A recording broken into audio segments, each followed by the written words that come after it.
Egypt compared to 255 in Sudan.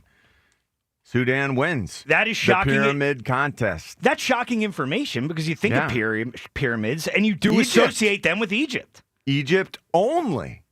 Not Sudan at all. That is a very interesting fact. I'm glad that you enlightened us with something like that to start the day, John. Thank you very much. Thank you, Tom. Thank you for being here. I will be here. I'll be here the rest of the week. You got a lot of me the rest of the week. You just talk 24 hours per day. I was on the afternoon show yesterday. I was on the afternoon show Monday. I'm in today. I got plenty of energy. I'll be with you the next couple days as well. So I'm very excited for it. 12 hours. Talkative Tom. The next few days. That's right. Talkative Tom. And boy, do we have a lot to talk about today, guys. And where we'll start, the All-Star game. I know all you guys stayed up. I know everybody was fired up the All-Star game last night. Was this the first ever All-Star swing-off? Yes. It was. Yeah. So the All-Star game ends in a 6-6 tie last night. They go to a home run derby swing-off, and the hero, the guy who wins it for the National League, Kyle Schwarber, unbelievable performance. Kyle Schwarber, the MVP. Now, again, this is me not studying before the show. Maybe somebody has this information. I don't remember the last time a Phillies player was the MVP of the All-Star game. At least Johnny Callison, I think I read Callison's the only other one ever. Okay, there you go. Thank you to Riem Buzz for that info. We read, Tom. You should try reading. Well, yeah. I mean, I'm not a big reader. I knew Buzz would be right on that one. I'm aware of that. Yeah, but Kyle Schwarber wins the MVP in the swing off, and I thought it was kind of fun. You know, the All-Star game is what it is now. It doesn't mean a whole lot. Not what it used to be. And we'll get into All-Star stuff throughout the course of the show. But Kyle Schwarber ends up being the star. And Kyle Schwarber, I guess that was kind of the exclamation point on what was an incredible first half for Kyle Schwarber. I mean, he hits 30-plus home runs in the first half of the season. And, you know, we're talking during the meeting before the show today. And we're talking about the midday show, and they put together this top 5 idea where we're putting together the top 5 athletes of the last quarter century. And I'd say kind of a revelation from John this morning. John, you would have Kyle Schwarber on your top 5 list. Is that correct?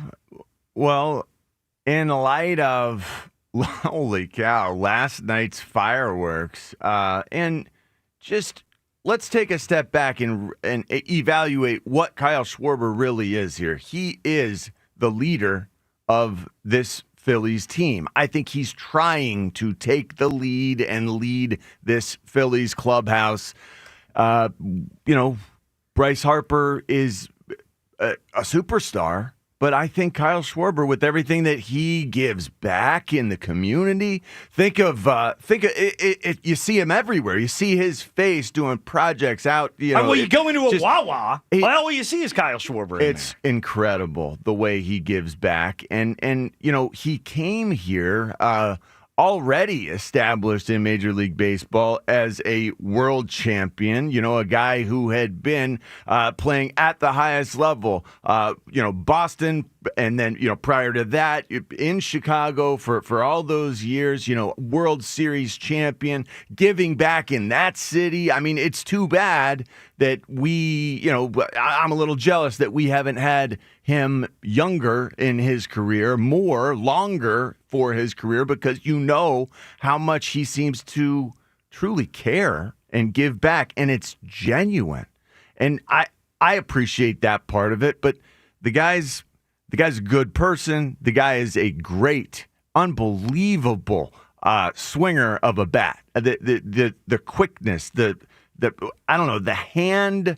Eye-hand thing that he has. Speed. Bat speed, the hands, the hand quickness, the hand strength, the hand speed, the bat, whatever, the velocity he generates, just the whip. So, man, it is awesome. Anyway, his career is special. So last night put him on the top 5 list for you. It has to.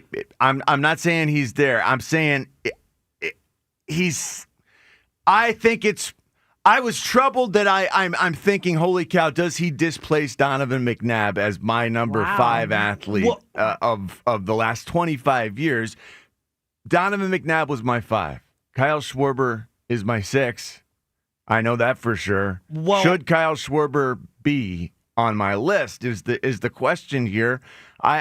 In light of just his awesomeness. Well, overall. let me just stop you right there, John. I'll just start with this. I think you're crazy. I think it's crazy for Kyle Schwarber to be in consideration to be in the top 5. And why is that? Because it's just 4 years in Philadelphia? Yeah, I mean, there are a lot of great athletes over the last 25 years. Kyle Schwarber's great, but Kyle Schwarber wouldn't be on my list. Kyle Schwarber, I mean, would probably be the third current Philly that I'd even consider behind Bryce Harper and Zach Wheeler. But I want to know from people out there today, would any current athlete on any of the teams, would any of them be on your top 5 list of athletes over the last 25 years? And if you want to get in, 215-592-9494, 215-592-9494, because nobody would for me. Like, nobody playing currently on the Phillies, on the Eagles, even coming off that incredible season. My top 5 would be Allen Iverson, Chase Utley, Ryan Howard, Brandon Graham, Brian Dawkins. Nobody Not even currently Lane, playing. He said Lane Johnson. Brandon Graham? No. Well, Brandon Graham's not active, though.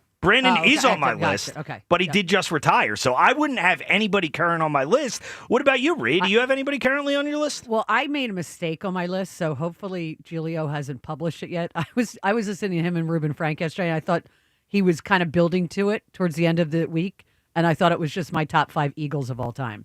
So if he put my list out there, I am not an idiot. I'm going to redo it this morning and do my top 5. I'm seriously considering Jalen Hurts. Okay. I just am. I mean, he's been to 2 Super Bowls. He's, went toe-to-toe with Patrick Mahomes in the first one and was the MVP of the second one. And so I'm and I would have had Donovan on there. Donovan drove me nuts.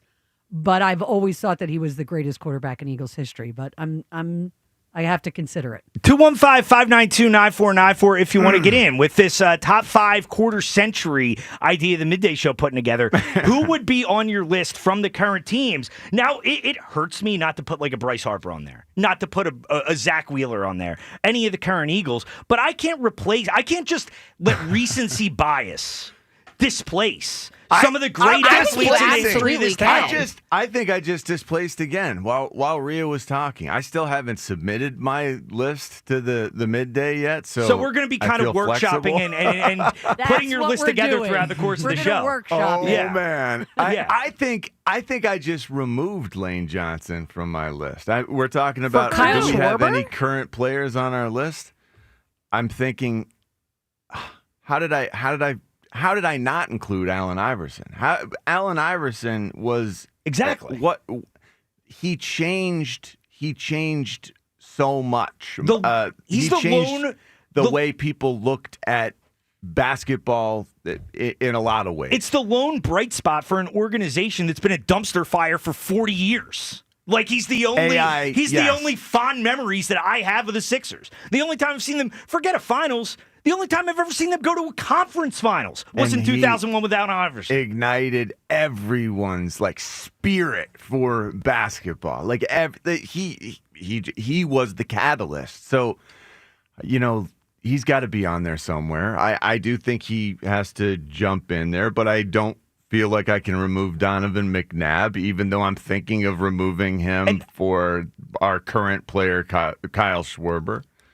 What am I to do? I love Donovan. I don't even have Donovan on my list. I mean, the thing is, if you look at Donovan McNabb and Kyle Schwarber, it's kind of an interesting comparison because Donovan, neither are on my list, but, I mean, both have kind of almost gotten their team there.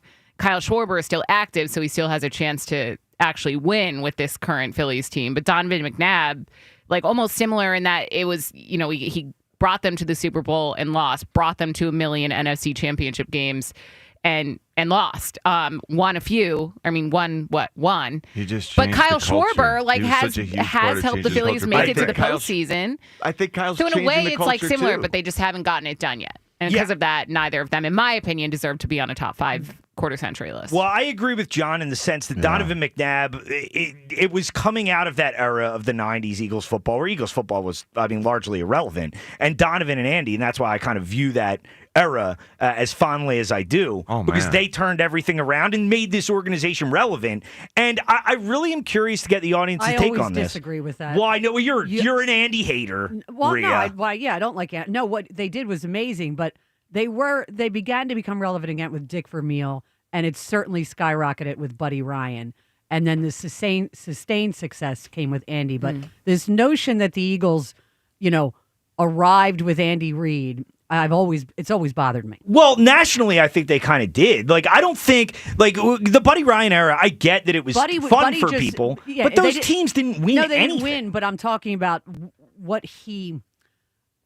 the way he tapped into what this fan base was.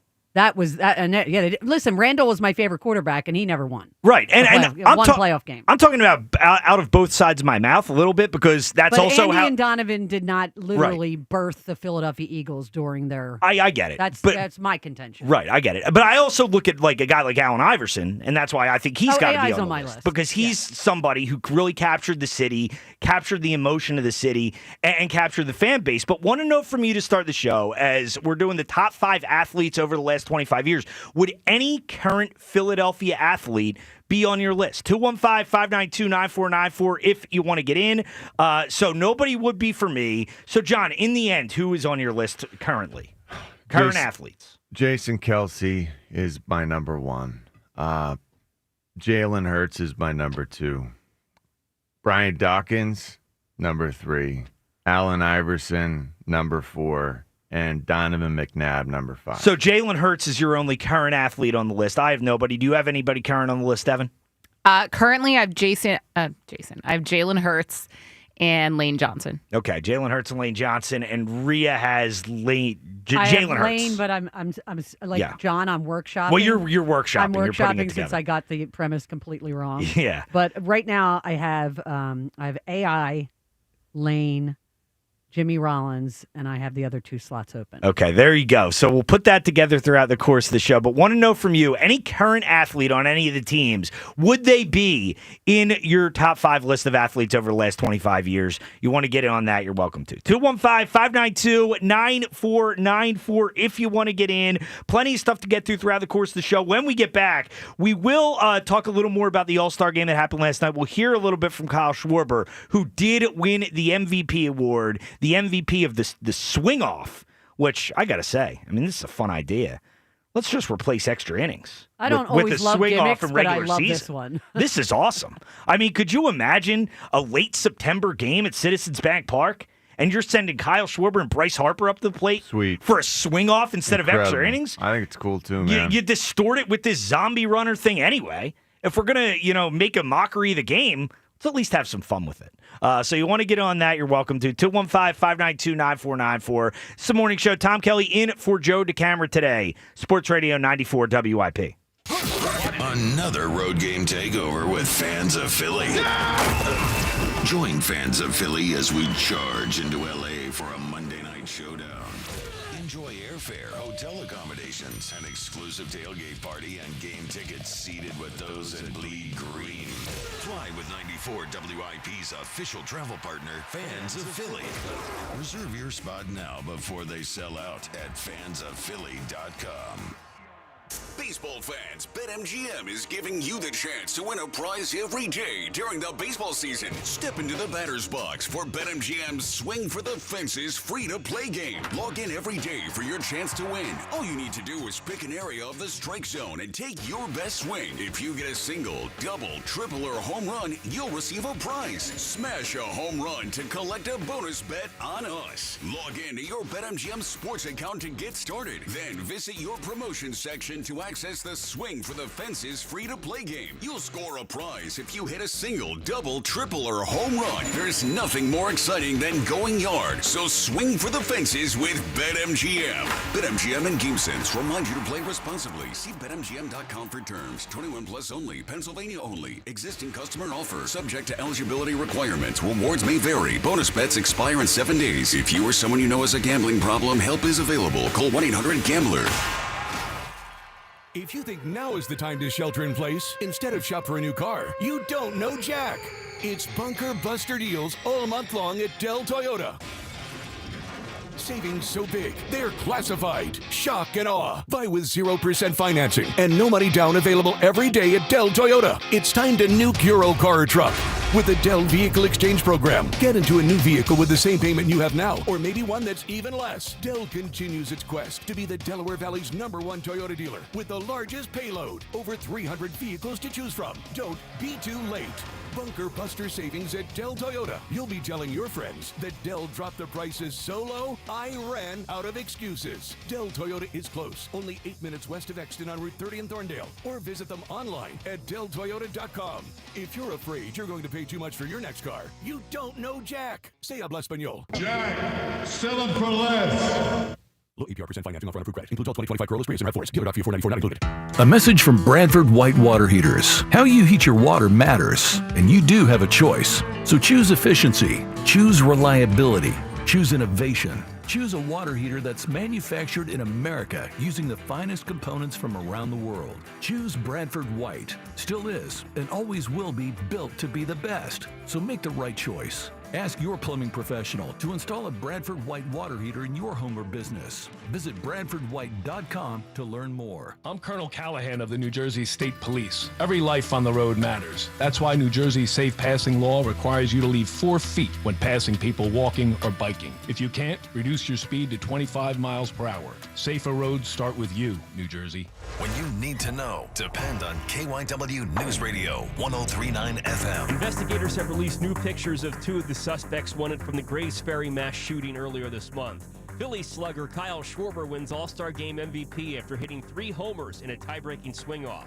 And this year's Emmy nominations are out. Severance leads with 27. Get the latest anytime on KYW News Radio. Now on Crystal Clear 103.9 FM. You've never needed us more. If you have unfiled taxes or are in debt to the IRS, this is important news. Did you know the IRS has programs specifically designed to help people struggling with tax debt? Powerful tax assistance programs that can save you thousands if you qualify. No one knows these programs better than the experts at Optima Tax Relief, America's most trusted tax resolution firm. A-plus rated by the Better Business Bureau, their award-winning tax attorneys and licensed professionals have resolved over $1 billion of tax debt for their clients. One call to Optima can start the process, helping to put an end to your worries about wage garnishment, asset seizure, and other aggressive IRS actions. Find the best options to solve your tax problems. Call the experts at Optima Tax Relief today for a free consultation. Call 800-392-7955. 800-392-7955. 800-392-7955. Optima Tax Relief. Some restrictions apply. For complete details, please visit OptimaTaxRelief.com. It's time for the pro to get everything for the job delivered. Large orders of lumber, doors, windows, paint, plumbing, anything the job needs, all from one partner. Get it today with same-day delivery. Get it tomorrow with next-day delivery on 50,000 plus products. Or get it on your timeline with scheduled delivery on everything from framing to flooring. It's time to get your whole job, all your jobs delivered. Ask about all our new delivery options at the Pro Desk. The Home Depot Pro, it's about time. Oh, by the way, Ivan's no longer on the project. His wife got a new job, so they're moving across the country. Robin's top researcher is deviating to a new market. This isn't standard. And now we're short-staffed. Who's going to finish all these projects? She needs a cluster of new data analysts, and there's no margin for error. I need Indeed. Indeed you do. Put our matching platform to work so you can spend less time searching and more time connecting with talented candidates. Visit Indeed.com/credit and get $75 towards your first sponsored job. Terms and conditions apply. Today, humid with some late-day storms, high around 90. Weather brought to you by Staples. Have you heard? The Staples Easy button is back with even more easy. Press it for custom prints, shipping services, even passport photos. Staples. That was easy. Hey, it's Spike. If you've always thought about getting a house down the shore, I have a guy who can help you make that happen. Adam Kasabi of Long and Foster in Bethany Beach. Ksebe. He has been the official realtor of the Rights to Ricky Sanchez podcast for years, and he's going to help you get into a shore house at the Delaware beaches. You say Delaware? Why Delaware? Well, Delaware is just as fun as Jersey, except the property taxes are much lower. And if you think it's too hard to find a house, that's why you have Kasabi. He knows the Delaware beaches beaches better than anybody. He helps you find the house. You have other people rent it out for a lot of the summer, basically pay your entire mortgage. Then you have your own beach house to go to when you want to and an investment. Call or text Adam 302-864-8643. That's his direct cell. Adam Kasebe, Ksebe, 302-864-8643, or go to processrealtor.com. That's processrealtor.com. Stop spending thousands for somebody else's beach house and get your own. 94 WIP Sports Update. Brought to you by the Chesapeake Inn Restaurant and Marina. Schwarber in the air to center field, headed towards the wall, and down center. That's huge for the National League. They're within one. Schwarber's in the All-Star game. That's MVP material if he gets the third one right here. In the swing. Kyle Schwarber, MVP material indeed. ESPN with the call of the home run derby that finished off the All-Star game in favor of the National League 7-6. Schwarber, 3 swings to connect in the derby format to decide the winner, connected on all 3. Well, guess who's not done chirping? Yes, one Chauncey Gardner-Johnson. Traded to Houston after the Eagles won the Super Bowl, told the Pivot podcast the reason he's not an Eagle anymore is they're scared of a competitor. Said he wasn't supported after his ejection in the Washington game and was blamed for a postseason practice scrum.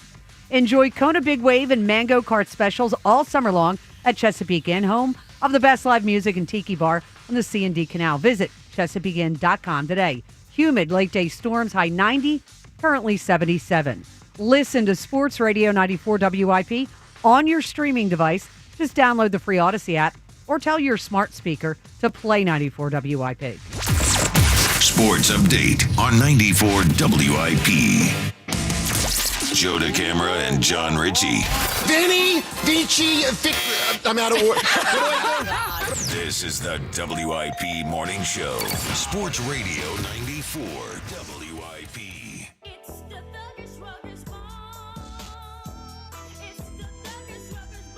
Sports Radio 94 WIP. This is the morning show. Tom Kelly in for Joe DeCamera today and the rest of the week. Celebrating a National League victory in the All-Star game. Kyle Schwarber, the MVP, first time since Johnny Callison that a Phillies player wins the MVP. And Kyle Schwarber did it in unconventional fashion. Without getting a hit. Without a hit during the game. But he ends up being the star of the swing-off in which the NL wins. Now, only the 5th win for the NL this century. Wow. There you go. That's pretty crazy stat there. But let's face it. This is a little bit of a sham, the swing-off. Now, Kyle Schwarber would have been in it. But kind of hilarious the way it played out. Because the way it works is they go to the swing-off, and you only get to choose, 3 guys per team? No, it's before the game, right? It's decided, which I think is very interesting. But prior to the game, players volunteer to be chosen to have this opportunity to do this, to represent their team. Well, I mean, I think I think players should be told to do it. I think they should be able to decide after the game. But this is the thing: like, they physically couldn't have Shohei Ohtani and Aaron Judge do it. You want to know why? They left. They left. They weren't even there. They weren't even in the building anymore. Kind of makes a little bit of a sham in the game. Like, you get voted into the All-Star game. Long gone. Isn't the least you can do to stay and watch the end of the game and act like you care a little bit? It's kind of lame. I mean, does that bother anybody else? I mean, so hear me out. I think it's like with All-Star games, I think I respect what Zach Wheeler did, where you make it, and if you've been several times, these guys play every single day. I would take the measly 4-day break that I'm given for the All-Star break, and part of me is always like, oh, I wonder if the guys who actually make the All-Star team are kind of mad about it. Not mad, but I have to go do this thing because I made the All-Star. I would kind of feel that way. I would want to take the vacation. I would probably get out of there too. I think you got to stay. If you're at the game. If you're there, then you should stay. But you should have just opted out if you didn't want to be there. Yeah. I mean, the least you could do, sit in the dugout for an extra 4 innings and act like you care and celebrate with the rest of your squad if you win the thing. I don't know. Just feel like it's a little disrespectful to the game. Brad Lidge at the state of the 15th inning back in the day. Yeah, it cheapens the game a little bit. But it was exciting to see Kyle Schwarber do what he did last night. Here was Kyle Schwarber after the game, being interviewed on Fox and kind of talking about how everything went down. Well, you made some history. What was it like to participate in that? It was interesting.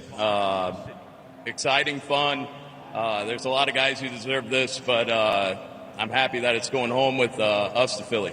You know, take me through when your thought process. Was it once you got one, do you just get red hot like a three-point shooter? What was your thought process going in, knowing you only had 3 swings? Oh, man.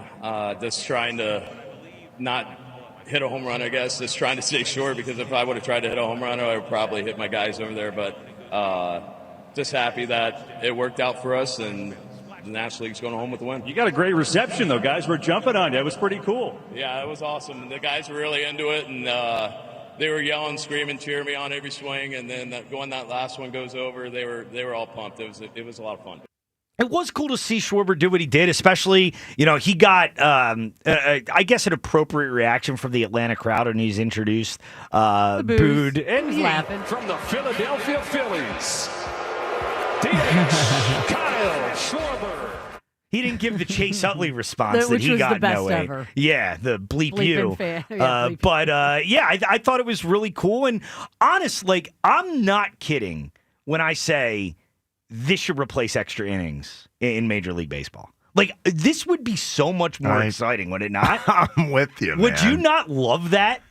I am pretty sure it's not influenced by my, overly positive feelings that Kyle Schwarber did it, and this was it gave us some awesome pub, it made us feel like we're the winners of the All-Star game.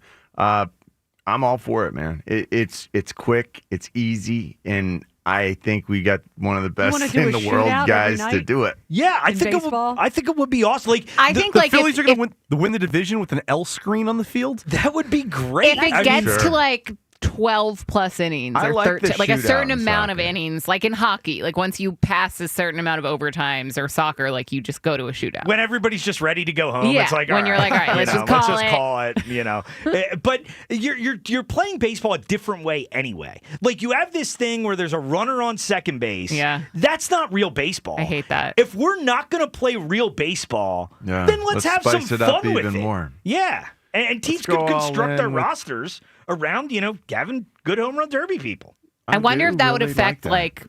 emphasis on pitching though. Because then if you just need to mash it, then just bring in big bats, and who needs a bullpen in that situation, right? Well, and of course, I'm not endorsing this for the playoffs. This would be strictly a regular season thing. Because in the playoffs, they don't do the zombie runner anyway. Yeah. So there you could just do it normally. You're completely into gimmicks. Yeah. Well, gimmicks work for all Rhea, that was fun. I that loved was it. fun. No, I fun. loved it, but you can't do it in a regular season game. Why not? I mean, you don't think the zombie runner's a gimmick? Wins and losses are going to come down to whether the 65-year-old coach can throw a strike. Yes. That's awesome stuff. That would be great. But you want to get in 215-592-9494. Do you think that the swing off should replace extra innings in baseball, should replace a zombie Now runner? you've lost your mind. I'm just trying You've to been have on some the air fun too here. long. I think it's a great idea. I wasn't in support until I actually saw it last night. And then I watched it, and I was on the edge of my seat. I don't know how anybody couldn't have been. I love the headline on the back page of the New York Post. There's no tying in baseball. Yeah, well, Very good. Yeah, that's true. I was complaining about the home run derby from the night before because it was just too convoluted. There was so much going on. I didn't really understand the rules.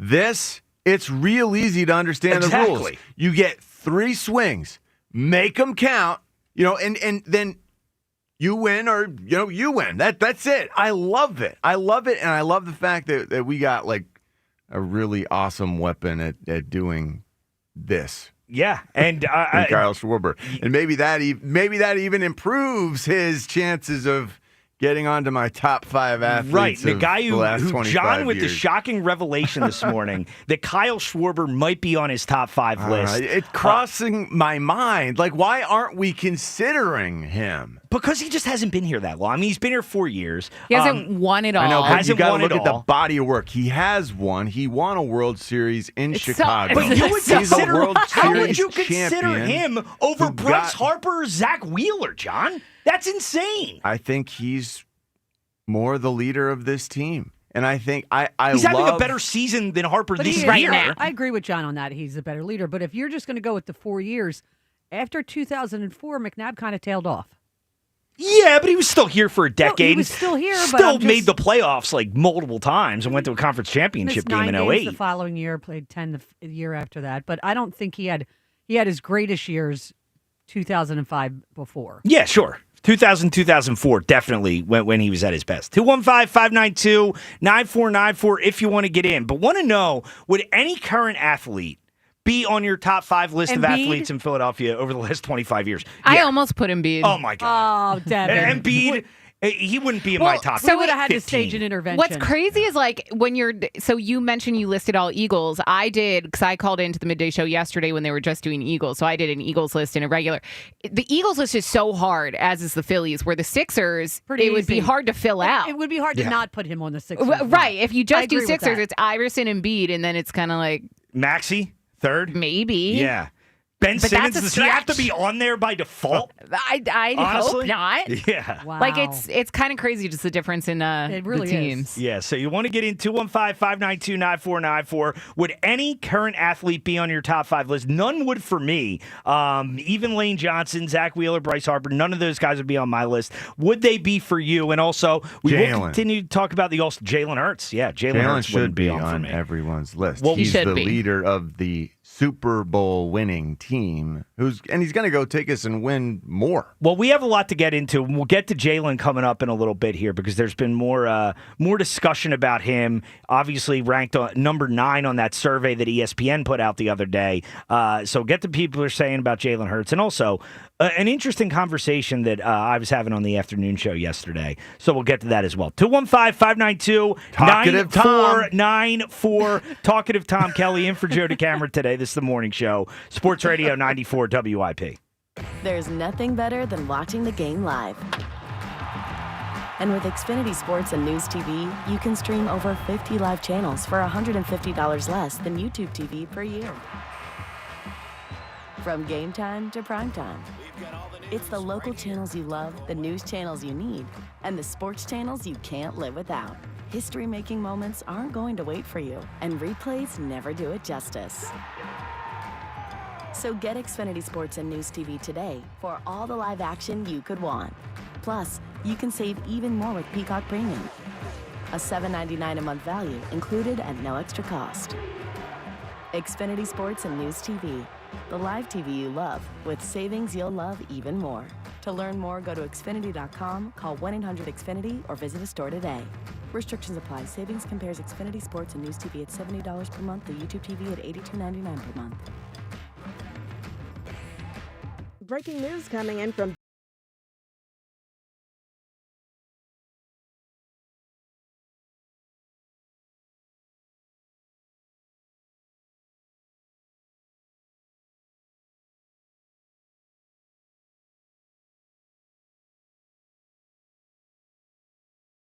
area Bet365. Gambling problem? Call 1-800-GAMBLER. 21 plus only.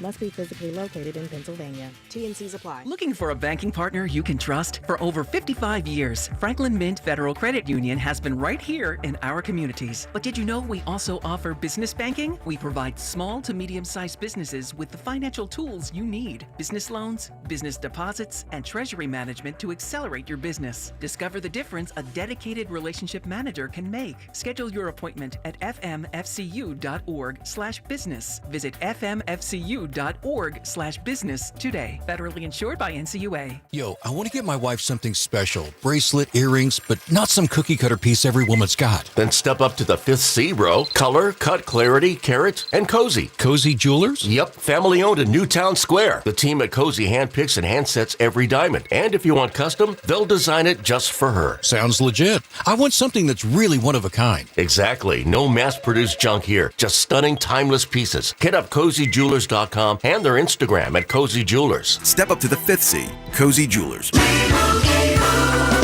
And Doug. Here we have the Limu Emu in its natural habitat, helping people customize their car insurance and save hundreds with Liberty Mutual. Fascinating. It's accompanied by his natural ally, Doug. Limu, is that guy with the binoculars watching us? Cut the camera. They see us. Only pay for what you need at libertymutual.com. Liberty, liberty, liberty, liberty. Savings vary. Underwritten by Liberty Mutual Insurance Company and affiliates. Excludes Massachusetts. If I handed you $100 today, what would you do with it? Gas money for that road trip? A car detail? Groceries? Tickets to a baseball game? Well, United wants to give you that cash. You already know they've got unbeatable service, the best rebates, and the experts to keep your car running right. This month when you buy tires, you can take the cash. Simple as that. Don't drive alone. Drive United. Visit UnitedTire.com today. That's UnitedTire.com. My perfect day has sand, salt water, and friends. But my moderate to severe plaque psoriasis can take me out of the moment. Now I'm all in with clearer skin thanks to Skyrizi. Risankizumab Riza, a prescription-only 150 milligram injection for adults who are candidates for systemic or phototherapy. With Skyrizi, most people saw 90% clearer skin, and many were even 100% plaque-free at 4 months. Skyrizi is just 4 doses a year after 2 starter doses. Don't use if allergic to Skyrizi. Serious allergic reactions, increased infections, or lower ability to fight them may occur. Before treatment, get checked for infections and tuberculosis. Tell your doctor about any flu-like symptoms or vaccines. Thanks to Skyrizi, there's nothing on my skin, and that means everything. Ask your doctor about Skyrizi, the #1 dermatologist-prescribed biologic in psoriasis. Visit Skyrizi.com or call 1-866-SKYRIZI to learn more. The best moments in life weren't meant to sit in a box, gathering dust in the attic or stuck on outdated tapes. They're meant to be seen, heard, and shared again and again. Oh, look how little you were. That's why Legacy Box exists, to help you preserve and relive your family's history. Imagine being able to text a video of your grandparents to your kids, or share a childhood memory with your siblings in seconds. Wow, I haven't seen this in years. Legacy Box makes it that easy. Just fill your Legacy Box with all your analog media. Send it to our headquarters in Tennessee, where we digitize everything by hand. And in just a few weeks, we'll send back your originals, digitized, preserved, and stored in the cloud, so you can easily stream, download, and share your memories. Anytime, anywhere. Join the millions of families that have trusted Legacy Box. Go to legacybox.com/value for 50% off. That's legacybox.com/value for 50% off. We could tell you what it's like to drive the Nissan Rogue and tell you all about its performance capabilities, like its VC turbo engine, its impressive fuel economy. Still going. It's I can go virtually anywhere type of freedom. Nice. But you don't have to take our word for it. Go drive it for yourself. You're up. Experience the power of the Nissan Rogue. Drive the Nissan Rogue. Now get 0% APR financing for 60 months on the 2025 Nissan Rogue. Visit your local Nissan store and nissanusa.com today. For well-qualified buyers, excludes S-Trim. Example, 0 down payment, 60 months financing at $16.67 per month per thousand financed. Actual down payment may vary. Subject to Nissan Motor Acceptance Corporation credit approval. Not all buyers qualify. Dealer contribution may affect actual price set by dealer. Contact dealer for details. Ends 8/4/25. 94 WIP Sports Update. Brought to you by NovaCare Rehabilitation. Kyle Schwarber lifted the National League past the AL 7-6 in the All-Star game off a bit of a gimmicky finish in Atlanta. Game tied after 9 with the NL having blown a 6-0 lead. Went to a home run derby format and Schwarber connected on all 3 of his swings to earn MVP honors. Appreciated the support of his National League teammates. Yeah, it was awesome. The guys were really into it, and they were yelling, screaming, cheering me on every swing. And then when that last one goes over, they were all pumped. It was a lot of fun. Speaking of teammates, in this case, a former one, Chauncey Gardner-Johnson says Eagles players didn't have a problem with him, but coaches and executives did. GJ told the Pivot podcast the reason he was traded to Houston was because the Eagles are scared of a competitor. NovaCare Rehabilitation, your trusted physical therapy partner throughout the Delaware Valley. Schedule your appointment today at novacare.com to get back to what you love. Humid, late-day storms, high 90. It is currently 77. Listen to Sports Radio 94 WIP on your streaming device. Just download the free Odyssey app or tell your smart speaker to play 94 WIP. Sports update on 94 WIP. Joe DeCamara and John Ritchie. This is the WIP Morning Show. Sports Radio 94 WIP.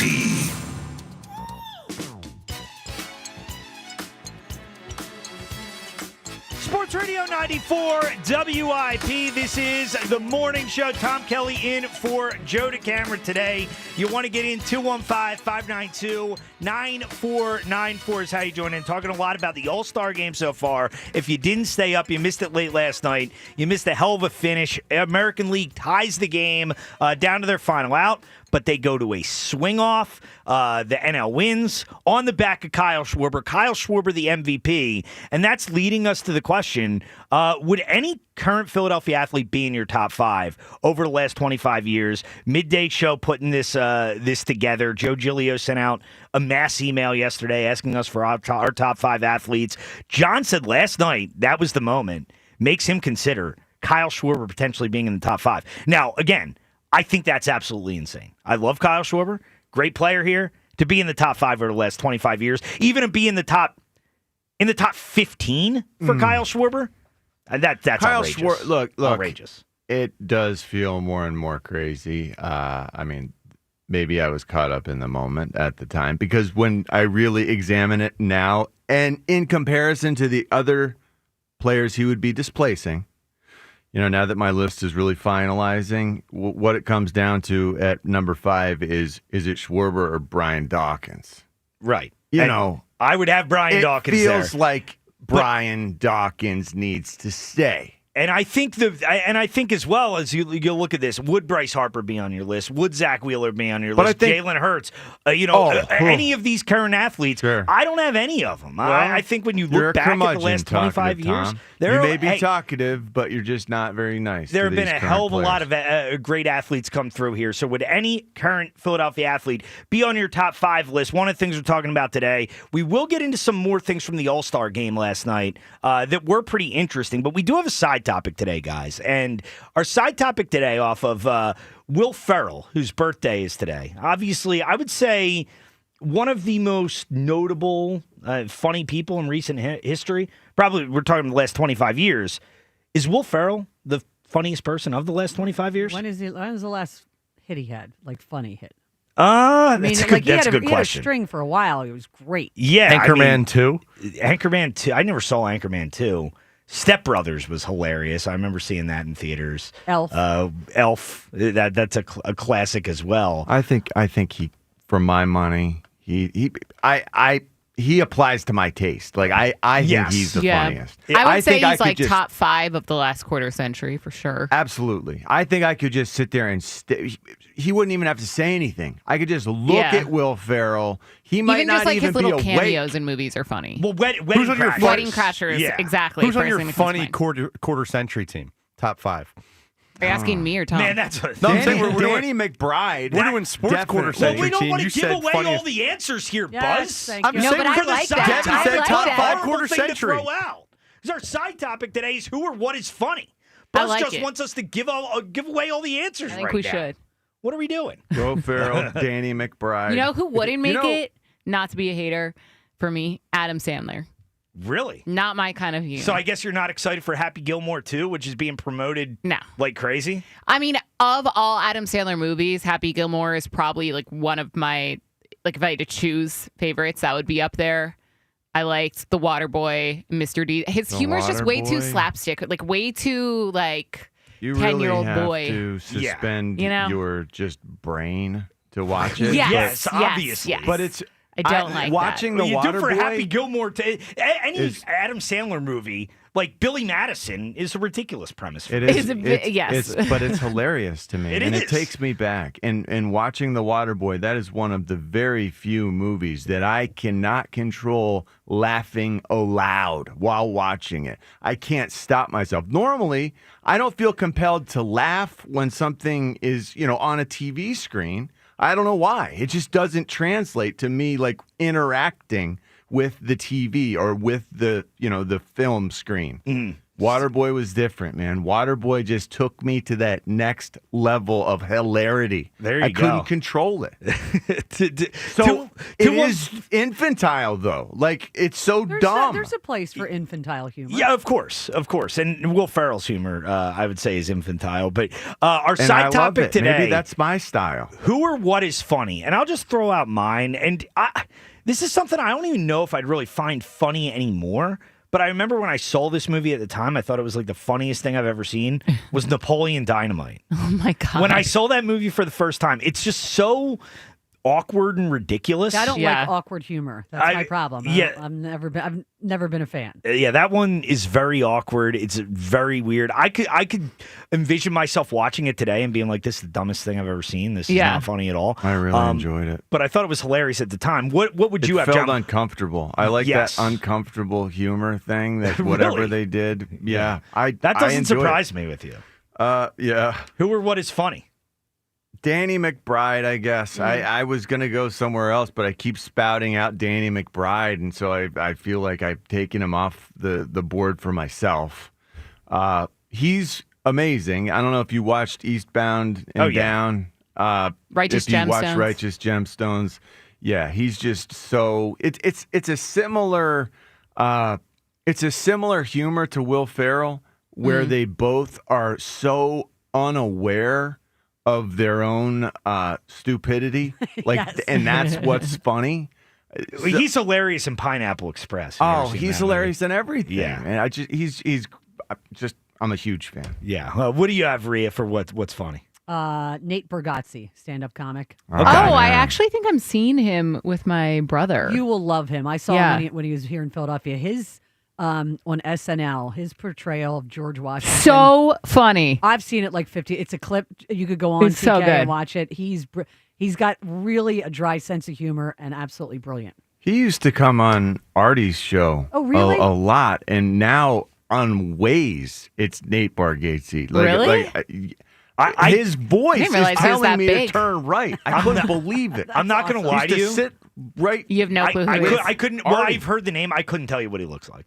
Like Well, you would literally never recognize seen him probably if you Okay. Really? when you watch People like the George recognize- Washington clip, you will You'll probably know. recognize I don't even him. know the George Washington thing you're talking It's about. From epic. He- SNL, I think. All right. He talks about the laws he's going to establish in the new land. Okay. But he's portraying that he's George Washington. Okay. Well, I'll have to check that out. Devin, what do you He's got? so dry. My favorite actor who says "wow" in everything, Owen Wilson. Love Okay. him. Love him. Okay. Yeah. There you go. And Buzz, what do you have an answer? here? Big surprise here, Larry David. Larry David. Yeah. Oh, that's a good one. Hey, Buzz has watched 2 shows in the history of his Seinfeld entire and life. Both Curb Your were written by Enthusiasm. Larry David. We tried doing now. Buzz and I hosted the morning show together on 4th of July, and there was no Hammer that day, so we did Beat the Buzz, which Buzz was very eager to do.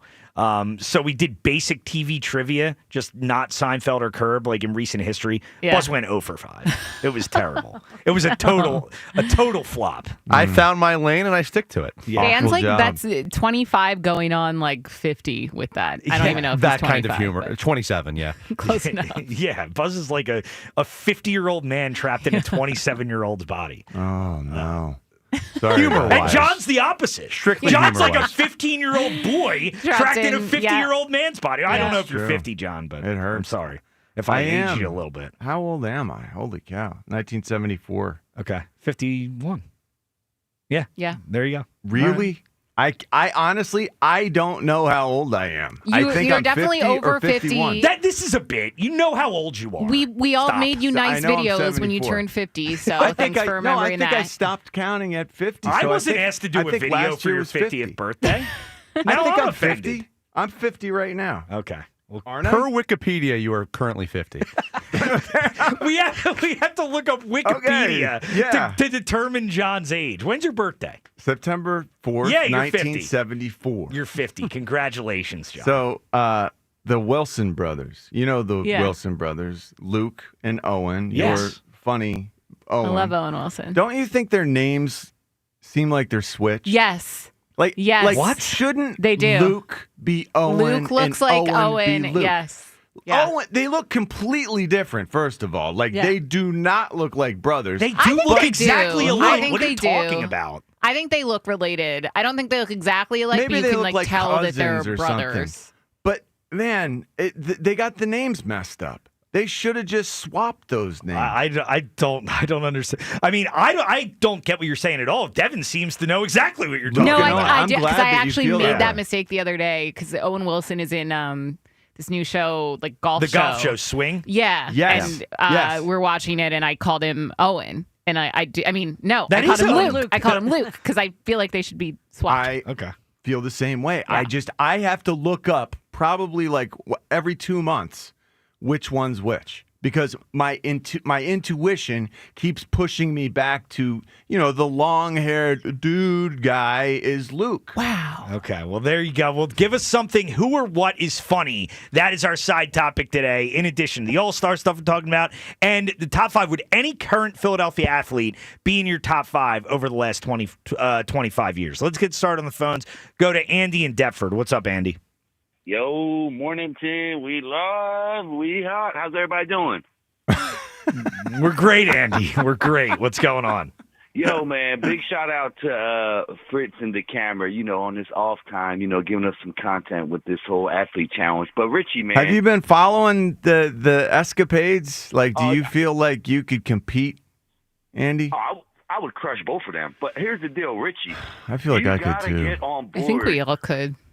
Richie, you got to get on board with your co-host, okay? Because here's the deal, right? I was probably Team Fritz, right? But when this whole thing started, you go to the baseball thing. A scholarship athlete baseball, 47-year-old guy competing, right? He ain't win, but he's competing. But when Fritz wins, you got hype man Flavor Flav, Spike Eskin running on that field like it was Game 7 of the World Series, arms up, Tug McGraw. Oh, I mean, man. like Richie, you that gotta infuriated get you a behind little your guy. bit. Fair point. You got to get behind your guy. I mean, Ike's calm, cool, and collected, smooth. Ike just Here's walks on the field. You know what I mean? Congratulates his co-host. But Flavor Flav, man, Richie, like, come on, man. Here's Come the on, problem. Andy, I am not behind Joe's belief that he is an incredibly gifted athlete, that he is a better athlete than this, how many years younger are we talking? Is it John, 16 years younger? Nobody's behind that belief, my man. But here's the deal. You got to support your coworker. When you got all these other people playing him, coming at him constantly, right? But he won golf when he probably shouldn't have won that, right? He had no shot in baseball, but he competed. And you got to get behind that. You got to get behind that. You can't let the clowns, the Flavor Flavs of this universe, you know what I'm saying, take shots at your boy when you standing on the sideline. Get behind him. I got you. What do you got on the top 5, right. Andy? I'll consider what you're saying. Yeah, you got to consider though. My hope is that he would be discouraged by doing all of this, and he would see, man, maybe I need to change the way I eat. Maybe I need to change the way I live, the way I keep myself healthy. I think Andy makes a fair point. We'll get into that. What do you got on the top 5, Andy? As far as with the top 5 goes, I mean, I heard your 4 at 4 last night. There's no way you can leave Jalen Hurts off a top 5 list. Hardest position ever played in sports. and he won us a Super Bowl. I mean, come on, man. People talking about putting Jason Kelsey on the top 5, a center. I mean, he's a Hall of Famer, but I mean, let's not forget when he was gone, we won the Super Bowl the next year with Cam Jurgens. So I mean, it's a good point. Come on, you got to get Hurts in the mix. I mean, that's undeniable, and you got to have 5 in there too. People love to hate on 5. Let's not forget, before 5, the Eagles were irrelevant. He made us a relevant team year in. Come on, Rhea, stop hating on 5. You love hating on 5. No, the it's Eagles not were nothing true. No, before The 5. mid to nothing late to do with 90s were 5. brutal. They were brutal. You people 5. are acting like the Eagles didn't exist until McNabb and Reed but came they here, did exist, and it's but they weren't simply winning. not true. They weren't winning. They existed, but they were not a perennial playoff Super Bowl contender until 5 got there and gave them a chance every year. 5 is a Hall Andy, of Fame I've said that quarterback. on this list. Up until what Jalen Hurts started doing, what he's done with the Super Bowl, I thought Donovan was the greatest quarterback in the history of the Eagles. I have no issue with that. All I'm saying is I push back on the notion that the Eagles weren't relevant before Andy and Donovan got here. That's my argument. So let me push back to you. You think they were relevant with the Coy, the Ty Detmers, the Rodney No, Peete, I didn't Bobby say Moore. that. So, Andy, if you were listening to me earlier, I said the Eagles began to be relevant when Dick Vermeil came here. Buddy tapped into a ridiculous passion that was here, although they never won. I don't push back on the notion that Donovan, up until Jalen, was the greatest quarterback in the history of the team. I feel you on that, but how many years was it between Buddy and them winning? What, almost a decade? Like, come on, Yeah, Ray. it was a good long gap. Andy, what do you have for what's funny? What's funny? What's funny? Watching Joe DeCamera run. There you go. That is funny. As someone who was there, it is funny looking. Yeah, I mean, it was I didn't see the video, but I did see a still photo. It was an awkward We see it form. every Friday when he does the beat the hammer, and he goes to another section. Then when he runs back, it is, Devin. Is it not the most awkward thing you've ever seen? Yeah, it's pretty unathletic looking. Yeah. Doesn't inspire a ton of confidence if you're Team Joe. We're not giving Joe a great shot in the running competition. No. He's got No. He has zero chance. Well, no matter how far or near that distance is, he won't win. Well, when we get back, we do need to address this because I don't like agreeing with Andy, but I do agree with him a little bit with the support of Joe. Support Joe. With the support of Joe. So we'll get to that when we return, and see whether John, whether you are reacting and handling this whole situation appropriately. So we'll get into that as well. 215-592-9494 if you want to get in. Top 5 athletes last 25 years. Would any current Philadelphia athlete be on your list? One of the things we're talking about. Also, with the All-Star game, Kyle Schwarber wins the MVP. I thought that was fun. I would legitimately replace extra innings with the home run derby. I thought that was really cool. So you want to get in on that, you're welcome to. We'll get to some other observations from the All-Star game as well. And coming up as well in the 7 o'clock hour, we'll get to some more sound regarding Jalen Hurts, where he stands among NFL quarterbacks. So a lot to get into in the next hour of the show. Tom Kelly in for Joe DeCamera. This is The Morning Show, Sports Radio 94 WIP. We have another hot and humid day on tap, so you're probably going to have your AC running on blast. You're going to have the fans on, shades closed. But if you notice that the heat is still seeping into your home, then you need to replace your old drafty windows with energy-efficient, top-quality ones from Window Nation. I'm so thrilled Window Nation replaced the windows in all 3 of my kids' rooms before the summer heat. The house stays so much cooler now with a thermostat actually set to a higher number. And that's just amazing to me. Right now, you can get 50% off all window styles plus 0 interest for 5 whole years. You heard that right. With Window Nation, you won't pay any interest until 2030. And have we mentioned insulation only takes 1 day, or in John's case, a single nap. Window Nation Real makes quick. it easy to replace your windows, whether you're up against a packed summer schedule or mentally preparing for another busy fall. Personally, I would not procrastinate another day if I could save this big on upgrading my home. Don't miss Window Nation's biggest deal of the year. Get 50% off all window styles now through July 30th. And remember, that comes with 0 interest until 2030. Call 866-90-NATION or visit windownation.com today to get your free quote on replacement windows.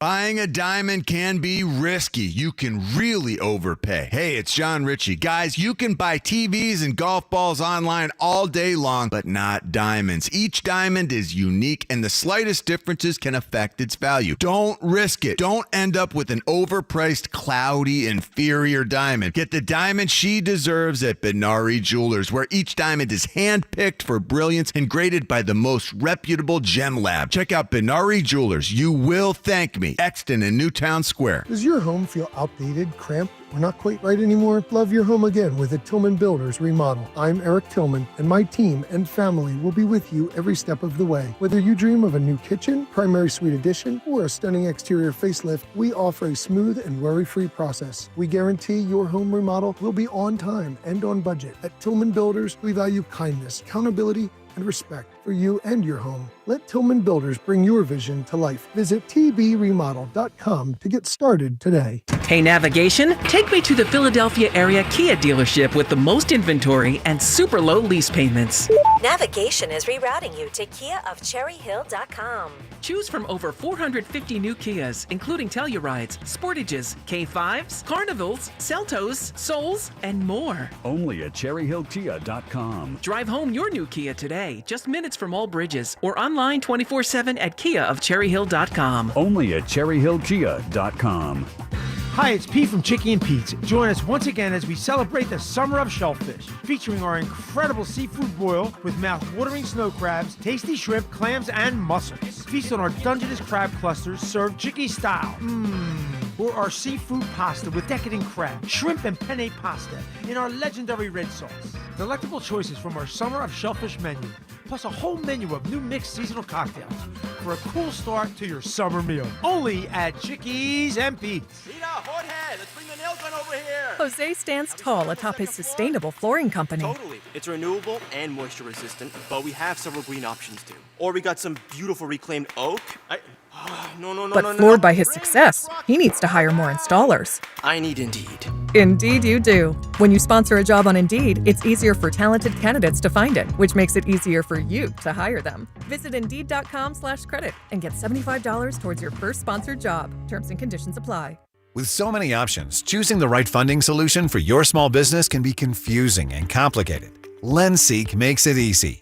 Our AI platform instantly matches your business with over 100 funders to find the perfect fit up to $1 million in as fast as 24 hours. Recently, a business owner needed $100,000 that same day to beat new tariff pricing and avoid a 3-week shipping delay. LendSeek got him funded in just 2 hours. He locked in pre-tariff pricing, kept shelves stocked, and steered clear of the storm. And because LendSeek continually evaluates new funding options for your changing needs, it's easy to see why 90% of our clients come back for additional funding. If you've been in business at least 2 years with annual revenue of at least $500,000, qualifying is easy, with no collateral, no out-of-pocket costs, and no hassle. LendSeek is open for business. Apply now with no cost or obligation at lendseek.com, LENDSEEK.com. LendSeek. You seek, we lend. It's the Robin from Robin Ford back on the air. Jenna from Rose Tree, what's a squawk? Hey, Robin. Yeah, I feel chained to my old car that I hate, and I may owe a little more than it's worth. Suggestions? Declare your independence this July and fly into freedom at Robin Ford. We can get you into a new vehicle you love no matter your situation. It's our feathered forte. There's no stopping the Robin. Call me now, 866-THE-ROBIN. Up next, Brian from Springfield. You're on the air. Any great deals on a new Ford F-150? You bet your tail feathers here at Robin Ford now through the end of the month. Drive home a new 2025 F-150 for only $339 a month. No matter where you are, you're closer than you think to a better buying experience at Robin Ford. Online at robinford.com. Robin Ford, where cars and trucks are sold. Cheap, cheap. Offers valid on select models. Excludes taxes, title license, and dealer fees. Offers end July 31st, 2025. When I wake up the best mornings in the morning light, start with Wrangler. I pull on my jeans and I feel alright. Jeans, jackets, and shirts that get your day started. Good mornings make for better days. Wrangler, for the ride of life. DQ presents How to Make Your Summer Take Flight. Just head into DQ for our new Superman Cake Batter Cookie Dough Blizzard Treat. Treat your inner hero to an epic mix of sugar cookie dough, sprinkles, and cake batter flavor. Blend it all with legendary DQ soft serve and it's enough to tempt Superman himself.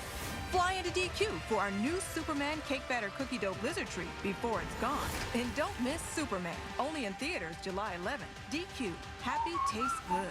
Only at participating locations. When I wake up The best mornings in the morning light, start with Wrangler. I pull on my jeans and I feel alright. Jeans, jackets, and shirts that get your day started. Good mornings make for better days. Wrangler, for the ride of life. This is Boomer Esiason with an Odyssey Sports Minute. Rob Manfred was asked why he returned the All-Star game to Atlanta after yanking it back in 2021 amid controversy over Georgia's new voting laws. You walk around, the level of interest and excitement with a great facility, the support this market has given baseball, those are really good reasons to come back. Not exactly an admission of his huge era back in 2021, though. I'm Boomer Esiason. 94 WIP HD1 Philadelphia. Live from the Tasty Cake Studios. Sports Radio 94 WIP. An Odyssey sports station. The dinosaurs didn't root for the Phillies. And look what happened to them. Your exclusive home for Phillies baseball. Sports Radio 94 WIP.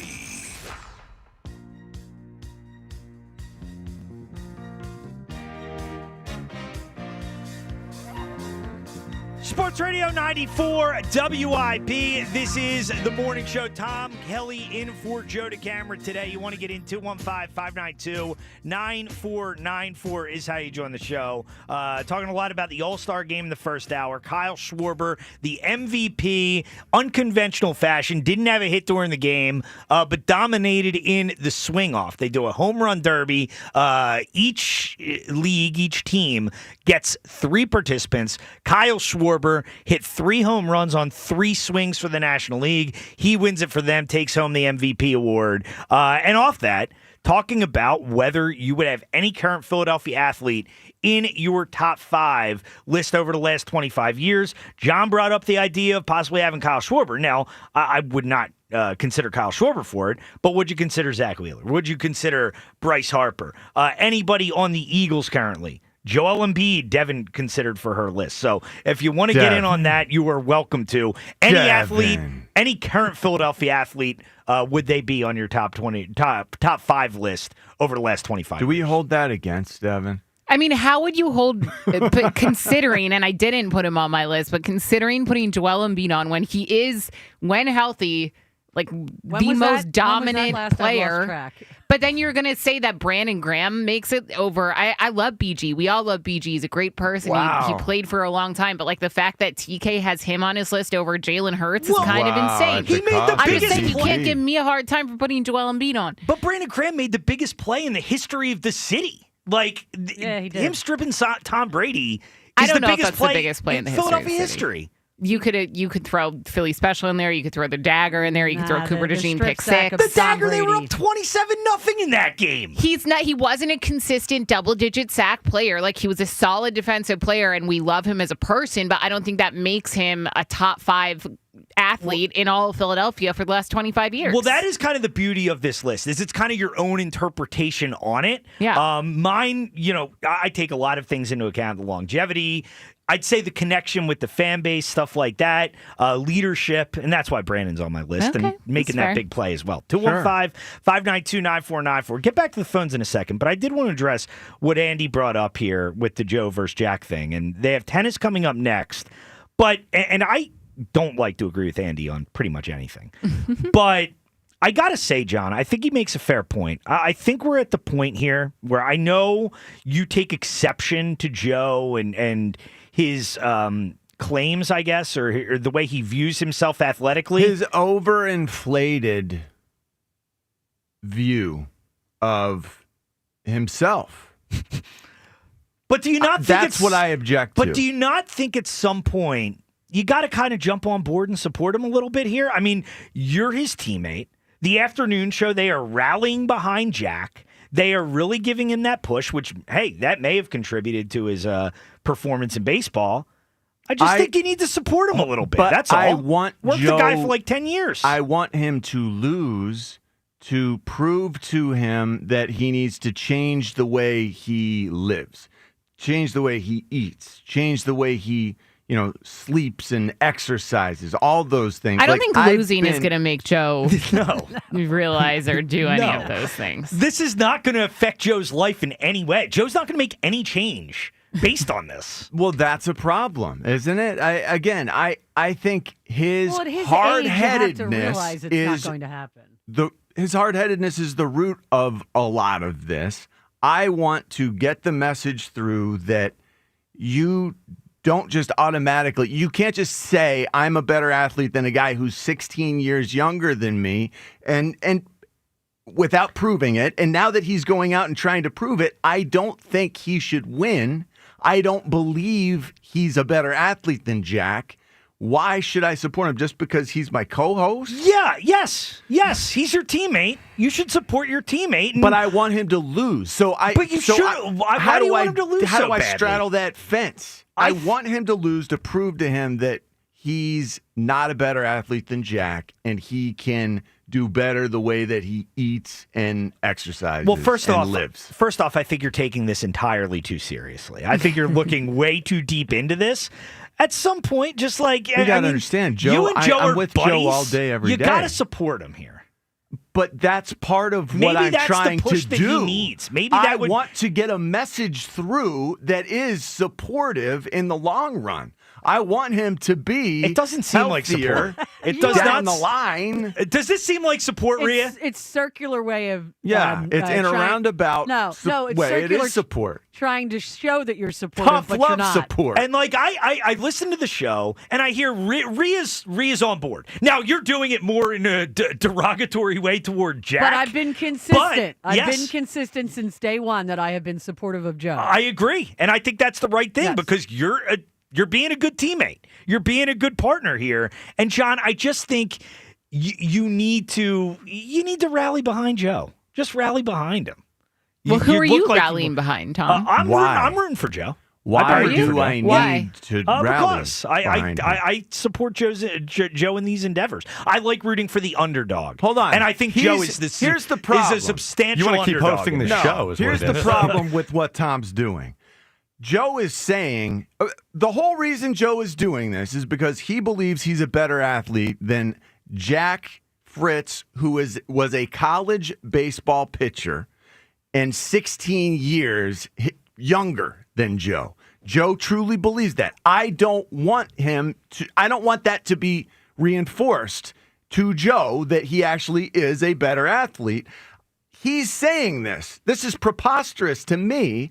He's saying this, but you don't believe he believes it. So this is the problem. Like, you take what he's saying and you tune it out, but you say, I support him anyway. Do you believe that what he's doing makes sense? That what he's trying to prove makes sense? Do you support that? Yeah, I think they're having an athletic competition. I just think you're looking too deep into it. I don't look at this as some thing where Joe needs to be proven a point to change his lifestyle or anything like that. But he does need to do a little better with the eating and all that stuff. I don't know what his diet is. We're all with him a lot. Yeah. Well, it's where are you, amazing. Devin? You got to be Team Joe too, right? No, you're not. Wow. I mean, the only one supporting him is me. Wow. Because I don't want to flip-flop here. Like, I was rooting for Jack. I was Team Jack from the start, so I feel like it's disingenuous for me to just jump ship. I do tend to root for the underdog, like in anything, in all sports. And I feel like the pendulum has swung in that sense where, I felt like rooting for Jack just because Joe is, he might not be the better athlete, but he thinks he is. And for that, I felt like rooting for, like, Jack needed the support and the help because Joe was bullying him and calling him Boban all over the airwaves. So now I'm kind of like in that boat and I can't change. Well, that's another thing. Don't you realize you're being manipulated, Tom? I don't feel like I'm being manipulated. You're tuning out what Joe is saying, first of all. Like, he's saying, I believe I'm a better athlete than Jack. You're saying, no, he doesn't really believe that. Well, but John, you were what out. you want You were to out. believe. you were out, and Joe did kind of switch and I feel like he's doing it intentionally. I feel like he's manipulating all of us. Of course he is. Because he's all of a sudden like, oh, well, I'm not that good, and no one's rooting for me, and he's Right. playing the like. You don't enjoy the So mind you're game buying part of into it? that? I do. I mean, you have to respect it on Joe's part, because I feel like he's getting more and more people to root for him in that But you way. are succumbing to this, Tom. Last thing on this here. I just listen to both shows, and I hear one show, really supporting their teammate, and I hear another show, and I hear one person supporting their teammate, Consider and the nobody teammates. else. And I just think Joe needs a little Consider bit the more support contestants. from you, John. Okay. Your viewpoint, I've considered it. I And rejected wish it. that I felt strongly in like the same way. I don't think you really considered it. I still don't think Joe should win these competitions against Jack. But I can't believe Jack lost. Okay, Jack has not been doing himself any favors, which is incredible to me too. Heading into this thing, I do agree with you, Devin. Things have changed a lot. Coming into this, it did feel like Joe was attacking Jack a lot with the Boban stuff. And then he pulled back because he felt like it was too much. He wanted to, gain sympathy, I think. But it's Jack is difficult to support at times. Like, oh yeah, now that Jack has had some success. See, you think Joe's so off? I think Jack's more off-putting than Joe with the whole Here's thing. why that's both part of of the you, problem. both John and Devin, have to consider switching allegiances. Yeah. This is a win for the morning show. Yes. And you guys got to get on board with it. Agreed. Because I'm telling you, because if you keep supporting Jack and say Jack pulls it out, then they're just gonna be pulls like, it out. Yeah. And I don't see it like that. I don't see him winning tennis because he doesn't play. You have to play tennis to be able to win. But that's tennis. the thing. I don't think hope you Joe's going to understand, win. on that show, they're not I don't just think he's going to win at all. They're coming after all of us. They're slandering you, John. They're coming after you. They're not just coming after Joe. They're coming after the entire show, and you got to get behind Joe. I don't think they're slandering me. Oh, you should listen. They're slandering. Slandering all you guys. I haven't heard, and I'm not offended. All right. Well, there you go. Well, I want to ask the audience, does John need to get behind Joe? Does he need to really support him in this thing? I think you do. That's your guy you got to get behind. Well, again, noted. Okay. 215-592-9494 if you want to get in. We'll get to the phones when we get back. Our side topic today, give us who or what is funny, and would any current athlete in Philadelphia be on your top 5 list of athletes over the last 25 years, off of Kyle Schwarber winning the home run derby last night. When we get back, we'll get back to the phones. We'll also get to some more sound regarding Jalen Hurts and how he's viewed around the NFL. That's coming up. Tom Kelly in for Joe DeCamera. This is The Morning Show, Sports Radio 94 WIP. Keep the summer rolling in style with a new Lexus from Lexus of Cherry Hill during their Golden Opportunity sales event. I've been leasing my cars from Lexus Cherry Hill over a decade. Lot of reasons why. They are an elite of Lexus dealer. They've got great people, great service. You'll find that out when you enter the dealership. 2025 Lexus models, they're in stock and moving fast. Lexus of Cherry Hill, they are now a 7-time J.D. Power Dealer of Excellence winner for the customer sales experience. They have over 300 new and L-certified pre-owned Lexus to choose from, where you are sure to find the perfect ride for your summer adventures. Another thing to really love about Lexus at Cherry Hill, they are a veteran-owned and operated business. You deserve a Lexus, and you deserve award-winning customer service. Stop in, go see Tony Labello and his team. Start your journey today at Lexus of Cherry Hill in Mount Laurel, or online at lexusofcherryhill.com. Lexus of Cherry Hill, family owned and operated.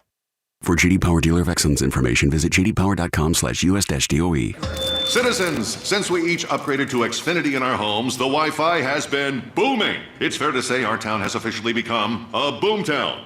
Mayor, will I be able to drop into multiplayer gaming battles with low lag? The lag won't be an issue, but your questionable skills may be.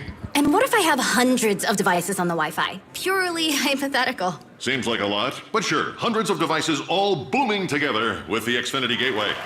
Yes, friends and neighbors, with Xfinity, the Wi-Fi is booming. The Wi-Fi isn't the only thing that's booming. Now get the most reliable Wi-Fi and our best-in-class equipment for one consistent price for 5 years guaranteed. All in. Plus, get unlimited data included and no annual contract. All with the 5-year price guarantee from Xfinity. Visit Xfinity.com, call 1-800-XFINITY, or visit a store today. Restrictions apply. Not available in all areas. New residential customers only. Select plans only. Xfinity Gateway with X5 Complete required for unlimited data except in certain areas. Most reliable Wi-Fi based on OpenSignal Awards USA. Fixed Broadband Experience Report, August 2024. Actual speeds vary. If you think now is the time to shelter in place instead of shop for a new car, you don't know Jack. It's Bunker Buster deals all month long at Dell Toyota. Savings so big, they're classified. Shock and awe. Buy with 0% financing and no money down available every day at Dell Toyota. It's time to nuke your old car or truck. With the Dell Vehicle Exchange Program, get into a new vehicle with the same payment you have now, or maybe one that's even less. Dell continues its quest to be the Delaware Valley's #1 Toyota dealer with the largest payload. Over 300 vehicles to choose from. Don't be too late. Bunker Buster savings at Dell Toyota. You'll be telling your friends that Dell dropped the prices so low, I ran out of excuses. Dell Toyota is close, only 8 minutes west of Exton on Route 30 in Thorndale, or visit them online at DellToyota.com. If you're afraid you're going to pay too much for your next car, you don't know Jack. Se habla español. Jack, sell them for less. Low APR % financing offer on approved credit. Includes all 2025 Corollas, Prius, and RAV4s. Dealer fee $494 not included. Ready for your dream Las Vegas vacation? Enter BetMGM's Your Legendary Vegas Getaway, and you'll have the chance to win a customizable Las Vegas experience. It's easy to enter. Just sign up for a BetMGM account and download the app, or log in with your existing account. Then place your bets on your favorite sports to earn up to 25 entries. You could win a trip to Vegas that includes an MGM Grand Stay, travel accommodations, resort credit, and your choice of an exclusive sports, entertainment, or club experience. Score the Las Vegas trip of your dreams by entering BetMGM's Your Legendary Vegas Getaway, and you could be on your way to your perfect Vegas vacation. BetMGM and GameSense remind you to play responsibly. See BetMGM.com for terms. 21 plus only. Pennsylvania only. New and existing customer offer. Subject to eligibility requirements. Please make sure to read our full terms and conditions before participating in this promotion. If you or someone you know has a gambling problem, help is available. Call 1-800-GAMBLER. When you need to know, depend on KYW News Radio 103.9 FM. Investigators have released new pictures of two of the suspects wanted from the Grays Ferry mass shooting earlier this month. Phillies slugger Kyle Schwarber wins All-Star Game MVP after hitting 3 homers in a tie-breaking swing-off. And this year's Emmy nominations are out. Severance leads with 27. Get the latest anytime on KYW News Radio. Now on Crystal Clear 103.9 FM. You've never needed us more. This is the story of the one. As a lineman, he does whatever it takes to keep the power on in his community. And he wants a partner like Grainger who does the same. Grainger offers the professional-grade products he needs, from voltage detectors to harnesses to hard hats, plus fast, dependable delivery, so he can rise to every challenge. Call 1-800-GRAINGER, click Grainger.com, or just stop by. Grainger, for the ones who get it done. Febreze. It's a classic odor tale. You fried fish for dinner, cleaned up, but the smell is still in the house. And the neighbors are coming over for game night. They're on their way. And then you spray Febreze Air Mist. Febreze Air starts working instantly to fight even your toughest odors, so you go from fish to fresh like that. Now all you have to worry about is Pam cheating at charades. Breathe happy, Febreze, la la la la la. We get it. Attention spans just aren't what they used to be. Heads in social media and eyes on Netflix. But what do people do with their ears? Well, for one, they're listening to audio. Americans spend 4.4 hours with audio every day. Oh, and you want the proof? Well, you just sat through this ad that's now approaching 30 seconds. What could you say to a potential customer in 30 seconds? Let Odyssey put together a media plan tailor-made for your unique marketing needs. Advertise with Odyssey. Visit ads.odyssey.com. At Uline, the prevailing opinion is, if you don't live it, you don't believe it. The people at Uline believe in hard work, and they live it by being there 24/7 to answer your call, having 41,000 items in stock, and offering same-day shipping from 12 locations across North America. Business owners, sellers, buyers, shippers, and packers believe it. Uline is the hard-working, dependable source for your shipping and industrial supplies. Visit uline.com. 94 WIP Sports Update. Brought to you by PDQ Signature Systems. Kyle Schwarber, the All-Star MVP, picking up the honor in most unusual fashion, clubbing 3 wingers in a home run derby on 3 swings, with the game tied at 6 after 9. MLB went to a mini home run derby, and Schwarber's bomb lifted the National League over the AL 7-6. Chauncey Gardner-Johnson spoke on the Pivot podcast about the Eagles trading him to Houston because they are afraid of competitor. He also talked about his injection in the Washington game. I got kicked out. I was nowhere near to play. Nowhere near to play. Everybody was fed up with me, and I'm like, if you go back to that play, I celebrated with Reed Blankenship, and I'm getting cursed from head to toe on the sideline, and looked at Vic even get on me. I'm like, what did I do? So, people in the box, they call down, and they're trying to figure out why am I getting kicked. They was trying to reverse the call. If you are in the restaurant, hospitality, or casino business, you need a PDQ POS system.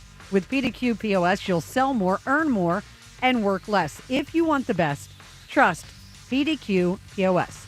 PDQPOS.com. Hot and humid today, scattered late-day storms, high 90. It is currently 78. Listen to Sports Radio 94 WIP on your streaming device. Just download the free Odyssey app or tell your smart speaker to play 94 WIP. Sports Update on 94 WIP. This July, Cozy Jewelers is celebrating 35 years of love, sparkle, and family tradition. For generations, you've trusted Cozy for life's biggest moments, and now it's your turn to step up to the 5th C. Cut, color, clarity, carat, and of course, Cozy. As a family-owned business, Cozy treats every customer like one of their own. Celebrate 35 years of quality with Cozy Jewelers in Newtown Square, where memories begin and sparkle last forever. Starting your day with a This is the morning show with Joe DeCamera and John Ritchie. Sports Radio 94 WIP.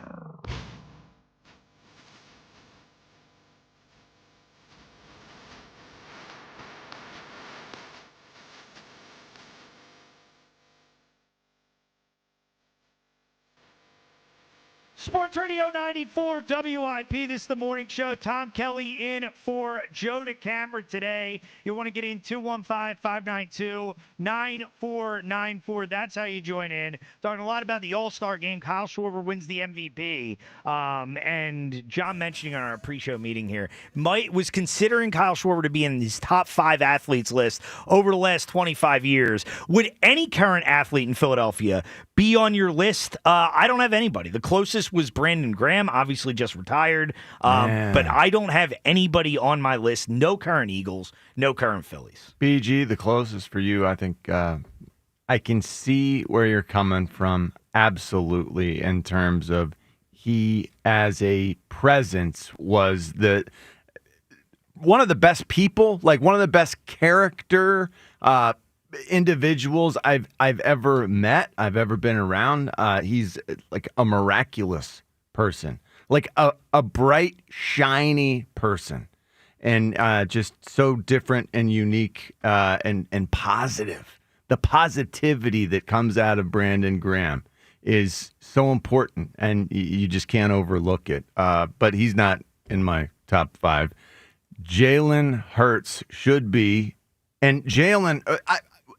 I think it's a travesty if you're not seriously considering the fact that this guy is the leader of this offense, spearheading the way to probably more world championships, having the world wrapped around his finger right now, being the leader, the MVP of the Super Bowl, the world championship belt around his waist. It's a great time to be Jalen Hurts, and the best is yet to come. I truly believe that. Yeah, and Jalen Hurts is the one where, the opinions on him remain very split, and whether he'd be on the top 5 for a lot of people. In a few minutes, I do want to get to some sound from Danny Parkins of FS1. He had some things to say about Jalen Hurts and where he ranked on that ESPN survey, ranking number 9. So we'll get to that in a few minutes.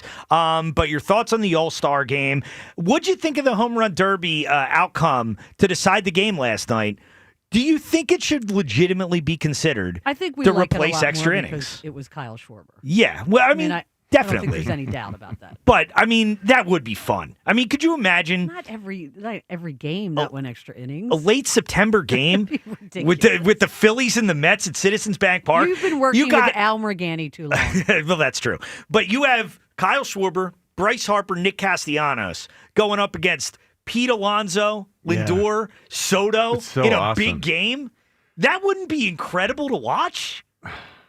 Yes, it certainly would be incredible. I love the way it feels. I think it sort of bridges the gap. You know, like I hated trying to figure out what the heck the rules were of the those were home run derby. Yeah. And now you add that component, the home run derby. I thought it was so cool the way they had 3 swings. Like you had to make those swings count, but you could take unlimited pitches. Like it was a really cool, just an interesting idea when executed the way it was last night by our guy. It really accentuated how awesome it could be. And I'm not saying for playoff games or anything, but in the regular season, you do this kind of bastardized version of extra innings anyway, where you just put a guy on second base. I don't think that this is like a whole lot different than that. You know, it's not real baseball anyway. So I think it would be interesting, but would love to get your take on it. 215-592-9494. And our side topic today, who or what is funny with it being Will Ferrell's birthday. Let's go back to the phones. Go to Ed in Phoenixville. What's up, Ed? Good morning, TK. Good morning, team. How's everyone doing? Doing well, Ed. So my something that's funny is going to tie into the Jack Fritz, Joe DeCamera thing in a second. I think this contest, if somebody considers it anything other than a farce, is fooling themselves. And I think that's what that's its value. Like farcical. The thing that's funny, Monty Python, Holy Grail, as in this farcical aquatic ceremony where they. Anyway, you have to have seen it. And it's just a flesh wound. A flesh wound, your arm's off. And that's spurting. Yeah, so I can't stop listening. You guys have me on every development, like Joe DeCamera's running technique to Jack Fritz's epic meltdown. I mean, my wife is listening to sports radio because of this silliness. And I wouldn't call Joe's running a technique. I would call it an abomination. The meltdown was also an incredible abomination. Yeah. That meltdown, epic. Look, that changed everything for a lot of people. For me, I saw Jack in such a different light. That surprised the heck out of me. You saw the full footage, right? Yeah. I saw the full footage as well. This is where I got to give Jack a little bit of credit, though. I didn't think he'd be able to bounce back in baseball. I thought he was going to throw balls. I didn't think he'd be able to throw the ball over the plate. So I will give him credit for that. But you seem to be like happy about it. You should be sad. You should be supportive of Joe. Again, I think what is right here is that Jack should win. Jack should win. I don't want Joe's I don't know. What is it? His idea that he can't lose at anything. I don't want that to continue to be reinforced. Joe needs a slice of humble pie, and you want Jack to give it to him. You two are so wrong. Joe is not interesting when he's being humble. Joe is way more interesting when he's haughty. Yeah, I like the haughty hammer too. You gotta have that. You like haughty hammer? I enjoy it. I enjoy it. I get that. Not gonna lie. It bothers me. Haughtiness bothers me. Really? A lot. What do you got? I guess haughty where haughty is deserved. There are different reasons. Sometimes people have reason to be haughty. I think Joe has perfect reason to be haughty in a lot of ways. Sports trivia? Yeah, sure. Yeah, sports trivia, sure. Actual sports. But hey, it would be a heck of a win if he could pull it off. The underdog, pull him for the underdog. What do you got in the All-Star game, Ed? Yeah, so I missed the Kyle Schwarber thing. Like I think a lot of people in the greater Philadelphia area was asleep, but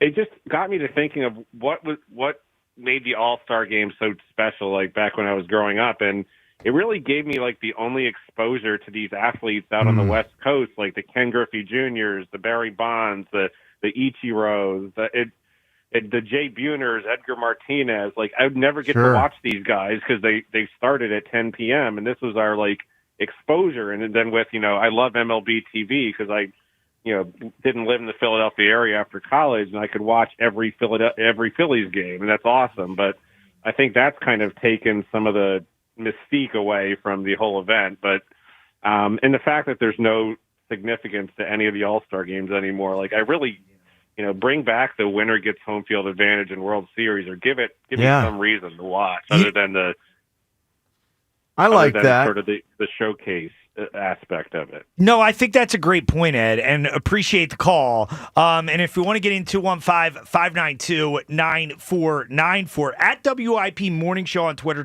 poll question of the day, sponsored by Armin Chevrolet. Armin has the new 2025 Chevy Trax in stock now, starting at only $21,495. Together, let's drive. See Armin's inventory at arminchevy.com. And our Twitter poll question today, should the swing off replace extra innings in regular season baseball?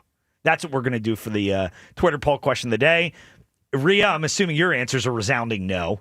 Yeah. Okay. No. John, what would you say? Would you replace it? I'll you take do swing it. off? Yeah. I like it. I mean, again, regular season, I'm all for it. I don't mind the ghost runner as much as a lot of the traditionalists do. I am not a traditionalist in any way as it pertains to baseball. So I'm excited about a lot of the changes that they've been willing to make thus far. I think I love the recent uptick in aggressiveness, making these changes. The pitch clock thing absolutely transformed the game in a positive way. And now I feel like the robo-ump, it can do the same thing. Worked fine last night. Yeah. I'm such a huge supporter of their willingness to change the game for the better. And here's another chance. What's your vote, Devin? Yes or no? I mean, I think it would make the game exciting, or a little more exciting, I guess. And when you're sitting there waiting for like the 14th inning for someone to score, like, yeah, I think it could be. What I wouldn't like is how it could change, like what happens, in terms of what teams do with free agency, with like the type of players that because like you just would need people to match the ball at that point. It doesn't really matter about plate discipline. Pitching doesn't really matter at that point. So I just would want to look at the ripple effects of that, but it would make it more exciting. I also think we're talking about, a small number of games here. It's not like a ton of games go to extra innings. That's true, but a lot do. Yeah. What do you think, Buzz? Are you pro swing off? No way. Oh, come You're going to settle. He's too traditional for that. You're going to settle real baseball games by wheeling out an L screen and having a coach throw. They do a shootout in hockey. That is not the same thing. It's not the same thing, Tom. It's very similar. Well, the difference is the pitching. Like if you're bringing out the screen and having a coach just like throw easy balls, or easy pitches, I should say. But like that's not. And then it defeats the purpose if you have an actual pitcher throwing pitches, because then it's like you might as well just play a regular inning. Right, but so you have to find some happy medium there. Well, I'm just envisioning, late September, Phillies Mets.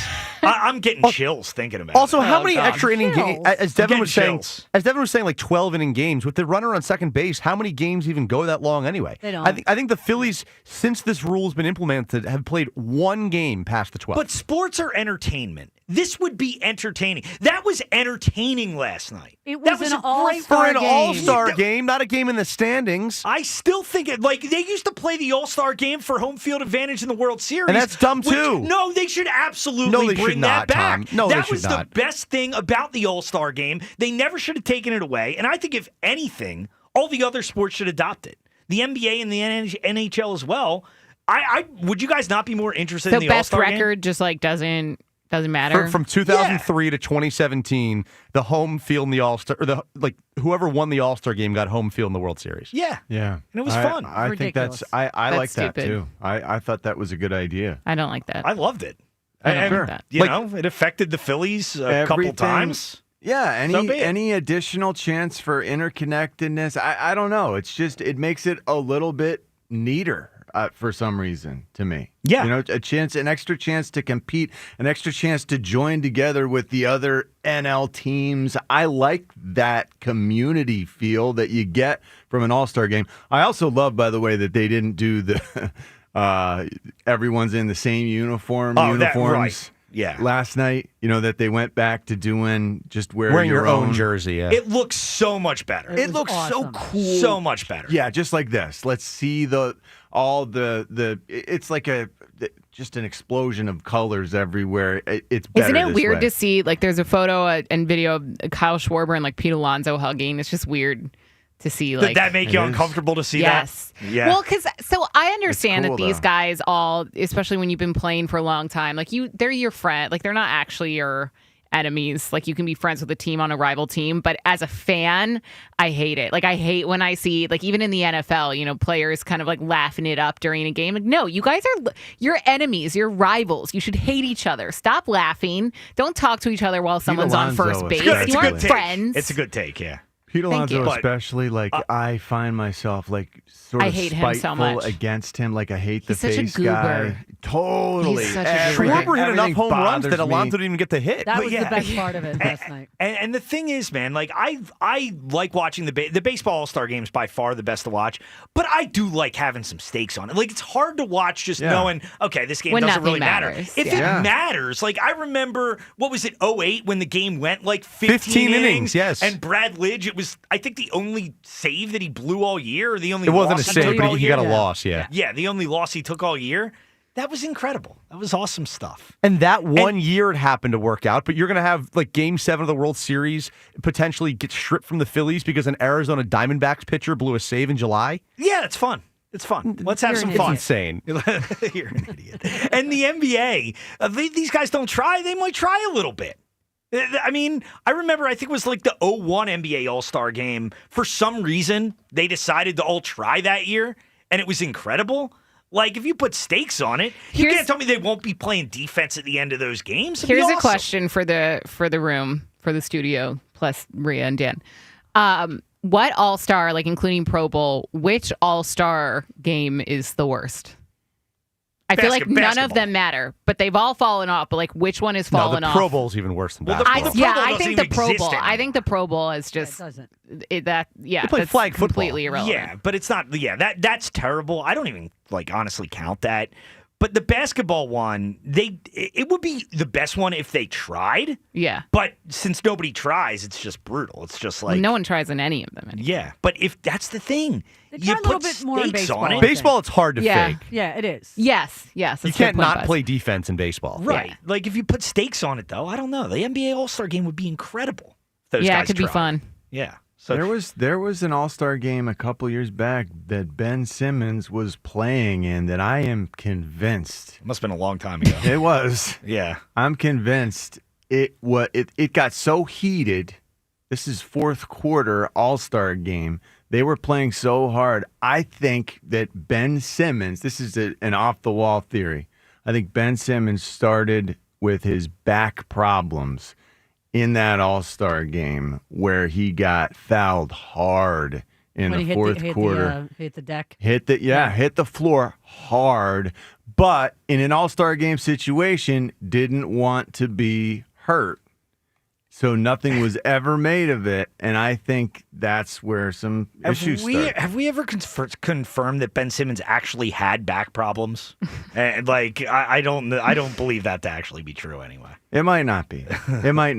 But at the time, I remember thinking, wow, that looked really bad, the way that he just went down. Yeah. And, he got up, not without struggle. Right.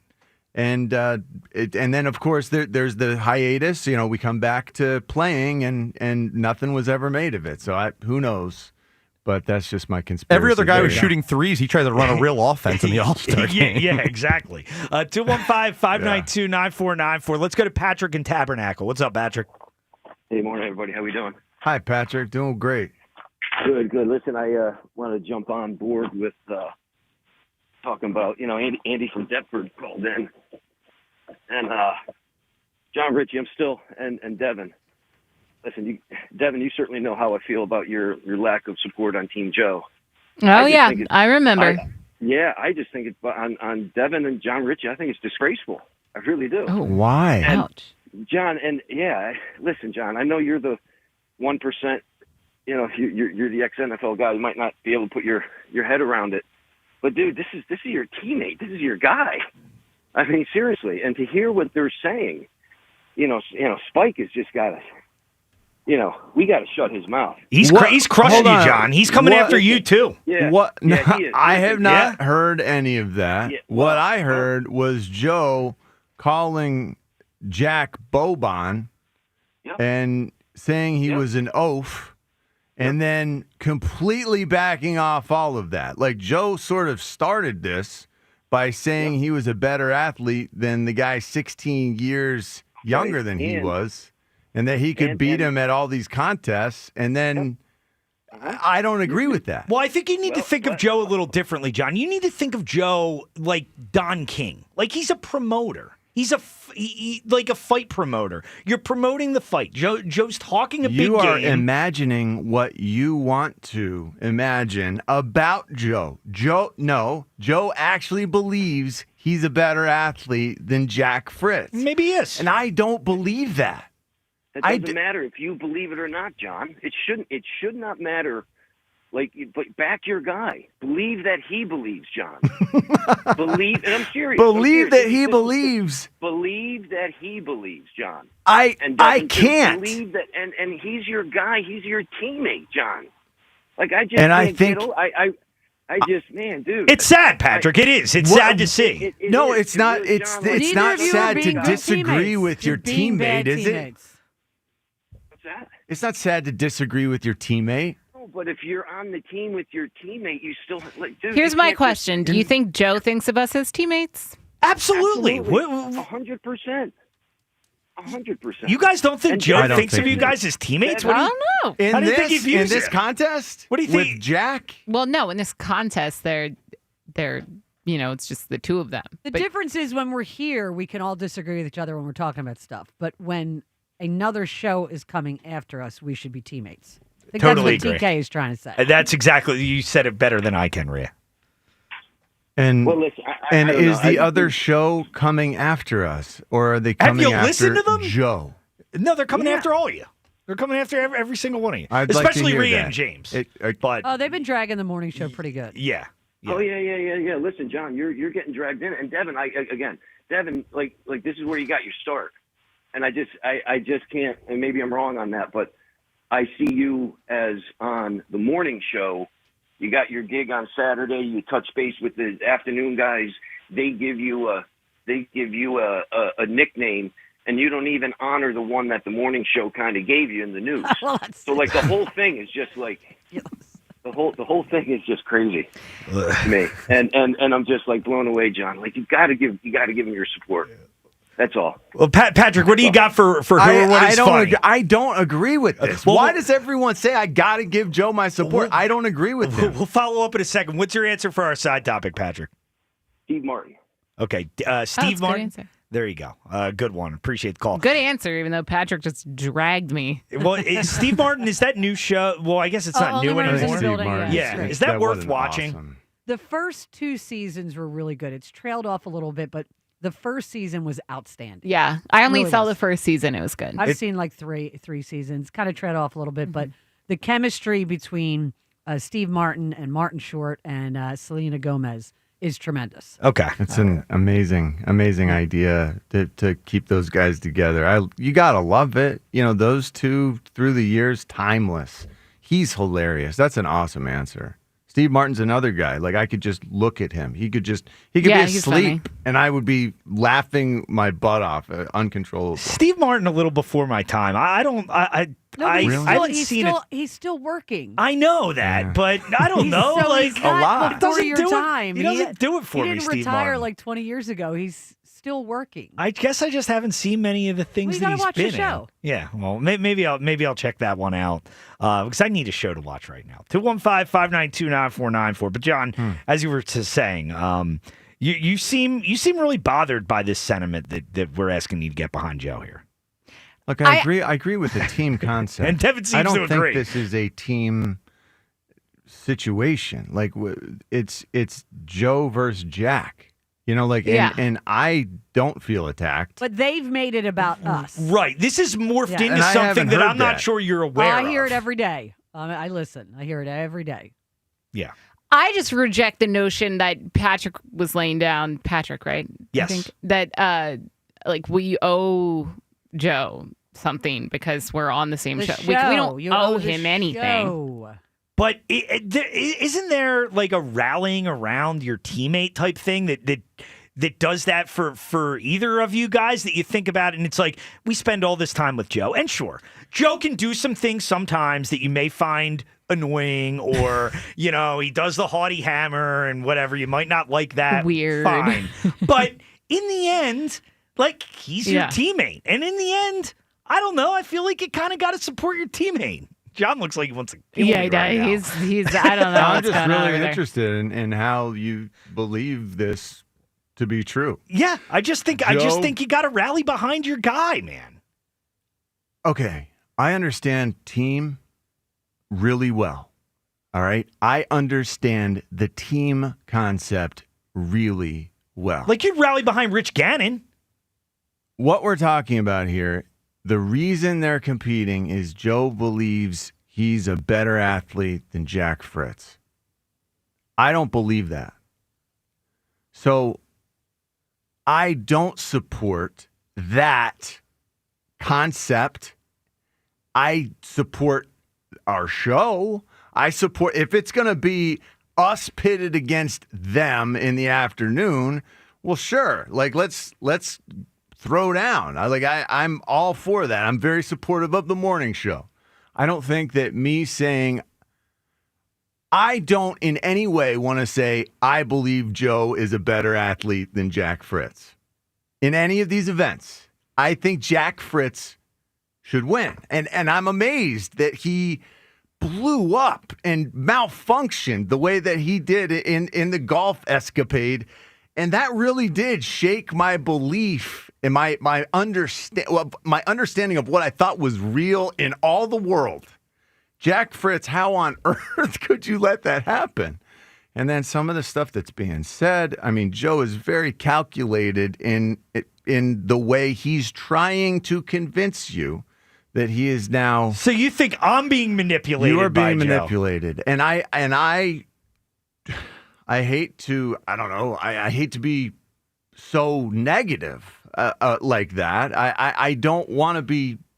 I don't want to be this guy. I don't want to be the Debbie Downer. You're being about a it all. hater. You're hating. I feel very strongly in what I believe. I believe Jack Fritz, 16 years his junior, is the better athlete. The college athlete is the better athlete.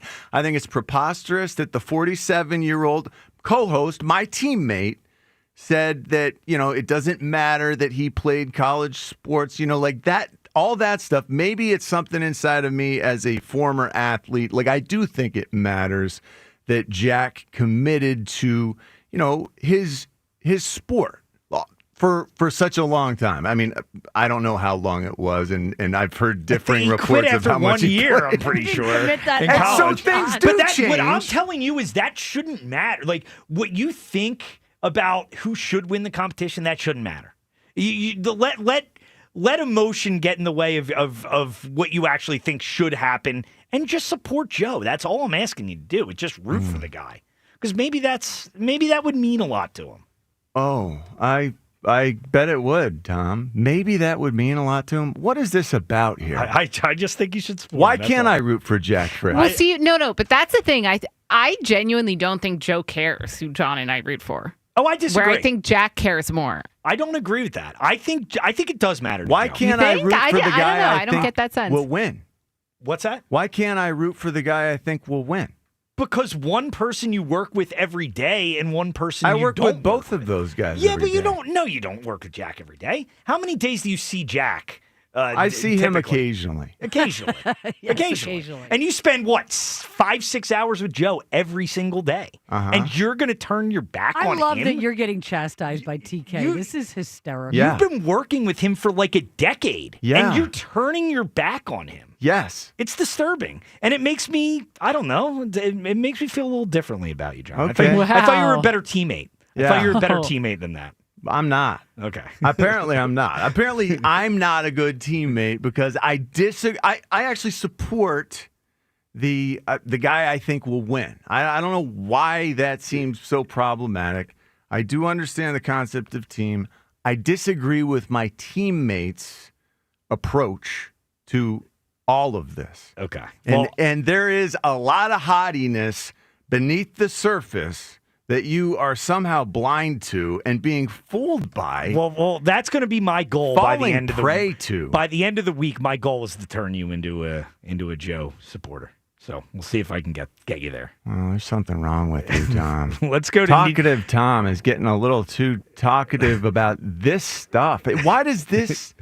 This is crazy stuff. Let's go to Neil in the Northeast. What's up, Neil? Shout out to Devin and the show with Ruben Amaro, 8 o'clock on Saturday.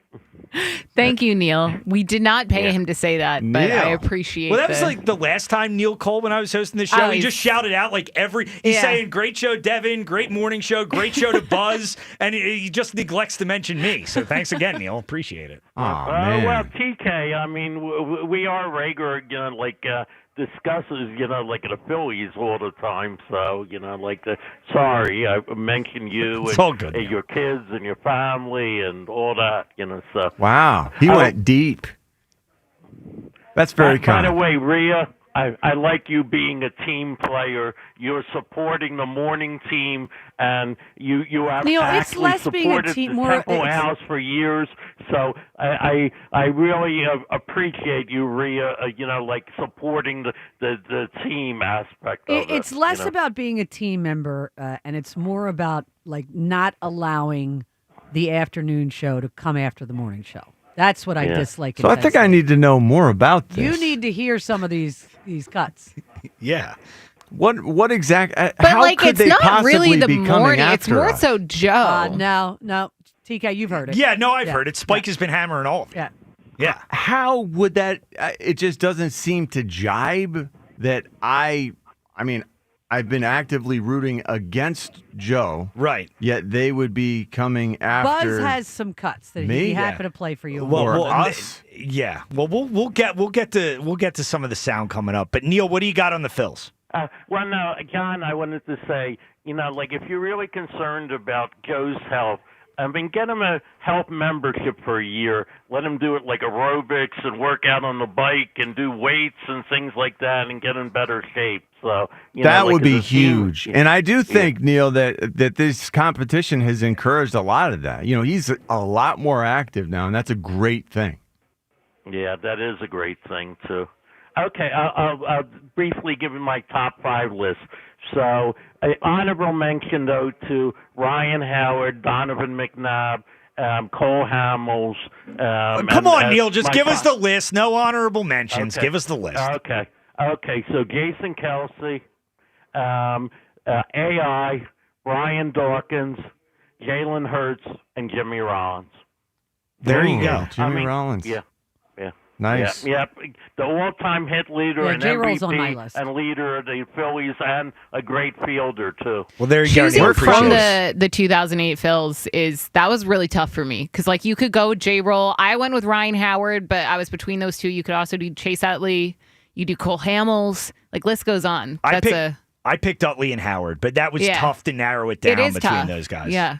Or you can be like Richie and choose none of them. I know. I'm sorry. My list was very similar to his. I mean, my list was very similar except for Brian Dawkins instead of. I had Brian Dawkins on mine. Wait, so yours, Richie, is all Eagles except for AI? Kelsey, Hurts, McNabb, Iverson, Dawkins. Yeah. Okay. Yeah. Okay. So I think Kelsey was not on mine. I think I'm probably in the minority, though, not putting him on the list. He's what not was on your mine. thinking there? I guess the offensive line thing. Well, yeah, and I decided to take Brandon Graham over him. Mainly because, I think they had similar careers. I mean, Kelsey may be the better overall player, but I put a lot of stock into, Brandon Graham making that play he made in the Super Bowl. No, that's So a do I, really 100%. strong argument to be made. Yeah. You win the biggest game out there. Yeah, that's a big deal. I mean, if he doesn't make that with that play, like think about that. Like if Brandon Graham doesn't make that play, how different are like all of our lives potentially? Like because I think we all felt in that moment that Tom Brady was going to go down and score. I mean, Tom Brady always goes down and scores in that moment. They were down 28-3 the year before. It changed the way we look at sports as a whole. Absolutely. Man. It really did. Like we are kinder and gentler as a group because of that play, that championship. I believe, though, in some cases, John, I agree with you, but in some segments, I believe it made people more the expectation of they've got to have a Picasso. The comments that I've heard since the Eagles and Jalen Hurts won the Super Bowl are like, Jalen, anybody else could have come in and done that. And I'm going, if he had been, Nick Foles is seen as a god around here. He had one or two great games. Yeah. Jalen wins a lot. And I think some segments of not just fans, but media look at Jalen differently because the Eagles had just won one going, well, this team would be better. They lost one game in the last 11, and that was the game he got injured in. I'm like, what else were you looking for? Like perfection? Yes. Yeah. That's actually the answer. Yeah. Perfection. And I get frustrated with your guy that you think I should be supporting blindly, no matter what this he is says really or bothering does. you. Yeah, I get frustrated with him because it does feel like there's a standard that's impossible to achieve for Jalen. This quarterback. Yeah. Only this quarterback. You compare the mistakes made. Holy cow, Josh Allen, who is ahead of him on this most recent made plenty list. Of mistakes in big games. Huge Lamar Jackson. Error meister. Yeah, Lamar. Yeah. Lamar has been the reason his team has lost in the postseason on many, many occasions now. It's just there's a standard that's impossible. And they always point out to the 2-2 start, and I get that. But they righted the ship. And did they right the ship by changing the offense? Absolutely, going to a more running. You have Saquon Barkley. But I will just remind everybody, in that Atlanta game, Jalen Hurts threw a perfect pass to Saquon Barkley, who dropped it.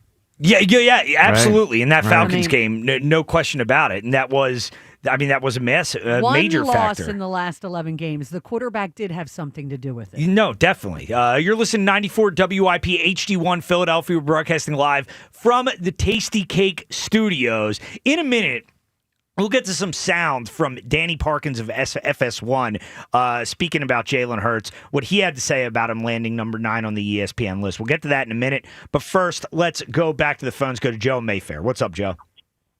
Hey, good morning, everybody. How is everybody doing today? Doing great, Joe. How are you? I'm doing great. And you don't have to back Joe to camera. He's pompous, and you have to deal with him every single day. And there's nothing wrong with it. That's what I'm saying, Joe. Thanks. You know what? Thank you for that vindication. Thank you for saying I'm allowed to go this route. It does feel, I don't know, oppressive. That Tom I'm oppressing is telling me, no, because if you try to cage me up with the "you're a bad teammate" thing, of course I don't want to be a bad teammate. I mean that does matter to me, but Joe is so pompous. He is the caption, the definition, the little picture hand drawn in the dictionary. That could be Joe. Yet. He's deceived you, Tom. I'm just saying how I see it from my perspective, from the outside, as an outside observer, which is how I kind of view myself in this thing. Even though I have declared, if I have to declare for a side, I would declare for Joe. I just see Jack getting a lot more support than Joe is getting. Jack is getting the full-fledged support of the afternoon show. And really, here on the morning show, I see Rhea, and Rhea's backing Joe. You are obviously not. Devin is not. And I'm even a little disappointed in Jimmy. I feel like he's been a little trying to straddle the fence. I don't know where James's allegiances lie, and he tries to pull I work with Jack too on high hopes, and but I feel like he leans towards Jack, and he doesn't get nearly enough pushback as we are getting right now. But that's the whole point with the afternoon show. James was very clearly more on Jack's side than he was on Joe's side. James loved what happened with the golf. And they got their panties in a twist about, his support of it. Well, we actually have this audio. Here's the afternoon show ripping James. James has attached himself to the morning show. Yeah, it's fine. But again, once I win baseball, he'll be right back. Oh, yeah. Jack, you're so good. What do you mean? You're so good. And then you wonder why people are rooting against you. You're like, how could he jump ship? Mock him for... Well, I'm disappointed in him. I'm disappointed in him because the whole time in the lead up to this, I love James, but the whole time in the lead up to this, he's like, Joe, you have no chance. And you could tell he was cheering for Jack. And then as soon as Joe is telling the story, James is like the peanut gallery over there. I was like, It was like we just heard that it was like the Beatles had come to America for the first time, or it was like a Belieber when they first saw Justin Bieber in person. It's like, Joe, it's so amazing. Now, does that bother you at all, John? I mean, you're a James. You might not be a Joe guy. You're a James guy. I mean, that's insulting. Yeah, that was very insulting on James. Or mocking account. James. Yeah. I feel a little defensive there. Okay. Because first of all, John, when Joe told the story about the golf, he told it perfectly. Mm-hmm. All of us were stunned that he won. Mm-hmm. So we all reacted, I thought appropriately. Yeah. Joe, what do you got on the Phillies, Joe? Well, I got my top five. Okay. And I call this. I love the morning show, and there's a player in that everyone should have one player on their list. There's only 3 players in Major League Baseball history that have put up 45 homers and 135 RBIs in 4 straight seasons. One, his name is Babe Ruth, and Ryan Howard is the second, and Sammy Sosa's on there. Wow. I think Ryan Howard's the most underappreciated power hitter in Philly sports. World champion. The 6 seasons he had when he was here. I mean, I don't want to hear Bryce Harper in his breath yet until they win a ring, until he stays healthy. If he didn't come up so late in the Phillies organization because they wanted to keep his salary down, that's a crime what they did to him. He would have been a 500 home run hitter. The numbers he put up were staggering, not taking any juice. And what he did for this team and what he did to get Citizens Bank Park popping. I mean, it was a whole team effort, but everybody wanted to come there and see Ryan Howard bat and see how far he could hit a home run. He's 10 times X what Kyle Schwarber's done to the city, and I can't believe you even consider putting Kyle Schwarber in there. Ryan Howard was God in this town every night going to Citizens Bank Park for what he did when his approach to the plate. The opposing pitchers didn't want to pitch to him. He got intentional walks so many times, and how many clutch hits he hit, how far he hit the ball, and just a great human being and a great teammate besides that.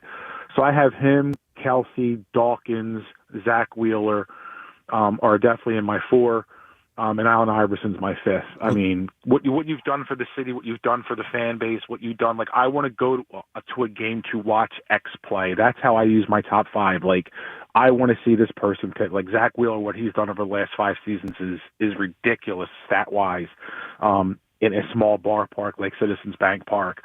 I think we don't appreciate greatness as much as we do appreciate what's going on in the takes in the world, like right now at Schwarber.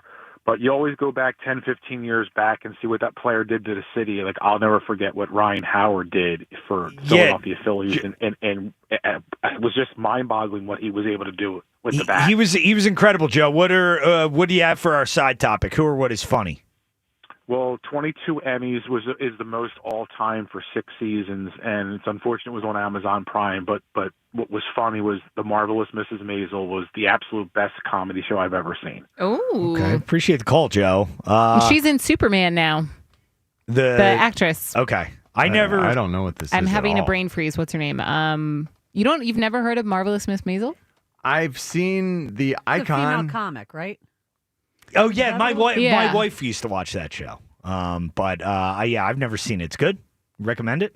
I actually didn't really watch that show that much. I think I saw like bits and pieces of it. I'm Just saying the actress is The way you oohed when he said it made me think that you were a fan. I like that he shouted out a female comedian. We've gotten all male Rachel answers. Brosnahan? Brosnahan. Brosnahan. I've seen her. Did you I have add no a idea. G in there, Buzz? Brosnahan. Brosnahan. Wow. Why would that be the first pronunciation? Weird pronunciation. I've from seen Buzz. Rachel Brosnahan in a lot of the Us Weekly exposés now, Because she's Lois Lane in the new Superman movie. Okay, so here's her in this outfit. Here's her in this outfit. Here's her in this outfit. I didn't realize she was the Miss Maisel also, and I didn't watch it at all. But it definitely seems like it's popular and good. Devin, and I had no idea. Your friend David, I don't want to mispronounce his last name. Corin Sweat. So they did an interview with David, and Rachel was there, and they were asking him about being an Eagles fan, and she said, who would be better at the tush push, you or Superman or Jalen Hurts? Yeah, and they kind of go back and forth, and Rachel goes, "What's the tush push?" And they were trying to explain it to her, and she goes, "But I don't understand the tush." And David had the best line. It's in the title, Rachel. Tush. So I know exactly what clip you're talking about. Yeah, I love all the clips of David talking about Philly sports. Wait, you're friends with Superman? So he's married to one of my best friends from high school. Oh, really? Kind of crazy. Wow, yeah. that's pretty incredible stuff. Yeah, it's been really cool to see. I'm so happy for them. It's wild because we found out that he was cast as Superman. I mean, they filmed especially with all the effects 2 years ago, maybe more. Oh. So just knowing that you're about to become super famous it's crazy to watch it happen. You know Superman. I do. That's pretty incredible. I do. Wow. Yeah. And I hear I hear it's really going well too, the way that I saw it one is being received earlier this week, and it's really good. Yeah, I loved it. That's amazing. And I will say this, and I mentioned this to Devin. We all know Mike Francesa from formerly a WFAN, very well respected sports guy. Oh yeah, he ripped it. He did a viral takedown, but I will say this: I showed it to my son. My son is a superhero, Marvel, DC aficionado. I showed him the review. He's like, wrong. Everything he said in there was wrong. Well, Francesa seems pretty grumpy. Let's be honest. Yeah, he's a bit. So I will be doing Clark's review of his review on my TV podcast show I did with Angela today. Oh, nice. I mean, literally, Clark took down Mike Francesa in his review. I'm so love it. It's a very proud moment. Love it. There you go. 215-592-9494. But another thing last caller said, Ryan Howard absolutely should be on the list. And this is what He's right. I struggle between him and J-Roll. Yeah. I think what happens is we do forget how important that 2008 team in general was. That's the first team that I ever saw win a championship. I think most people in our generation, first team we've ever seen win a championship. And Ryan Howard, man, I think people forget how unbelievable he was, because he gets dinged sometimes for postseason performance because postseason numbers overall aren't great. But 07 and 08, those Phillies teams, they don't even make the playoffs. Get me to the plate, boys. If Ryan Howard in September, he would just carry them on his back. And I look at those teams, and Jimmy Rollins, Chase Utley, obviously those guys were unbelievable players here. Nothing in that lineup works without Ryan Howard in the spot he's in. Yeah. So that's why he made my list. Yeah. Well, there you go. So maybe y'all should have. Well, that is lead. awesome. I have a hole in my knowledge of all things baseball, I guess, because I didn't start watching it until 2016. Okay. When maybe it was 2017. The Cubs won? When we started doing the show. Yeah. When Kyle Schwarber won the World Series you with the didn't Cubs. watch baseball at all for 40 I years? was football. I was working in football. I was doing games for football, NFL and college football. That was it. And doing the college and NFL at the same time, that really was man, I'm stretching myself here. I get it. Because that's a lot of teams. I also think what's interesting with baseball, I was talking about this, even with this current Phillies, It really just depends as a fan, like what you enjoy watching. Like I like watching home runs. Like that's my favorite thing. I like when they make the ball go boom. And that is exactly what Ryan Howard did. It's what Kyle Schwarber does, where other people have a greater appreciation for pitching or for, like small ball for like, so it really just depends on what you're watching for. Well, Devin, that's why you got to come around to the side of this swing off. Swing off, determined games. I know. I should enjoy a swing off if that's what I enjoy watching. That's what we need. Twitter poll question of the day at WIP Morning Show, sponsored by Armin Chevrolet. Armin is proudly celebrating 25 years of serving the automotive needs of the Delaware Valley. Together, let's drive. ArminChevy.com. Should the swing off replace the extra innings in Major League Baseball in the regular season? At WIP Morning Show on Twitter. 215-592-9494. When we get back, we'll get back to the phones, and we will get to this Jalen Hurts audio from Danny Parkins of FF Swan that we discussed earlier a little bit as well. That's coming up next. Tom Kelly in for Joe DeCamara. It's the Morning Show, Sports Radio 94 WIP. Burst pipes, leaks, clogs, corrosions, even a loud, mysterious noise. Don't let one of these plumbing problems ruin your summer. Contact Horizon Services today and stop worrying. No matter the time of the year, you can always trust the experts at Horizon Services to solve any of your plumbing problems because, frankly, they have seen it all. You will not be waiting around for days for a plumber to arrive. Horizon Services has same-day service, so they'll make sure your problem is fixed fast. As always, with Horizon Services, job will be done right the first time. If it's a bigger job, say a water heater installation, Horizon Services has money-saving warranties, rebates, and flexible payment options. Doesn't matter what season it is, you shouldn't be worried about having enough hot water for everyone in your home. And you shouldn't have to worry about your wallet when you need to take care of your home. Horizon Services, they are available 24/7, so don't wait. Schedule a visit, horizonservices.com. That's horizonservices.com. Book today, knowing with Horizon Services, help is on the way. This is a test of the emergency alert system. This is only a test.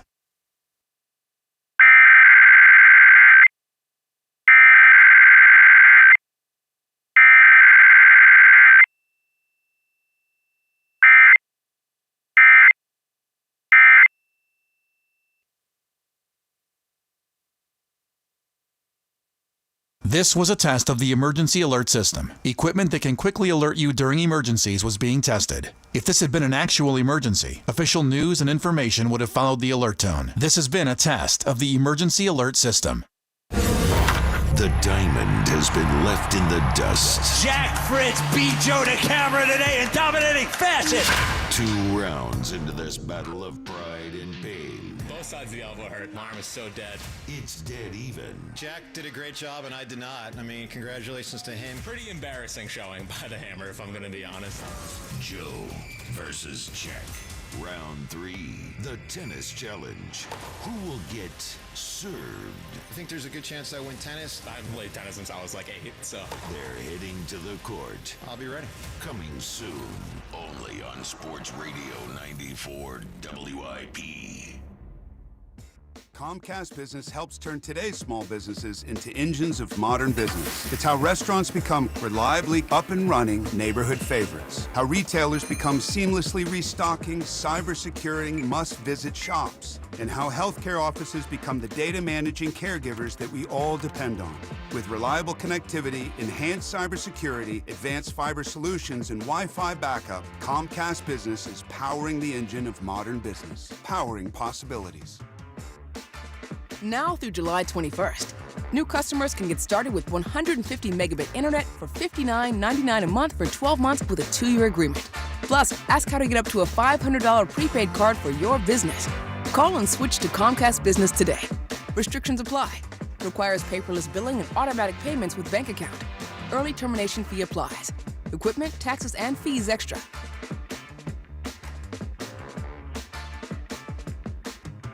Bunker Buster deals at Del Toyota. Buy with 0% financing and no money down available every day at Del Toyota. DelToyota.com. Jack, sell them for less. How you heat your water matters. So whether it's a tank or a tankless model, choose Bradford White. Go to BradfordWhite.com. Bradford White, built to be the best. We finally switched to T-Mobile because with them, we can be connected here and there. Listo, stop. Now we just need to harmonize. Switch today. Get 4 Samsung Galaxy S25 phones with Galaxy AI. Plus, get 4 lines for just $25 per line. Visit a store, T-Mobile.com, or call 1-800-T-Mobile. 1-800-T-Mobile. For well-qualified customers with autopay plus taxes and fees and $35 per line connection charge. Minimum 4 lines on plan. Contact us if canceling lines. Plus $5 per line without autopay. Debit or bank account required. Visit T-Mobile.com. Breaking news, and this one is almost unbelievable. Yeah, it's all about new customers at Bet365. Because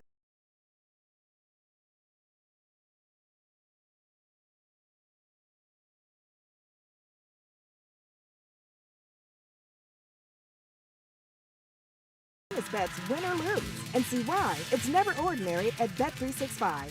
Gambling problem? Call 1-800-GAMBLER. 21 plus only. Must be physically located in Pennsylvania. T&Cs apply. Available in app only.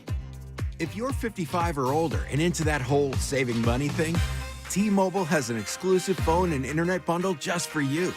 Right now, get 2 unlimited phone lines plus 5G home internet for just $30 each per month with autopay, plus taxes and fees. And with 5G home internet, setup is easy with just 1 cord and no technician needed, which is great if you're also into that whole keeping it simple thing. Switch now and experience the best mobile network in the U.S. Visit your local store to start saving. T-Mobile, it's better over here. Based on analysis by Ookla of speed test intelligence data Q4 2024 to Q1 2025. Ookla trademarks used under license. Unlimited on our network. Customers on voice plan may notice speeds lower than other customers and further reduction if using more than 50 gigs a month due to data prioritization. Video streams and SD on this plan. Home internet pricing after $20 a monthly bill credit plus $5 per line without autopay. Debit or bank account required. See 5G device coverage and access details at T-Mobile.com. If you could hear Old Spice Fiji Antiperspirant, what would it sound like? First, you'd start with Fiji Antiperspirant's amazing scent of palm trees. Add pure notes of fresh coconut and layer on 24/7 odor and sweat protection. You won't hear any dyes or parabens because with Fiji, you won't have any. So while your regular antiperspirant sounds like this, Old Spice Fiji sounds like this. Sounds like it smells amazing. There's nothing like when you get that part from eBay and it just fits. Yeah, the first time. So you can do less of this and get right back to more of this.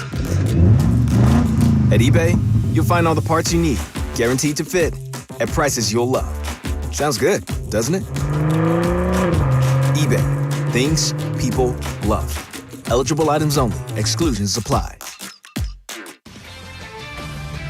This is Boomer Esiason with an Odyssey Sports Minute, sponsored by Metal Supermarkets, the convenience stores for metal. Find a store at metalsupermarkets.com. You know, folks, I've been in this business for a long time, and I know this is one of the slowest news weeks in sports. But come on, what makes reporters think Texas quarterback Arch Manning wants to talk about next year's NFL draft rather than say, I don't know, their opening game against Ohio State? That would seem to be front and center. I'm Boomer Esiason.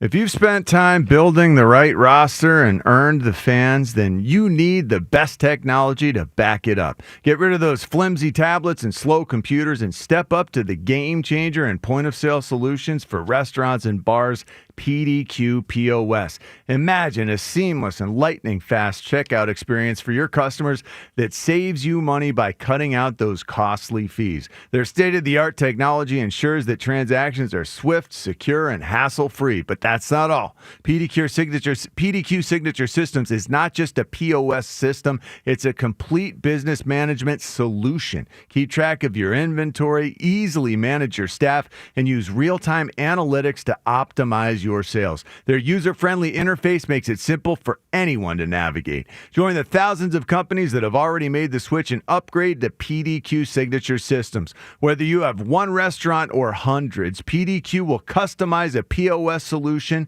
for your specific needs. Upgrade to the professional point of sale. Visit pdqpos.com. That's pdqpos.com.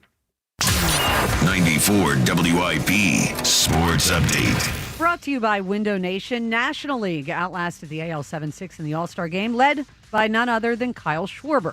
Got MVP honors despite not having hit in the game. Game was tied after 9 at 6, so they went to a mini home run derby. Designated players each getting 3 swings. Schwarber connected on all 3. Schwarber in the air to center field, headed towards the wall, and to the lead. They're within one. Schwarber's in the All-Star game. That's MVP material if he gets the third one right here. In the swing. That sound courtesy of ESPN. A hat trick indeed for Kyle Schwarber. All-Star game next year. Well, that'll be at Citizens Bank Park right here in Philadelphia. Save big with Window Nation's best deal yet. Get 50% off all window styles plus no interest until 2030. Call 866-90-NATION or visit windownation.com. Humid today, late day storms, a high of 90. It's currently 79. Listen to Sports Radio 94 WIP on your streaming device. Just download the free Odyssey app or tell your smart speaker to play 94 WIP. Sports update on 94 WIP. Former Eagle John Ritchie. Future President Joe DeCamara. This is the morning show on Sports Radio 94 WIP.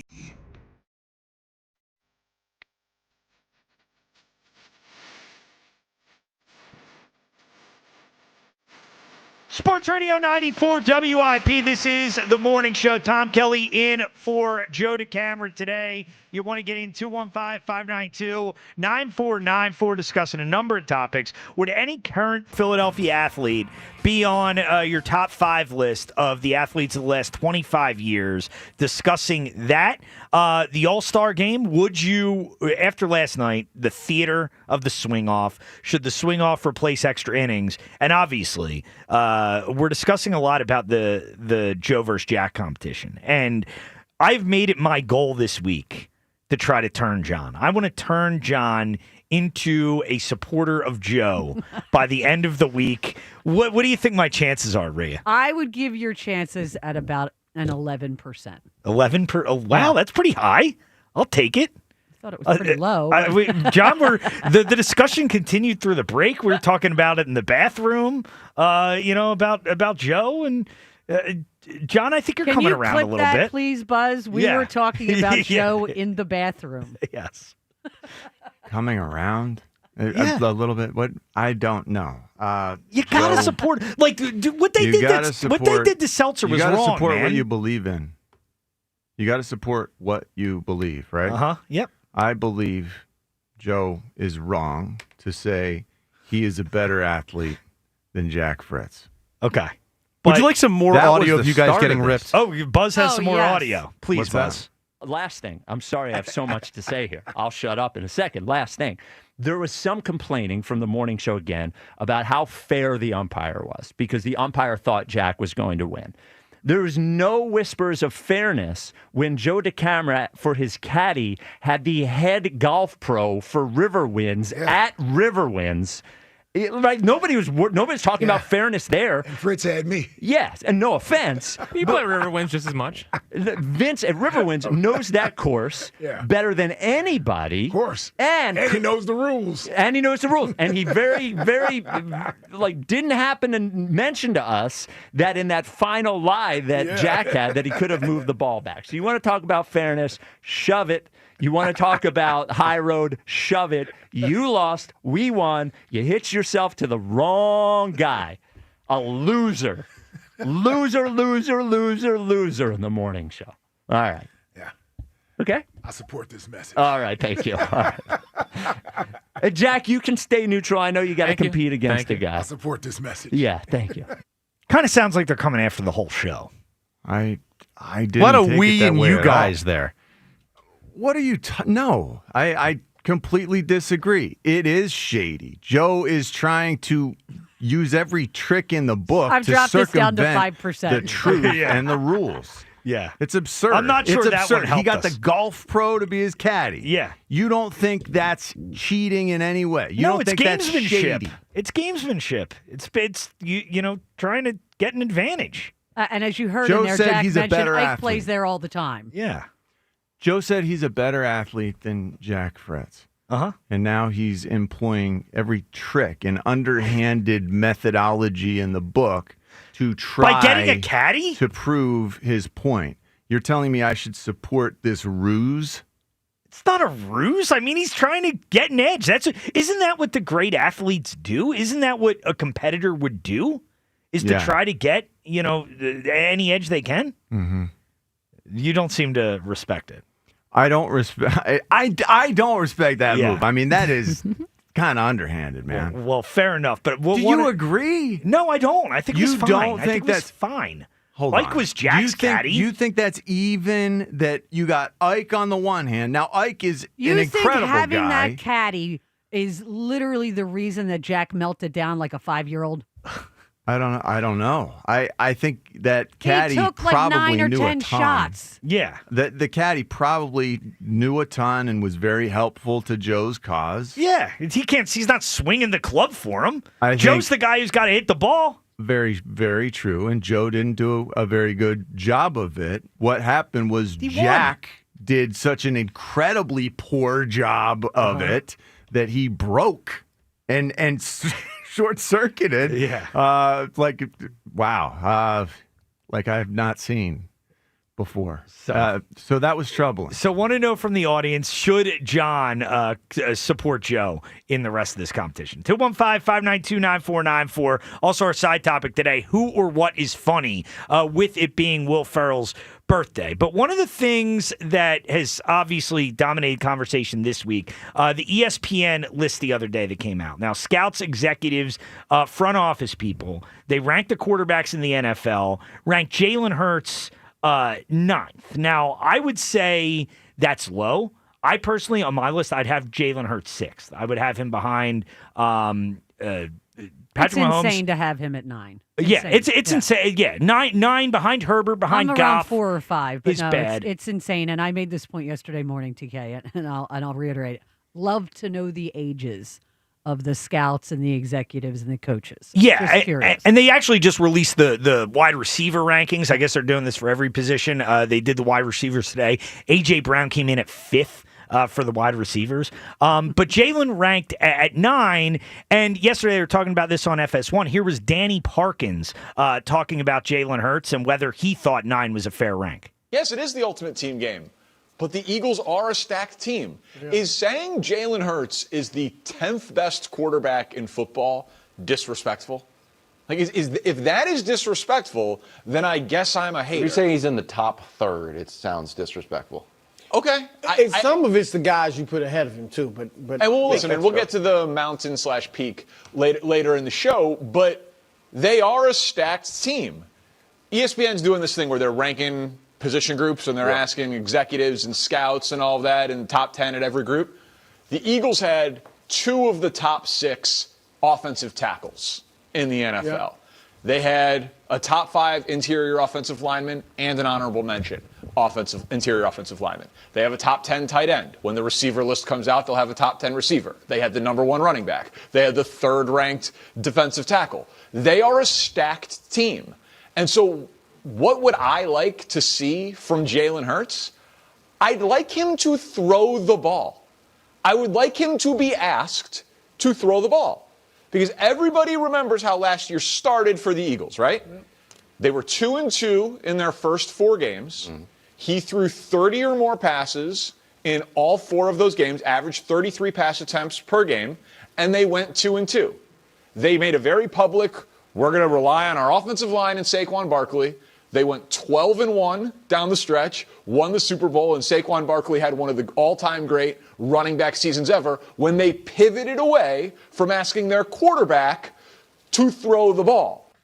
Moron. Now I don't. Flat out moron. I don't think all of that is fair. I think some of it is fair. Like some of what he said is true. He wants him to throw the ball. Right. Okay. What the Kansas City Chiefs did in the Super Bowl was say, we're going to shut down Saquon Barkley and you, Jalen Hurts, have to beat us. Mm-hmm. That's exactly what he did. He did. He did so it. Clearly Danny Perkins, who I've never heard of before today, literally didn't watch the Super Bowl. No, he did it in the 2 biggest games, and that's why I think, the overall point to say he has never done it is unfair because he did it in the 2 biggest games of the year.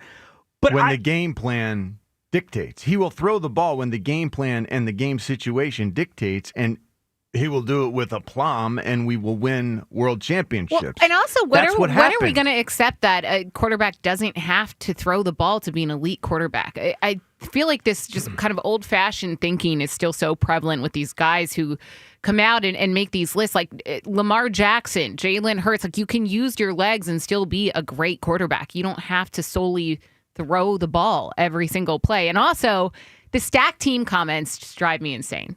Because I do a show on Odyssey's BetMGM network, and our producer is from Chicago, and he'll always say, like, well, Jalen Hurts isn't good. He just has a stacked team around him, even after winning the Super Bowl.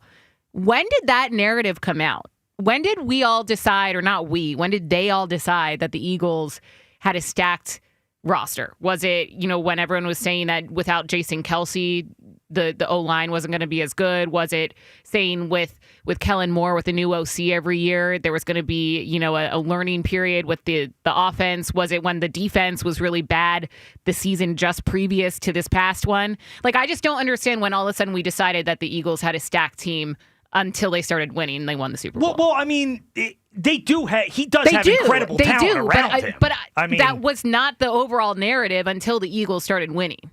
Well, right? But they also didn't have Saquon Barkley until this year. No. They have great receivers. They have the best running But back. I They don't do have think the best that offensive line. takes away from Jalen Hurts. No, I don't think it takes away from him. Yeah. But I don't think it's like, I'll put it this way. I think 9 is too low, but I had him ranked 6. I don't think if you don't have him in the top 5, you're a hater when it comes to Jalen Hurts. Would you guys agree with that, or would you guys disagree? Wait, you think if you don't have him in the top 5, you're a hater? Yeah, I have him 6th.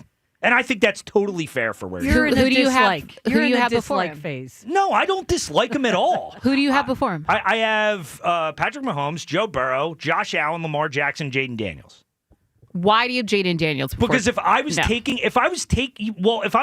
quarterbacks to build my team around, you're taking a quarterback that's been one season. Yeah, I think Jaden Daniels is a better player than Never Jalen seen Hurts. C.J. Stroud's rookie year? No, I did, but Jaden Daniels, I think, is better than C.J. Stroud. I think the year Jaden Daniels had last year, we'll have to see is better when than the everyone year has C.J. the black Stroud book had. on him in his second year. You have to let this play out before we go and anoint Jaden Daniels. I think your list is wrong. I think you undervalue our guy, comparatively speaking. I think 6 is too low. I think that the guys you are valuing haven't succeeded in the postseason the way they should, to my standard. I think postseason games should be weighted more heavily than regular season games. I don't disagree with that, but I do think when you look at the Packers game, you look at the Rams game, I mean, Jalen wasn't incredible in those games. And if Jalen Carter doesn't sack Matt Stafford, I think the conversation we're having this offseason about Jalen is a whole lot different. I think Jalen can be incredible and no one notices. I think Jalen can be incredible when he gets them into the right play at the right time, every play at the line of scrimmage. When that running game runs seamlessly because he's autoing it at the line of scrimmage, changing the direction of the play, changing the nature of the play, getting us right. Every single snap. That's part of his responsibility. And this year, those responsibilities were increased because he was now making every call, declaring the mic every play. He's setting the protections, which is what Jason Kelce used to do. So much went into what he did before, during, after every snap. We don't, he does it so effortlessly. And usually protecting the ball in a nearly flawless fashion. I think we undervalue how important it is and how well he does these things. Sure, and I think he's a really good quarterback. I have him 6th. I don't think that's disrespectful, but I look at it and I kind of think Jalen is kind of the opposite of Donovan McNabb. And I talked about this yesterday on the afternoon show where Donovan had the great regular seasons, and I think Donovan McNabb is overall a better quarterback than Jalen Hurts. Now, Donovan didn't play his best in the biggest games. That's what Jalen does have, is Jalen's played his best games in the biggest games. But, if you had to say who's the best quarterback in Eagles history, would you say Donovan or would you say Jalen? Jalen. Yeah. How could you say Donovan when Jalen's already been to 2 Super Bowls and won 1? Because I think Donovan was overall the better player. I know Jalen has won a Super Bowl. What has he done that made him an overall better player? Because I watched him play for 10 years and be, for at least 5 of those years, the 3rd best quarterback in football behind Tom Brady and Peyton Manning. What happened he didn't play his best in the biggest games. Jalen's been in the Super Bowl twice. And he's played with great Mahomes. in both. and Super Bowl MVP the second But that one. doesn't make me think that Jalen is overall better than Donovan. I mean, Rhea, you know the pieces that Donovan played with in the early 2000s. That. He played with nothing. He had nothing on those teams. In the biggest game, I literally, that was painful to watch. I was there in Jacksonville. It was painful. I'm sure so was John. But no, I think his overall record, he's just delivered. And up until now, up until this last year, I had always said Donovan was the best quarterback in Eagles history. But I think Jalen's about to pass him or has passed him. I love Donovan McNabb. I caught Donovan McNabb's first touchdown pass at the link. I actually think the other day I recognized. Was that Patriots game that you guys got? It wasn't the Patriots in? game. We got whooped. I think this was a game we won against the Washington team. It took us a while to get started. Yeah, you guys got off to a bad 1-3 that year. Bad start, but we dug ourselves out. Donovan McNabb was a culture changer in Philadelphia. He and Andy Reid, and you know it's really hard to separate the two. Donovan McNabb is just momentous, monumental. Everything that he gave us is so important. But Jalen Hurts won the Super Bowl. Jalen Hurts took us to a Super Bowl. Jalen Hurts is the new face of the NFL. Jalen Hurts is changing the standard as well. He's won. He's above. And part of it is I am protective of McNabb because I do think as growing up during that era. I think he's just Todd Pinkston. I get it. And I think he's incredibly underappreciated. And especially now no that the Eagles have won 2 Super Bowls, especially Nick Foles has won one, Jalen Hurts has won one.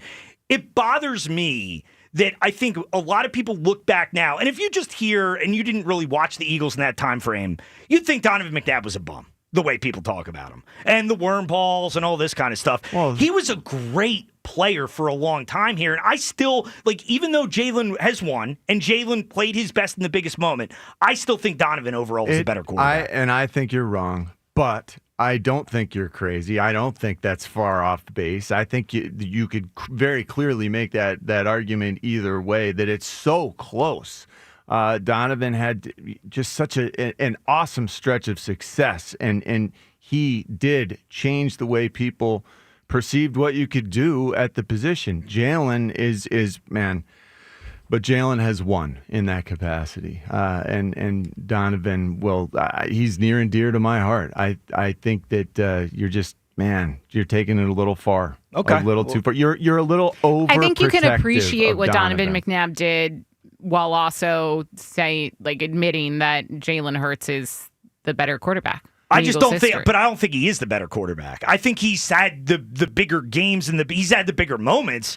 But if we're just asking who is the better player, the better overall player, I think Donovan You're going to go with the guy who threw up in the Super Bowl. Yeah, well, I watched him play instead of the guy who went toe to toe with Mahomes one year and won Super Bowl MVP the next. Yeah, I watched him play here for 10 years, and I think if we're looking at who was the better player, and we take out those pieces around them, that I do think contextually matters. Yeah, I think Donovan was better. How often do you hear that about Troy Aikman? Not too often, but I don't think people look at Troy Aikman as when people bring up the best quarterbacks of all time, people don't bring up Troy Aikman. The cast that he had around him was insanely stellar. Right. But nobody I never hear, remember the cast he had around him. But nobody brings up Troy Aikman in the same vein as Joe Montana or Tom Brady or anything like that. But the narrative isn't that he's a Hall of Famer, right? Troy Aikman? I don't know if he is. I'd assume he probably is. He's got to be. Yeah, I'm pretty sure he is. Probably. But his pretty amazing supporting cast he had. Absolutely. And I'm not trying to take anything away from Jalen Hurts. I'm just saying, when I look at it and I watch both of these guys play every game of their career, I think Donovan's better. And we'll ask that as Twitter poll question of the day. Twitter poll question sponsored by Armin Chevrolet. Armin has the new 2025 Chevy Trax in stock now, starting at only $21,495. Together, let's drive. See Armin's inventory at arminchevy.com. Who is the best Eagles quarterback this century, Donovan McNabb or Jalen Hurts? At WIP Morning Show on Twitter. And if you want to get on that, you are welcome to. Let's go back to the phones. Go to Manny in Overbrook. What's up, Manny? Hey, how you doing? Great, Manny. Hey, John. A little disappointed in you, John. Yeah? Why, Manny? Yeah. Okay, so let me ask you this. So suppose Jolly comes to you and goes, you know what? John Ritchie is a terrible athlete. I can beat him now and everything, and you and Jolly go out to this competition. Mm-hmm. Would Joe support you or no? If the shoe was on the other foot, would Joe support you? I'm not sure. I think maybe it would have to do with the way I approached the competition. Maybe it would have to do with the way I accepted or didn't accept it, or the way I responded, or whether I was receptive to the idea, positive or negative. I think a lot would go into that decision for Joe. Oh, I think he'd support you. I think he'd throw his full support behind you. Yeah. Well, you can speculate all you want. Well, we don't know. Like, Jolly's not going to challenge me to an athletic competition. That's an athletic competition I'd like to watch, by the way. Pay for that one. That would be incredible. What else you got, Manny? Hey, I got my funny person too, but hey, with CJGJ, since he left, what was the reason that they got rid of him? Because he was really productive in the playoffs. Yeah. You don't have the reason why they got rid of him for a bag of shells. There's a very simple reason. Yeah, Manny, and we'll have some audio coming up in the 9 o'clock hour in regards to CJGJ. But I don't know. Pain in the keister. Yeah, that's at least my perception of it. Yeah, is that it's just a little much. Yeah. I mean, there's a reason why he's on a different team every year. You need that guy. You need that spark, and sometimes maybe it could be a little much. That's my impression, and you can only take so much at a time. John, I had a thought on this, and I don't know it to be true. It's literally my opinion. They had him here for 22. Got rid of him after that because they really, frankly, couldn't stand him then. They bring him back. Hold on one second. They bring him back last year. They win the Super Bowl, and they get rid of him. It's like they knew they needed it, used him for the year, got the Super Bowl, and said, we're not doing this anymore again. We're not doing it a second go-round. But it does. I think it's really important to note that they went back to that well. 100%. And that it did yield very positive results. Yeah. He's a part of why we won. Yep. Yeah. Manny, what do you have for somebody that's funny? So I'm going to go. They want to say Dave Chappelle. Wow. No, but I love that answer. Yeah, I appreciate the call, Manny. Thanks, awesome man. Answer. The Chappelle Show, like season 2 of the Chappelle Show, is one of the best seasons of TV you'll ever see. Like, I love that answer, man. Yeah, I mean that show. Like at this point, man, that's a long time ago. It's like 20 years ago. I'll say. But that show right. was. Oh man, it was. Doesn't that make you feel old? But it was. Like at the time, there was nothing else like that. It was just hilarious. Some of those skits that he did. Let's go to Jeff in Wilmington. What's up, Jeff? TK, I think you are a little crazy. So I heard a stat yesterday. Well, I saw it yesterday from Rich Eisen's show, and he said that in the last 5 years, Jalen Hurts is the only quarterback of those ranked above him in that poll that everybody's upset about. The only quarterback to have thrown for 10 and ran for 10 touchdowns in the postseason.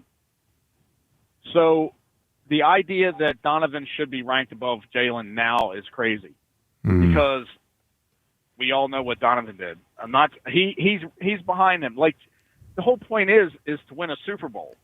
Right, but Jeff, I don't agree with just boiling Donovan's career down to, the guy was a choker. Like the guy didn't come through in big games, and that negates everything that he did because, I mean, he was a great quarterback here for like a decade. Okay, well, Jalen hasn't played a decade yet, so at that end of 10 years with Jalen here, I'm pretty sure he's going to wipe away most of McNabb's Eagle records. Yeah, we'll see, Jeff, and that's possible. But I'll say this in terms of Jalen, he's been the starter here for 5 years? This is 5th year in the league. Yeah. If Donovan had the people around him that Jalen has had in his first 5 years, I feel pretty damn confident in saying the Eagles would have won a Super Bowl in those years. Like 01, 02, 03, when his receivers are James Thrash and Todd Pinkston and Chad Lewis. I mean, that's a lot different than A.J. Brown, Devontae Smith, and Saquon Barkley. Was he not here for 4 straight NFC championships? Yeah, he And was went to here. one Super Bowl and lost. And what does that speak to? The fact that he got to those championship games with that supporting cast around him. You're dismissing their supporting cast. It was a pretty good team, dude. Yeah, It was one of the best they did Eagle have teams of all Westbrook. time, except for Yeah. this past year. Yeah, but Jeff, I mean, Jeff, come on. Those receivers stunk. They were awful. That was They did. was a major difference. I mean, They the did. receiver quality. Holy cow! I mean, you saw what he did the 1 year T.O. gets here. 100%. And No doubt. it was a completely No different doubt. offense. True, but he still threw up in the Super Bowl. Exactly. See, that's the problem that I have. But I think we can all agree, probably, it was Andy's fault. I mean, Andy it for was. not bringing in the receivers and It was a for big part of it. throwing the ball. Andy did it in the Super Bowl with the Chiefs right there. They didn't run the ball, and they let the Eagles run all over them. Well, it was part of it, and the defense didn't play well in those games either. I think there are a lot of factors that went into it. And real quick, John, I'm totally on your side with this Joe and Jack thing. Thank you. In any real world, when you look at the two of them after seeing them both play both of these sports, it's clear that Jack's a better athlete. A mental breakdown is what held him back from winning golf. Yeah. And I picture you. I don't watch the YouTube very much, so I'm always listening. I picture you side-eyeing Joe every time he talks his crap, as if you're Mean Gene Okerlund and he's like Randy Macho Man Savage. Like the look that Mean Gene used to give those guys when he was interviewing them. It's pure. This is WWE-esque, is what it is, and it's pure entertainment, and I love it. And I'm just rooting for Jack. That's all. Well, there you go, Jeff. Me too. What do you got? What is funny? Well, I was going to say Chappelle, but that guy took it, and he is probably the GOAT of the last 25 years. But as far as a movie actor, I got to go with Will Ferrell. Well, it's his everything birthday. Everything he does makes me laugh. Yeah, Just look at it. and that's the inspiration for the topic today, Jeff. And I would say, like Buzz had asked earlier when we introduced the side topic, who would be on like the Mount Rushmore of the last 25 years of comedy? Chappelle's got to be on there, right? Mm-hmm.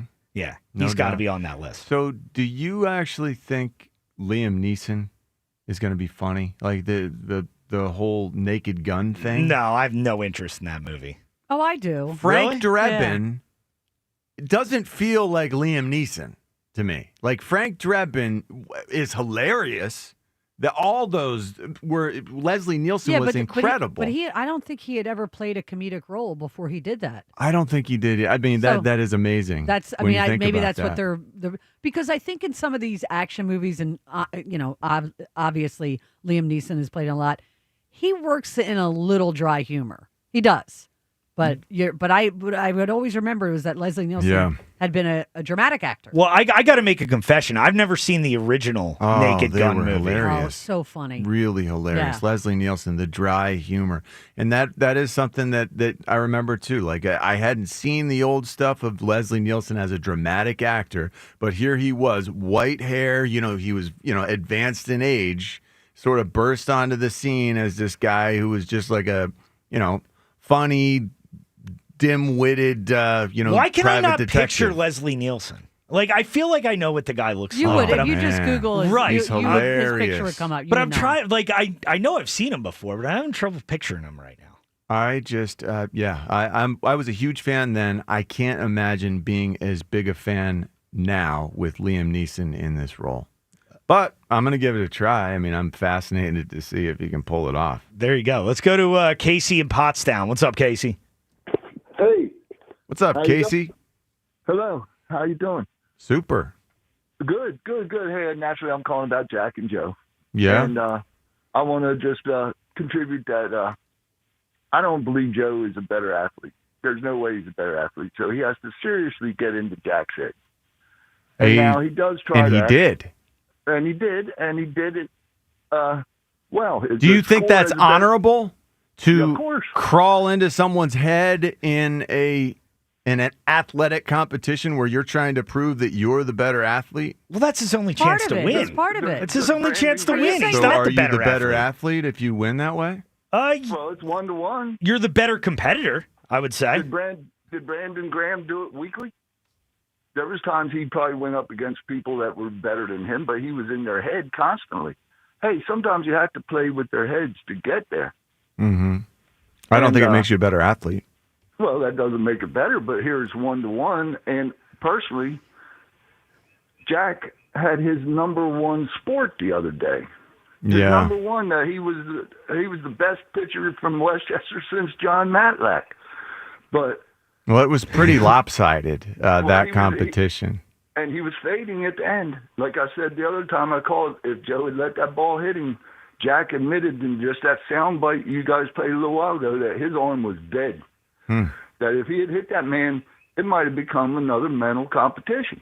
Yeah. But it didn't work like that. No, Jack deserves credit for that one. Jack was able to come through. But it was his number one sport. Now, he's complained about the caddy, okay, and the baseball. Who was the catcher in that competition for Jack the other day? That's some kid from Plymouth Whitemarsh. I don't think so. I don't think the catcher was.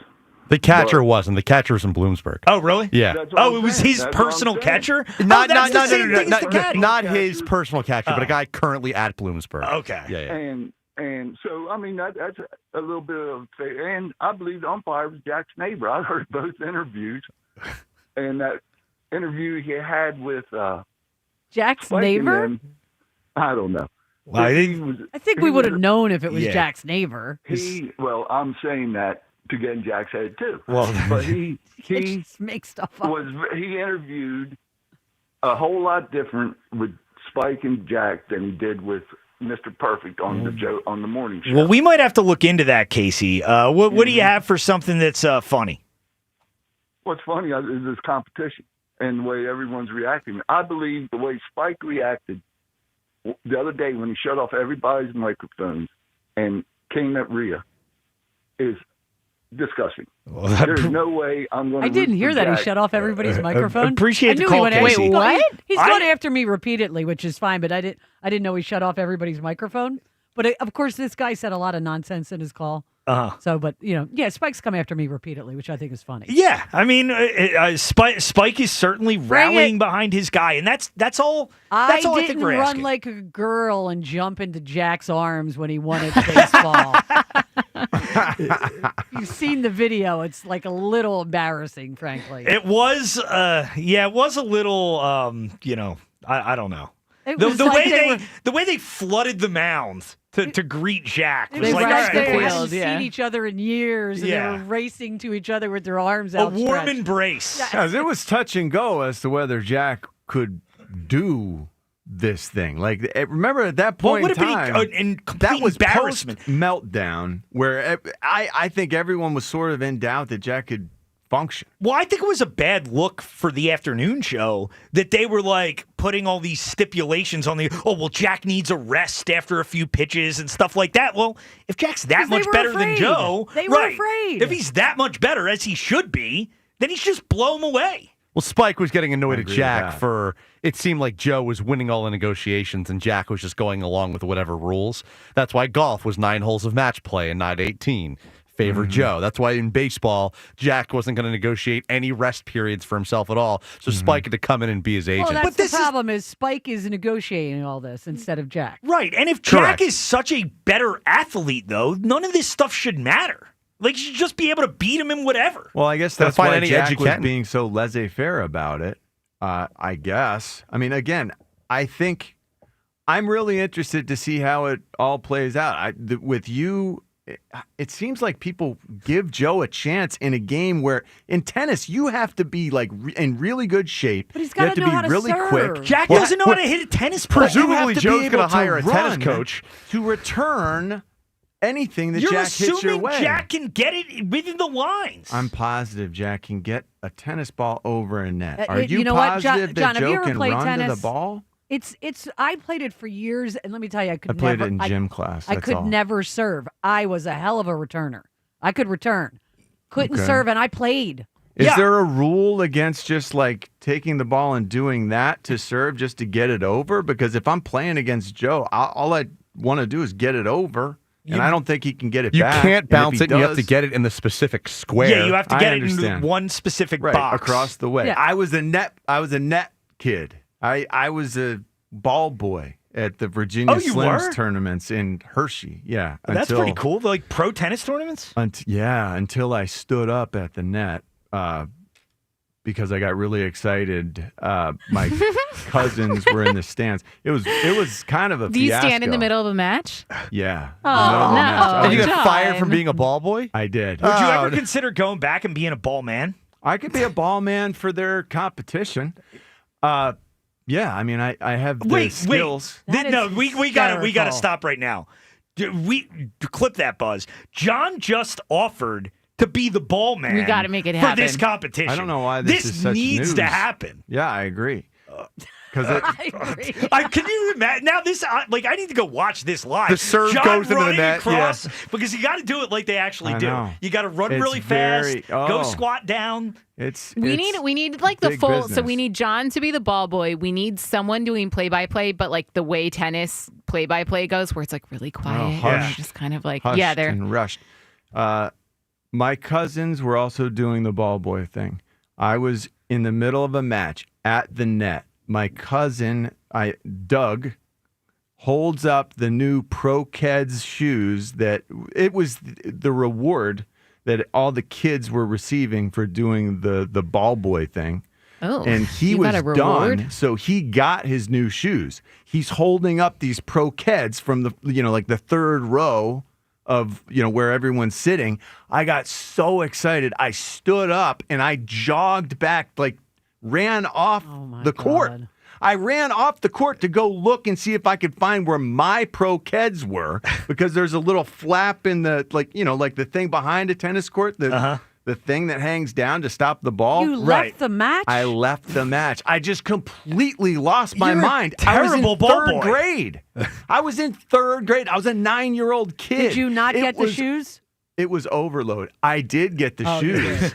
So you got what you wanted anyway. I got the shoes, but I got a lot of embarrassment. She, while the woman who was serving netted it as I'm standing up, so then that became a whole big deal. Awful. It was my fault. I distracted her.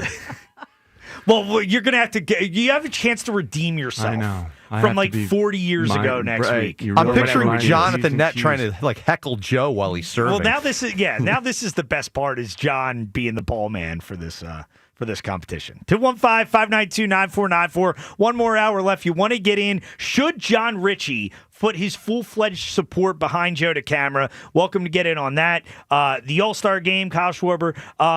Would any current Philadelphia athlete be on your top 5 list over the last 25 years? And also, as we debated in this segment, Donovan McNabb, Jalen Hurts, which one do you think is the best quarterback in Eagles history? I think Donovan McNabb. Everybody disagrees with me. You want to get on that, you're welcome to. Tom Kelly in for Joe DeCamara. This is The Morning Show, Sports Radio 94 WIP. Whether you are a weekend warrior or competing at a high level, you are an athlete with goals at NovaCare Rehabilitation. They are here for you. NovaCare's Select Sports Center of Excellence are specialty locations focused on the needs of athletes. If you're injured, NovaCare will help you get back to playing your sport. They'll also help you prevent injuries from happening.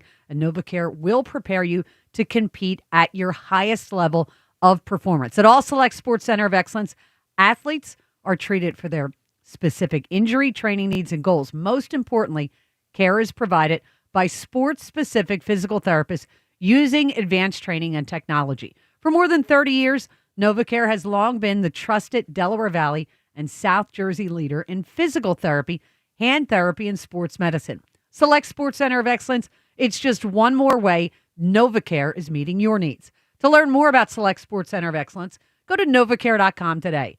Excellence is earned. NovaCare, the power of physical therapy.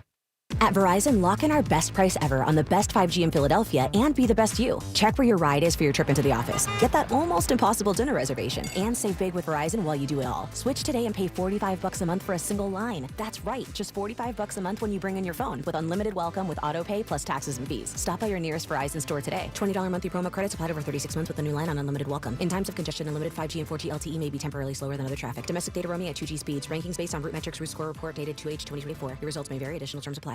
Summer storms can spell disaster for your roof and more. At Home Genius Exteriors, we stop the damage before it starts. Call now during our summer savings event and get 50% off materials for your new roof. Plus, get no interest and no payments till 2027. Call Home Genius Exteriors at 855-UR-GENIUS to schedule your free roof and attic inspection. That's 855, the letter U, the letter R, Genius. Home Genius Exteriors, the genius choice in roofing. See website for details. Caesars Palace Online Casino is now live, and your palace has everything. Hundreds of your favorite slots and table games like blackjack and roulette, plus exclusive titles you'll only find here. And every play earns toward exclusive benefits you can redeem at any Caesars Rewards destination. Your palace awaits. Download and register today using promo code RadioLaunch to redeem your exclusive welcome offer. Must be 21 and physically present in New Jersey or Pennsylvania. In Pennsylvania, affiliated with Harrah's Philadelphia. If you or someone you know has a gambling problem, call 1-800-GAMBLER. Do you owe $10,000 or more in credit card debt or personal loans? With credit card debt at all-time highs, Debt Relief Advocates is urgently notifying consumers of debt relief now being made available, designed to aid consumers with out-of-control credit card debt. Those who qualify and enroll for this relief program will only have to pay back a fraction of what they owe. This is not bankruptcy or a debt consolidation loan. This is a relief program that credit card companies would rather you not know about, as it ends your debt nightmare and saves you lots of money. Consumers owing at least $10,000 in credit card debt or personal loans can now take advantage of this debt relief as the cost of living skyrockets. Debt Relief Advocates has established a relief hotline for you to call to learn what debt reduction you may qualify for, so don't wait. For this free information, call the Relief Hotline at 800-707-6152. 800-707-6152. 800-707-6152. This is the story of the one. As a lineman, he does whatever it takes to keep the power on in his community. And he wants a partner like Grainger who does the same. Grainger offers the professional-grade products he needs, from voltage detectors to harnesses to hard hats, plus fast, dependable delivery, so he can rise to every challenge. Call 1-800-GRAINGER, click Grainger.com, or just stop by.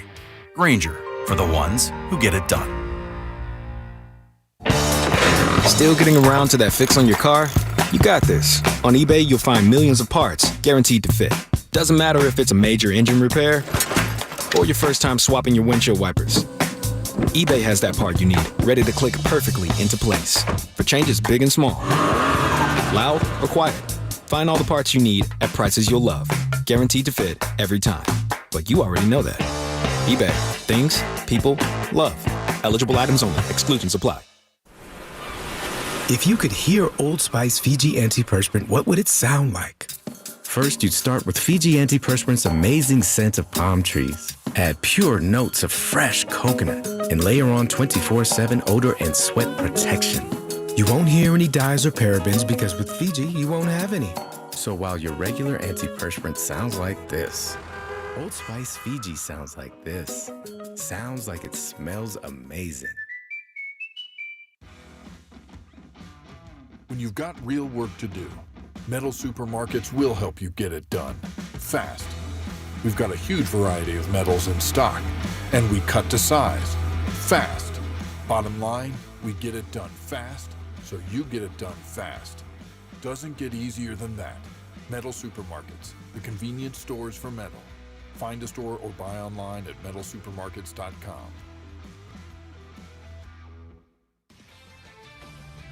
This is Boomer Esiason with an Odyssey Sportsman Edge, sponsored by AutoZone. Get in the zone, AutoZone. All right, folks, today's birthday shout-out goes to New York Jets head coach Aaron Glenn. The 53-year-old rookie head coach says of changing the Jets culture, we want to create our own narrative, write our own book, adding, when it's all said and done, this is going to be a book a lot of people would like to read. And for my former teammate, I wish him a very happy birthday and a lot of good luck. I'm Boomer Esiason. Buying a diamond can be a risky endeavor. If you're not careful, you can overpay big time. You can buy TVs and sporting goods online all day long, but a diamond is different. Each one is unique, and the slightest differences can affect its value in a big way. Even diamonds that have the same grading report on paper can look very different. Don't risk it. Don't end up with an overpriced, cloudy diamond. Get the diamond she deserves at Benari Jewelers. Benari Jewelers in Exton and Newtown Square is Philly's trusted source for the highest quality, best cut, most dazzling diamonds. Each one is hand-picked for brilliance. Each one graded by the most reputable gem lab. At Benari, they look at 100 diamonds and choose 5 or 6 of them to put in their showcases. They're just so picky. That's why when someone's wearing a Benari diamond, you can tell from across the room. It has a special kind of brilliance. Isn't that what she deserves? Check out Benari Jewelers. You will thank me. Showrooms in Exton and Newtown Square. 94 WIP Sports Update. Brought to you by Lexus of Cherry Hill, family owned and operated. Visit lexusofcherryhill.com. Kyle Schwarber delivered a 7-6 win for the National League. In the All-Star game, with the score tied at 9, they went to a mini home run derby. Schwarber connected on all 3 of his swings for home runs, earning him National League MVP, earning him MVP honors for the All-Star game. Chauncey Gardner-Johnson spoke to the Pivot podcast, says he regrets saying the Eagles will never win another ring without him. However, GJ did point out to a reason, possibly more aimed at the front office, as to why he was traded to Houston. Scared of a competitor. You said they're scared of a competitor? Yeah, simple as that. Simple as that. Weather brought to you by Window Nation. Mostly cloudy early, humid, late day storms, a high of 90. It's currently 81. Save big with Window Nation's best deal yet. 50% off all window styles, plus no interest until 2023. Call 866-90NATION or visit windownation.com. Listen to Sports Radio 94 WIP on your streaming device. Just download the free Odyssey app or tell your smart speaker to play 94 WIP. Sports Update on 94 WIP. 94 WIP HD1 Philadelphia. Live from the Tasty Cake Studios. Sports Radio 94 WIP. An Odyssey sports station.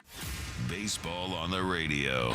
It's just better. It is Bedlam at the bank! Your exclusive home for Phillies baseball. Sports Radio 94 WIP.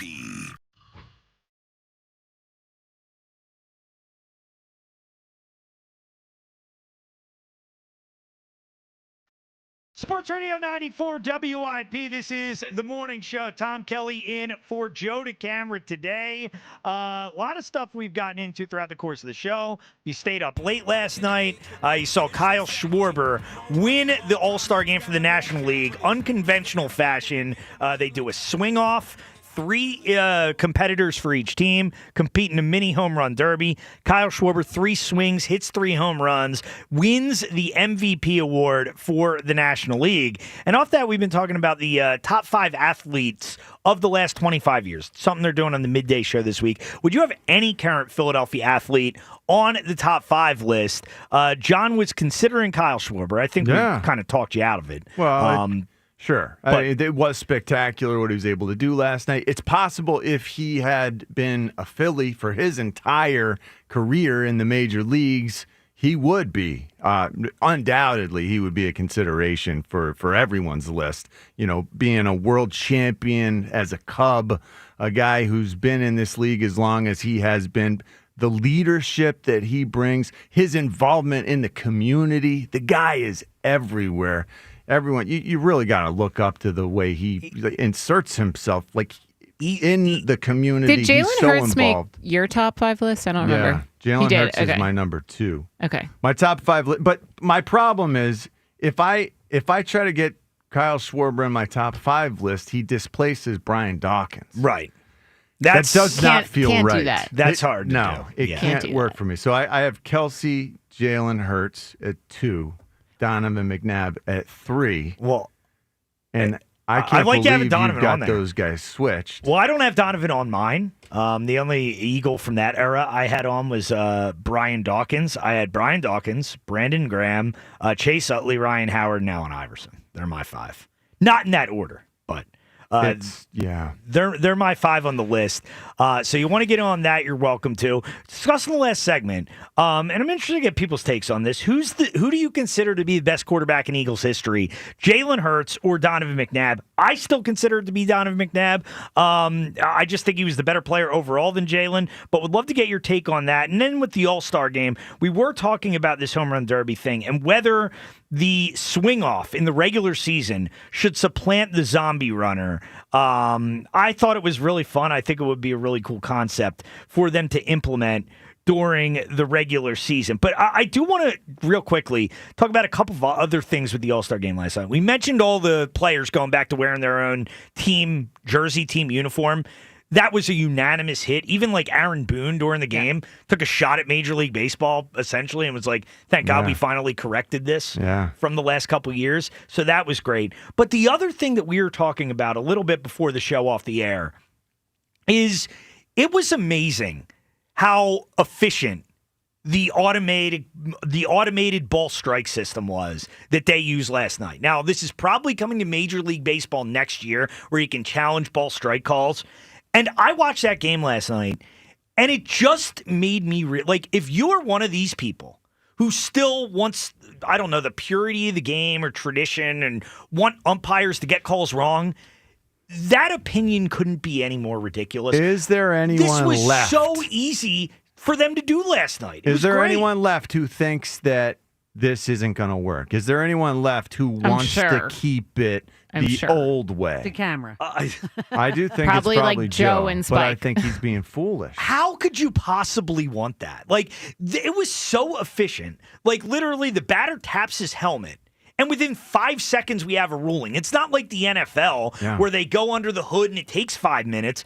It's instantaneous. Like, so it's the batter can challenge it, but then the pitcher and catcher can also. Yeah. Yep. All three of them. Yes. Okay. So just those three. Well, that's it. It's just those three. Okay, so the batter's not relaying to the dugout and then the dugout challenge. The dugout is not allowed to challenge. Batter can challenge if a strike should have been a ball. Pitcher or catcher can challenge a ball that should have been a strike. That's even better because I would love like a batter to be like Alec Boehm when he struck out on that pitch essentially right down the middle a couple weeks ago against the Reds. Alec Boehm challenges that call, and then Topper, freaks out at Alec Boehm. What the hell are you challenging that for? There's no doubt there's a few guys on the Phillies who will be very bad at challenging calls. Boehm, I feel like, will challenge 5 calls a game. That'll be like well on the plate. Yeah. Now, is it unlimited until you lose get 2? Yes. So you get 2 strikes, basically. Okay. If you keep getting them right, you can keep going. Yeah, you can keep going. Okay. I wish they could just implement this immediately. I wish they could just do it right after the break. It was so much, like, it was so efficient. It was like astonishing to me. I think they tested it also in spring training of this previous season. I just hope it doesn't add too much time after the progress that we've made with overall runtime of games with the pitch clock. I don't want this to like add 10, 15 minutes to each game. You know what I'm saying? I mean, if it works the way it worked last night. It was quick last night, yeah, and that's great. But it's also a game that didn't really matter last night. So yeah, but it's like I think it's pretty easy. Like you have the box. I mean, the ball's either in or it's out.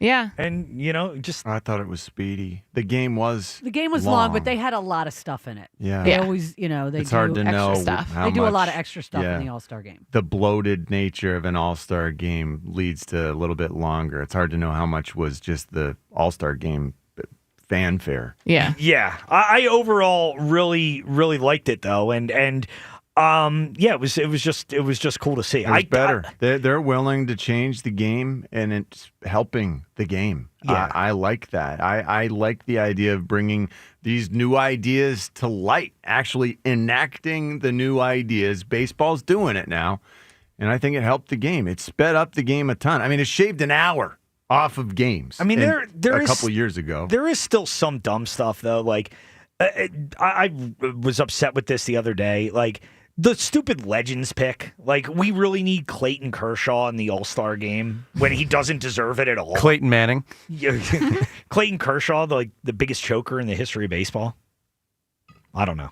I'm not a Clayton Kershaw guy. If you haven't, you didn't think it was gathered cool that. listening to him talk about how bad he was spiking his pitches last night? That's another thing. Don't interview the pitchers during the game when they're pitching. Okay, I'm okay with the infield interviews. I'm not in love with them, but whatever. I hate them. Yeah, they're just kind of awful. But you can't interview like Scooble is getting lit up on the mound in the first pitcher inning. is a bad idea. I mean, I may have had a couple bucks on the AL last night. I feel like I should get my money back. If they're going to be now we understand. If they're going to be interviewing a pitcher during the game, I mean Why it's would going to affect his performance. That doesn't seem like a wise. Well, I don't know. What informed that bet? Nothing. Just they were the underdog, and I wanted a reason to root for a team in the game. It's really that simple. Betting on the All-Star game is like next level. That does sicko. feel wrong. Oh, it's like a $10 bet. Come on, you want to have a reason to root for it, right? Am I alone on this? And it does. I gave up on betting anything baseball a while ago just because it's not. It's so difficult. It is so difficult. Like football, basketball, you can do more research. See how defenses, offenses match up. But like baseball, it just wasn't working for me. Jeez, so I gave up. Now you guys are making me Maybe feel I'll get bad back about into myself. Make me feel like a degenerate gambler. No. I betting on the respect it. All-Star game. I respect it. I didn't even know that you were able to bet on the All-Star game. You respect it. I do. Look at John. I don't respect again, it. I just wonder what informed that decision. Like what? Nothing. Was there something where you're like, oh man, I got a strong. He's just a feeling sicko, on and this. he wanted The to- AL's coming so in much hot. to me. They've won like 9 of the last 10. You Yeah. know, you're bound to keep the streak going. And They have Scooble on the in his mounds. defense, the good thing about betting is if you're not interested in a matchup or like an all-star game and you're bored, Yeah. there's no other sports on it, it gives you a reason to spark. be invested in it. Yeah, there you go. So thanks for making me feel bad about myself, John. Jeez. Really appreciate it. You're being a I'm bad not. teammate again.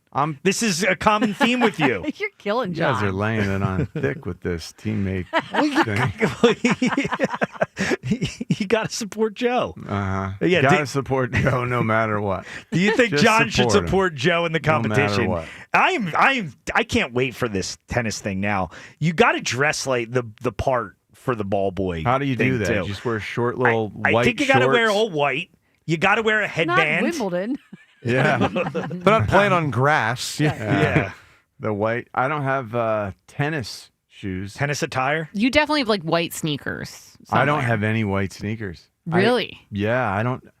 We I- could get you some white Yeah, sneakers. yeah, we'll figure that out. I'm a not white sneakers person. Okay. Well, we'll figure that part out. That's okay. I think we could talk to Ava or something. Ava Yeah. will be able to wrangle Yeah. you some sneaks. The sneakers got me into a lot of trouble, man. Back in the day. But did they? The pro, Wow. yes. Oh, At if the you don't wear Virginia the Slam tournament, appropriate That's right. sneakers, the pro yeah, Ked you will. sneakers are what got me kicked out of tennis permanently. Bringing the story full circle. Do we think There the you go. camera's going to be a grunter in this tennis match? Oh my God. I hope not. I hope Probably. There, I really just hope thought not. about that, but he definitely is. Probably. Yeah. And it'll probably be a thing where he thinks that'll get in Jack's head. If he Probably, grunts yeah. when he hits the ball. Or he does his like the camera like yeah, Bang! Actually hits it Yeah. every time. Yeah. That was a good pretty good. impression. I mean, I've heard it a couple times. Yeah. Almost as good as the afternoon show's impression of James earlier on. that was mean. that was wrong. It was mean yet solid. Yeah. Very solid. 215-592-9494 if you want to get in. Let's go to Steve in Willowgrove. What's up, Steve? Yo, TK, good morning. What's up, Steve? Listen, real fast. How about we look at Jalen Hurts' first 5 years in the league and compare it to Donovan McNabb's first 5 years in the league? And how about we look at Jalen Hurts having the same offensive coordinator for 5 years like Donovan McNabb had for 5 years? Like, I you're actually not have those two stats like pulled up on my computer right now. I'm not even joking. They're first 5 for both, and All right, and let me guess. That's pretty heavy leaning Jalen Hurts. It is a much different game than it was when Donovan played. I mean, it's much more heavily keep weighted moving in the offense. goalposts, Well, Tom. Rhea, Seriously. you don't think it's a much more well, then- offensive game than it was in 2000? Yes, but you didn't start with that earlier. Every time somebody comes up with something else, now it's like, well, of course it's a different game than the late 90s and 2000s. Yeah, I'm not basing it on numbers. I'm just basing when I watch the guys play. I think Donovan, especially in his first 5 years, I think he was the better player. What do the stats say, though? Yeah, the stats. I don't care about the stats, Steve. Just like okay. I don't Now care we about the stats when it comes to stats. ranking Hurts. Okay. All right. Okay. Very good. Whatever.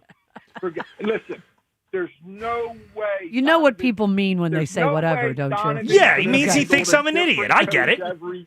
Every year, a different coach, Donovan would be barfing every other play like he did in the Super Bowl. Oh, Okay. see, I don't know about all that. This is the problem that I have. Is you talk to people now, people would think Donovan McNabb was Bobby Hoying.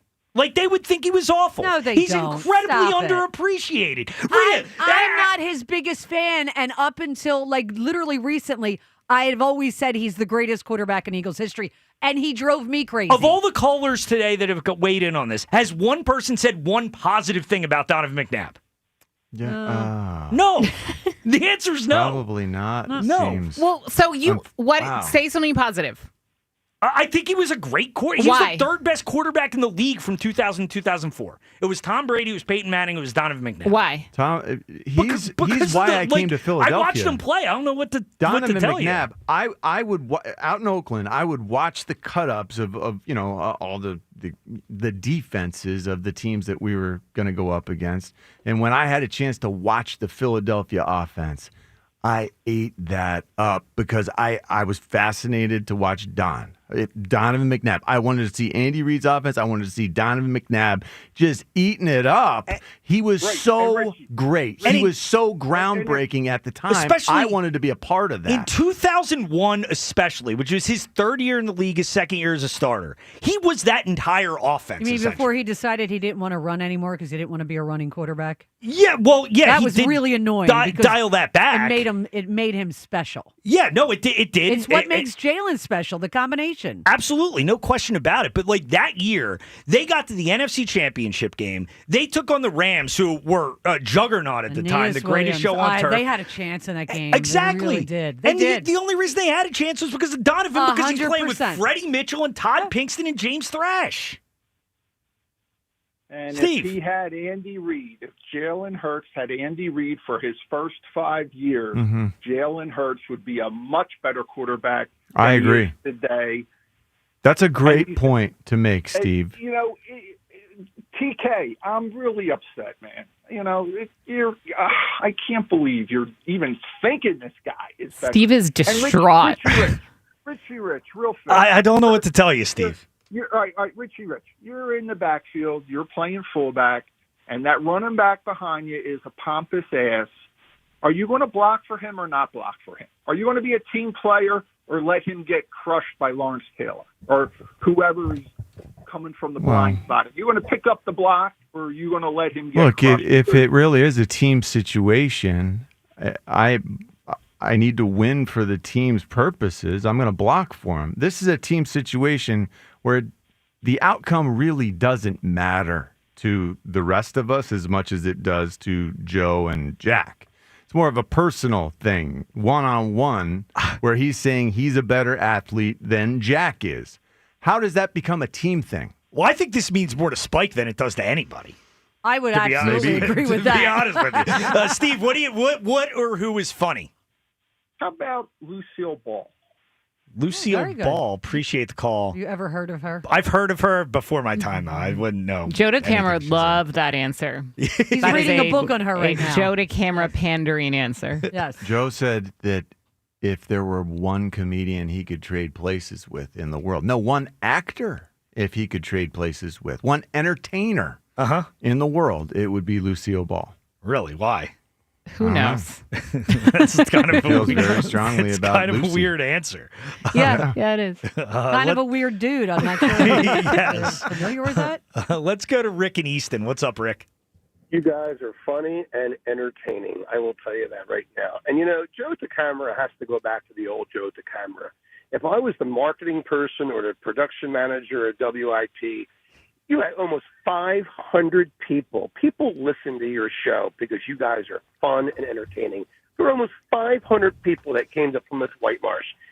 I think we're on the cusp of having Wing Bowl 2 here. You should have Richie versus Ike next summer. You should have Seltzer versus Spike.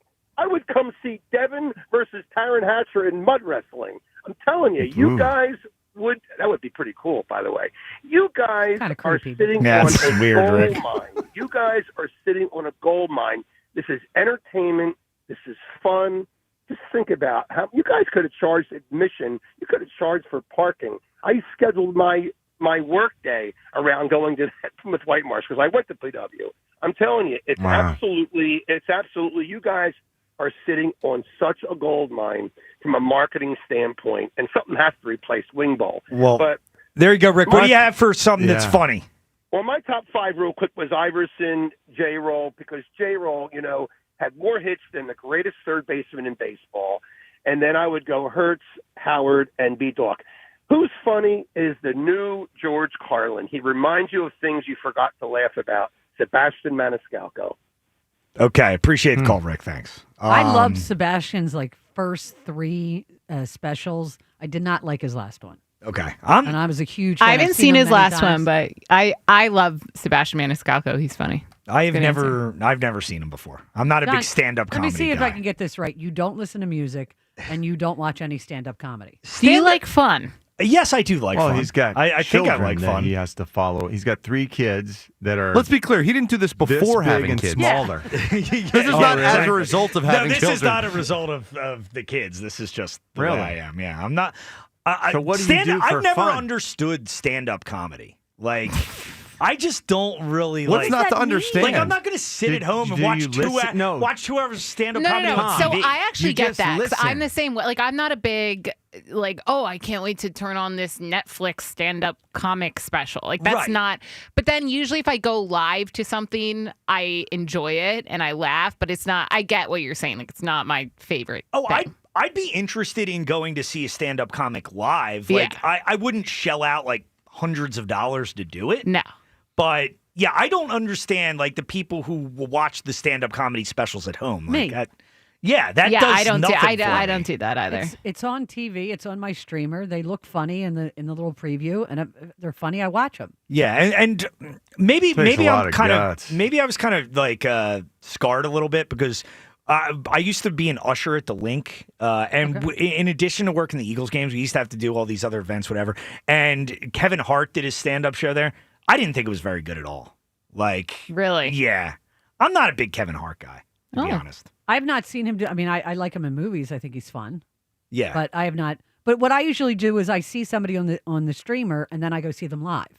Okay. Like Bergazzi, I've seen live. Sebastian, that's how I kind of determine. Well, I kind of like this person. I'm gonna go see him. So that's how you'll. I do it in reverse. So you kind of screen them ahead of time. Correct. That makes sense. Okay. You're a Hart hater. I am a Hart hater. Yeah, he's not that funny. I mean, You know I who- think he's a little hilarious. overexposed too. I mean, he's all over the place. I feel like he Give me a hasn't been break. as exposed. I feel like Shane Gillis, I was forced to see live recently, and I did not think it was funny whatsoever. He's hosting the ESPYs tonight, right? They're tonight. The tire show that he has, it's not for everyone, but I do laugh out loud. No, I've seen Tires is funny, but his stand-up, I haven't seen don't him think stand his stand-up is that funny. Okay. 215-592-9494 if you want to get in. A lot to do in the last segment. We'll have times. Yours coming up also. We will get to C.J. Gardner-Johnson, what he had to say on the Pivot podcast yesterday about why the Eagles decided to get rid of him. All that coming up in the last segment of the show. Tom Kelly in for Joe DeCamera. This is the Morning Show, Sports Radio 94 WIP. Get your grill on this summer with Wild Fork Foods, your #1 spot to shop premium meats and seafood at unmatched prices. Fire up the grill because Wild Fork has every kind of burger you can imagine. How about a thick and juicy Black Angus beef pub-style burger, 2-pound pack, only $12. Or their white truffle veggie burger, 2-pack, only $6. Or one of my favorites, you have to try Wild Fork's Bison Burger. It's made with 100% bison meat that's free of antibiotics and added hormones. This meat has lower fat from traditional beef, and it's rich in protein, iron, and omega-3 fatty acids. And don't forget to pick up their 100% beef hamburger 10-pack, only $1 per patty. You can't beat that deal. We just devoured Wild Fork ostrich burgers 2 nights ago. They were phenomenal. You got to visit one of their greater Philadelphia retail locations today. And if you're headed to the shore, skip the trip to the grocery store and shop Wild Fork online for same-day delivery to your door at the shore. Visit wildforkfoods.com. Last season, they didn't just win, they dominated. The greatest Eagles team in modern history. But with the crown comes the chaos, and everyone is coming for the champs. Let's work, man. The road to a repeat starts right here with Sports Radio 94 WIP's Champ Camp. Every hit, every headline, and exclusive access live from the NovaCare Complex. This is WIP's Champ Camp. One day at a time, like we always do. Driven by Forest River RV by Camping World. RV sales, service, parts, accessories. Corey Parson here to help you beat the books with the BetMGM Network. Football season is right around the corner, which means it's time to start betting win totals. With Lamar Jackson leading the team, I expect the Ravens to go over 11.5 wins at minus 118. I'm Corey Parson from the BetMGM Network. Bet smarter and beat the books.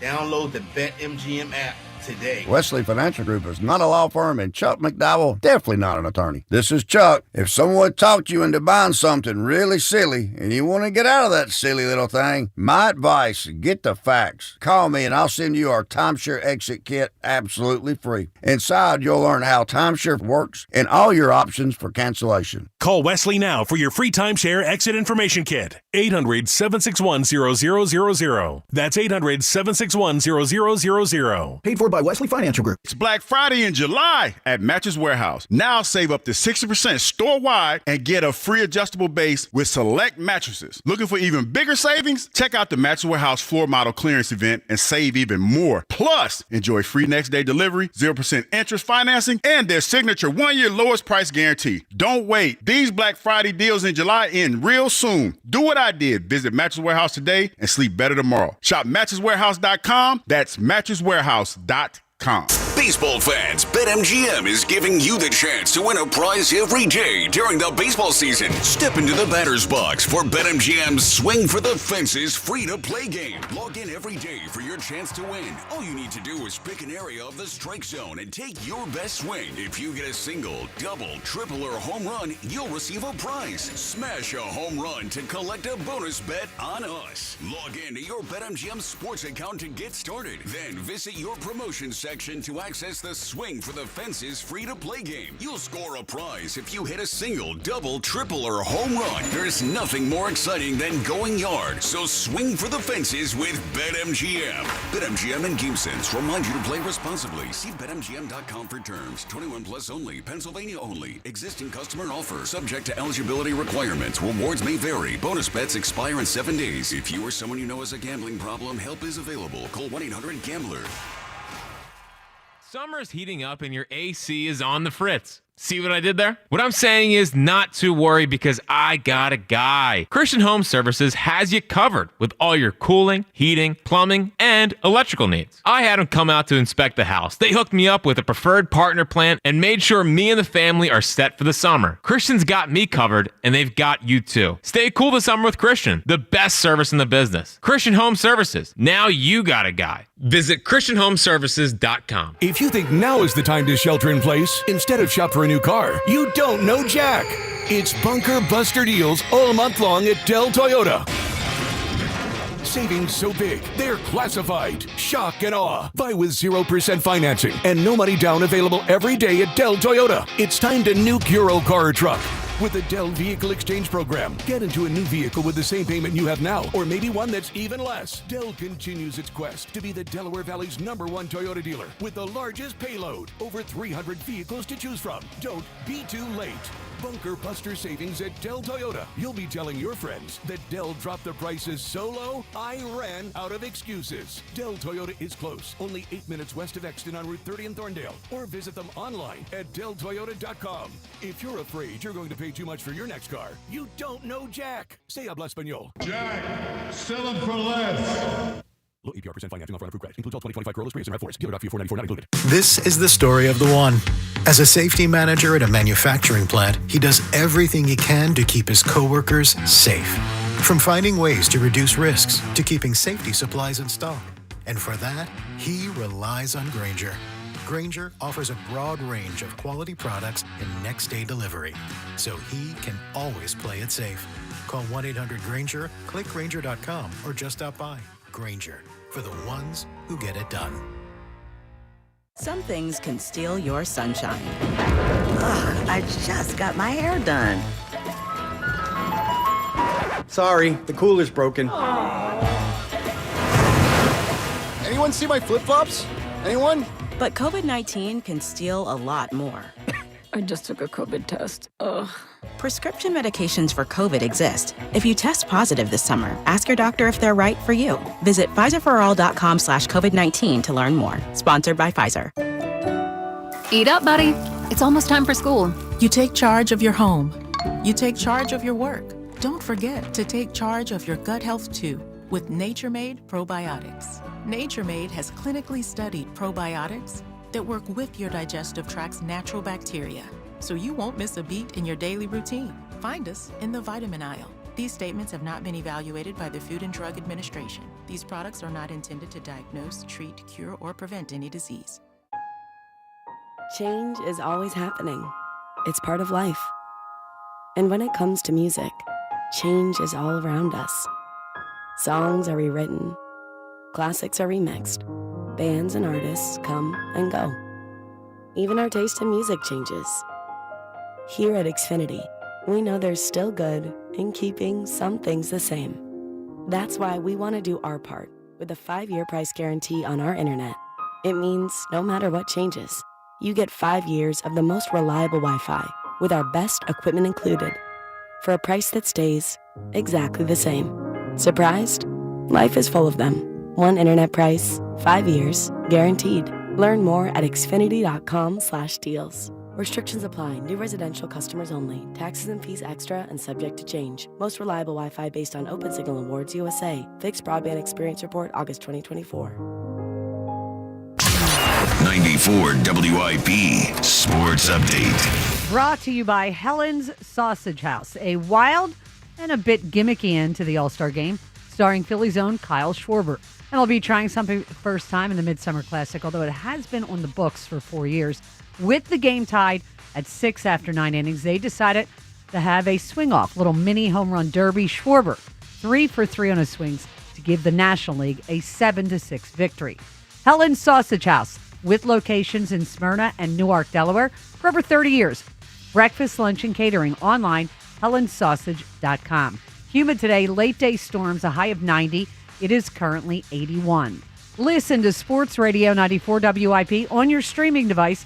Just download the free Odyssey app or tell your smart speaker to play 94 WIP. Sports Update on 94 WIP. The best part of waking up is Richie in your cup. I will crush your face. Back to the morning show with Joe DeCamara and John Ritchie on Sports Radio 94 WIP. Sports Radio 94 WIP. This is the morning show. Tom Kelly in for Joe DeCamara. Be back tomorrow and Friday as well, as Joe gets some time off to rest up for the tennis competition coming up. I think hopefully next week. We'll see.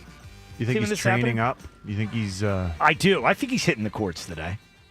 Do you think he's got a tennis instructor? I feel like Joe is very Maybe. dedicated to this, so maybe. History would tell us yes. He might. I mean, he He brought had a golf coach, a he brought baseball batting coach. coach. But that's the thing. Like, history suggests he does not prepare for, like quiz things, like, beat the hammer type thing. That's hard to prepare. He says for, he though. doesn't, but He says he doesn't. This feels different. This feels like he's willing to pull out all the stops, secret and not so secret. So behind closed doors, I do wonder how committed he is to this idea of getting into better shape. I look at him, he does look like physically like he's fitter than he was. does he? A few months ago. Devin seems unconvinced. You don't think so? I don't know. The way you said that. I don't know. It wasn't very That was a convincing. troubling response. Yeah. Does he? I haven't You noticed. sound like you doubt. Rhea? The fitness I am segment. not helping you out on this one. Devin wants to be bailed out. 215-592-9494. Glad nobody asked me. We'll get back to the phones in 1 second, but do want to let you hear this real quick. The Pivot Podcast, Ryan Clark, yesterday, they had C.J. Gardner-Johnson on as a guest. And C.J. Gardner-Johnson, who apparently just, has felt the need to talk all offseason, continued to talk about the Eagles letting him go. Here's what C.J. had to say about why the Eagles decided to part ways. A Houston Texan and not a Philadelphia Eagle. Scared of a competitor. You said they're scared of a competitor? Yeah, simple as that. What you mean? You can't program a dog. Certain dogs, you can't say be a dog and then it's time to go out there. Hey, we need you. Let's look at the Washington Commanders game. I got kicked out. I was nowhere near to play. Nowhere near to play. Everybody was fed up with me, and I'm like, if you go back to that play, I celebrate with Reed Blankenship. And I'm getting cursed from head to toe on the sideline and looked at Vic even get on me. I'm like, what did I do? So, people in the box, they call down and they're trying to figure out why am I getting kicked. They was trying to reverse the call. Because guys come off the sideline. If you watch that game, the game was already heavily. That's what sparked it. Then we had like a little scrum between at practice. Nothing. It's just offense versus defense. But who's the culprit of it? Me, I guess, because I guess we're competing.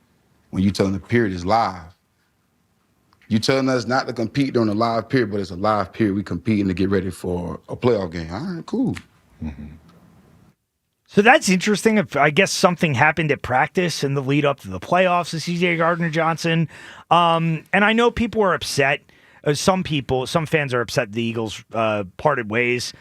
I mean, I think this was a good move. Like, the more I hear C.J. Gardner-Johnson, we'll see. I think he was overrated on the field anyway. But they seem to know what works in the locker room character-wise. Michael, a couple of years ago, who our rush end coming off the edge. Hassan Reddick? Michael Bennett? Michael Bennett. Oh, God. 1 yeah. year because was not fitting in terms of just fitting in. Yeah.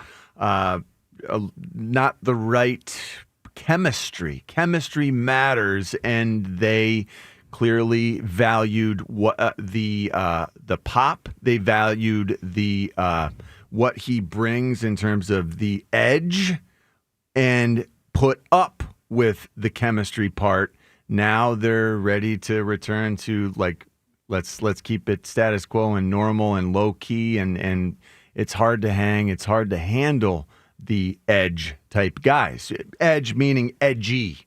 CJ was edgy. CJ was difficult to rein in and control the outbursts at times, and that's tough on a team. That's tough on a locker room. That's tough on the leaders for any team. So it wears thin, and you can see that it wore thin for the Eagles 2 times. Yeah, no, without a doubt. He got ejected, John, in the Commanders game. What I seem to remember is the second one didn't involve any. Wasn't it just jawing? Yeah, like, I thought so. Yeah, that was Something a weird he ejection. said. That was a weird and ejection. We're like, the words. But I mean, you're on the playing field. Like, I think an official has to grow up and realize that stuff's going to be said. Because I just remember it was because that game turned. I mean, it turned after Jalen went out, obviously. But I think it really helped Washington after CJ got tossed. Without imagine question, what he could have said. Right. And I think the GJ thing, maybe this is something we can delve into a little more tomorrow about how much the Eagles are going to miss him or not. But I just thought it was interesting for him to still. He said he doesn't hold any ill will. It still sounds like he does. And more towards the front office. It seems. Yeah, sure. Yeah. I'm fascinated about the dust up in practice. I mean, that's unusual. And when that happens, dust ups in practice, it's because, just like he's talking about, they say they want us to go full speed. They say they want it to be tackle in practice. We're tackling. To an extent. I'm going full speed. The offensive guys saying, whoa, whoa, whoa, stop being a practice All-American. Right. That's the give and take all the time. When you got the crazy defender, crazy in a good way defender. I'm positive Nolan Smith is an offender similarly to CJ GJ in practice, going too hard. I would bet that because of the way you see him play, that's the type of guy you need. That's the type of guy you want on your team. Right. But, sometimes it's just really tough to keep it reined in. Yeah, especially even in practice. But if they tell you live, and you're a full go. Yeah, and it's interesting. They don't have the subtleties. They don't have the ability to turn it off part way. And it's going to be interesting to see how that kind of plays out with the Eagles this year and whether they do miss that edge. Let's go back to phones. Let's go to Sean in Newark. What's going on, Sean? Hi, good morning, everybody. Hi, Sean. I'd like to ask one quick question, especially to Devin. Oh, would you rank Josh Allen ahead of Jalen Hurts? I think Josh Allen's a really good quarterback. So I'd probably rank him a little bit ahead of Jalen Hurts. All right. Now, why would you do that when Jalen Hurts is the kind of quarterback that takes you to 2 Super Bowls and wins one, and Josh Allen's the kind of guy that throws up and then goes out and loses the Super Bowl? He's famous for throwing up before big games, and he says it actually makes him play better. A lot of people are known for. Yeah, I think throwing Lane up. Johnson does the same thing. Yeah. So, but my point There's is a difference between throwing up in the bathroom before you go out on the game and throwing up on the field. Oh, yeah, and what was that difference? That he then led the team down the field for the touchdown that they needed him to do? Why do we leave that part out? Why do we leave that part out? I rip Josh Allen all the time, okay? But all I'm saying is a guy who, like the sports landscape is littered with guys who say they throw up in the bathroom before they go out. No, you tried to make it like Josh did it responsibly before the game, whereas what? I guess with yes, Donovan, it's a responsible throw up. That's like exactly. Plenty of people, plenty of players have thrown up in bathrooms before games. Right, but why don't you mention the fact that Donovan? We get what you're saying. Donovan McNabb's was a very public, and I agree that maybe it might be blown out of proportion and it wasn't as big of a deal. It unfortunately happened in a big moment in a game that they lost. So it's referred to and thought of when we think of Donovan McNabb and his legacy. Unfairly, I do agree with that. I just think that Jalen Hurts has accomplished more in a shorter amount of time already in his time in Philadelphia. And that's why Jalen Hurts made my list and Donovan McNabb didn't. Sean, what do you have for who or what is funny? This list is funny if you're going to say Josh Allen is ranked ahead of Jalen Hurts when he has the same accomplishments that Donovan McNabb had. And you're going to leave out Donovan, let him down the field for a touchdown. Well, I hear you, Sean. And making him out to be like he choked when actually he succeeded. Appreciate the call, Sean. I mean, I'm not sure who he was defending in that. I think he was defending Donovan. Okay. I think he was defending Donovan. I'm pretty sure. Donovan McNabb and Josh Allen are the same Well, quarterback. the lists are different. Obviously, I think he's talking about the quarterback list, but then I don't know what list he was talking about. I don't really know. I think he was defending McNabb, which is fine. I think he was merging lists together. I'll agree with Sean in this respect. Way too much is made of the throwing up thing. I think way too much. No, he's not wrong about that. No. Yeah, he's not wrong about that. You don't agree, or you do agree? No, it was properly amount was made of the fact that he threw up in the Super Bowl. Well, I disagree with you. Okay, fair enough. I think there's I've read and heard too many stories of players who do it before games. Doing it on the field to play is something that was unusual enough that we still talk about it 20 years later. Yeah, I hear you. I don't know. I don't think in the end it's that big a deal, but I guess we can agree to disagree on that one. But without further ado, it's time to do what we do every day at this time. The time is yours. Can't wait. Unlike everyone else, we actually check our voicemail. Tell us what you want to say. The time is yours. Time's yours. Time's yours, brought to you by Xfinity Mobile, sponsor of WIP's Xfinity Mobile Lounge. The Wi-Fi is booming. Unlock faster, secure speeds at home and on the go, only from Xfinity Mobile. You can always tell when John Ritchie's wrong. He starts telling other people they're being deceived and they're being lied to and they're being manipulated. The bottom line is, John, it has nothing to do with what you think about Joe as an athlete or non-athlete. It has to do with supporting your teammate. Did you guys hear a bunch of stuff? I think we were in the back. I think that was us. Yeah. In the background. Man, I couldn't make out everything he was saying. Well, I think he was ripping you. I think he was ripping you. I was able to gather we were in the that. background of his voicemail. Right. Like our okay. show, I think, was in the background. Yeah. But I think he was ripping you, John. So He your was ripping response. Well, I don't think the team concept applies when Joe is competing because he thinks he's a better athlete than Jack. It's more of a one-on-one competition here. Okay, next one. Come on, we all know it's funny. They've been funny ever since we were kids, and they are funny as adults. Sports are funny. Time's yours. I guess he's right. yeah. Guess he's right. There you go. Let's shut it down. The Time's Yours line. Leave Joe and John a message of your thoughts, compliments, and complaints. Call 215-238-4500.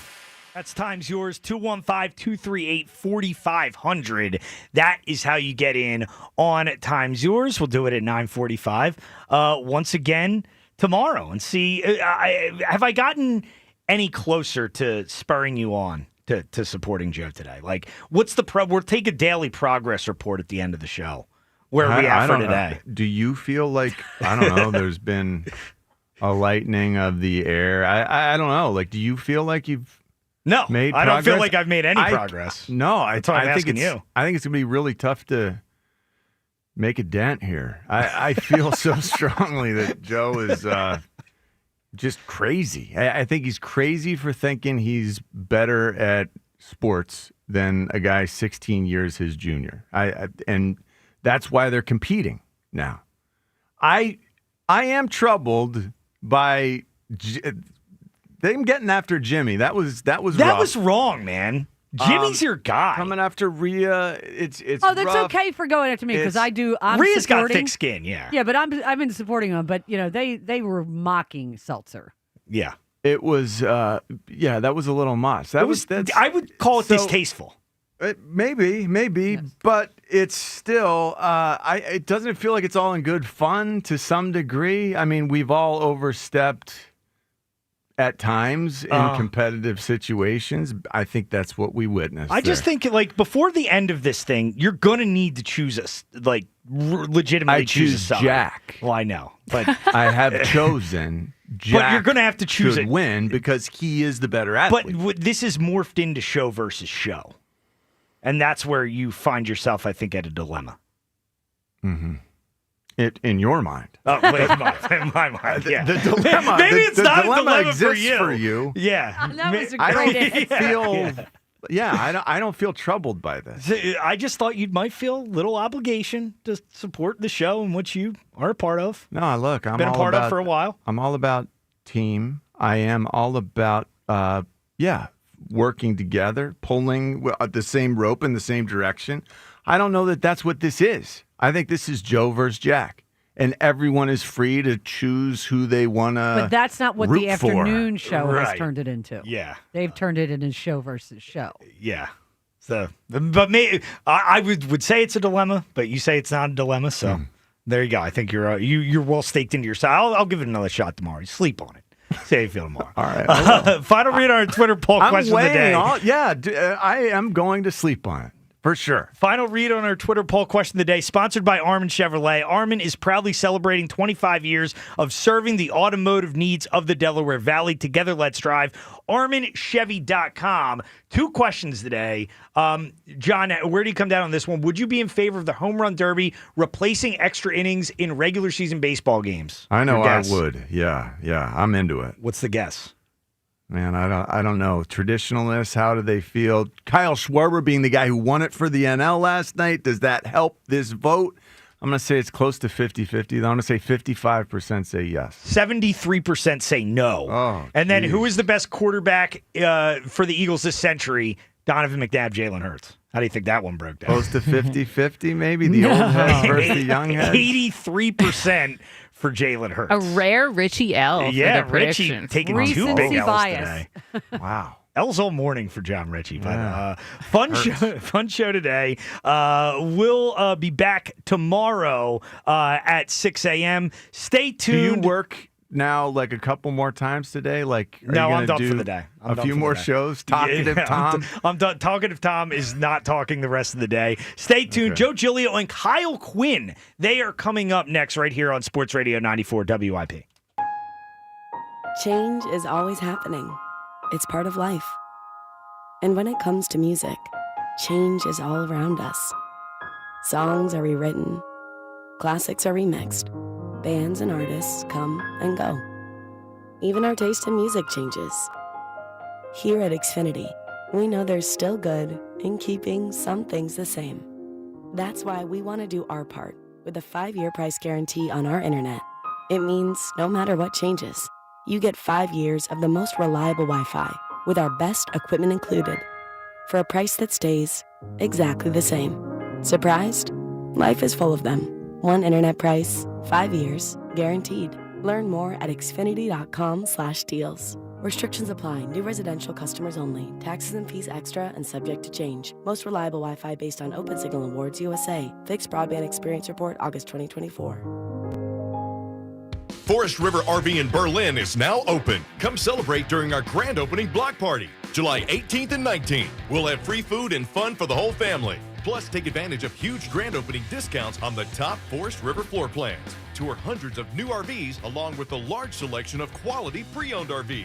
Don't miss the grand opening block party at the all-new Forest River RV dealership in Berlin, July 18th and 19th. Get all the details at forestrivernewjersey.com/grand opening. I thought people like me didn't get addicted to drugs. That's like saying people like me don't get sick. Just like anyone can get sick, anyone can struggle with addiction. And when you're struggling, there's no shame in getting help. I'm over the shame. I know who I am, and I'm in recovery for me. Call 844-REACH-NJ. Talk to a counselor for confidential addiction help and see if you're eligible for no-cost treatment. 844-REACH-NJ. From the New Jersey Department of Human Services. Kick off summer at Conacelli Autoplex on Ridge Pike in Conshohocken. Conacelli has over 2,000 new and certified Toyotas, Hondas, Hyundais, Genesis, Nissans, and quality pre-owned vehicles of many makes and models, and they are unaffected by tariffs. Gas, hybrid, plug-in, or electric, Conacelli has it all, and at the right price. Low financing, incredible lease offers, top dollar for your trade, and so much more. Search Conacelli.com or visit our family-owned and operated dealerships on Ridge Pike in Conshohocken to see why Conacelli is a nice place to do business. The IRS finally caught up with Louie. I hadn't paid my taxes in 8 years. I owe the IRS a lot of money. Louie was in deep trouble. We're going to take your house, put a lien on your bank account, garnish your pay. They don't care. They're going to take your paycheck. Louie found out about Optima Tax Relief, the leading tax resolution firm. 8+ rated by the Better Business Bureau, they've resolved over $1 billion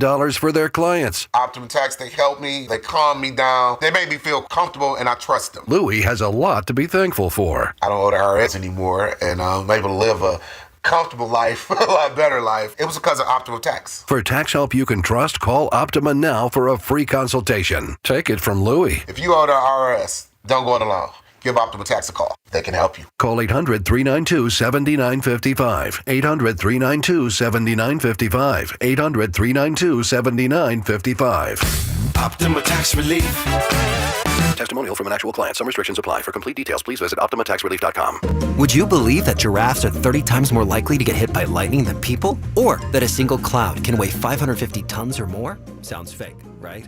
How about an insurance company that actually treats you right? Sounds unbelievable, but it's true. NJM Insurance is proud to put policyholders first. Don't believe me? Well, guess what? Everything in this commercial is true and approved by the legal department. No jingles or mascots, just great insurance. Visit njm.com for a quote. Insurance underwritten by NJM Insurance Company and its subsidiaries. This is the story of the one. As a lineman, he does whatever it takes to keep the power on in his community. And he wants a partner like Grainger who does the same. Grainger offers the professional-grade products he needs, from voltage detectors to harnesses to hard hats, plus fast, dependable delivery, so he can rise to every challenge. Call 1-800-GRAINGER, click Grainger.com, or just stop by. Grainger, for the ones who get it done. That's the sound of James adding long-lasting Gain scent boosters to his laundry this morning. Several hours later, James sniffs the irresistible scent of Gain on his shirt. Game. Several hours later, James has even caught the attention of his mother-in-law, and she never gives him attention. Ooh, you smell amazing, James. Oh, thanks, Mom. I love you too. I never said that. Add Gain Scent Boosters to your laundry. Add joy to your day. If Old Spice Deep Sea Super Hydration Body Wash were music, what would it sound like? Start with the deep sounds of Old Spice's ocean waves and kelp. Layer on the smooth, renewing moisture. You wouldn't hear any parabens or phthalates because Old Spice Deep Sea hasn't got any. But you would hear that vitamin B3 for healthier looking skin. So while your regular body wash sounds like this, Old Spice sounds like this. Sounds like it smells amazing.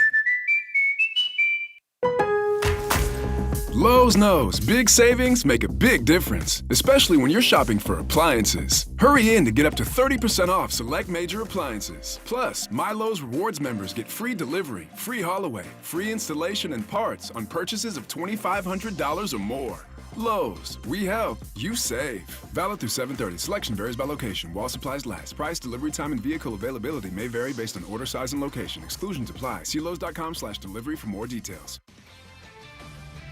This is Boomer Esiason with an Odyssey Sports Minute. At the British Open, or the Open Championship, which it's really called, the world's #1 golfer, Scottie Scheffler, waxed philosophical that winning, which he does often, isn't the be-all, end-all for him. This is not a fulfilling life, Scheffler said. It's fulfilling from the sense of accomplishment, but it's not fulfilling from a sense of the deepest places of your heart. Okay, I'm Boomer Esiason. 94 WIP HD1 Philadelphia. Live from the Tasty Cake Studios. An Odyssey Sports Station.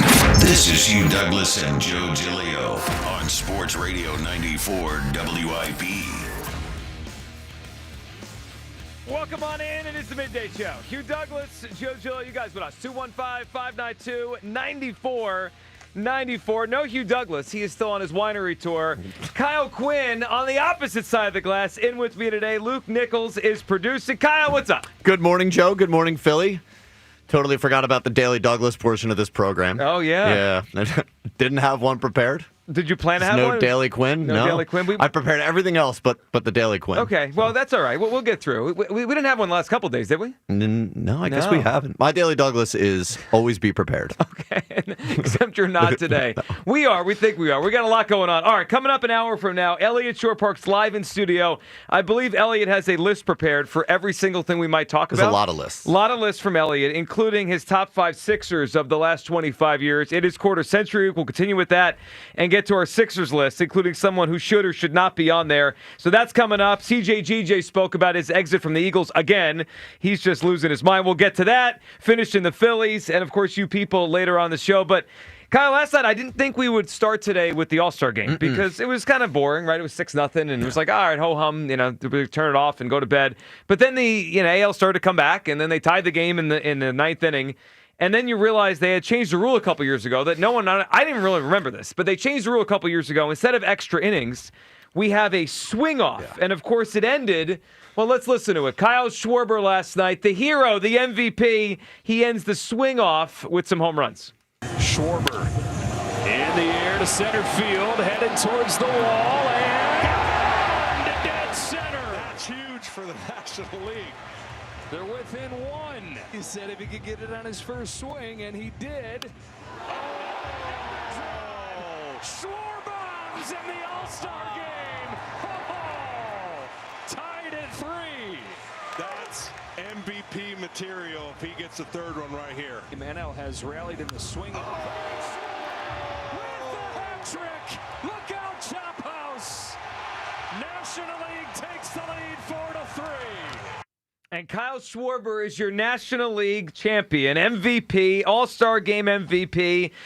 Kyle, what did you think of that? Because we watched it last night. I'll give you my first thought. I was like, really, a swing off? Yeah. Like when I first, I was like, swing off? That was the first thought I had before I watched it. And then I saw it, and I was like, that was pretty darn fun. What did you think of the swing off? I was excited. I needed the swing off to happen as soon as the game was tied, and they started talking about the fact that that's how it ended. I didn't know either. I didn't know that this is a rule they implemented a couple of years ago. I thought it might have been even new this year. But when I found that it was going to be a swing off, my mind immediately went to, well, Kyle Schwarber's got to be in this. It has to be. And he was. And, I mean, man, it was just, I didn't expect to be that excited by the All-Star game. In fact, I did not expect to be excited at all by it because really there was a pretty heavy lack of Phillies in it. Zach Wheeler bowed out, no Sanchez, no Suarez. Trey Turner didn't make it. And it was really just Kyle Schwarber who wasn't starting, and I didn't expect to see him a lot in the game. But then for it to end like that, for him to not even give stupid Pete Alonso, a chance to go up there and be the hero, and I just knew for some reason in the back of my head he was going to hit 3 home runs, and he was going to take over this thing. And Kyle Schwarber, as he does in Kyle Schwarber fashion, showed that he's a star. He's one of the star players in all of baseball. I had a lot of fun watching the swing off last night. I had more fun than I thought, and I have to be honest with everyone. After I watched it, I was like, I wonder if we're going to see that more. I wonder if we're going to see that again. I wonder if that just wasn't a one-off in the All-Star game. And I know it sounds silly, right? It sounds silly to end a real game like that. Yeah. But I saw this quote this morning, and it kind of got the wheels in my head turning. So Logan Webb, all-star pitcher for the San Francisco Giants, he spoke to Jason Stark after the game last night. And here's what he said. So Stark asked him, is that a good way to decide a game or a crazy way to decide a game? Honestly, this is Logan Webb. Honestly, he replied, I've got a group text going on with a couple of other players around baseball, and they said that we should just never play an extra inning game again. Just do it like that. Kyle, I know it sounds Mickey Mouse. Yeah. I know it sounds crazy. It is. Well, okay, but I watched that last night, and at least my mind is open, and I'd be intrigued by the idea of real games ending like this. I'm going to need you to close that mind. No, I can't. That was awesome. No, it was awesome for the All-Star game, but it's gimmicky. It's not real baseball is the problem with it. And my mind immediately went to the NHL shootout. Yeah. I hate the NHL shootout. It sucks. I mean, like, if you want to do that for an all-star event, and if you want to do like a skills competition thing, that's great, but it's not real hockey. A home run derby is not real baseball. I mean, you can argue the extra innings thing with the zombie runner, the Manfred man, or whatever you want to call him, is not real baseball either. It's way more baseball than what the home run derby is. It's such like a specific skill set, and it takes away a lot of the other elements of what a real baseball game or what a winning baseball team should be. Like, what are we going to do? A bunt off? Like you then. Well, there's no fun to a bunt off. No, of course not. But like, I guess my point is that it's such a specific skill set that it puts a lot of teams at a disadvantage if you don't have those guys. Like, I know we have Kyle Schwarber, and that was great. But imagine if the Phillies were in one of those swing offs right now. You have Kyle Schwarber, and then what other 2 guys are you putting out there? Castellanos? Oh, yeah, man. Like, just such a big-time power team the Phillies are right now. I can just picture myself walking into WIP one morning, talking to Rhea, talking to everybody that I usually see in the morning, and we're like, man, that stupid swing-off, that home run derby really screwed the Phillies. If this is a real baseball game... That was in the bag. We should have won that. Well, okay. So, but you mentioned what we have now, right? And I was fine with this when they put it in. What was it? They did it during COVID, and then they just kept it, right? The zombie runner, the Manfred runner. That's not real baseball either. It's more baseball than the I know, home run but see the way I view it is we've already crossed the threshold into silliness. I mean, we have a zombie runner that starts on second base in extra innings. Players don't like extra innings anymore, and honestly, I don't either because it just. The game, it slows down, and it takes forever. Now, in the postseason, we go back to real baseball, right? And that's different. But in the regular season, nobody needs the runner on second base. We could do it this way. And then, yes, I can imagine coming in here, too, and people are upset. But you know what I could see? I could see us coming in and be like, really? Top percent Castellanos up? The guy hasn't had a hit in 3 weeks. Get somebody else up there. Get Edmundo up there. Get somebody else up there. I was intrigued by it last night. I thought it was more... When it started, I was like, oh, my goodness, we're going to do a swing off. This is so silly. And then I watched it, and I watched Schwarber, and I was like, no, this is fun. It was fun to watch last night, but what you're just describing is just another thing for me to be angry about. Yes. Either way, I'm coming in here angry about the stupid swing off. Like, the Manfred man, the ghost runner, zombie runner, I still haven't figured out what exactly to call it. I like zombie. Yeah, okay, the zombie guy. Yeah, Manfred man kind of works, too. It does. But, like, that is in an entirely different universe in terms of what looks like baseball than the home run I know, derby. there's strategy. There's nobody on base in the home run derby. Nobody's actually pitching. Like, Logan Webb and his cronies in this group chat are just lazy. They don't want to go in there and pitch more innings than they have to. Well, I don't want to watch 14 innings. I want to watch the game and then turn it off and then go home. How often do we get 14 innings in an extra innings? Well, not anymore because of the Manfred Man, right? That would take Manfred Man or Zombie Runner, right? Put this in and we'll be out in 10 minutes. All right, 215-592-9490 for your reaction to Schwarber last night. NL winning. Schwarber's the MVP, but really it's how it happened. It was the swing off, which was basically a modified home run derby last night, and Schwarber wins it. Would you be open to ending a real game with a home run derby, swing off, whatever you want to call it? Luke Nichols is producing today. Luke, what'd you think last night, and would you be open to ending a real game like that? I thought the swing off was awesome. I thought it was very entertaining, but there is no chance I'd want a real game to end like that. It would be absolutely ridiculous. You guys sound so old and out of touch. It would be insane. You have to get with the times, the modern times, which is a swing You're off. the oldest one here. I know I am, yeah. But you guys sound like the old guys. I can't imagine going through an entire game and then it's like a close game. It's a 5-5 game at the end of the ninth. The bullpens are depleted, and it's like, you know what? Just send 3 guys out there from either side to hit some home runs. Now, I will say it would be nice. It would really limit the Phillies' bullpen and how bad they are. Oh, see, now we're getting somewhere. But it would still be absurd. Like, I'd rather have Jordan Romano trotting out there in the 11th inning than watch a swing off, just because it's just more about baseball. Like, just going to a swing off is absolutely ridiculous. It would be absurd to go the entire game and just say, oh, well, if we can't get it done in 9 innings, we just go to a swing off and we'll send Schwarber out there and hope for the best. I would like everyone to really think about what Luke just said. So let's say one stung. Okay, let's go to September. The Phillies are tied with the Mets for first place in the NL East. Tied. They're playing the Mets in September, and we have an option of having a swing off with Schwarber, Harper, Castellanos. Right? Let's just say that's the best 3 options we have. And they're going to throw Soto, Lindor, and Alonso. And we get to watch a swing off between those 6 guys. Well, then we're screwed. Well, probably, but or put Romano on the mound against those guys. We're screwed anyway.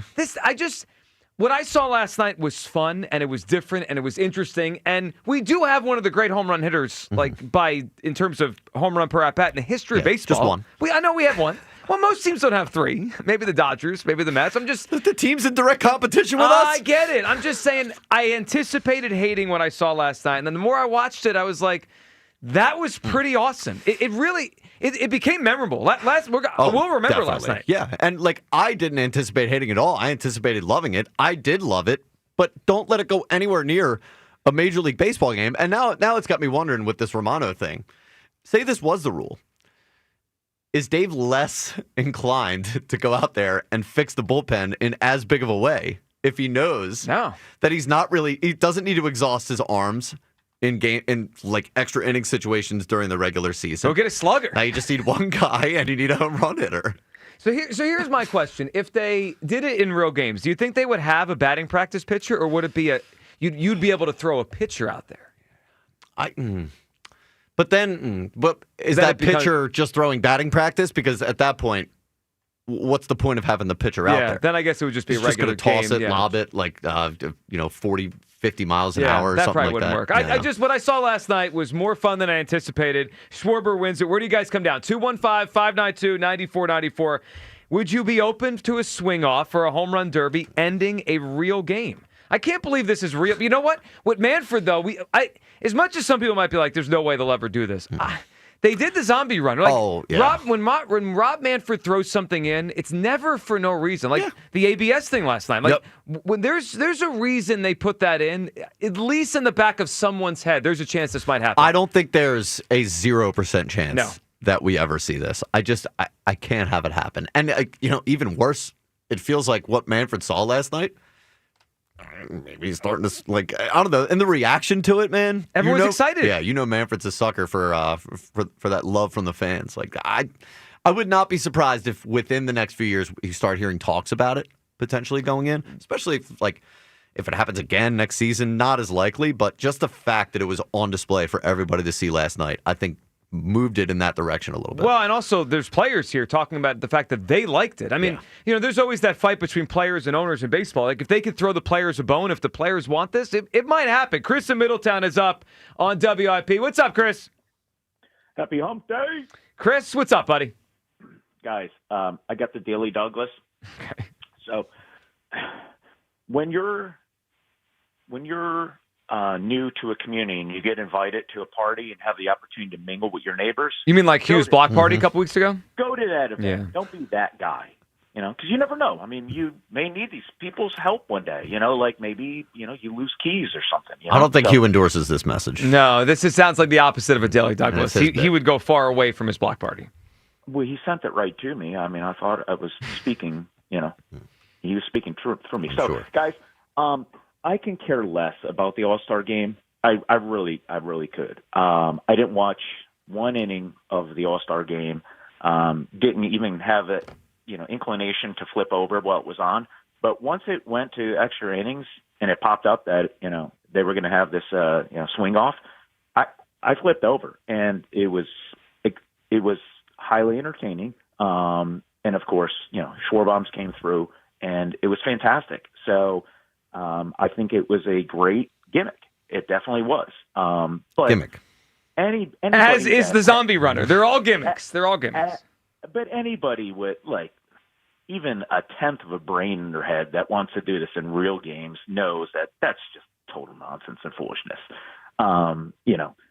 That's just Joe. Your take of wanting to do this in real games. I'm open to it, Chris. I'm open after. Close the mind. We already have. We start this inning with a runner on second base. That's not baseball. Joe, this take is like defense is a luxury type of take. Like I feel it's like not you're that trying bad. to fill in for somebody else. It is that bad. And I love how you use we got a gimmick because of the zombie runner on second base.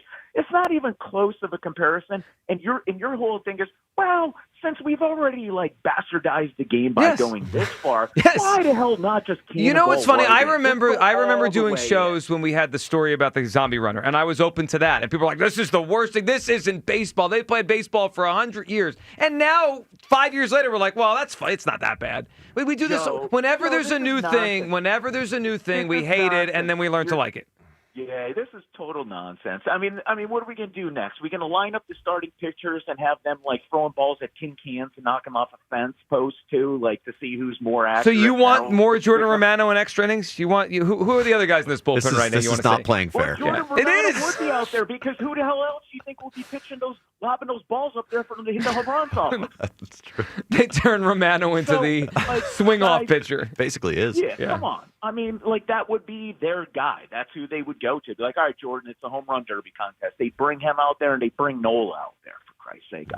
Come on, guys. Guys, listen, let's finish with this because Schwarber, how amazing was it that on that stage he was the guy? And he showed the rest of the country what we know we've been enjoying his entire time here, but more importantly this year. His star could not be more bright than what it is right now.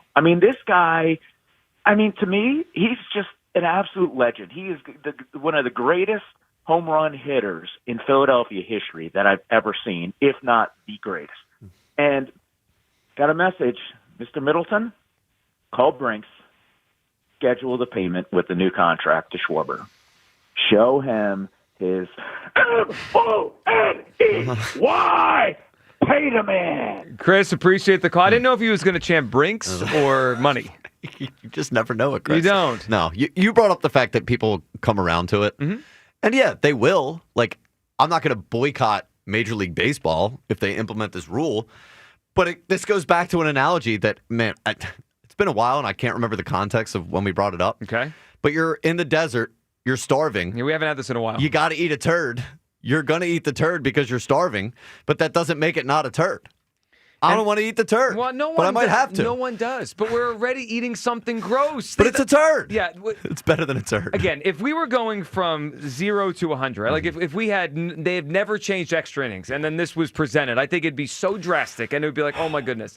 It's Mickey Mouse anyway. Well, I think you're understating how drastic of a change, of a departure from baseball the home run derby is, as opposed to a runner on second base. Yeah, it's a runner on second base. You're just starting an inning with a man on scoring in scoring position. Everything else is the same. The home run derby is different. It's just not the sport. But it's more fun. A home run derby. It's fun. It was fun to watch, but I'm going to be that guy. We must uphold the integrity of the game. You guys are the old guys today. Integrity of the game. I mean, we have robots calling balls and strikes now. That's fine. That's not fine. So here's my thing on this. Also, how many games go to extra innings? Yeah. Like, not that many games go to extra innings. Mm-hmm. If once every 2 weeks we get Schwarber in a home run derby to win a game, I think that'd be awesome to watch. Hold on. That's putting a lot on Kyle Schwarber. He's fine. He's got it. But look. Did you hear, Chris? He's a legend. That's what he does. I know. Can we add this to his legacy last night, or is it too hokey? Oh, I think for sure. Okay. No, like what popped into my head was Kyle Schwarber is the star player of the Phillies. Well, he's surpassed he is. Bryce right now. And the other thing is, I think because he's hit a home run in every playoff series possible. Now you throw this in there. He's like Mr. Home Run. He's historic, Kyle Schwarber. Let's go to Anthony in Philly. What's up, Anthony? Hey, so, Joe, I got to agree with you on this one, Joe. See, it's about time, Anthony. I knew you'd agree with me after a while here. Anthony, what's up? What are you thinking? This is one of the funnest games that I think I've seen in a long time. And I think it should be a choice, right? Let's treat it like football. Let's treat it like overtime. Both teams get to decide what they want to do. If they both agree, they just do it. If not, flip a coin. Well, that's kind of interesting. Hold on. They both decide what? No, like you decide, are you going to play it with the zombie runner or are you going to play it with the home run derby? But they don't do that in football. They don't decide if they're going to play overtime or not. They just play overtime. Yeah, no, but he wants to do a coin toss to determine how we're going to end the game. No. That's fun. Anthony, you're on to something here. Yes. So if you're the Phillies, right, and you have Romano's the next guy up in the bullpen, or I can send Schwarber up there, I'm doing a swing off. But hold on. But then the other team knows Romano's coming up, and they're like, oh, I don't think so. Coin toss. We have to. Coin toss. Yeah. No. Now we're adding a coin toss to this whole thing? Yes. This is not my sport. What do you want to do? How are you going to determine Just keep the zombie runner. Hold on. How about this? The home team determines it. The home team gets to pick the form of extra innings. No. What? Okay. No. It's just simply not baseball. I'm sorry. Go ahead, Anthony. I mean, I don't think the home team should decide. I honestly think there should be a coin toss whether you should do it or not. And I don't know. This is what I think. If both teams agree that there should be a home run derby at the end, then go for it. No, this isn't Major League Buddies. We're not agreeing to things. The agreement might. I like the idea. The agreement might be difficult because each team's going to have different strengths and weaknesses, right? Like if you have 3 big home run hitters, you're going to want them versus if you have a bad bullpen. If you know their bullpen's up against the ropes. Yeah, the only issue I have with win the game. Anthony's idea is adding a coin toss to baseball feels weird. Like football, we do a coin toss to start every game, right? Yeah. It's kind of part of the flow of the game. Yeah, the coin toss is. I just think if you're going to do Anthony's idea, I feel like it's got to just be the home team gets to choose, and then we just roll with it. If we want to play zombie runner, we play zombie runner. If not, we go to the home. We're just swing off, twisting ourselves into a pretzel, trying to shoehorn this thing in. It's not happening. Sometimes you see an idea and you want to run with it. That's what we're doing. Sometimes a bad idea. No, sometimes it's a good idea. Jeff in Wilmington's up. What's up, Jeff? Okay, so I fell asleep before the game. Jeff? Jeff? Phone fell asleep. Yeah, Jeff's going to be all right. We'll put him back on. Let's grab Stucky in West Philly. What's up, Stucky? Hey, what's up, brothers? Hey, man. Stucky. How you doing this morning? Good, buddy. What are you thinking? I agree with this swing off, man. Let's do it. Let's line up to the plate, mano y mano. Let's see who got the bigger bets at the end of the night. That's all I'm looking at. See, the people today want fun, Kyle. That they want fun, and they saw Kyle Schwarber deliver fun last night. I'm surprised at this city. I mean, what happened to my people? This is not baseball. We are a pure sports town. Stucky, come on. Well, would they start looking at the end of the prior season when they count everybody home runs? Would they start putting asterisks next to certain guys' home runs because of the extra innings, like how they look at Jalen in the tush push, like they don't count all his. They don't look at his QB touchdown runs as legit because they're 1 yard line. No, So I don't even know if they count them as their home runs. Yeah, I don't think you can do that. Because if you look last night, Stucky, Schwarber didn't have a quote unquote hit in the game because that was like what happened to finish it was separate. So Schwarber actually won the MVP without a hit. So they probably couldn't count them as home runs because that would throw the record books all off. Right, and plus a lot of guys are going to get way more opportunities than others. I think the whole idea with looking at a full season's worth of stats that everyone's essentially playing the same amount of games, same amount of opportunities, at least to some degree. Yeah, good point. But I'm glad you're on point here, Stucky. See, Stucky gets it. He won. Yeah, it's fun. And again, if we were going from 0 to 100, I might balk at this. We're already at a zombie runner. Last night gave us another option. 215-592-9494. That's how you hop aboard. All right, we saw Schwarber win it for the NL last night with a swing off. Would you be open to ending real games like this? And as much as you might say, oh my goodness, this will never happen. If I had said this 6 years ago about a zombie runner on second base, which again, they shoehorned in. Remember that? They shoehorned it in because the whole idea is they needed to get the players out quicker because they were in the dugout together during COVID. Yeah, it made sense. Yeah, no, but I mean, it was practical. I guess. I mean, it felt like they just wanted to test it out, and they used that to do it. But now we're here now, and everyone's accepted it. Would you be open to the idea of a swing-off ending real games? I would. Luke, who's in for Kyle, would not. Kyle, who's in for Hugh, would not. These guys are no fun today. Where do you come down? All right, coming up on the other side. Couple things that hit us from last night. One that just totally pissed Kyle off, so we'll get to that in the aftermath of the home run derby for Kyle Schwarber. And we have a prize to give away today, a pair of tickets to the Phillies and Red Sox on July 22nd, next Tuesday at 6:45. We'll tell you how we're going to do that coming up next. Midday Show, Sports Radio 94 WIP. We could tell you what it's like to drive the Nissan Rogue and tell you all about its performance capabilities, like its VC turbo engine. Its impressive fuel economy. Still going. It's I can go virtually anywhere type of freedom. Nice. But you don't have to take our word for it. Go drive it for yourself. You're up. Experience the power of the Nissan Rogue. Drive the Nissan Rogue. Now get 0% APR financing for 60 months on the 2025 Nissan Rogue. Visit your local Nissan store and nissanusa.com today. For well-qualified buyers, excludes S-Trim. Example, 0 down payment, 60 months financing at $1,667 per month per thousand financed. Actual down payment may vary. Subject to Nissan Motor Acceptance Corporation credit approval. Not all buyers qualify. Dealer contribution may affect actual price set by dealer. Contact dealer for details. Ends 8/4/25. When someone's AC is on the fritz or drains are just not draining at all, like at all, Horizon Services never asks, how soon do you need it fixed? You know why? Because no one in recorded history has ever said, oh, take your time, just whenever you can get to it. We just assume how fast can you get here will always be the answer. So Horizon will be there same day, and we won't leave until you're 100% satisfied. See? Sometimes it's good to assume. It gets your AC fixed fast. Book today at horizonservices.com. At Verizon, lock in our best price ever on the best 5G in Philadelphia and be the best you. Check where your ride is for your trip into the office. Get that almost impossible dinner reservation and save big with Verizon while you do it all. Switch today and pay $45 a month for a single line. That's right, just $45 a month when you bring in your phone with unlimited welcome with auto pay plus taxes and fees. Stop by your nearest Verizon store today. $20 monthly promo credits applied over 36 months with a new line on unlimited welcome. In times of congestion, unlimited 5G and 4G LTE may be temporarily slower than other traffic. Domestic data roaming at 2G speeds. Rankings based on root metrics root score report dated 2H 2024. Your results may vary. Additional terms apply. Benefits, HR, hiring, payroll, it's all so complicated, but it doesn't have to be. Hi, I'm Joe Carfagno from Clear Employer Services, and we can expertly handle benefits, HR, hiring, and payroll for your small business. You don't have to wing it. Let me take the headache out of HR. No time for payroll? HRuncomplicated.com. New medical plans? New talent? HRuncomplicated.com. Let Clear Employer Services show you how to make HR uncomplicated so you can go back to running your business. Preferred vendor of Independence Blue Cross. Visit HRuncomplicated.com. Hey Phillies fans, Bryson Stott here.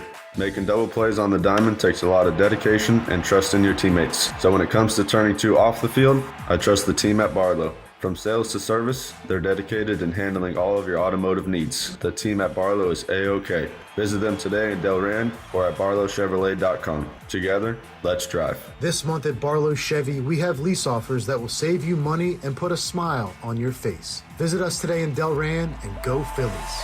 When you need to know, depend on KYW News Radio 103.9 FM. Police found a woman's body leaning on a bed in an abandoned North Philadelphia property. They believe her death was suspicious. The National Suicide and Crisis Lifeline dedicated to LGBTQ youth will stop operating tomorrow. And tonight is the ESPYs. Saquon Barkley and the Eagles are up for awards. Get the latest anytime on KYW News Radio. Now on Crystal Clear 103.9 FM. You've never needed us more. The best moments in life weren't meant to sit in a box, gathering dust in the attic or stuck on outdated tapes. They're meant to be seen, heard, and shared again and again. Oh, look how little you were. That's why Legacy Box exists, to help you preserve and relive your family's history. Imagine being able to text a video of your grandparents to your kids, or share a childhood memory with your siblings in seconds. Wow, I haven't seen this in years. Legacy Box makes it that easy. Just fill your Legacy Box with all your analog media. Send it to our headquarters in Tennessee, where we digitize everything by hand. And in just a few weeks, we'll send back your originals, digitized, preserved, and stored in the cloud, so you can easily stream, download, and share your memories. Anytime, anywhere. Join the millions of families that have trusted Legacy Box. Go to legacybox.com/value for 50% off.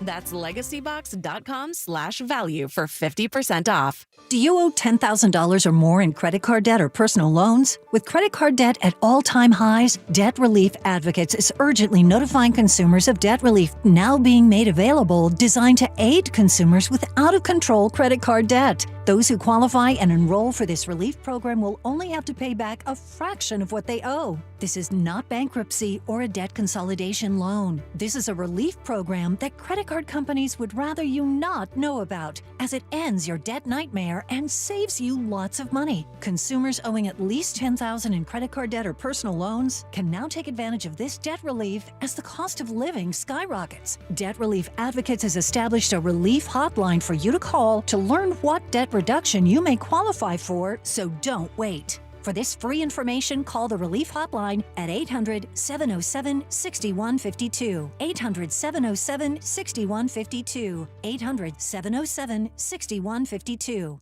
Hey, what's up, Flies? This is David Spade. Dana Carvey. Look, I know we never actually left, but I'll just say it. We are back with another season of Fly on the Wall. Every episode, including ones with guests, will now be on video. Every Thursday you'll hear us and see us chatting with big-name celebrities. And every Monday you're stuck with just me and Dana. We react to news, what's trending, viral clips. Follow and listen to Fly on the Wall everywhere you get your podcasts.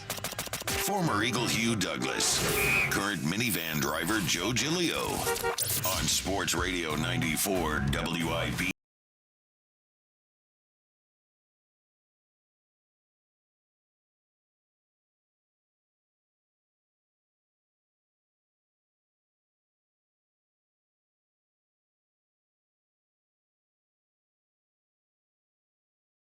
Two 9494. The swing off last night was the story of the night. Kyle Schwarber wins it for the NL.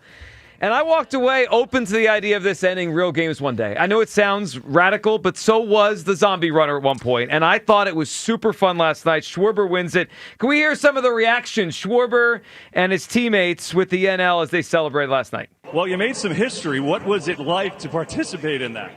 It was interesting. Exciting, fun. There's a lot of guys who deserve this, but I'm happy that it's going home with us to Philly. You know, take me through when your thought process. Was it once you got one, do you just get red hot like a three-point shooter? What was your thought process going in, knowing you only had 3 swings? Oh, man. Just trying to not hit a home run, I guess. Just trying to stay short, because if I would have tried to hit a home run, I would probably hit my guys over there. But just happy that it worked out for us, and the National League's going home with the win. You got a great reception, though. Guys were jumping on you. It was pretty cool. Yeah, it was awesome. The guys were really into it, and they were yelling, screaming, cheering me on every swing. And then when that last one goes over, they were all pumped. It was a lot of fun. Kyle, your reaction to Schwarber celebrating with his NL teammates last night? Yeah, look, I'm happy for Kyle Schwarber, but I want Pete Alonso to lay his stubby, grubby hands off of my guy, Kyle Schwarber. Yeah, they were very friendly last night. Did not like the way he was looking at Kyle Schwarber. I know what he's thinking. You think he was thinking, like, let's bring him to the Mets? This is a recruitment opportunity for all these guys.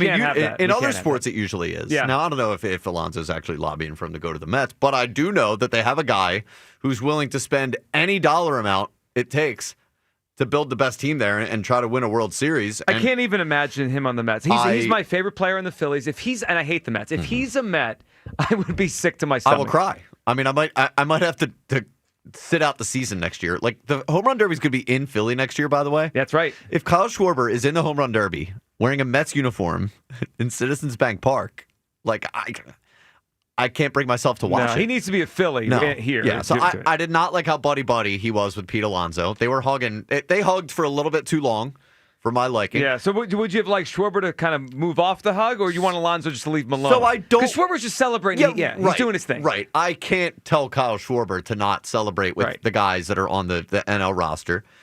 I just, maybe tone it down with the polar bear hugging. That was a little bit too much for me. That kind of pushed him away a little bit there. Yeah, and there was a couple photos I saw from it. Yeah, they were buddy last night. NL wins. Schwarber's the MVP. It is wild. We're going to look back, or people will look back. Like, Schwarber won the MVP without getting a quote-unquote hit in the game. Yeah. It feels fake. I know it does, but I am glad, the other side of this is I'm glad he didn't give Pete Alonso the opportunity to win the MVP. Which he would have, because he already had a home run in the real game. He's just such a dork. Yeah. And, I remember his nonsense in the one home run derby he's in when he's, dancing up at the plate and stuff. Get lost. I could not have had that. So Tucker was just in here telling us that apparently Mets fans were upset last night that Alonso didn't win the MVP because the way the rules were written, you're supposed to vote for the MVP for the 9-inning game, not the swing-off. So they thought he should have still won it. Well, screw them. I'm glad they're upset. They are. Because I can't stand the Mets, and I can't stand their fans. I'm with you. 215-592-9494. Would you be open to what we saw last night, ending a real game? I would. Kyle would not. Jeff in Wilmington is up on WIP. Hey, Jeff. Kyle, you sound like a jilted lover. Why? Seeing your former spouse hugging someone else, oh, man. No. Hold on. He's not my former spouse. He's my spouse. Yeah, they're currently married. Yeah. Oh, it's even that bad. Oh, wow. Okay, what do you mean? He's not a free agent right now. He's not my former spouse. He's a Philly. I know. I don't care. So I do. Basically, Jeff doesn't get jealous, and Kyle does. Yeah. I'm all for jealousy. It's great.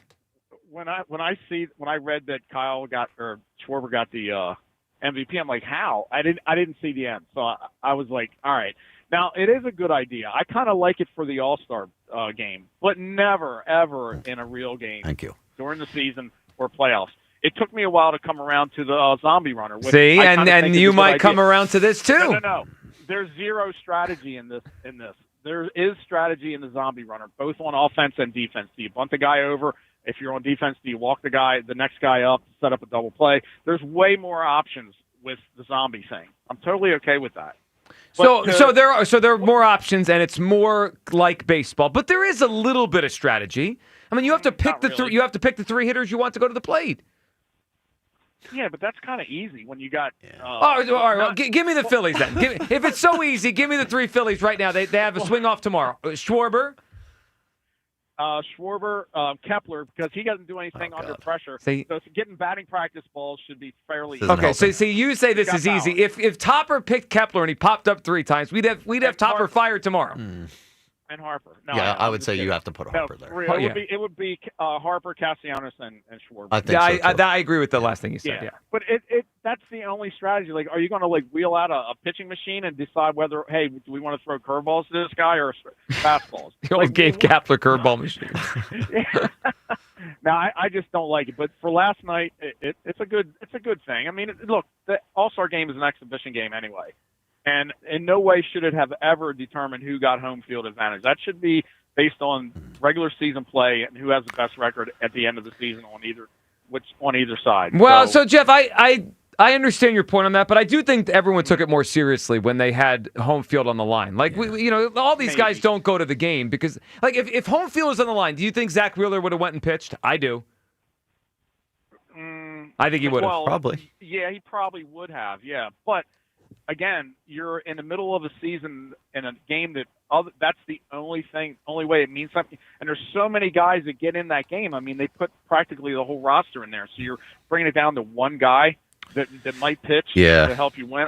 It's kind of tough, man. I just don't like that idea. But I do like the idea of a little home run derby at the end of an All-Star game. That's kind of cool. It was really cool. I mean, it turned out to be, and Jeff, we appreciate one of the more fun things the All-Star Game's given us in a long time. So, and that now makes me wonder, had that game had stakes to it, like home field advantage, I think a lot of the people here today saying that they would like the swing off in a real MLB game, they might think a little bit differently. Like if we came away from last night, like a swing off just decided home field advantage in the World Series. But Schwarber just gave the Phillies home field advantage. But those are higher stakes. They're not as high of a stakes as the an actual if it had baseball some meaning game. to it, you're right? saying. But I wonder where people would come down on it if that actually had meaning and that was impactful in any way whatsoever. Right? Because we're approaching it as that we watched something fun last night, and now trying to assign some meaning to the fun. Right. I wonder if people would have a different tune a little bit today. Yeah, and look, I think depending on how, when I say a real game, you could think a big game in September against the Mets. Or there's like an April game against the Marlins. Yeah. I mean, they all would count, right? And they're all the same. And if the rule ever went into the regular season, that's the way it would be. Michael's in Millville. Hey, Michael. Hey, what's up, guys? Can you hear me? Got you, Michael. What's up? Okay, my take on the home run swing off thing. Mm-hmm. I got a couple takes. Okay, now if there were pitchers available, I would have been upset. I would have disliked it even more. But I feel like the MLB was kind of backed in a corner. I'd rather see that than a tie last night. Well, they did the tie. I think it was 2002 in Milwaukee. That's what made it change the home field advantage. Yeah, well, that was the biggest crock of what I've ever seen. I remember watching that, and I was like, "Are you serious?" It was what's his name? Seelig. Bud Seelig was the commissioner at that point, and they just everyone go home. It's a tie. Yeah. But I don't really love the idea of it because, let me say this, right? I understand we're on Philly, right? Now, if Pete Alonso would have went up there last night and won the home run thing, we'd all hate it. Philly fans would be so excited. Come on, so let's take this with a grain of salt. I don't think the Philly fans would call in every day jumping for excitement if Pete Alonso would have did. No, I would say I want it banned if it was Pete Alonso. Never again. Last night was the most gimmicky, corny, and coolest thing I've ever seen in baseball. Do I like it? No. Was it entertaining? Yeah. But I think that's what Rob Manfred likes to do. He likes to throw the casual fan in, and he likes to alienate the purist, right? And I don't know how I feel about that. I don't know. That's kind of my take. Well, I think you're onto something with the way he kind of approaches being the commissioner, and they've changed a lot. I mean, think about the playoff format has changed so much. The zombie runner has changed so much. Michael, we appreciate the phone call. I mean, that's why. Do I think this is ever going to happen? Probably not. But when I saw the quotes from Logan Webb and how much fun people are talking this morning, and you said it a few minutes ago, Kyle, I don't think it's a 0% chance we ever see this. Yeah, if I fast forwarded to 5 years from now and I were to find out that this was in baseball, I wouldn't be overly shocked. Yeah. And I just think there's a difference between endorsing it and begrudgingly accepting it. Because that's how I feel like a lot of people have come around to the zombie thing. Like everyone's like, it's there now. I'm not going to not watch it. But if you would ask me, truth serum, and if it's up to me, do we get to just play extra innings or do we do the zombie runner? I think a lot of people would say they would prefer them to go back to the old way. And for me, I'm probably still in the minority in this one. I would rather see the pitchers hit still than the universal DH. But what about this team? But I'm begrudgingly accepting it. Listen, Zach Wheeler can hit. Yeah, okay? Wheeler could rake. Ranger could hit, too. Ranger had a triple. That's right. Yeah. The Phillies actually had some hitters. Arrieta back in the day could hit a little bit when Bring he was it back. here. Bring it No, back. we can't ever do that. Pitchers hitting? No, we're done with that. It's All right. fun. Brett Myers. Well, the strategy was fun. I did appreciate the strategy when you take the starting pitcher. All right, 215-592-9494. All right, we have a giveaway today, and it's a good one. Pair of tickets, Phillies and the Red Sox, Tuesday, July 22nd. 6:45 p.m. first pitch. It's Y2K Retro Night, celebrating the year 2000. John LeClair, how about these names? John LeClair, Mark Jackson, and 94 WIP's own Ike Reese. Tornado Shapiro bit. Yes, it really is. We'll be changing a base during the third inning. After the game, you could stay for a free concert performed by Nelly from the Infield Dirt. Tickets and more information, visit Phillies.com. You can get tickets there or play a little game we like to call Q's Clues. Have you seen my dog Hugh? He's got a brand new clue. It begins with the tramp stamp. Everybody's looking for Hughes Clues. Come on in, Hughes Clues. It's Hughes Clues and you. Fully prepared to take the brunt of this one today. Yeah, I mean, that's what happens with the clues. I'm going to find out how Hugh feels real quick. You know, when you listen close enough, Hughes Clues does kind of sound like Q's Clues. I mean, in my head, that's what he was saying. Yeah. Now, mine do not begin with the tramp stamp. They begin right up here, buddy. Okay. Right up here. Okay. All right. Person I'm thinking of is an eagle in the last quarter century. Well, that fits the theme of the week. All right, so clue number one is this guy was an Eagle at some point between 2000 and current, right? That's in the quarter century. Yes, quarter century. All right, so this is an Eagle this guy played for the Eagles at some point in the 2000s. 215-592-9494. That's clue number one. You guess it, you get yourself a pair of tickets to the Phillies and the Red Sox next week here at Citizens Bank Park. Rob in Delco is up on WIP. Hey, Rob. Hey, good morning, guys. How you doing? Hey, Rob. What's up, Rob? Hey, listen, I can see Kyle's picking up for for you with the most obnoxious first clue. It's not obnoxious. Let's think about it. How many players do you think have suited up in a game for the Eagles? How many on the roster? 53, and obviously there's 25 years of this. Now, some players, obviously, some players play multiple years, but let's just say this: there's a lot of players that have played for the Eagles since 2000. Yeah, you know them. And Joe, I got a new nickname for you. It's Savannah Banana Joe. You know what I mean? That's what you want, Joe. I tried to get tickets. I did. I tried to get tickets to the Bananas here in Philadelphia, and I tried to get tickets down in Baltimore. I couldn't get them. You can't get those tickets. Hey, Joe, you know what? Maybe we should create a roster spot for this guy that hits the home runs in the extra inning games. Let's create another roster spot. You know what I mean? Let's okay. just make another roster spot. And you know what? Let's hit off a team maybe, or maybe we'll pitch it underhand. How does that sound, Joe? Whatever is fun. Rob, why are you against fun? Wasn't that fun last night? Joe, first of all, 75% of America probably didn't even watch the game. It was bad. I dozed off, okay? I found out what happened after I woke up. And then when you saw Schwarber's bombs, you felt pride. I didn't feel like, oh, man, I missed out on, when the Flyers went 5 OTs with the Penguins and Primo scored that goal. No, you know what I mean? It's like, come on. Well, it wasn't a playoff game. I mean, it was an all-star game. No.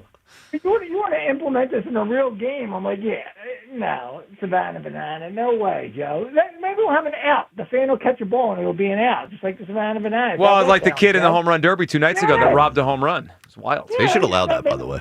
Yeah? We start here next year. Home run derby robberies. Yeah. I think WIP should be the people in the outfield next year. All of us. And then let's slow down our roll on Schwarber, okay? He played. I can never consider him like you guys consider him when you play half of the game, okay? Actually, how much of the game does he play, Joe? What would you say? It's about 10 minutes? But wait a second. David Ortiz isn't one of the great players in the history of baseball? What about Ohtani last year, winning the MVP and didn't pitch? We all forget, but he has. You know what I mean? And he's back to pitching now. But he won the MVP last year, and he was a DH. He sat on the bench for half the game. He's not going to hit as many home runs and hit as high. I mean, he put up elite numbers across the board. Schwarber's lucky if he hits his weight, and we consider that a good average. I'm not saying he's the MVP, though. You're trying to put him down because he sits on the bench.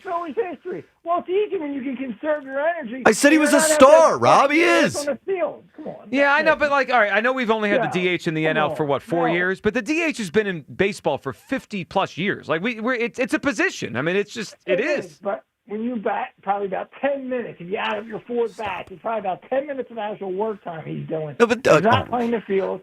He's not affecting half of the game, right? Half of the game he's not affecting, Joe. It's too much. Would you feel better if he was in left field stumbling around?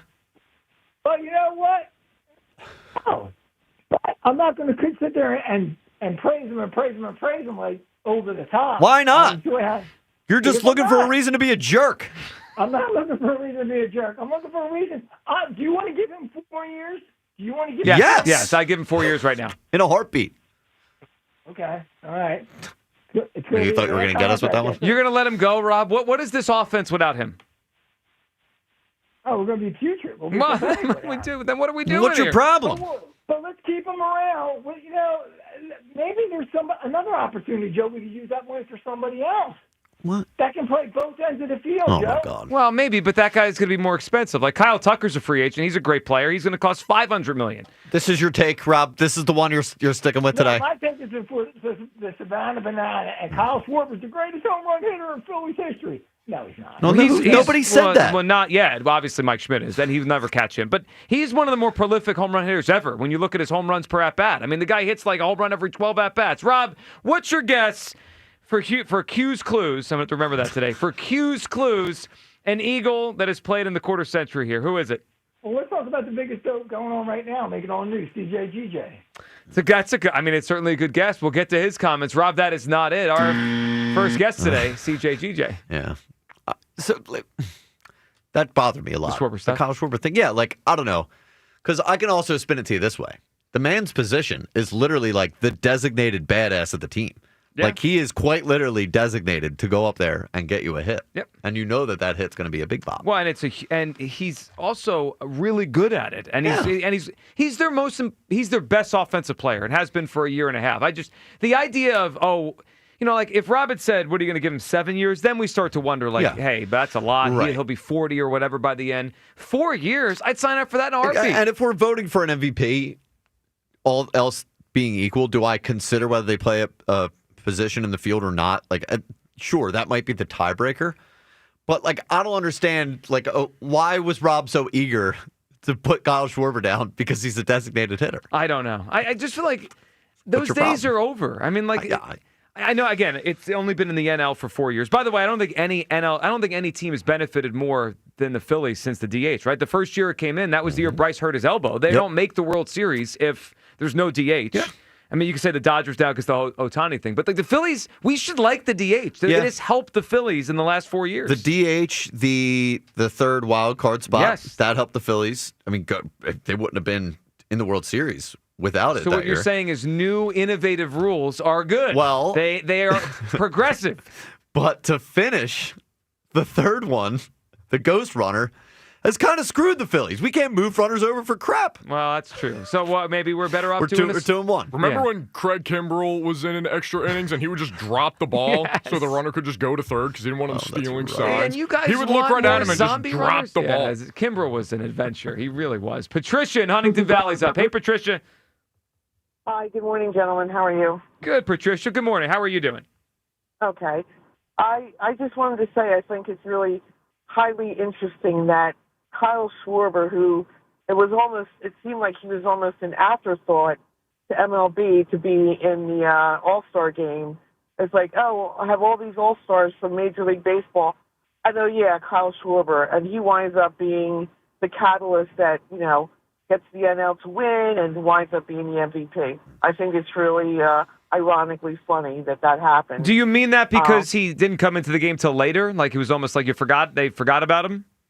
Yeah, kind of, sort of. It was like, I know they have to have a representative from each team. I know, we got Kyle Schwarber from the Phillies because, it just seems like the Phillies are always like the underdog in MLB for whatever reason. So that's what I said. It seems kind of funny that he's the one who winds up winning the whole deal for them, for the NL. And it was almost like he was, the forgotten man. So, well, it was totally different than last year, right? Because they had 8 players last year. Last night, he was their only guy. And you're right. Because he had to sub in for Ohtani, you kind of knew he wasn't coming in the game quickly, right? They weren't going to take Ohtani out. They want him in because he's the star of the sport. So, it was almost like the Phillies were a little bit of an after. I think the Nationals had more players there than the Phillies. It was weird they only had one player there. It was an odd lack of representation for the Phillies. Part of it was Wheeler didn't want to go. Right. Yeah. Right. Well, I kind of feel like I'm sure Wheeler made the best decision, but, if he's sticking to his guns about, leaving baseball after his contract's over, then he may never get a chance to be in another All-Star game. And, considering that's his hometown, I was kind of surprised that he did, but I'm sure he has his reasons. And obviously one of them was to make sure that they are good for the second half of the season, which, I don't know. Like, I'm kind of like on the fence about how far they're going to go in the second half, especially with some of the bullpen pieces because I don't even want to get into it. It's like I think we all are feeling. Yeah, I think we're all feeling similarly to you, Patricia. We'll see, and they got work to do at the trade deadline. Patricia, give us a guess. Q's clues. An Eagles since 2000. If you get it right, you're going to the Phillies game next Tuesday. I haven't a clue, and I'm already going to the Phillies game. But thank you. All right, Patricia, we appreciate it. Big time, just kind of. Yeah, we got big. I'm already going to the Phillies. Yeah, I don't need your tickets. It's okay. It was kind of weird. There was only one Philly. Now again, I think part of. I don't think this was like reported, but when I heard the Wheeler thing, they had a baby, he and his wife, like 6 weeks ago. Yeah, that makes sense. Feels like that might be. I have 4 days off. Right. I got a 6-week-old at home. That might have been part of it. Yeah. So, and I don't know how the timing works out, but I do want I don't know.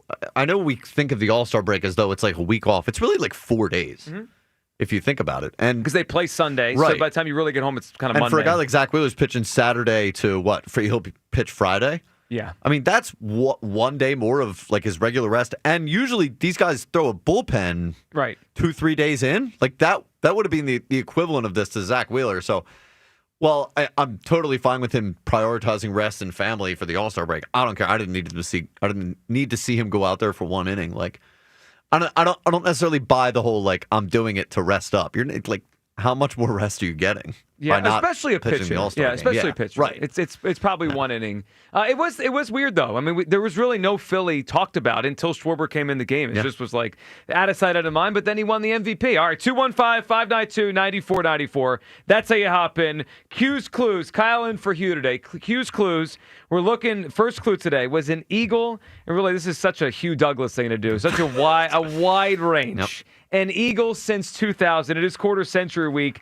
And if you get the right eagle, we'll give you more clues later in the show. But you get the right eagle, you will win a pair of tickets to the Phillies and Red Sox Tuesday, July 22nd at 6:45 p.m. It's Y2K night. All right, coming up on the other side, we will rev up quarter century week with all of Elliot Shore Parks' list. Elliot's going to be in studio with us talking about his list, top fives overall, top five with all the different teams. And we have to get to the Sixers one because Elliot threw someone on his Sixers list yesterday that I saw it and I couldn't believe it. 215-592-9494. That's how you hop in. Would you be open to seeing a swing off and a real baseball game? I would. Kyle would not. Midday show. Sports Radio 94 WIP. Another road game takeover with fans of Philly. Fly with fans of Philly to watch the Birds buck Tampa. Enjoy airfare, hotel accommodations, an exclusive tailgate party, and game tickets seated with those that bleed green. Fly with 94 WIP's official travel partner, Fans of Philly. Reserve your spot now before they sell out at fansofphilly.com. Hey, it's Rhea. Drive in style this summer with a new Lexus from Lexus of Cherry Hill during the Golden Opportunity Sales Event. With over 300 new and L-certified pre-owned Lexus vehicles, you'll find the perfect ride for your summer adventures. Veteran-owned, family-operated, an elite of Lexus dealer, and a 7-time J.D. Power Dealer of Excellence for the customer sales experience. Talk to Tony Labello and his team. They'll get you into the Lexus of your dreams with some of the best deals of the year. For J.D. Power Dealer of Excellence information, visit jdpower.com/US-DOE. When businesses thrive, communities score. That's why Bank of America is the official bank of FIFA World Cup here in Philadelphia. And our more than 70 local business specialists are ready to help your business win. What would you like the power to do? Learn more at bankofamerica.com/local business. Bank of America, official bank of FIFA World Cup 2026. Bank of America Corporation, all rights reserved. Ready for your dream Las Vegas vacation? Enter BetMGM's Your Legendary Vegas Getaway, and you'll have the chance to win a customizable Las Vegas experience. It's easy to enter. Just sign up for a BetMGM account and download the app, or log in with your existing account. Then place your bets on your favorite sports to earn up to 25 entries. You could win a trip to Vegas that includes an MGM Grand Stay, travel accommodations, resort credit, and your choice of an exclusive sports, entertainment, or club experience. Score the Las Vegas trip of your dreams by entering BetMGM's Your Legendary Vegas Getaway, and you could be on your way to your perfect Vegas vacation. BetMGM and GameSense remind you to play responsibly. See BetMGM.com for terms. 21 plus only. Pennsylvania only. New and existing customer offer. Subject to eligibility requirements. Please make sure to read our full terms and conditions before participating in this promotion. If you or someone you know has a gambling problem, help is available. Call 1-800-GAMBLER. Get ready, South Jersey. Forest River by Camping World is celebrating their grand opening. All weekend, find incredible deals on a huge selection of products. Plus, meet WIP's Devin Caney Saturday from 11 to 1. That's Forest River by Camping World's grand opening, Route 73 in Berlin. Summer storms can spell disaster for your roof and more. At Home Genius Exteriors, we stop the damage before it starts. Call now during our summer savings event and get 50% off materials for your new roof. Plus, get no interest and no payments till 2027. Call Home Genius Exteriors at 855-UR-GENIUS to schedule your free roof and attic inspection. That's 855, the letter U, the letter R, Genius. Home Genius Exteriors, the genius choice in roofing. See website for details. Hi Eagles fans. Merrill Reese here. Join me in celebrating another Philadelphia Eagles championship season at the Mann Center on July 24th, sponsored by Jefferson Health. We'll relive the unforgettable highlights of the Birds championship run while the Philadelphia Orchestra plays the iconic music of NFL films live. It'll be a night no Eagles fan will want to miss. Parking is free. A portion of the proceeds supports the Eagles Autism Foundation and the Mann Center's free arts education initiatives. Tickets on sale at mancenter.org. Jack Fritz here. I want to share my experience with Scott Honda, where I bought my first car and continue to shop to this day. Now that we're a family of 4, I purchased the all-electric Honda Prologue SUV. Scott Honda made the process so easy with transparent pricing, exceptional service, and their thoughtful and professional team. They make the whole car buying experience stress-free. Summer is the perfect time to upgrade your vehicle. So visit my friends at Scott Honda in Westchester and Vineland, New Jersey, or at scottautogroup.com. It's always smooth sailing at Scott. If you're 55 or older and into that whole saving money thing, T-Mobile has an exclusive phone and internet bundle just for you. Right now, get 2 unlimited phone lines plus 5G home internet for just $30 each per month with AutoPay, plus taxes and fees. And with 5G home internet, setup is easy with just 1 cord and no technician needed, which is great if you're also into that whole keeping it simple thing. Switch now and experience the best mobile network in the U.S. Visit your local store to start saving. T-Mobile, it's better over here. Based on analysis by Ookla Speed Test Intelligence data Q4 2024 to Q1 2025. Ookla trademarks used under license. Unlimited on our network. Customers on voice plan may notice speeds lower than other customers and further reduction if using more than 50 gigs a month due to data prioritization. Video streams and SD on this plan. Home internet pricing after $20 in monthly bill credit plus $5 per line without autopay. Debit or bank account required. See 5G device coverage and access details at T-Mobile.com. This is the story of the one. As a lineman, he does whatever it takes to keep the power on in his community. And he wants a partner like Grainger who does the same. Grainger offers the professional-grade products he needs, from voltage detectors to harnesses to hard hats, plus fast, dependable delivery, so he can rise to every challenge. Call 1-800-GRAINGER, click Grainger.com, or just stop by. Grainger, for the ones who get it done. Wesley Financial Group is not a law firm, and Chuck McDowell definitely not an attorney. This is Chuck. If someone talked you into buying something really silly and you want to get out of that silly little thing, my advice, get the facts. Call me and I'll send you our timeshare exit kit absolutely free. Inside, you'll learn how timeshare works and all your options for cancellation. Call Wesley now for your free timeshare exit information kit. 800-761-0000. That's 800-761-0000. Paid for by Wesley Financial Group. This is Maggie Gray with an Odyssey Sports Minute. Arch Manning showed up to SEC Media Days with the spotlight already on him and didn't flinch. He has the name, he's got the hype, and now the job as Texas' full-time starter. His first test, a Week 1 showdown with defending champion Ohio State. He's not claiming greatness yet, but with his family's legacy in tow and the college football world watching, Arch is stepping into the noise with a calm confidence that says he knows what's coming and he's ready to play. I'm Maggie. 94 WIP HD1 Philadelphia. Powered by the Tasty Cake Studio. This is Sports Radio 94 WIP. An Odyssey sports station. Be part of every hit, catch, and steal this season. Only on your home of the Phillies. Sports Radio 94 WIP. Welcome back. It is the Midday Show. Hugh Douglas, Joe Gillo, Kyle Quinn in for Hugh today. And joining us right now in studio is Elliott Shore Park, sponsored, of course, by Cozy Jewelers. Sub up to the 50. That's color, cut, clarity, carrot, and cozy. Elliott, welcome back. Man, it's good to be back. This is my first time on the air since I've been back. So excited to obviously debate Jalen. Well, that's what we do around here. That's what we do around here. So excited to get into it. So you didn't miss anything because that's when you left, and then we're back and we're doing the same thing. So I was in Wales, London, Luxembourg, and Portugal. And each stop, I'm just checking Twitter, seeing what people are saying about Jalen. Yeah, so, that's going on. Yeah, it doesn't matter where you are. So we have a lot to get to here. It is quarter century week. We'll get to that. We want to get your take on the swing off that ended the home run derby. But I want to start here. And I didn't even tell you I was going to go here, but it's on your mind anyway. So where are you on the lists that are coming out with Jalen? I heard you were on the morning show yesterday. You hopped on with them, and you talked about So the latest one is ESPN has him at 9th, right? So they had him at 9th, and that was this one is, to me, the most interesting list because it's the coaches, executive scouts. It's not just like some guy on some network making a list. This is, people's real opinion about how they evaluate the quarterbacks. What did you make of him being 9th?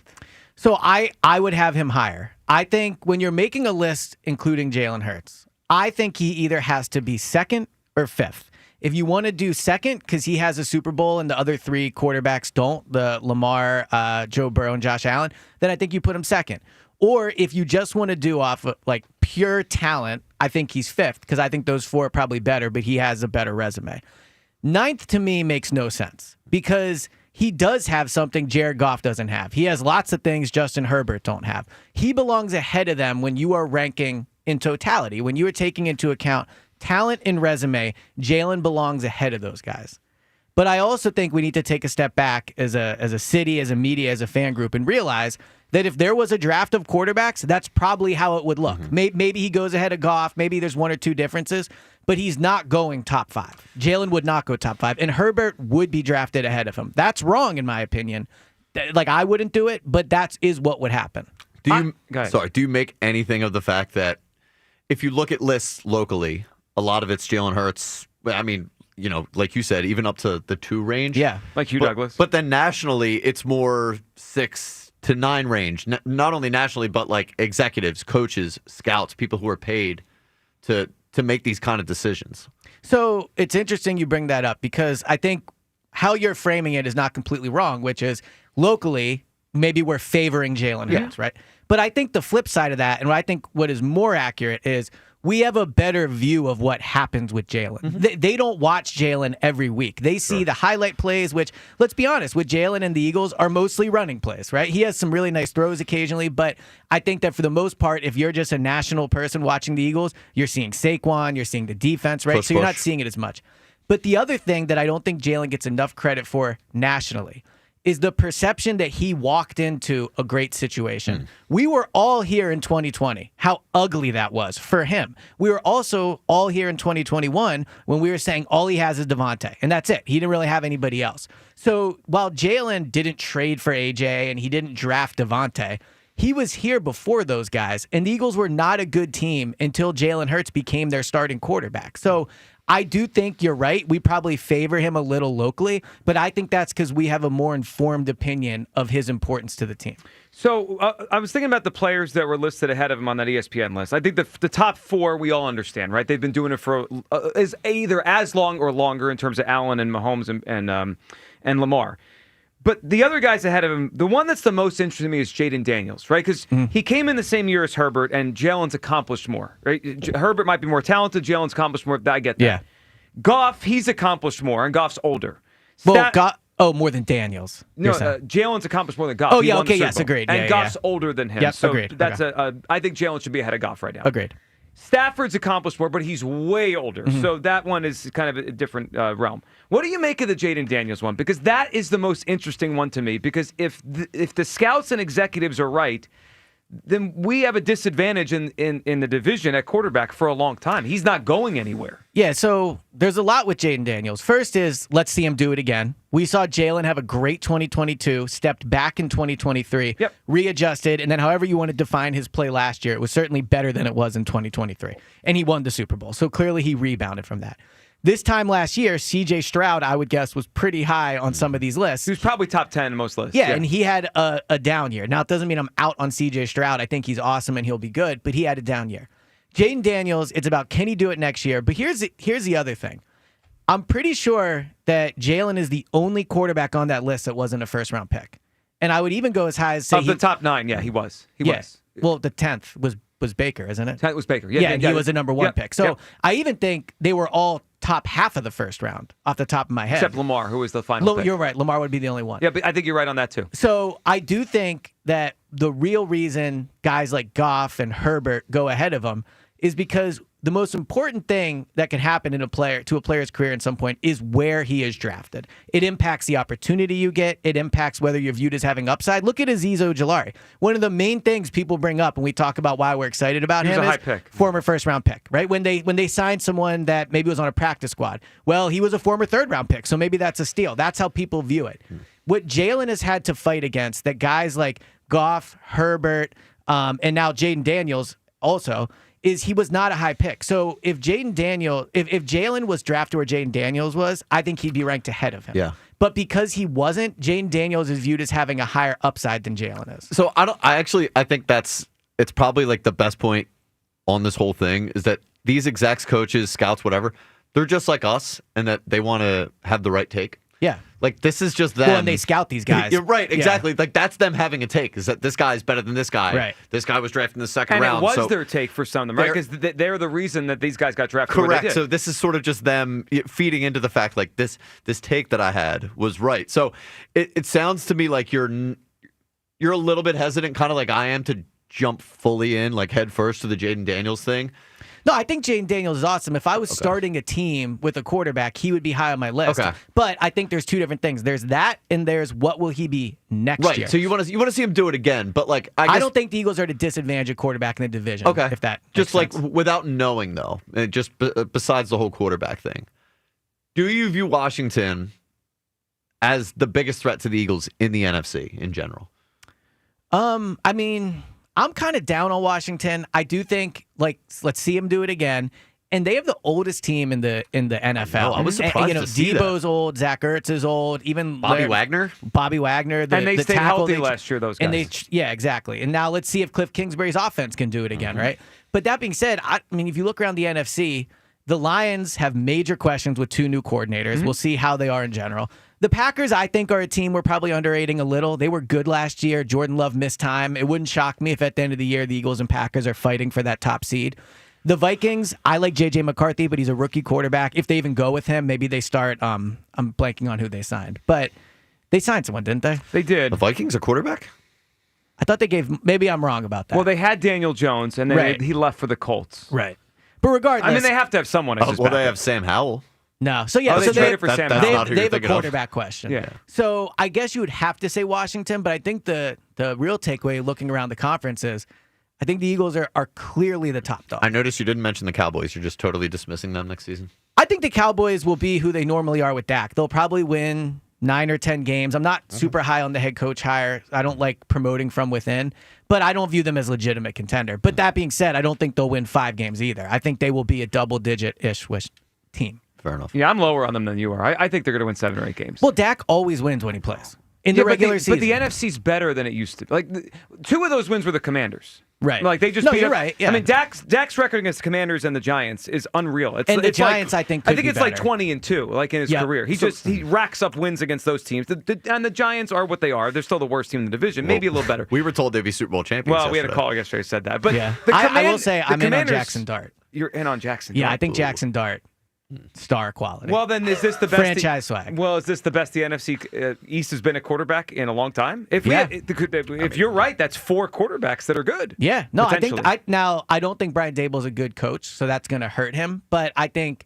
the Giants will be more competent. I mean, we're skipping over Russell Wilson. He will bring a level of competence, but he will bring a level of competence they didn't have there. Well, they had year. DeVito for. That's what I'm saying. I just think we're so quick to want to bury the Cowboys when they have one bad season. When we see I agree with you. Year on after this. year, Yeah. they come back, and when Dak's healthy, they win. And think about it: the schedules in this division, we're all playing a very tough schedule. Now the Cowboys have a 3rd place version of that schedule. Like the winner of this division, and I know we're all high off the Eagles winning the Super Bowl, winning 14 games. We could win 11 games next year, and that could be the division winner. But the team right behind us could be a 10-win team, a 9-win team. Like that's pretty close. I agree with the premise what you're saying, but it's important to note that under Nick and Jalen the last 3 years, they have won 14 games, 11 games, and 14 games, and they could have had more wins each of those seasons. It took sitting people the final week to get to 14 wins. Yeah. But then the 11 wins they got, they had an epic collapse. Yeah. So barring something dramatic, I think you will see the Eagles win 11 or 12. I do think, just knowing what we know now about the schedule, at least, it's the toughest schedule that I think they've had on paper going into a season. So if you guys are right about Dallas and or the Giants, where's the breather? No, you're right. It's like the Raiders like is an easy game. There's not many get-right weeks. I mean, if we say Dallas and New York are a little bit better than they have been in the recent past, the only breather I see is the Raiders. I mean, maybe are the Bears still bad? I don't know. I think the Bears are not an easy team. Well, then especially there's one deep breather into in 17 games. I agree. It's a very tough schedule. Yeah. But they've had, even in 2023, the gauntlet, that's a difference, I think, between the schedule in 23 and the schedule in 25. It was all packed that Yeah, one in year. 23, they took a hit and they couldn't get up. Yeah. While I agree there's not a ton of catch your breath moments, there's also not a 4-game stretch where you look and go, these are all going to be super difficult. Probably not. All right, Elliot's in with us today. All right, before we get to the list, we'll end with the list. Your take on what we started the show with today, which was last night, All-Star game. The NL's up big, and then they blow the lead, and then they, instead of extra innings, they have a swing off, which they put that rule in a few years ago, but I think everyone forgot because we haven't had extra innings in an All-Star game. And then Kyle Schwarber ends up winning it. He gets the MVP. Elliot, would you be open to real games ending with a swing off as opposed to the way we do extra innings now? So first, I think it's time that we all open our mind to the fact that Kyle Schwarber is a better Philly than Bryce Harper, just like for their careers in Philadelphia, right? Well, he's the star of the team. He's a bigger star right now. Harper has Bedlam at the bank without question, but outside of that, I think it's very, very close. So regardless, as someone that is a big fan of the best sport in the world, soccer, that ends with penalty shootouts, the home run swing would be phenomenal. It would be the most exciting thing to happen. If you were just at home on a random summer night and let's say you're not tuned into the Phils, but you hear they're going to a home run swing off, your friends would be texting you. You would be turning on WIP to listen to it. It would be so much more exciting than the watered down extra innings they do now.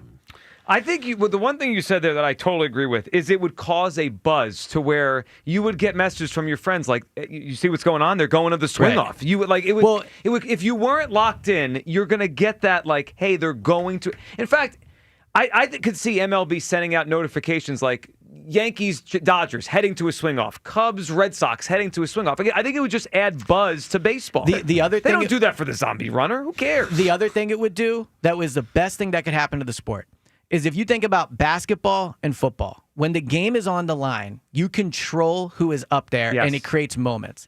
If we had a home run swing off in extra innings, it would give us Bryce Harper, clutch moments, Kyle Schwarber, clutch moments, and then across the league, Ohtani, big moments. So ultimately what I want to see in sports is the best players under pressure in the biggest moments, and that's what this would give you. Now, we could talk about the postseason. I understand maybe you do it different then. But regular season, getting Schwarber or Harper at the plate with imagine Friday night, Citizens Bank Park, they're playing the Mets. It's a huge game. It goes to extras. And Bryce Harper steps to the plate for the swing off. Well, think about the other side. Like they have Lindor and Soto and Alonso. Right. And the Phillies are setting up Harper and Schwarber and against Castellanos. And there's strategy to it. Like who do you send up? So right now, let's say they had an extra inning game tonight, which I know they don't, but let's just say they do. Do you send Harper up because he's the guy? He makes the most money. He's the biggest player on the team.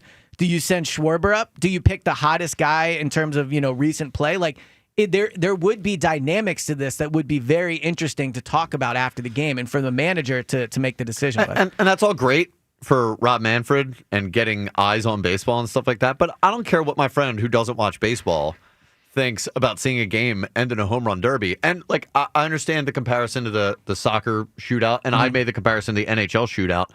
Even those, I think, it's more me versus you, where it's a hockey player versus a goalie, or the soccer player versus the goalie. This is just one guy going up there and swinging a bat. Like there's not enough me versus you. It's not enough competition, I guess. And it's a little bit too gimmicky for me. Like I'll give you like an alternative that I think would be better, and is still a bastardization of baseball in a way, but not, I think, to such a massive degree as this would be. Like this would be a departure from what baseball is. This home run derby thing. What if instead the manager got to pick the spot in the lineup that they got to start the 10th inning with?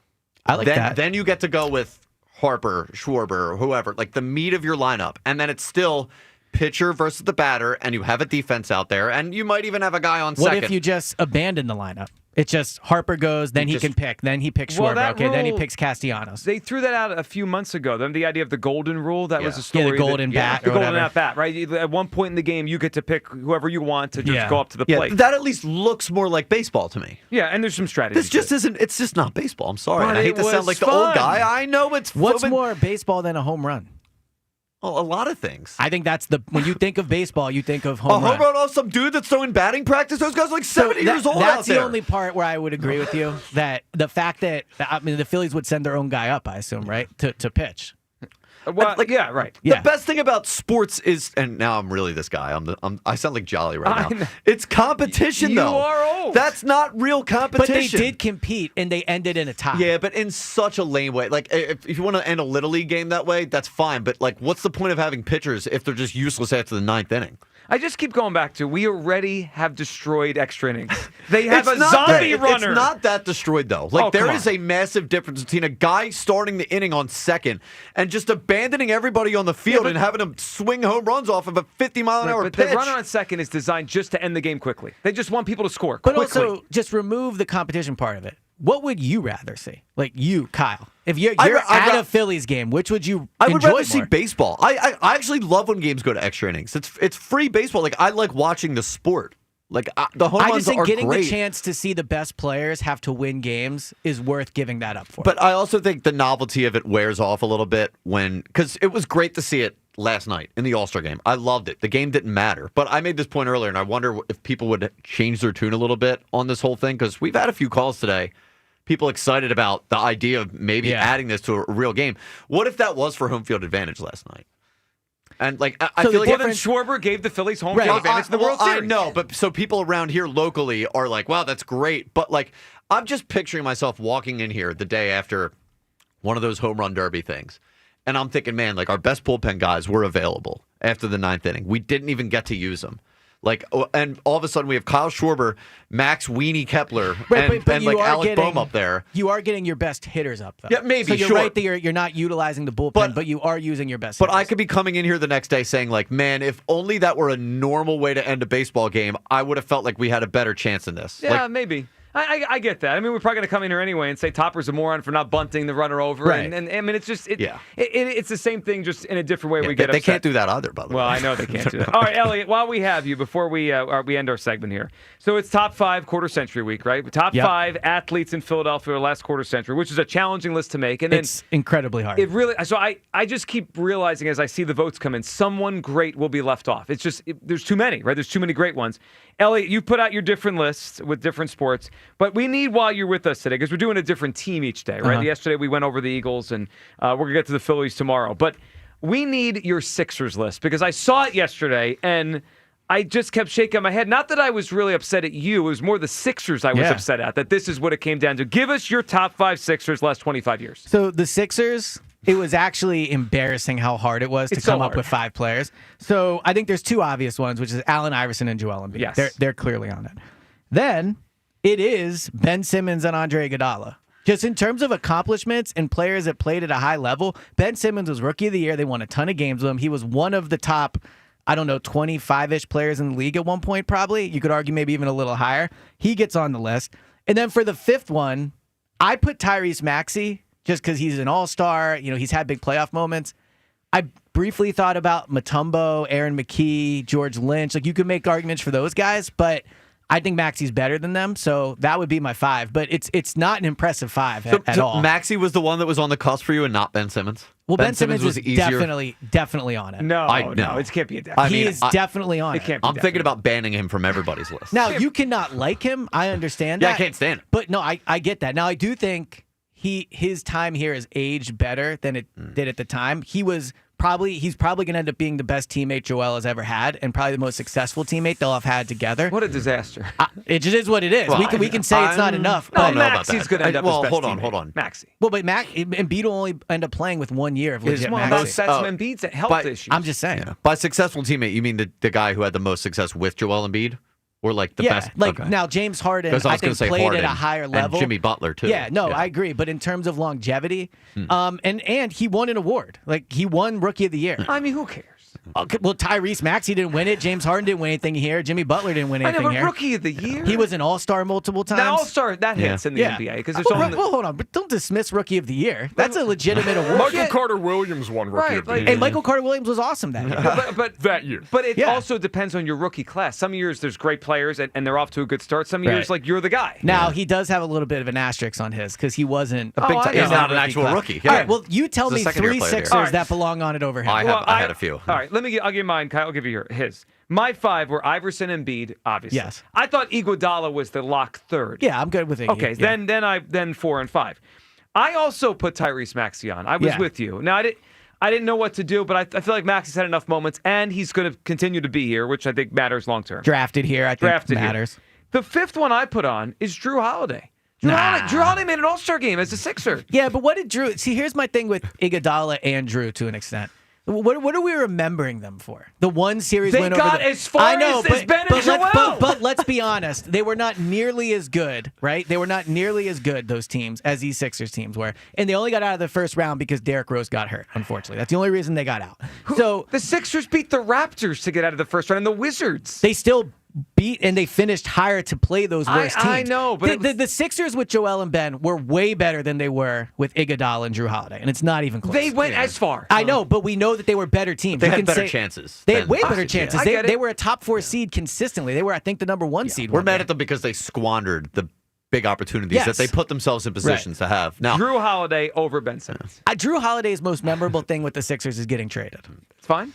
Okay, well, at least Ben's memories are on the court. Well, Ben's biggest memory with the Sixers is probably refusing to dunk and being a catalyst for losing that series against an 8-seed Hawks. All right, Kyle, you're 5. All right, my 5 Sixers: Iverson, Embiid, Maxey, Iguodala, and I was considering just putting redacted in the 5th spot. Honestly, I almost put Larry Brown. So, because I'm not putting Ben Simmons. I thought about Mutombo, Defensive Player of the Year, but he was only here for really half a year. Yeah. But again, was in the finals with the Sixers. I probably reached a peak that Ben Simmons I don't think ever did while playing with the Sixers in just that 1 year.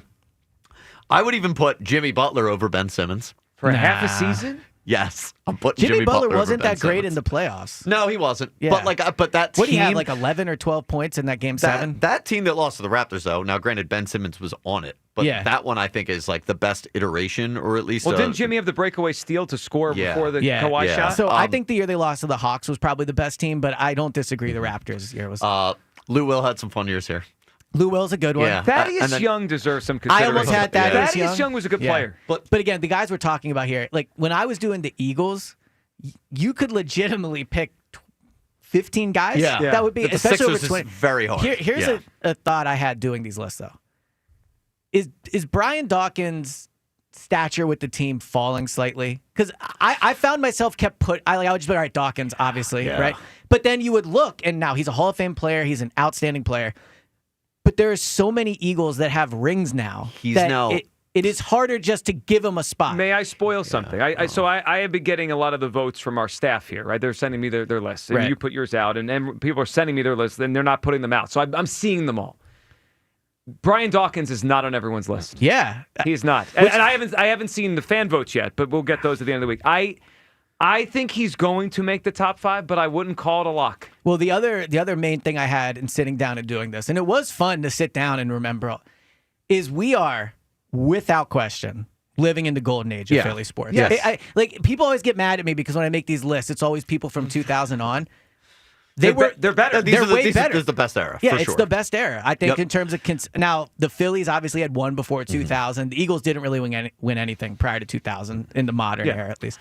The Sixers, you could argue, may be better, but yeah, I think just in terms of the Eagles and the Phillies and the Stars, I mean, I think it's not even close. That era with Dawkins, our guy Hugh, all those guys, they're now like squarely in the second best. Or you could argue even the third if you don't want to put the 2017 team. So I get your if point. You don't want to package that with the.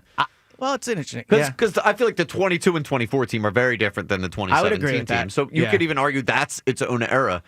Then 2004, this might ruffle some feathers here. It just kind of becomes a cute little run. So only thing I'll say is I think the 2000 to 2004 Eagles were more impressive and better probably than the team. Yeah, no. The Super Bowl team had 1 year, which was obviously outstanding. But then 18, 19, and 20, they were awful. But they won. Sustained success is what I think is like the most impressive thing to me, and that's what the early 2000 Eagles did. And I was just trying do you to want my bother top people 5 with that. overall, or I mean Friday? I can save it. No, save it for Friday. We'll do it Friday. You're in with us Friday? I'm in with you Friday. Yes, yeah. yes. I don't All know if you're right. in. Okay, so, yeah. We'll do that then. Elliot, we appreciate you hopping on, and I'm not upset at you. I'm upset at the Sixers that Ben Simmons it's is there. embarrassing, Yeah, it really is. All right, 215-592-9494. Elliot back with us on Friday. Your Sixers list. Ben Simmons, does he even deserve consideration for the top 5 Sixers of the last 25 years? And the swing off, would you be open to it ending real games? It is the Midday Show, Sports Radio 94 WIP. Nothing says summer like grilling. And when I fire up the grill, you know I'm bringing the flavor. Hatfield's savory brown sugar marinated pork tenderloin is on my grilling go-to list. It's juicy, packed with the sweet smoky goodness, and so easy to make. Just pop on the grill and dinner's done right. This summer, put some pork on your fork with Hatfield. Visit simplyhatfield.com for recipe tips and where to buy. Hatfield, better care, better pork. At Verizon, lock in our best price ever on the best 5G in Philadelphia and be the best you. Check where your ride is for your trip into the office. Get that almost impossible dinner reservation and save big with Verizon while you do it all. Switch today and pay $45 a month for a single line. That's right, just $45 a month when you bring in your phone with unlimited welcome with auto pay plus taxes and fees. Stop by your nearest Verizon store today. $20 monthly promo credits applied over 36 months with a new line on unlimited welcome. In times of congestion, unlimited 5G and 4G LTE may be temporarily slower than other traffic. Domestic data roaming at 2G speeds. Rankings based on Root Metrics Root Score report dated 2H 2024. Your results may vary. Additional terms apply. Get 50% off all windows plus no interest until 2030. Visit windownation.com. Hey, navigation, take me to turnersvillejeep.com. Right now, TurnersvilleJeep.com is offering super low lease payments on select models. TurnersvilleJeep.com is home to over 200 new Jeeps and Rams in stock and ready for immediate delivery. TurnersvilleJeep.com has a huge selection of certified pre-owned vehicles with a 7-year, 100,000-mile powertrain warranty. Online 24/7 at TurnersvilleJeep.com. Doug. Here we have the Limu Emu in its natural habitat, helping people customize their car insurance and save hundreds with Liberty Mutual. Fascinating. It's accompanied by his natural ally, Doug. Limu, is that guy with the binoculars watching us? Cut the camera. They see us. Only pay for what you need at libertymutual.com. Liberty, liberty, liberty, liberty. Savings vary. Underwritten by Liberty Mutual Insurance Company and affiliates. Excludes Massachusetts. We could tell you what it's like to drive the Nissan Rogue and tell you all about its performance capabilities, like its VC turbo engine, its impressive fuel economy. Still going. It's I can go virtually anywhere type of freedom. Nice. But you don't have to take our word for it. Go drive it for yourself. You're up. Experience the power of the Nissan Rogue. Drive the Nissan Rogue. Now get 0% APR financing for 60 months on the 2025 Nissan Rogue. Visit your local Nissan store and nissanusa.com today. For well-qualified buyers, excludes S-Trim. Example, 0 down payment, 60 months financing at $1,667 per month per thousand financed. Actual down payment may vary. Subject to Nissan Motor Acceptance Corporation credit approval. Not all buyers qualify.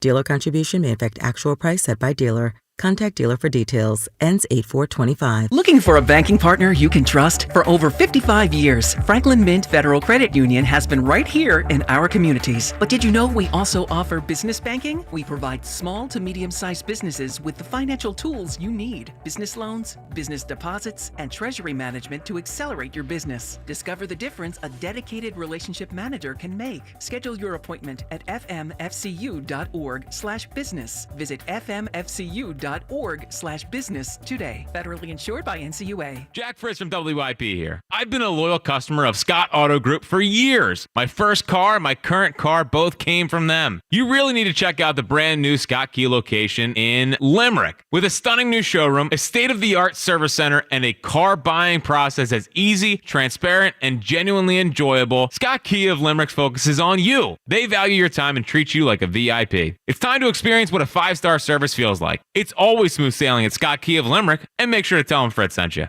When you need to know, depend on KYW News Radio 103.9 FM. Police found a woman's body leaning on a bed in an abandoned North Philadelphia property. They believe her death was suspicious. The National Suicide and Crisis Lifeline dedicated to LGBTQ youth will stop operating tomorrow. And tonight is the ESPYs. Saquon Barkley and the Eagles are up for awards. Get the latest anytime on KYW News Radio. Now on Crystal Clear 103.9 FM. You've never needed us more.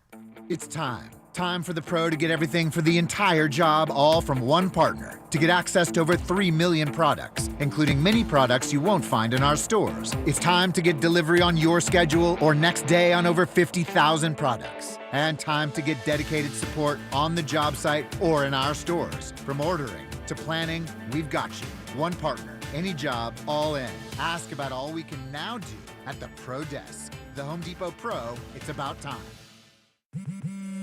At Straight Talk, we are all about no-brainers. Calling Grandma for her recipe, no-brainer. Streaming one more episode at 2 a.m., big no-brainer. Getting real unlimited data where you buy bananas, the ultimate no-brainer. Switch now and get a free Samsung Galaxy A16 5G or Moto G Power 5G 2025 with select plans. Straight Talk, real unlimited data. Available at Walmart and straighttalk.com. Offer valid through 7/2025. Taxes and fees apply. Requires in-store activation of single line gold unlimited plan or higher. For network management practices, visit straighttalk.com/terms. Copyright 2025 Verizon. Some scattered storms later this afternoon, high around 90. Weather brought to you by Staples. Have you heard? The Staples Easy button is back with even more easy. Press it for custom prints, shipping services, even passport photos. Staples. That was easy. Hugh Douglas. Shark meat is not good because they pee through their skin. And Joe Giglio. Well, you could have told me that before I ate the shark. On Sports Radio 94 WIP.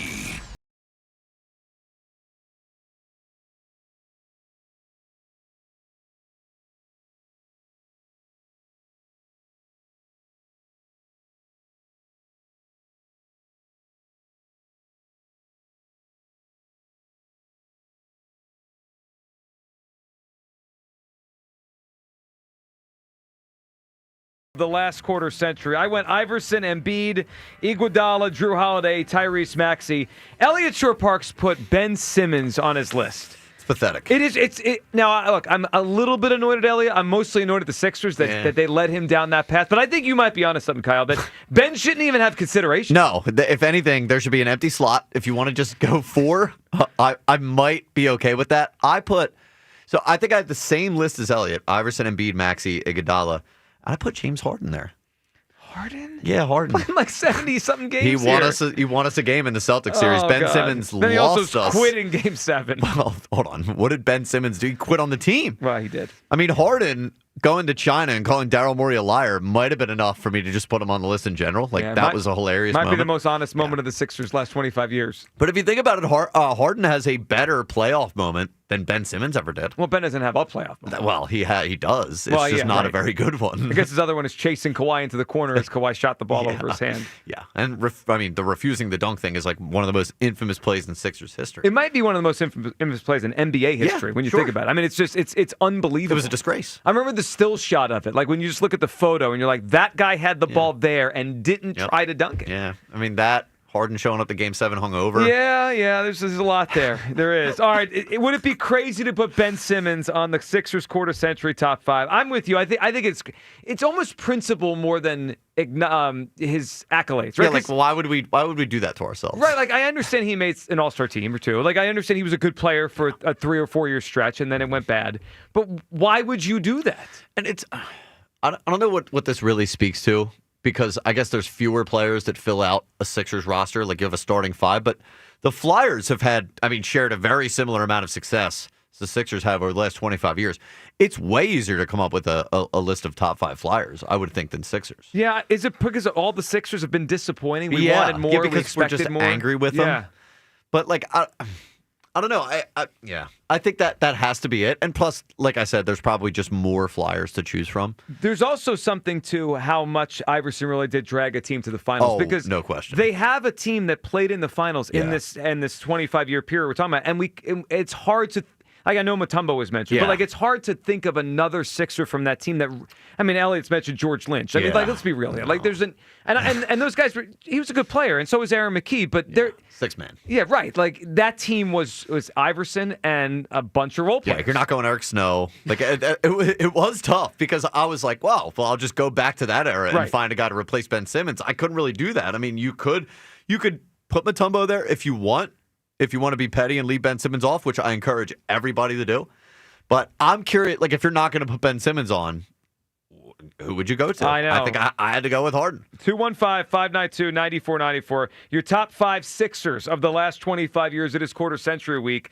And, of course, the Schwarber thing. And last night with the swing off, I would be open to seeing it in a real game. I never thought I would say that. I feel like I'm becoming this new school guy who wants to see all these new things. But I'd be open to it. Kyle, I feel like you're hating it more as the show goes along. Yeah, I'm transitioning into the biggest baseball guy on the show. I think that's becoming very clear.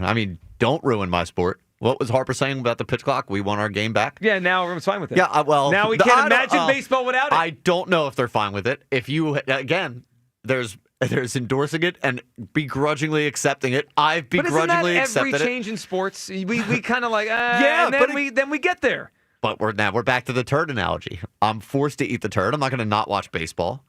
That doesn't mean it doesn't taste like a turd. Yeah, well, tastes like a turd. Well, but eventually you just got to deal with it. All right, would you be open to ending a real MLB game with Home Run Derby?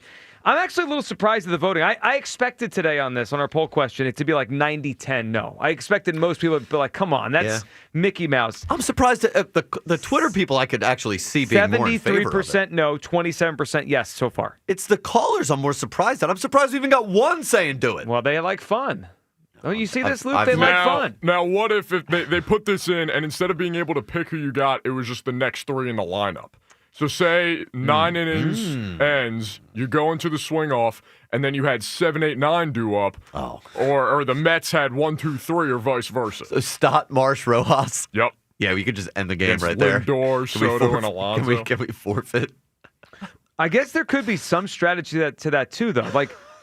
Think about it. All right. So do you play for the tie or something? Or in a sense, do you play for the tie? Do you almost get yourself picked off to end an inning so the next run is your guys? You probably wouldn't because you don't want to. Yeah.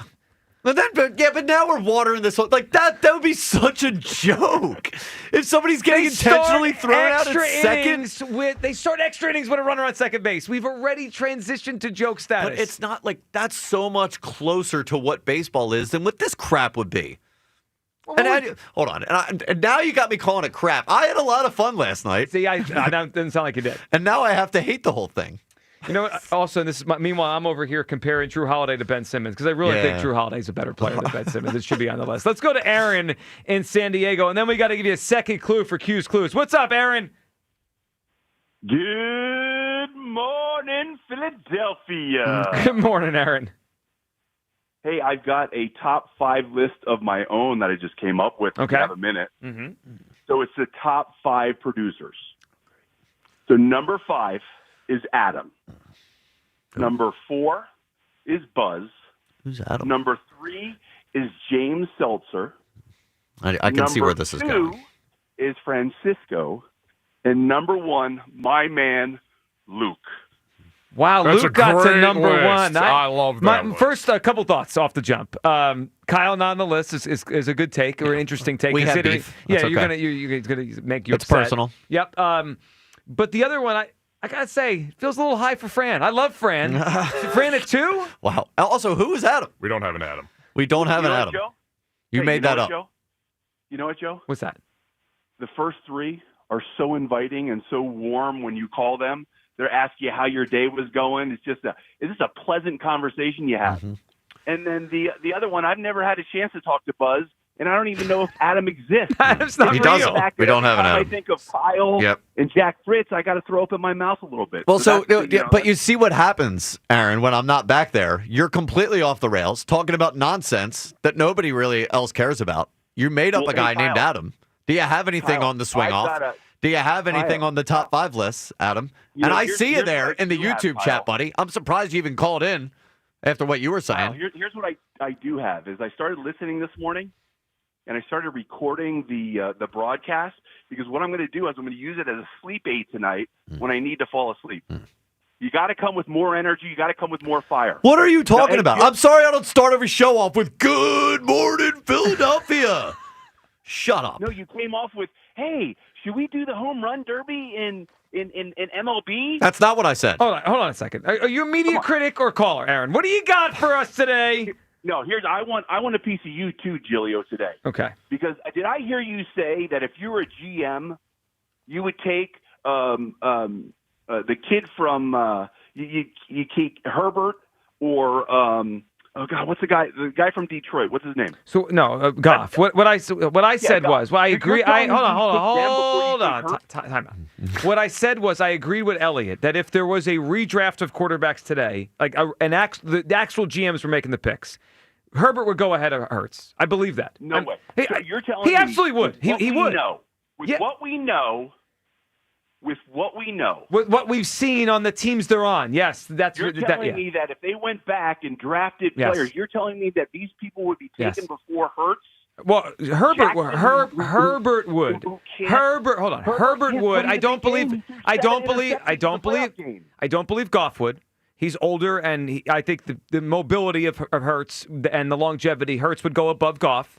I believe Hurts would go above Stafford because Stafford's 37 years old. But if they're starting teams today and you tell me every GM has every pick of every player, I think Mahomes, Allen, Burrow, Lamar, Herbert, Daniels all go above Hurts. Hey, guess what? That's why the Cincinnati Bengals are the Cincinnati Bengals. The Buffalo Bills are the Buffalo Bills. What does that even mean? The Chargers are the Chargers. The only reason those teams are good is because of the quarterbacks. The winning aspect of it. Do you realize what the Bengals were before Burrow got there? Joe Burrow took the Bengals to the Super Bowl. Like, that's like walking on water. Do you realize how hard that is? Guess what, Joe? Joe, if Burrows is on the Eagles, he's throwing for 200 and 250 yards. You call him Burrows? If Allen is on the Eagles, he's throwing for 200, 250 yards. Definitely. Well, maybe, but they're also winning the Super Bowl. Is the most important thing.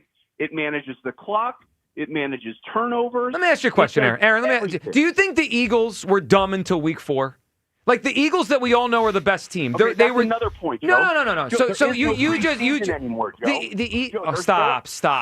You think the Eagles? Listen to me. No, stop. You think the Eagles looked at their team and they didn't know what they had until week 4, or they said, "Hey, Jalen's not really playing that well. We got to lean on the running game." Like you think they didn't realize what Saquon Barkley was and this offensive line was before week 6?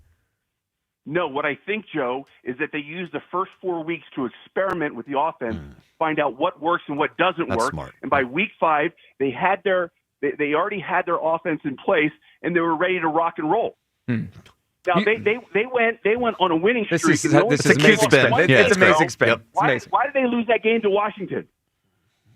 Because the defense was horrendous. Jaden Daniels threw 5 touchdowns. Because Jalen went down with an injury. They scored on the field. You know they scored in the 30s, right? Their defense was like the one time their defense didn't play well. Right, because we weren't able to control the clock with Pickett.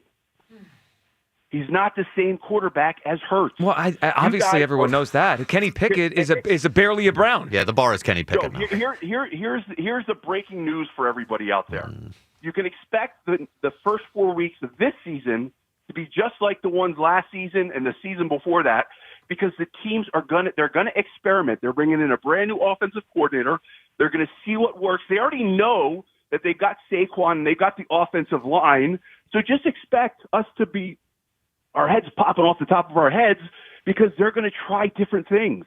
But hold on. But if the passing game works better in September this year, you think they're going to stop throwing the football?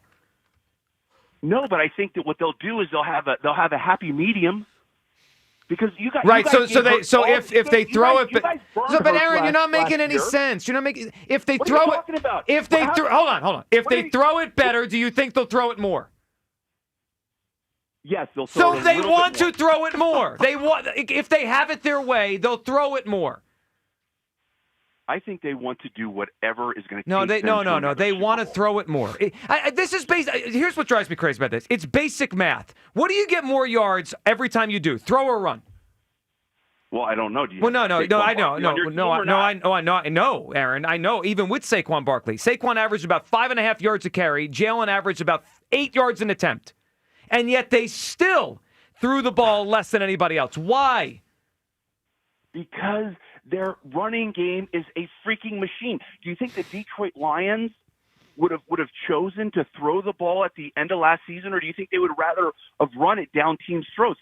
They had to throw the ball because they had to score points. They had Jahmyr Gibbs and David Montgomery. What's that? Their defense was so bad Right, that I know. their offense was their only weapon that they had. Yeah, I just don't understand the point on why Jalen's better than Joe Burrow. Like, I don't get it. Because he's a winner, dude. He's not. Oh, my goodness. Go watch this QB season on Netflix. Aaron, if Josh he's Sweat not a won the leader in that MVP of the locker Super Bowl last year, is he the best defensive end in football? He's just a winner, right? Who, Joe Burrow? Yeah, Joe Burrow. Thanks for listening. If Josh Sweat won the MVP of the Super Bowl, is he the best pass rusher in the NFL? No. Then it's the same thing, Aaron. Don't you understand what you're saying? Your logic is just moronic, dude. Drop it. Could Joe Burrow or I'm so Allen tired of it. or Jackson put a ball on Devontae Smith like Hurts did? Yes. What are They do you it every talking week. about? They do it every week, those guys. They're Come great on, dude. players. You guys beat this guy up about his accuracy, and then he throws dimes. You beat called him in to up talk his about him, deep first of arm, all. And then he throws the ball 60 I yards don't down know the if I've field. ever criticized his accuracy. I think Jalen's accurate. I think he throws a beautiful deep ball. I think what drives me crazy is they're overrating him for no reason. Just be happy we have the 5th or 6th best quarterback in pro football. That's not enough. Why does he have to be the number one guy when he's obviously not? Doesn't it stand out to you, Aaron, that GMs and coaches and executives have him 9th and you have him 1st? Who do you think is probably more accurate in that? I think I'm more accurate. Oh, okay. Yeah, that's well, right. I That's appreciate why the stubbornness. Have mediocre teams because they're not looking for the intangibles, which are the mental outlook, the winning mentality, the locker room presence. Took 7 sacks. Yep, all that. They just simply look at arm talent. All right. Do you think Joe Burrow would have won the Super Bowl with the Eagles last year? Yes! Without question. No. Get him out of here, dude. I can't take this. Without question. He's the worst. Aaron is the worst. I can't do it. I can't do it. I need to take a timeout here. I need a timeout for my own self. All right, Kyle, why don't you give everyone, now that Aaron just did that to us, why don't you give everyone a second clue? We have a great prize to give away today. As much as I am ready to crumble up all the papers in front of me and throw them away and walk out, we have a pair of tickets to see the Phillies and the Red Sox Tuesday, July 22nd, 6:45. It is Y2K Retro Night, celebrating the year 2000. Ike Reese, along with John every time I read this, I laugh. I love all these guys, but it's just funny. John LeClaire, Mark Jackson, and Ike Reese will be changing a base during the 3rd inning. There's a Nelly concert after the game. All right, first clue today for Q's Clues was... He was an Eagle of the last quarter century. All right, now clue number 2. Yeah, all right. When we workshopped this in the meeting, I thought it was funny. The more I think about it, the more cruel I think it is to say it this way. So he was here with the Eagles for 3 Eagles coaches. He spanned 3 Eagles coaches, and that does not include 1 interim coach. So I was going to say 4 Eagles coaches. Yeah, but that's cruel. That's very cruel. He spanned 3 Eagles coaches. Okay. Not including an interim coach. Okay, so he spanned 3 long-term Eagles coaches. Yes, guys that so were he's here for a good while, and now that also gives you a little bit of a timeline, I would think. This isn't this. This is the clue, really. It's not a player that was here for 10 minutes, right? This guy was here for 3 different coaches. All right, that's clue number 2. Let's go to John at Cherry Hill. What's up, John? Hey, how's it going? Good, John. What's up? Good. Just want to put my take in on that home run derby to finish the game. Yeah, what do you think?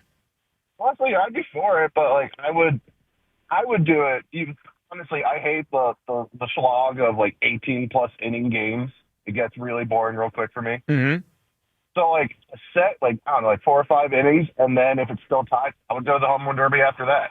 So John, I thought about that if it ever actually becomes a thing in Major League Baseball, I think the way you framed it could end up being how they do it. Like they do the ghost runner or whatever you call it, Manfred runner, for I don't know, 10th, 11th, 12th. So let's just use that as a kind of a time frame. And then if nobody had won the game through 11 or 12 innings, then they go to the swing off. John, if it ever happens, I think that might be the way it works. Yeah, I think it'd be like the most fair way, and honestly, it'd be like an exciting addition to baseball. I think it would be too. I thought last night, and I expected not to like it because I was like, oh, really? We're doing a swing off? That's kind of, it's not baseball. And then I watched it happen, and I watched Schwarber win, and I was like, this is cool. This is awesome. It got my attention to where I, typically at that point, I'm probably rolling my eyes at the All-Star game. John, what do you got for us? What's your guess for Q's Clues? And I guess, what was it? He has been here the past since the 2000s and 3 head coaches. Yes. Jason Kelce? Jason Kelce's a good guess. It's not it. But that works. I mean, Kelce was here for Reed. Actually, Kelce was here for 4 coaches, right? He fits the criteria. Yeah. I appreciate him listening. Man, Jason Kelce spanned 4 coaches. That's a long time. That is a lot. And I'm not going to blame the students when they get the wrong guesses like you. Yeah, well, this is usually the time of the show where Hugh is blaming all of the students. I will take full accountability. Yep. But I think it's going well so far. Well, yeah, here's the thing. Once we get to if no one wins by 1 o'clock, that's when the pressure tightens on the person giving the clues. You start feeling the pressure a little bit. Will in the Northeast is up. Hey, Will. Yo, man, how y'all doing today? Good, Will. What's up? All right. Listen, man, like I said, man, when we talking about Jalen Hurts, man, I just want to say this, man. Like, this guy has been the most hardest working Eagle and most improving Eagle, bro. Like, he did exactly what I said that the Eagles and what our baseball team needs to do is look at them tapes with the last time y'all walked off the field. You know what I mean? When y'all was in the World Series. You know what I'm saying? And look at that feeling. And that's what Jalen did. And I said that before Jalen even brought that up, right? That is something that will motivate you.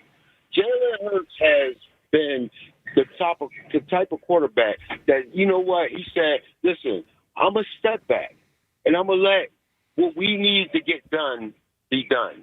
And he said, if Saquon coming in, if we need to pound the run, and that's something that I said early in the season, you could play back the tapes too, right?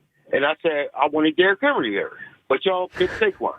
You know what I'm saying? And we had that argument, but, and it hasn't been dropped. And you were wrong, right? And I was right. And Derrick Henry will have the listen. Derrick Henry was about to. I ain't going. They're both great. I mean, they're both great. You lost. I'm gonna keep it with Jalen. Okay. But Jalen, I'm going front, man. Jalen has done what no other quarterback has done, man. He went through all these different offensive coordinators, and he made sure that he got better. Whatever it takes to win, and that's what he did, and that's what he done for this Super Bowl season, and he's going to do it again. But what I want to say about Jalen, man, he's dedicated. And one thing I want to say, you got to know your players, right? As far as a coach, right? And Sirianni, he bonded with the players. He got to know them, and he knew what they could do. And he knew the proper pieces to bring in as far as the defense to make us get over that edge. Well, and I'll say this about Sirianni. It was the best thing he's done in 2 of his years is flip the offense during the season. I mean, he recognized what they had, where their strength was. Right. It got them to the playoffs in 21, and it won them the Super Bowl last year. Will, give us a guess here. Q's Clues. Who's he talking about? Oh, man. I don't know, man. But I'm going to go with Deuce Staley. Deuce Staley. I don't believe he spanned that many coaches, but he certainly was here in the time span we're talking about. 215-592-9494. That is how you hot board. We'll come back your calls on all of this. Sixers top 5. Is it crazy to have Ben Simmons on the top 5 Sixers for the last 25 years? We think it is. Elliot had him there. What's your Sixers top 5? The swing off. Would it be a way you'd be okay ending real games? And something else happened in the All-Star game last night. We're going to see in Major League Baseball very soon. We'll react to that next. Your calls, Q's Clues as well. Midday Show, Sports Radio 94 WIP. Summertime is here, oh, Hoagie Fest, here I come. Hoagie Fest, Hoagie Fest, yeah, Wawa's got the hoagies, and I'm gonna get me some. Hoagie Fest, Hoagie Fest. Wawa Hoagie Fest is here, and it's the summer of sandwiches. We're mixing it up with hoagies, clubs, quesadillas, and more, all for $6 and under. Savor a summer of savings. Hoagie Fest, here I come. Gotta have a Wawa. Summer's heating up and your AC is on the fritz. Get it? Fritz? What I'm saying is not to worry. I got a guy. Christian Home Services has you covered with all your cooling, heating, plumbing, and electrical needs. Did you know that 90% of AC system problems can be traced back to bad install? That's why at Christian, premium installation matters. Right now, Christian's offering 0 payment and 0 interest for 18 months or up to $2,000 off your new HVAC system. Christian Home Services. Now you got a guy. Visit ChristianHomeservices.com. Baseball fans, BetMGM is giving you the chance to win a prize every day during the baseball season. Step into the batter's box for BetMGM's Swing for the Fences free-to-play game. Log in every day for your chance to win. All you need to do is pick an area of the strike zone and take your best swing. If you get a single, double, triple, or home run, you'll receive a prize. Smash a home run to collect a bonus bet on us. Log in to your BetMGM sports account to get started. Then visit your promotion section to access the Swing for the Fences free-to-play game. You'll score a prize if you hit a single, double, triple, or home run. There's nothing more exciting than going yard, so swing for the fences with BetMGM. BetMGM and GameSense remind you to play responsibly. See BetMGM.com for terms. 21 plus only. Pennsylvania only. Existing customer offer. Subject to eligibility requirements. Rewards may vary. Bonus bets expire in 7 days. If you or someone you know has a gambling problem, help is available. Call 1-800-GAMBLER. When businesses thrive, communities score. That's why Bank of America is the official bank of FIFA World Cup here in Philadelphia. And our more than 70 local business specialists are ready to help your business win. What would you like the power to do? Learn more at bankofamerica.com/local business. Bank of America, official bank of FIFA World Cup 2026. Bank of America Corporation, all rights reserved. I thought people like me didn't get addicted to drugs. That's like saying people like me don't get sick. Just like anyone can get sick, anyone can struggle with addiction. And when you're struggling, there's no shame in getting help. I'm over the shame. I know who I am, and I'm in recovery for me. Call 844-REACH-NJ. Talk to a counselor for confidential addiction help and see if you're eligible for no-cost treatment. 844-REACH-NJ from the New Jersey Department of Human Services. Score limited time savings on your favorite snacks and drinks at Wawa. Whether you're craving a refreshing drink or a tasty treat, Wawa has you covered. Enjoy exclusive deals in-store or on the Wawa app, making it easier than ever to fuel your day without breaking the bank. Don't miss out on summer savings, perfect for road trips, beach days, or backyard hangs. Savor a summer of savings. Gotta have a Wawa. Paul's new drone startup just lost its most genius computer scientist. We just lost our best genius to some new genius who's got a genius new idea. I'm gonna have to find a new genius, or 2 half geniuses, and fast. He needs a computer scientist that can keep his startup from falling down. I need Indeed. Indeed you do. When you sponsor a job on Indeed, it's easier for talented candidates to find it, which makes it easier for you to hire them. Visit Indeed.com/credit and get $75 towards your first sponsored job. Terms and conditions apply. Attention, have you racked up $10,000 or more in credit card debt? Are you barely getting by making minimum payments?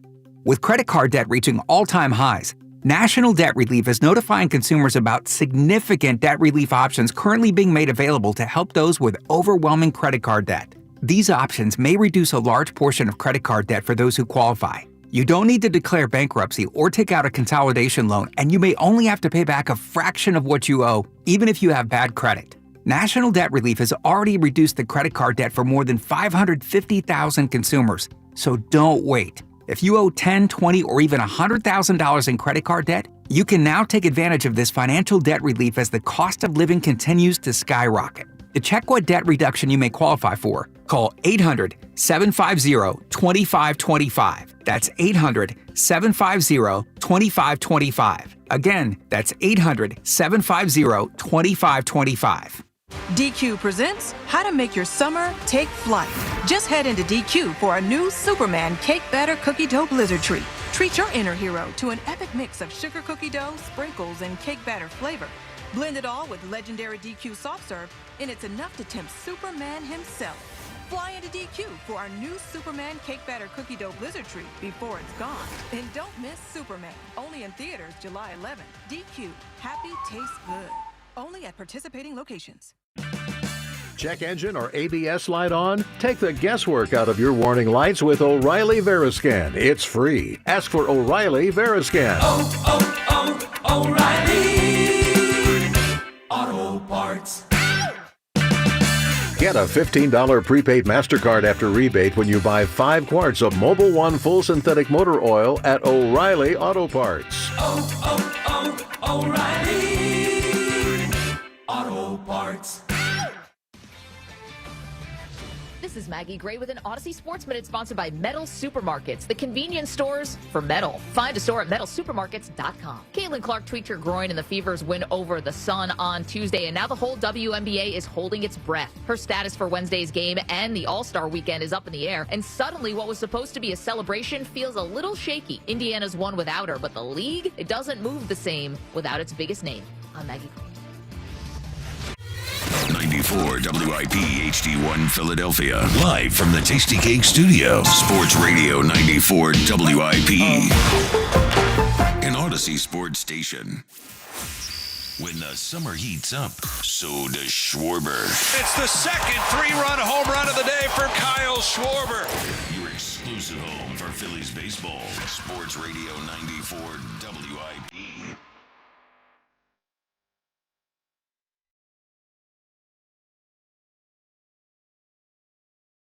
Welcome back, Midday Show. Hugh Douglas, Joe Zillow, Kyle Quinn in for Hugh today. Luke Nichols behind the glass for Kyle. You guys with us, 215-592-9494. We'll get back to all of that. People who now are we angry about Jalen Hurts all of a sudden? Yeah. It wasn't even a Hurts show today. Well, what happened? It always devolves into Yeah, that. it does. Some way, shape, or form. We like talking about Jalen. We'll get back to your phone calls here. Top 5 Sixers last 25 years. I went Iverson, Embiid, Iguodala, Drew Holiday, Tyrese Maxey. Is it crazy to have Ben Simmons on there? The poll questions leading me to believe some people do not think it's crazy to have him on there. We'll see where people come down on that. Top 5 Sixers last 25 years. All right, back to the phone calls in a minute. Of course, the swing off for the home run derby. Would you be okay and open to seeing it in a real game? We saw something else last night, though, that we will see in a real game. I think as soon as the start of next season. That is the ABS system, the challenge system, Major League Baseball with the robots and the challenges and the strike zone. Let's hear us send it last night. Manny Machado challenging a ball strike call. Ball down. Oh, what do you think? Yeah. I don't know if it can come from it can't come from the dugout, but it can come from the booth. I think it's going to work. Let's see, Kyle. How'd you do? I get the strike. Automated balls and strikes powered by T-Mobile's network. Hey, you take them any way you can get them, boys. All right, it was the first time we saw this in spring training, but now this is the first time in a game. Last night, the All-Star game, we saw. Did you like it? I'm ready to see it in the playoffs this year. That was so smooth. It was so smooth. painless. And man, I loved seeing the umpires get humbled. Make the right calls, or you're going to be out of here. So we've had this conversation about the robot umps and the ABS system, and it's not true to the. I've been the baseball purist for a while here, but nobody really argues with umpires anymore to an entertaining level. Anyway, I miss it. But something that Larry Anderson always brings up, I think, has stuck with me, is that things would be different, and I think we'd all be okay with sticking with the umpires, no robots, if the umpires were held accountable for when they were really bad. And that's what this does. And they're not. What's his name? Phil Cuzzy had an awful game. He's out there the very next time it's his turn umpiring. There's no accountability whatsoever. I love the fact that this humbles them, and it almost. We talked about tipping the weenie scale with the Sixers, lighting a fire under Embiid's ass, these old guys. Maybe this will light a fire under the umpire's ass. Make better calls. So a couple things from last night. One, I did think it moves quickly, and I like that. And we're going to get this, so we have to start getting used to what it's going to look like. That was good. Two, I do like keeping them accountable. But I saw a quote from Paul Skeens where he said he doesn't know how much he's going to do it because he doesn't want to challenge the umpires. Yeah. Because you do have, there is a human element to it. Like if you challenge them and they're right, I'm like, come on. And think about this. I guess you only get 2, and then you get a third if you're right. Yes. What if you exhaust them early on, and then the ump holds a grudge, like Phil Cuzzy's been known to do? right? You don't get that. You don't get that outside of the box anymore. So because you only get a certain amount per game, do you think the Phillies should only allow certain guys? Like when Schwarber thinks it's a strike, I trust Schwarber. Yes. Harper's You're not letting Rojas do it.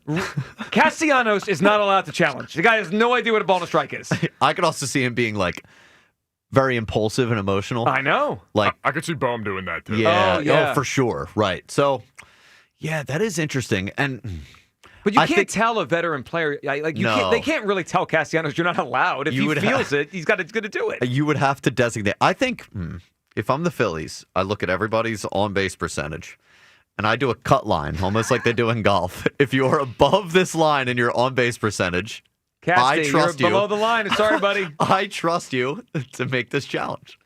To me, that's going to be the most fascinating thing is which players use it the most and do they get it right? And I really could see, like Luke said, Bohm, Castellanos, impulsive hitters that are going to think they're right and they're going to make a mistake and they're going to cost the team a challenge. And now, to be fair, the other side of this is it is a little bit anticlimactic when it happens on like a strike three. Yeah. Because there is something to the ump doing the whole like, hey! So let's go to that. Let's say the 9th inning ends on a strike three and then tap the helmet.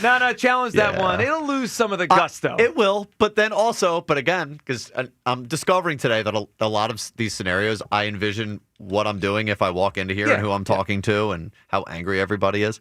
If we're getting screwed by something like that in the 9th inning where we know, like just the other day against the Giants, we all came in here freaking out. Yeah, it was bad about that umpire. Like imagine that happening in a playoff game. There's also the other side, though. We could, it doesn't always going to work out for us, right? Like what if we're getting the good calls and then they tap the helmet and we lose it? But fair is fair. I guess. I don't know if I'm going to even the playing field for both sides. Like that's a reality that I'm going to have to live with. I mean, this is 100% coming. Yes, I think next season. The home run swing off thing, I doubt it, but less than zero chance. This is going to be here next season. Luke, do you like it, the ABS system? I don't like it because of the reason you just mentioned, how it just kind of takes some of the gusto. It takes like the hype out of the moment. It happened last night. It was the top of the 9th inning when the AL was, mounting that comeback. Stephen Kwan got on base and then stole second. Then he got stranded on second because, Diaz threw a strike three that was called a ball. He called for the challenge. It was called a strike. Inning over just like that. It just completely ruined the moment for me. So I don't want guys just constantly doing this, tapping their heads like in the NBA. Anytime you have a foul, you see guys waving their fingers like this. They're going nuts. I forget who it was. It might have been Nick Wright. I saw someone say that they should give a technical foul if you wave your finger in the NBA too. It's every single foul. Challenge it. Shut up. The umpires get sensitive. They're not going to like that. They're not going to like it. Yeah. And the umpires will be sensitive. They will hold the grudge if their calls keep getting overturned, and say like the Phillies keep challenging it and the Phillies keep getting it right, the umpire's just going to be more kind of ticky-tack and in particular whenever the Phillies are pitching. My guess is hitters are going to challenge more, and they're going to say, whatever, if I get it right. I think pitchers are going to be more liberal about doing it. Or more conservative, actually. I could see Wheeler like only doing it if he really thinks he got screwed and not just like, not kind of being touchy-feel with the umpire and pissing him off. Well, so should they let the catcher do it? Well, the catcher would know. He has by far the best view. But then that also is like, is that too easy? It should come from the manager who's got a side view. Right. But the manager's not allowed, right? It's got to be the players? Right. But like, I'm just workshopping it. Like, what if he could only judge based off of his player's reaction and whether or not he trusts his player? Because then it's like Topper shouldn't have trusted him. Yeah. Well, it's like that adds another element. Like almost a captain of challenges. Right. Who's allowed to do it? Yeah. And like, how good is Topper actually? He's supposed to be a player's manager. How good is he at reading his players' emotions and reacting appropriately and trusting the right guys? I mean, talk about pushing the right buttons. You guys brought up, and I agree to an extent, it loses some gusto. It is a little bit anticlimactic, but that was us coming from a perspective of an objective viewer. If you're a Phillies fan and say Kerkering throws a strike, that's clearly a strike, the umpire calls it a ball, we challenge it, it gets overturned to a strike, and it's strike three, and we win the game in the 9th, we're not going to be like, oh, that wasn't as cool. We're going to be celebrating just like the Phillies won a playoff game. Agreed, but there's also the other side. Kerkering throws strike three, we're celebrating, the ump's throwing, and then they tap the helmet, they review it, actually ball four. Okay. And then, like, I know ignorance can be bliss. Like I think about the highlights you see now of the old days. The game ended on a walk-off hit or a play at home plate, and he's safe.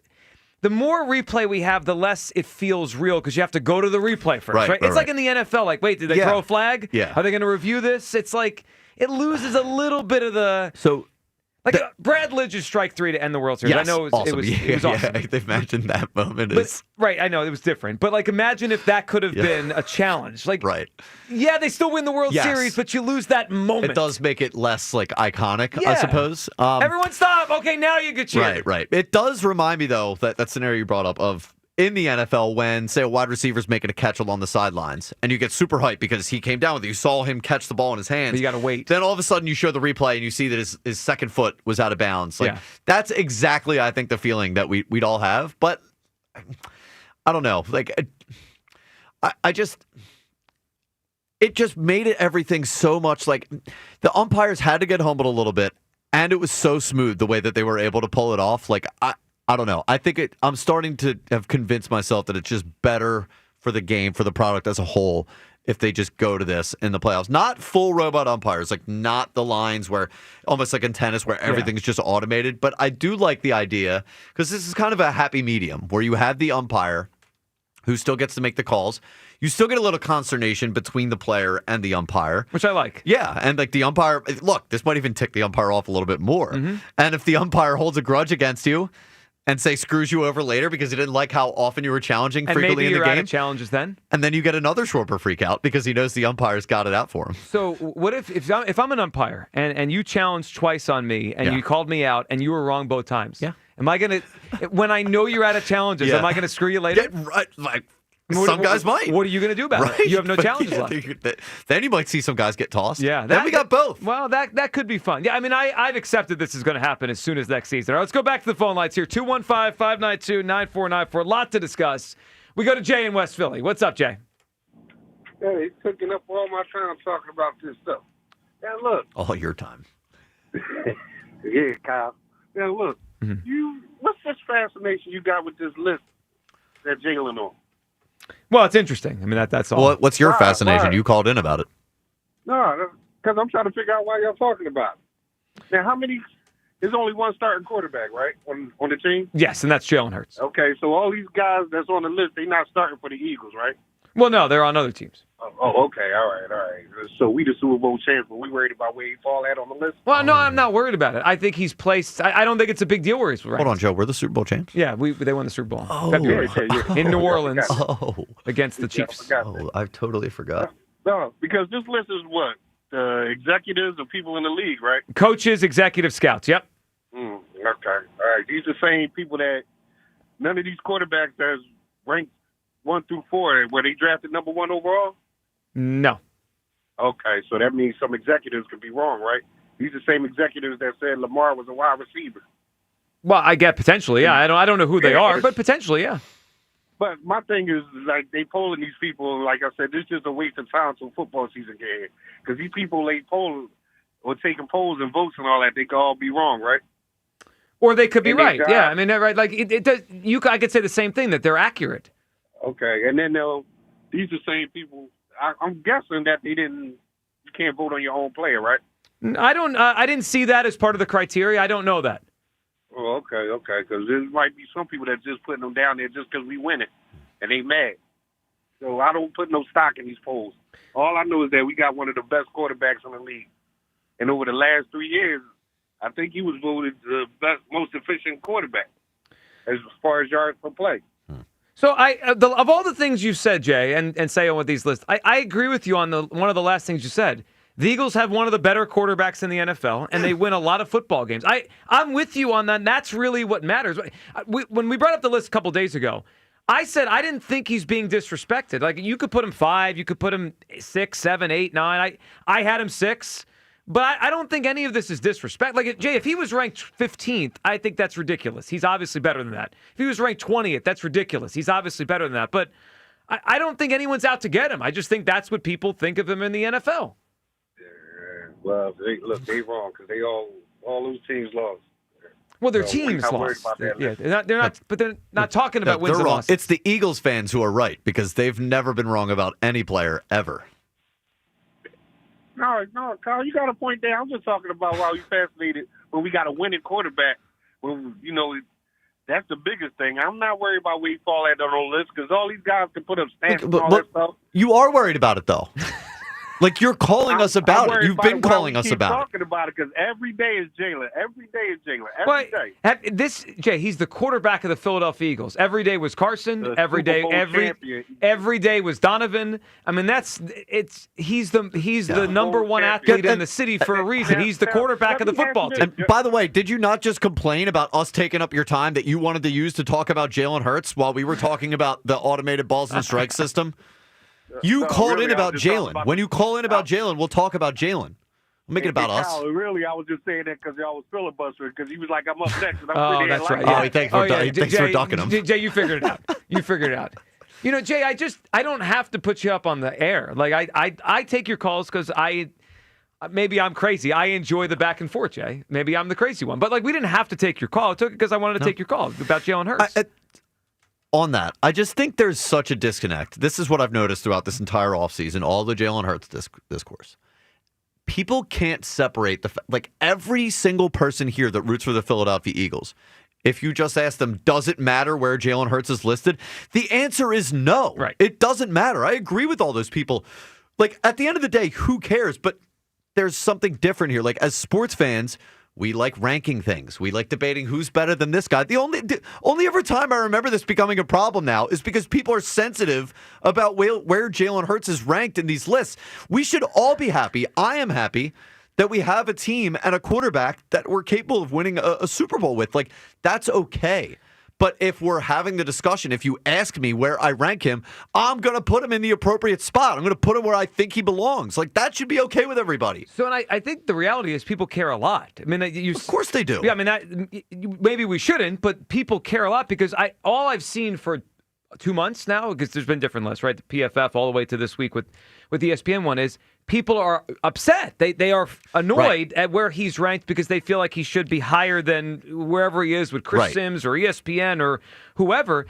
What I think is interesting the most of this is there continues to be that disconnect you said, and it's not like if Chris Sims was the only one that had him 10 and everyone else has him 2, then I'd be like, yeah, maybe Sims is just pushing buttons. Yeah. But Sims is like the scouts in the NFL or like, closer to ESPN or whatever. Like, they all see him as good, not great, and we here in this bubble see him as more great. And I think people are just lying to themselves because if you truly were of the mindset that having a Super Bowl winning quarterback and team is all that matters to you, then you should see these lists and you should say, I don't give a crap. Well, I also think it's a compliment to the rest of the Eagles. Right, sure. Right, they don't need necessarily the best quarterback in the league to win. It's a compliment to Howie and Nick and the roster they've built. And we don't. But, like, everybody who wants to just pretend that the only thing that matters are wins and losses, you're lying to yourself because you see this list and you get your you-know-what in a bunch about it, and you have to You know how I feel about it. I'm not trying to discourage people from calling in about Jalen Hurts, but like there's a little bit of a disconnect here. Yeah, and I think it's okay to care. I mean, if you care, if it bothers you, we'll talk about it. The other thing I find interesting is, the other contenders in the NFC, like they're all like the Hurts thing, right? Like Stafford's not ranked a top 5 quarterback, and the Rams are looked at as a Super Bowl contender. Right. Brock Purdy is not a top 5 quarterback. The 49ers have been in that caliber with him. Jared Goff, who's ranked right around Hurts in this list, he's not a top 5 guy, or at least not. He was 6 on the list, whatever. But like he's not in that top 4. And the Lions, it's a team game. Like to win the Super Bowl, it's a team game. I know. And no, this is going to sound like a lot of. This is going to sound haterish. I would love to hear somebody try and talk me into Jalen Hurts being elite without the use of the word winner. Can't do it. Super Bowl, any of that stuff. Why are you asking for things that are not going to happen right here? I know. But look, I think it would be very difficult for people to bring that up, whereas I think those two things, the winning and the Super Bowl, are team accomplishments. Give me something about Jalen Hurts that puts him in that elite category without bringing up what a team accomplishment. Let's go to Bill and Mako. What's up, Bill? Hey, Joe, how you doing? Hey, Bill, what's up? Not so much. I agree. The lists are crazy. They're fun to talk about. But what I do care about is that we at least stay honest about the debate. A couple of callers ago, you asked the question, next year if the Eagles came out and Jalen's throwing gangbusters, would the Eagles continue to throw the ball? And the answer is obviously yes. Yes. But the follow-up question is, if they do that, are you going to come on the air and complain that Saquon is a bum and the Eagles have no running game? Because there's only, 50, 60 offensive snaps a game. They're going to feed it to whoever the most effective offensive weapon is. Last year, that effective weapon was Saquon. That doesn't mean Jalen was bad. So if next year Jalen's effective, are you going to come on and say Saquon's a bum? No. So Bill, I think it's fair the way you framed it, but I think there's a little thing missing from that. Bill, if we start the season and Jalen is very effective and Saquon goes from averaging 6 yards a carry to 3.5, I will say Saquon has slipped from last year. He's obviously not running the ball to the level he did last year. That's what people seem to leave out of September last year. It wasn't that, Saquon's great, let's lean on him. It's Jalen's turning the ball over left and right. We're not winning these games. We have to shift. It seems like that's been left out. Like it's almost like people want to say, Joe, the only reason they changed the offense because Saquon was great. No, they changed the offense because Jalen was turning it over when he was asked to throw 35 times a game. 7 turnovers in those 4 games. That's the story that is being left out. And it's okay they found their niche, and Jalen played very well in what they asked him to do, but that's what happened. I don't think those need to be, it does make for good talk radio, but those aren't mutually exclusive. It could be both. They discovered that Jalen was struggling with the offense, but they had a workhorse in Saquon and the best offensive line. But didn't they know that when the season began? No, I genuinely, Joe, I don't think they did because it was Saquon's first season with us. The tape they had on him was him running behind a garbage line in New York. You don't know how a running game is going to blend. Bill, they signed him. They signed him as a top-of-the-market running back. They knew who they were getting in here. They knew what they were hoping to get, but until they put it, they've signed a lot of people for a lot of money that didn't work. They signed Bryce Huff. How'd that work out? So are you telling me that they expected it to not work and then pivoted when they found out it did? That doesn't make any sense to me. No, that's such a disingenuous counter-argument. They were hoping for it, just like they were for Bryce Huff. And when they discovered whether or not it worked or they didn't, they adapted their strategy accordingly. No, you don't sign somebody off of hope. You sign somebody off of expectations. How'd that work with Huff? Well, it didn't work out well, and they moved off of Huff immediately. You're giving me, I don't understand what the comparison is with Bryce Huff at all here. They signed Saquon Barkley to be what he was, and he was that. Right, and then once they discovered that, and they did not just discover it in 4 weeks. Can we find a happy medium in this? I said it earlier, Bill. The Eagles are as into the analytics and math of football as any team in the NFL. It's why they've gone for fourth down so much over the years. It is clearly more efficient to throw the ball than run it. Even if you have the best running back in the league, you get more yards every time you throw than every time you run. It's not even close. Yet the Eagles became the heaviest running team in the NFL, knowing that, and with 2 great wide receivers. Why did they take that approach? I think for a couple of reasons. Primarily, they zig when other teams zag. All these defenses were getting smaller to accommodate a passing league.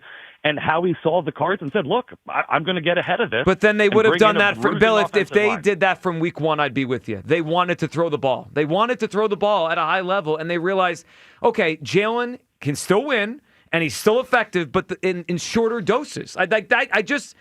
It's Bill, it's the same thing to me as what Russell Wilson was in Seattle. He was a winning quarterback, and he was an excellent quarterback, but they were better when he was throwing the ball 20 times, and they didn't win as much when he threw the ball 35 times. And they realized it, and they got to 2 Super Bowls. And I'm glad the Eagles realized it. But I can't twist myself into a pretzel to say he's just as good as Joe Burrow because the Eagles realized how to win. Yeah, and I'm not the type that takes offense to a Russell Wilson comp. I didn't mean it to offend. I mean, I actually think it's a compliment. Bill, what's your guess for Q's Clues for the Phillies tickets? I think I got one too many coaches, but I'm going to go with Jason Peters. Jason Peters, Bill, not it. We appreciate it. We got another clue for Q's Clues coming up on the other side. Your calls on all of this. And we got to finish the Phillies. Luke's going to throw a potential trade target at us. We'll play blind date style, see if we want to trade for this guy. Coming up on the other side, midday show, Sports Radio 94 WIP. The diamond has been left in the dust. Jack Fritz beat Joe to camera today in dominating fashion. 2 rounds into this battle of pride and pain. Both sides of the elbow hurt. My arm is so dead. It's dead even. Jack did a great job, and I did not. I mean, congratulations to him. Pretty embarrassing showing by the hammer, if I'm going to be honest. Joe versus Jack. Round 3, the tennis challenge. Who will get served?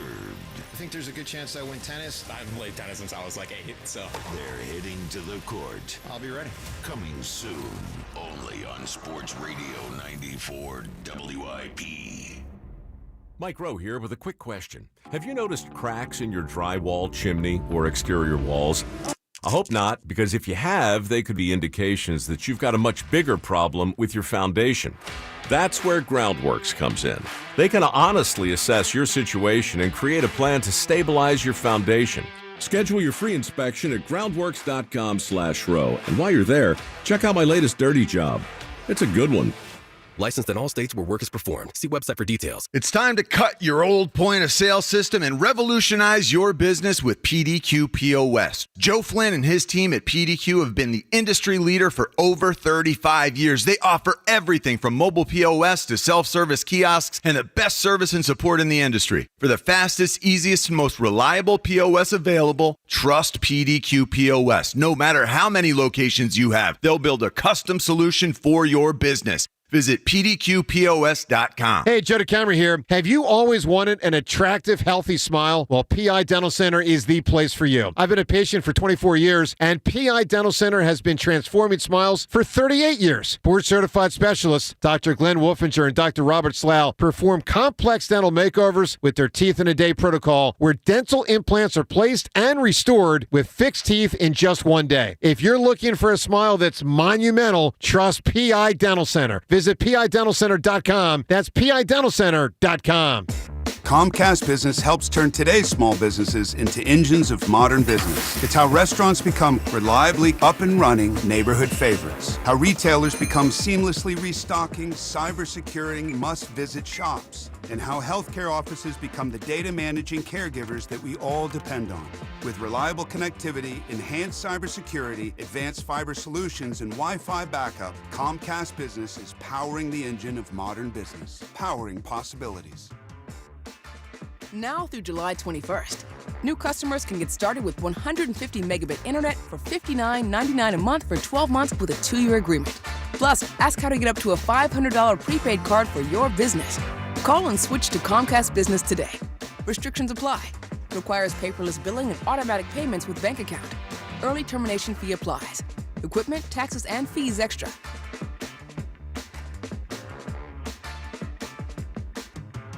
Hey, navigation, take me to the Philadelphia area Kia dealership with the most inventory and super low lease payments. Navigation is rerouting you to KiaofCherryHill.com. Choose from over 450 new Kias, including Tellurides, Sportages, K5s, Carnivals, Seltos, Souls, and more. Only at CherryHillKia.com. Drive home your new Kia today, just minutes from all bridges, or online 24/7 at KiaofCherryHill.com. Only at CherryHillKia.com. John Ritchie here. Get your grill on with Wild Fork Foods, your #1 spot to shop premium meats and seafood at unmatched prices. Wild Fork has a wide selection of rib options, perfect for grilling, including pork spare ribs, venison French rib rack, and my family's favorite, antibiotic-free St. Louis spare ribs. Visit one of their Greater Philadelphia retail locations today. Headed to the shore? Shop Wild Fork online for same-day delivery to your door at the shore. Visit wildforkfoods.com. Hey, navigation, take me to turnersvillejeep.com. Right now, TurnersvilleJeep.com is offering super low lease payments on select models. TurnersvilleJeep.com is home to over 200 new Jeeps and Rams in stock and ready for immediate delivery. TurnersvilleJeep.com has a huge selection of certified pre-owned vehicles with a 7-year, 100,000-mile powertrain warranty. Online 24/7 at TurnersvilleJeep.com. DQ presents How to Make Your Summer Take Flight. Just head into DQ for our new Superman Cake Batter Cookie Dough Blizzard Treat. Treat your inner hero to an epic mix of sugar cookie dough, sprinkles, and cake batter flavor. Blend it all with legendary DQ soft serve, and it's enough to tempt Superman himself. Fly into DQ for our new Superman Cake Batter Cookie Dough Blizzard Treat before it's gone. And don't miss Superman, only in theaters July 11th. DQ, happy tastes good. Only at participating locations. Life insurance. Why are you putting it off? Can't afford it? Too much hassle? Think you don't need it? There's lots of excuses for putting off life insurance. But if you weren't there, who would pay the mortgage and other bills? With Ethos, you could be covered in 10 minutes and boom, family protected. Ethos, fast and easy online term life insurance. Up to $2 million in coverage with no medical exam. Some policies as low as $1 a day. Answer a few health questions and get your free quote at ethos.com/radio. That's ethos.com/radio.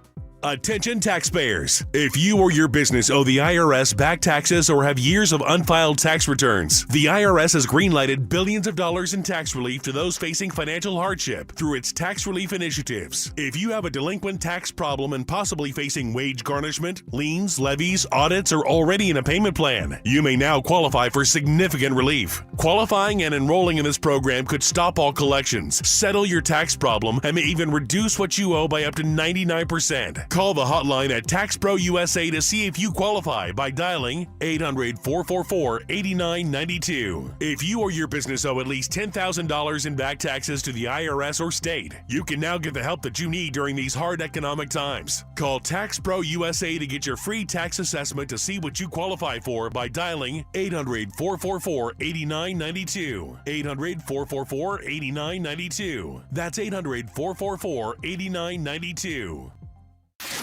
This is Hugh Douglas and Joe Giglio on Sports Radio 94 WIP. Let's make a deal. Yes, it is that time of the show. We're going to finish the Phillies here. Every day, a new blind resume for a player that the Phillies could potentially acquire. Luke, what do you got for us today? So today, I have for you another outfielder, a left fielder who is batting .251 this year, 12 home runs, 47 RBIs, and a .720 OPS. His on-base percentage is only .299 compared to his .251 batting average. Now, almost every single game this year, he's been in left field. So you can throw him out there in left field every single day. Here's some splits. Against lefties, he's batting .286 with 3 home runs and 13 RBIs. Against righties, he's batting .238 with 9 home runs and 34 RBIs. You said a switch hitter or a right-handed hitter? This is a right-handed hitter. And how many home runs did you say he had on the season? He has 12 home runs on the season. I don't like that .299 on base. That feels like a Castellanos-ish kind of guy where he'll hit some home runs, doesn't get on base. He was an all-star 2 years ago. Okay. Last year, he hit .279, had 18 home runs, and 75 RBIs in 133 games played. How old? He is 31 years old, yes. 31, turning 32 sometime this year. And October 10th. And what kind of contract are we dealing with here? He is a free agent in the 2026 season. A relatively... It's a friendlier contract. It's not up there with, the hundreds of millions. It's a friendlier contract. 3 years, $42 million. 1 year left, or this is the last year? He has 1 year left, so we'd have him under control for next year as well. See, sounds like a Kepler upgrade, but I'm also not in love with the profile. He started off the season bad. He started off the season in March and April hitting 181. So he's been hot lately. And then 324 in May, 247 in June, and 260 in July. And a primary left fielder. Yes. Huh. Man, I think, so from that, if I'm getting a bat, I think I want more pop than that. Than the 10 home runs. Yeah. Like, that's, I think, the biggest thing that I'm looking to add to this lineup. But 31, 1 year left after this one, doesn't sound like he'd cost you your top prospect. I can't imagine. He most likely would not. He is on a team that is most likely going to be selling. Most likely going to be selling. Yes. The most home runs he's had in a season is 24, and that was the same year that he was an all-star. Man, all right. So the guy that I was going to guess is out. I think I might have to be a no on this guy. I would take him, and I think just the way you framed it, he's better than Kepler, and I feel like he'd provide more. But if this is it, I'm not thrilled. Who is it? It was actually batting .270 on the road, but it's Lourdes Gurriel Jr. Okay, from the Diamondbacks. Okay. Yeah. I'm glad I said no on that. I think if because some of these things, I'm a little bit surprised that the profile is compared to the player. The Brian Reynolds thing is a guy that if you traded for, you're like, oh, Brian Reynolds. Yeah. And then you look at his numbers, you're like, oh, crap, Brian Reynolds. This feels like Lourdes Gurriel. I'm like, Lourdes Gurriel. It does go. And then you look at the numbers and you're like, It does go to show that, just the way it's gone so far with these blind date resumes. I don't know if they're going to land someone that wows us with their statistics this year. I mean, maybe, but so far it's been like, hey, you got to kind of squint to like what you're seeing. This feels like a guy where if they try to... Can't do that again with Mark. If they try to kind of shoot for the Buxton or Stephen Kwan thing and fail on that, they give up their 8th or 9th best prospect for Gurriel. That's kind of what this feels like. I mean, look, when we're talking lower level prospects like that, it's hard for me to get like super upset about who they get in return. So, if I found out, and I woke up one day and I found out that was the trade they made, I would say like whelmed or slightly underwhelmed. I'd be whelmed. Yeah. But I mean, at $14 million though, like he'd be the left fielder next season. We'd be kind of locking ourselves into Gurriel in 26 too. It's like that doesn't excite me. Yeah. Again, I think the biggest thing I'm looking to add to this lineup is somebody with some legitimate pop. Like, man, I wanted that to be Brent Rooker so bad, but when he said 10 home runs, I was like, nah. I could do Brent Rooker after last night. You could. Home run in the All-Star game. And he'd be awesome. It would be amazing. I'd love Brent Rooker here. The other thing is, this could happen. It wouldn't excite us, but sometimes you trade for a player and then they're better for your team than they were before. Like Joe Blanton was not having a great season for the A's in 08, and then he was better for the Phillies. Edmundo Sosa. And right. Sure, okay. Because I was going to say I'd contend, when has that happened for this version of the Phillies? It feels like more so the opposite happens. But Sosa's a good example. I mean, he's probably the best deadline move Dave Dombrowski's ever made. I feel like Syndergaard was exactly what we thought he was when he came over. Sure. He was just kind of he could help a little bit. But Sosa was the most the most bang for your buck. I would say. Yeah, I think it's going to be hard for the Phillies to land a huge bat. We're going to have to hope the bat they get provides more than maybe he's done so far. Yeah, I think when you weren't here, I did Taylor Ward. That's the one I think I like the best. 20-something home runs, right? Yeah, man. And they've been linked to him for a couple years now. I could see that one. I could see. We've dealt with the Angels a few times before. Yeah, the Angels are coming here this weekend. You just leave him here. That other outfielder for the Angels is healthy. He's That's all right. He's playing really well right now. All right, 215-592-9494. If we go back to the phone lines, let's give everyone we're on to clue number 3. This is where Hugh gets squirrely. He starts to feel the pressure. And I'm still okay. I'm very comfortable with how these clues have gone. All right, clue number 3. And I'm not blaming the students. All right, so I'll go back to the first 2 here before I give you the third one. He was an Eagle of the last quarter century, so an Eagle from 2000 to 2025. Yep. He has spanned 3 Eagles head coaches, and that does not include one interim head coach. And the third clue, his name came up on the show yesterday, and I never would have expected it to. All right, so when we were doing the show yesterday, of course, which was the top 5 Eagles of the last 25 years, this guy was mentioned. Yes, and I agree with you. I didn't expect the name mentioned yesterday, but it was. There's your third clue. If you were listening yesterday, you're going to know the answer to this one. Bam is in Upper Darby. Hey, Bam. What's going on, fellas? How you doing? What up, Bam? What's up? Can I defend you guys, producers, real quick with Aaron from San Diego? Can Yes. I defend you? Can you name Aaron? Can you name all 14 producers? Can I name? I don't think so. He said Adam, and we don't have an Adam. So Bam, before you give your take on this, so unless someone works with us, like if Kyle's out or Kyle's here with me, right? Like unless we have a Luke or we had Alex before, I don't get to see everyone on the weekends the way maybe I used to 5 years ago, 6 years ago. So I thought maybe we had an Adam and it slipped through the cracks and I never met him. But then I looked at Kyle and Luke's face. I was like, I don't think we have an Adam. So there's definitely no Adam around here. There was no Adam. I never heard of Adam before. And you would know. I mean, you're calling all the shows. Yeah, Aaron's lucky that I take the high road and don't rank my bottom 5 callers at WIP. Well, we might get there soon. Yeah. So my top 5 would be Kyle, Buzz, Fran, Morgenstein, Luke, and Alex. I think that was 5 already. 6. This is the problem with top 5 lists. We have 6 or 7. Now, be honest. Is Luke on your list because he's here today and he picked up your call? Yeah. What if I'm not here? Yeah. Be real. Luke was cool. Luke's my guy. That sounds like a 4 or 5. Yeah. That's Luke's fine. Yeah. Is it like Hurts is a really top 5 quarterback, or we just do it because we like him, type of thing? No, I mean I like Hurts. I put him at number 1. Number 1. Yep. All right. Yeah. You ready for my Sixers, man? You ready for my Sixers? Yes, of course. All right. So I'm going AI number 1. Okay. Aaron McKee number 2. John Salmons. Samuel Dallenberg and Lou Williams.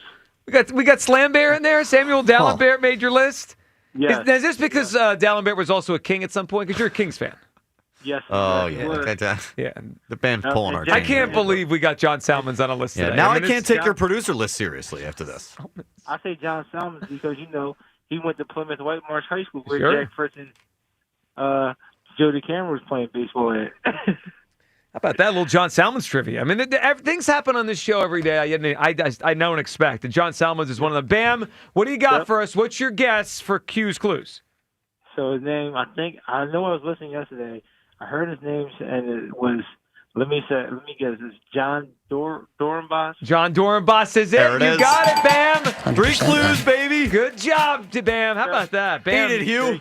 Active listener. Bam, we like that. Appreciate it, Bam. I'll put you on hold. We'll get you all your info, obviously, for the tickets. How about that? Bam's heading to the Phillies game Tuesday, July 22nd at 6:45. You got to rub that in Hugh's face. Yeah, that's the man that listened to the show yesterday, paid attention. My clues were very concise. Clear and concise. My favorite part is when Hugh does a clue like that. Like, if you were listening yesterday, you know it, and then nobody gets it. Yep. I did see somebody in the YouTube chat got it after the first clue. Oh, okay. Well, that's So good. I'm going to flex that off on Hugh, too. So as much as the you people are at some points a little bit meaner than they should be. Well, they get mad when you say something mean about the quarterback. I do love the you people. They're there every day and they listen very actively. They've added a lot to the show. They have. Yep. They're great except when they're saying mean things about us. But I do we say like mean it. things too. So. That's true. Well, pretty often. 215-592-9494. John Salmons on that list. At least he was above Ben Simmons. Yeah. Justin in Glassboro. What's up, Justin? What's up, guys? How are you? Hey, Justin. Good. So I have a question for you guys. I was actually listening on my way to work, and you guys were talking about Jalen Hurts not being in your top 5 and being 6th on your list, Joe. Do you think I only think one out of your top 5 quarterbacks could run the tush-push as effectively as Jalen does? Allen, right? Yes. Yeah. I agree. Yeah, I agree with that. Mahomes could. I can't remember the last time they asked Mahomes to do a sneak because he got hurt in his second or third year, and I don't even think they asked him to do even sneaks anymore. So yeah, I don't think Mahomes would do it. Lamar, obviously, you run a lot with him, but he's a different kind of runner, and Burrow, no way. So yeah, I think you're right, Justin. Only Allen would do this tush push. I just don't think that would put other teams in as good of a position to win games and give Jalen an opportunity to win games and be as effective as he is in other elements of the game if they weren't able to convert like the Eagles do. So you take that element out, it makes Jalen the all-around great quarterback for as effectively as he is. Because of his I sneak? think that's why he should be in the top 5. Okay. So the sneak, his throwing ability, his running ability, the ability to change on the fly like you guys were talking about earlier, just all aspects of the game make him a top 5 quarterback. So I do agree with your larger point, right? That play would kind of be out of the playbook if they had Joe Burrow, right? It wouldn't be there. But they wouldn't go for it as much on 4th down or convert and be in situations to make plays like Jalen does as much if he wasn't the quarterback. But couldn't I also? So I agree with that. But couldn't I also say, let's say they have Lamar. You know how like Jalen will run on 3rd and 7 and he'll pick up 6. And then they go for the tush push. Lamar might just get 10 because he's faster. Or if they have Joe Burrow, maybe the 3rd and 6, he completes a pass to A.J. Brown for 9 yards, first down. Like, we might not need the tush push as much. Right. No, I agree with that. But I think Jalen progressed last year and has continued to progress throughout his career. I think I expect him to make the progression at throwing the ball, and he showed that in the biggest games last year. And I think going into this year overall, look at his progression throughout his career, it makes him a top 5 quarterback. Justin, I get your point on it, and I respect it. Justin, good. That was actually a different element to his value that hasn't been brought up. Well, and it was reasonable. Yeah. Like his conclusion there is that he's a top 5 quarterback. Okay, it's where I lose my mind are the people who have to tell me and insist that because the Eagles won the Super Bowl, that now he's better than Josh Allen, Joe Burrow. Even to some degree, Mahomes, et cetera. Like, that stuff is it's just going too far for me. You know what I picked up there from that call, and I think it's kind of it's in a lot of the reaction the last few days. There's a lot of assumption that the Hurts we saw in the championship game against the Commanders in the Super Bowl will now be the Hurts because he said he progressed. I could make a case based on the regular season he was regressing. Yeah. Right. I mean, the best Jalen played in any regular season was 2022. That was the best, like, week in, week out. He was an MVP candidate. I can make a case, if we're just talking about the regular season last year, at times it looked like he was regressing. Now, in the playoffs, the last 2 games, he played his best. It feels like there's an assumption that is what he's going to do now. That's the real hurts. And maybe it is. Yeah. I mean, I'm not discounting he gets better. I mean, he's only 26 years old. Like, if he gets better, great. Just like Tom Brady went from kind of a game manager to an MVP. But I need to see that before I believe, like, the way he played the last 2 games, he's going to do it every week. And you know what it reminds me of a little bit? You know who also broke out during the playoff run? Nolan Smith.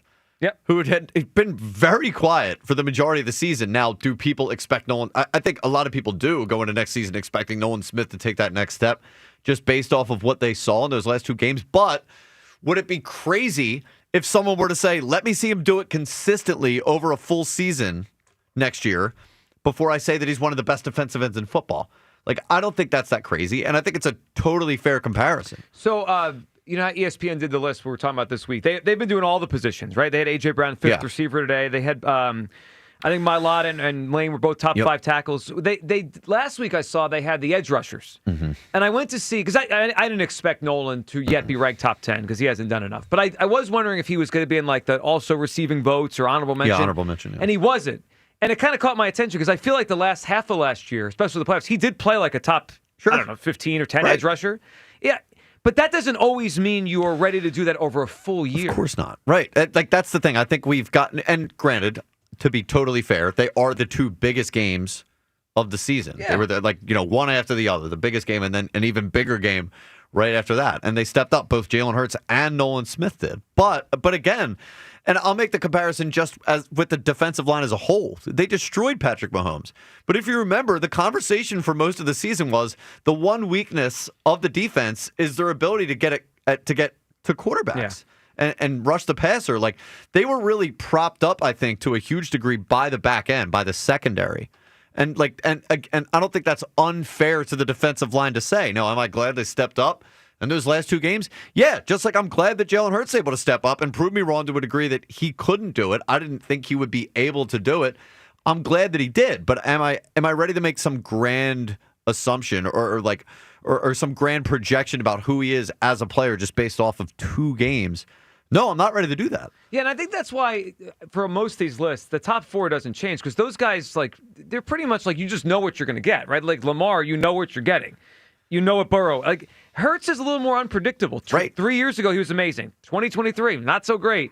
Last year, he was efficient, but we know what happened. They changed the offense, and he had 2 special games.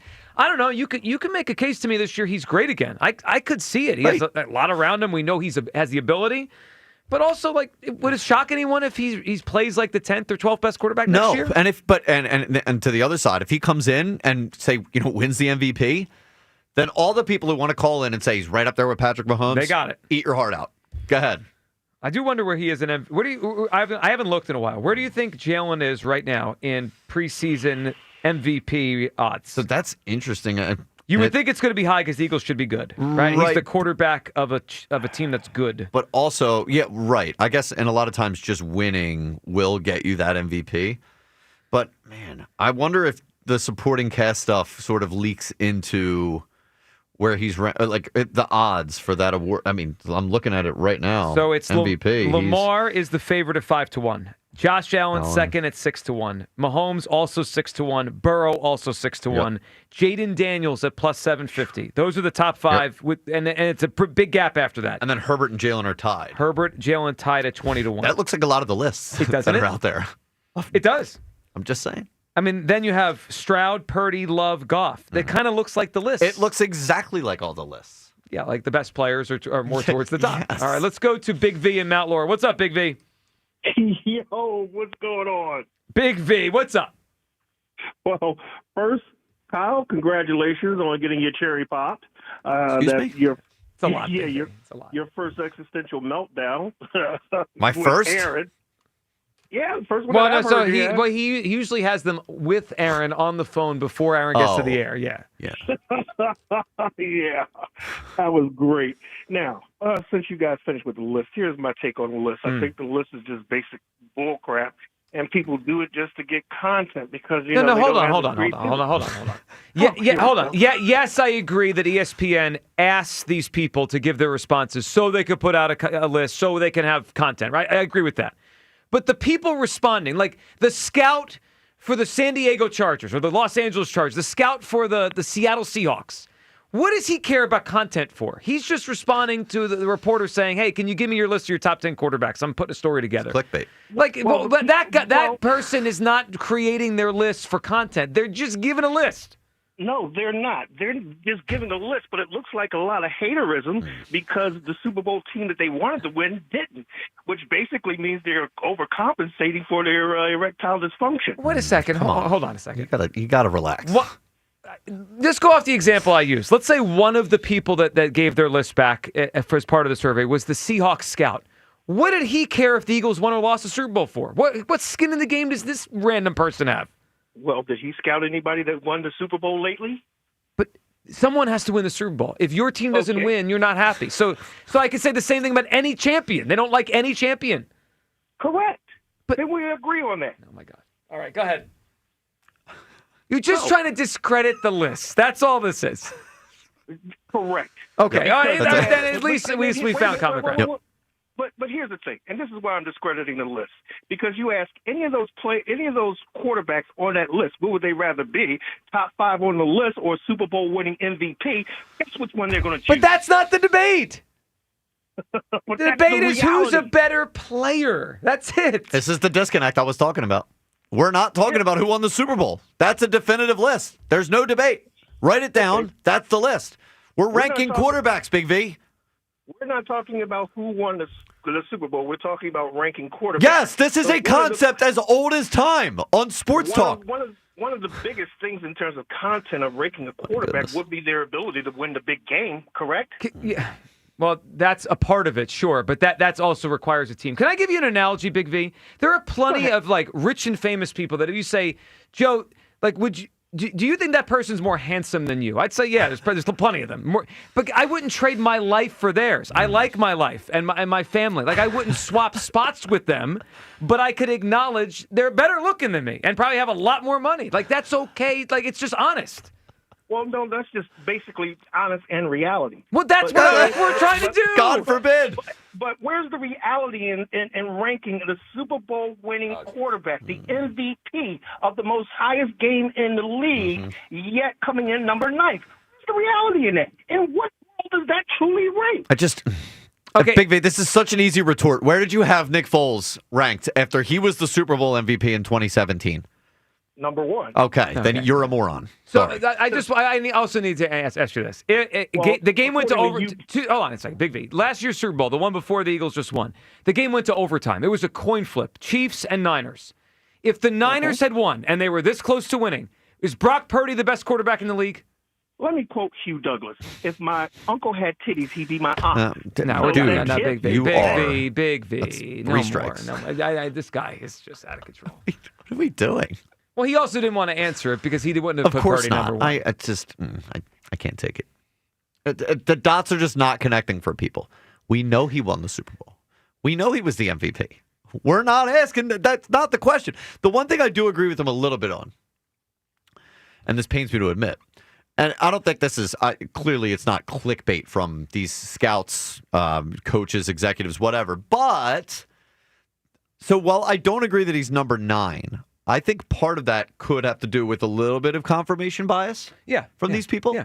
And I think fans do that to a degree, too. When you have this guy as a first-round pick, you look for more reasons to believe that he has that in him than you do for a guy who, say Brock Purdy. Well, the lower you're drafted, the more that everyone surveyed passed on him. You have an uphill climb to win the favor of those people. I think it's funny because the one example of a guy who I think actually did win the favor a lot, like Dak Prescott, I think well, maybe not right now, just he's been injured and out of the spotlight and stuff. He won people over. But Dak won people over just by consistently putting together those high volume passing seasons and just show, but again, the playoff losses and stuff have, I think, now started to skew a little bit people's views on him.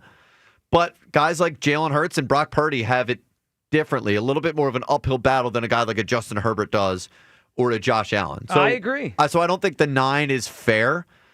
I think a 5 or 6, very fair. I agree. And I do think Jalen might be the quarterback that is the widest range of perception right now. Some people want to believe, like, hey, that what he just was, that's who he is, and he's a champion. Some people are like, it wasn't all that way all year last year. 215-592-9494. Coming up on the other side, all your phone calls. And CJGJ, he went on the pivot. He had a lot of things to say about the Eagles, his comments when he left the Eagles, and even threw an apology in there. We'll get to all that coming up. Midday Show, Sports Radio 94 WIP. There's nothing better than watching the game live. And with Xfinity Sports and News TV, you can stream over 50 live channels for $150 less than YouTube TV per year.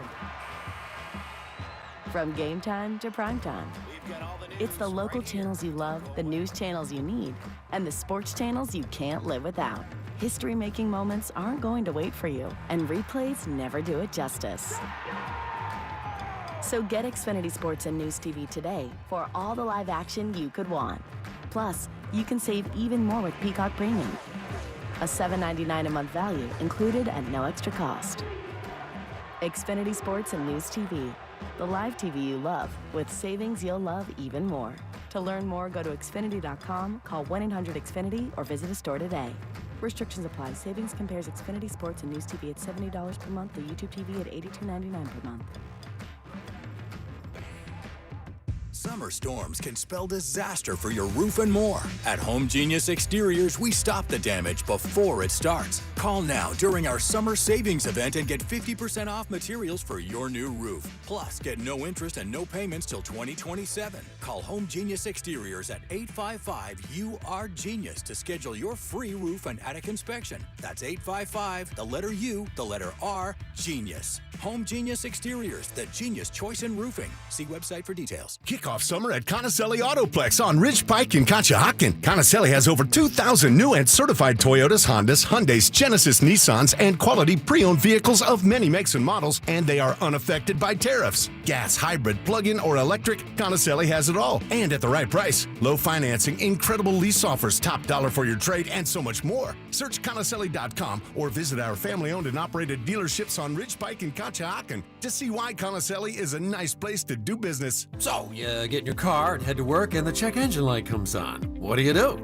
One thing you shouldn't do is wait to get it checked out. What you should do is head to your locally owned and operated Meineke, where their trained technicians will diagnose your problem, fix it, and get you safely back on the road. Meineke works on any make, model, or year vehicle and has been doing it right for over 50 years. And Meineke offers same-day service and fix-it-now and pay-over-time payment solutions. Meineke, doing car care right. Benefits, HR, hiring, payroll, it's so complicated, but it doesn't have to be. Hi, I'm Joe Carfagno from Clear Employer Services. I work with small businesses that expertly handle all your HR needs. Do you feel like you're always interviewing new talent? At Clear Employer Services, we have the secret to retaining talent for you. Don't watch your good employees walk out the door. Talk with me directly about keeping your employees happy. Go to hruncomplicated.com so you can go back to running your business. Preferred vendor of Independence Blue Cross. Visit hruncomplicated.com.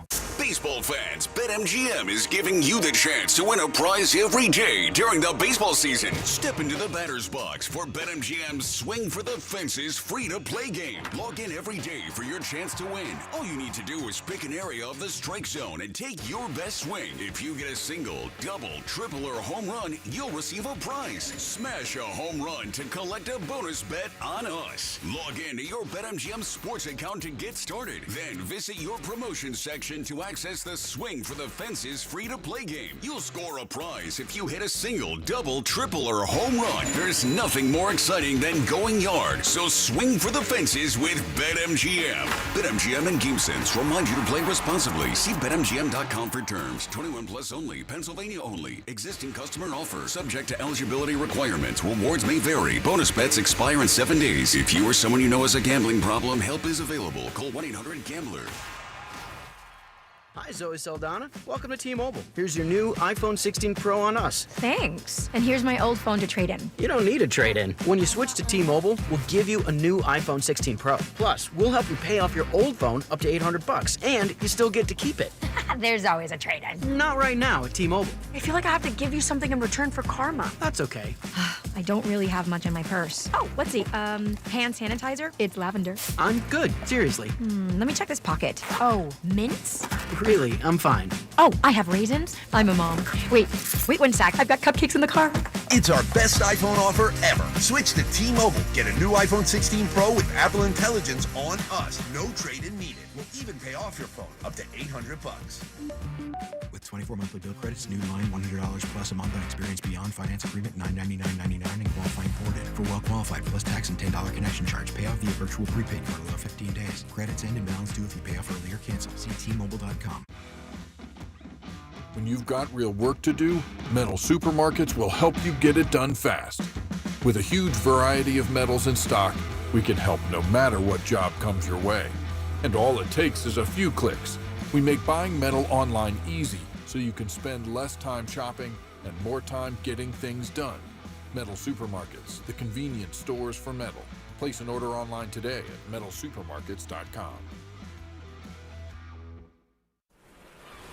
If you could hear Old Spice Fiji Antiperspirant, what would it sound like? First, you'd start with Fiji Antiperspirant's amazing scent of palm trees. Add pure notes of fresh coconut and layer on 24/7 odor and sweat protection. You won't hear any dyes or parabens because with Fiji, you won't have any. So while your regular antiperspirant sounds like this, Old Spice Fiji sounds like this. Sounds like it smells amazing. This is Andrew Perloff with an Odyssey Sports Minute. Last night's All-Star Game reminded me of the old Nike ad with Greg Maddux and Tom Glavine. Chicks dig the long ball. The All-Star Game ended on the first ever home run derby-style swing-off. Kyle Schwarber led the National League to victory and became the first non-pitcher to win MVP without getting hit in the regular game. Sluggers are making a lot of noise this season, with Mariners' Cal Raleigh leading the way, chasing the record books for most homers by a catcher and maybe the most ever in the American League. Hopefully for baseball, they can build on this momentum and continue to slug their way into the second half of the season. I'm Andrew Perloff. 94 WIP HD1 Philadelphia. Live from the Tasty Cake Studio. Sports Radio 94 WIP.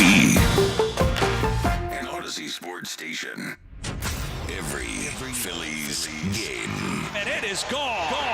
Just listen to 94 WIP on the free Odyssey app. Welcome back, Midday Show. Hugh Douglas and Joe Gilla. Kyle Quinn in for Hugh. Luke Nichols behind the glass for Kyle. You guys with us, 215-592-9494. We'll get back to all your phone calls on the swing-off. Would you be open to seeing it in a real game at some point down the line? Of course, the Jalen Hurts thing, which is always there. People just want to talk about the Jalen Hurts rankings and lists and everything that he's been involved in the last couple weeks and months. And the top five, we're going to get to by Friday, the top five athletes of Philadelphia sports over the last 25 years. Today, we unveiled our Sixers list. Elliott Shore-Parks had Ben Simmons on his list, which... I mean, Kyle, you even considered not having a fifth spot just to make sure you didn't have Ben Simmons. Redacted. Yeah, we're just leaving an open spot at number 5. Now, there's guys that you could find a way to put in there. But, look, the Ben Simmons thing really is just an indictment on the Sixers over the last 25 years. Because it's not one of those things where it's unreasonable. Well, he's probably, in terms of decorated, he's probably one of the more decorated players. He went to 3 All-Star games. I wanted to yell at Elliott about it. Yeah. But I was just more mad at the Sixers. Yeah. I'm like, why would they do this to me? Other than Embiid and Iverson, they haven't had anyone that you feel is and Iguodala. Iguodala was a high-level player. I don't deserve this. We don't deserve this. No one does. To have to consider Ben Simmons in the top 5? Yeah. Quarter century? But that's where it is. Your top 5s, and is it crazy to have Ben Simmons on there? All right, before we go back to the phones, though, CJGJ, every month or two, he'll speak again about things, and he was on the Pivot podcast. Let's hear him talking about the Commanders' ejection when he got ejected from the game in December against Washington. I got kicked out. I was nowhere near to play. Everybody was fed up with me, and I'm like, if you go back to that play, I celebrated with Reed Blankenship, and I'm getting cursed from head to toe on the sideline, and looked at Vic even get on me. I'm like, what did I do? So, people in the box, they call down, and they're trying to figure out why am I getting kicked. They was trying to reverse the call. Well, we never got confirmation of what he did there. But he got kicked out of the game. Yeah. I mean, the bottom line is he's got to be responsible for his own actions. Vic getting on him too. You could definitely see where they could have butted heads. Yeah, frustration. Yeah, big time. All right, so there's more here. He went on to talk about how the Eagles blamed him for a practice scrum. Then we had like a little scrum at practice. Nothing. It's just offense versus defense.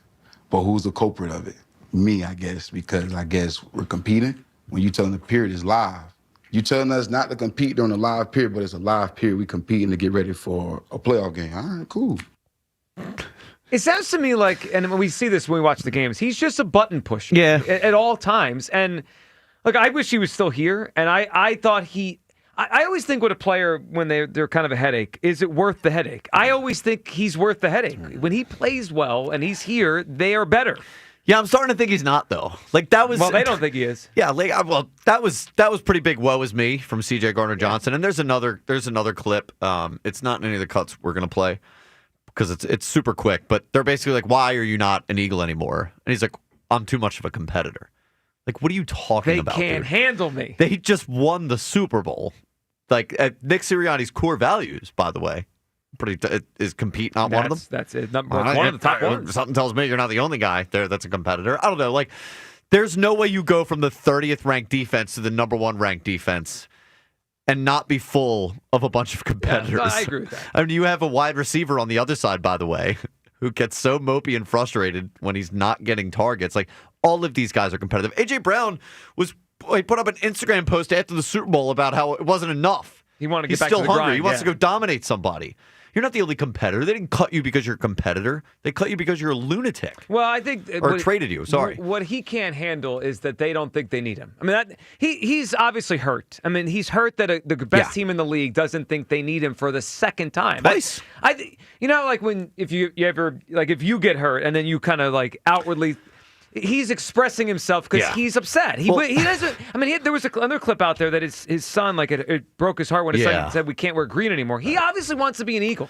It makes me wonder now: is he the only player in NFL history that has gotten moved on from twice by teams that were in the Super Bowl? I mean, it can't be many. I mean, you would think you'd want to keep and especially the same franchise, right? The same team. Yeah, there can't be many. All right, let's hear this one.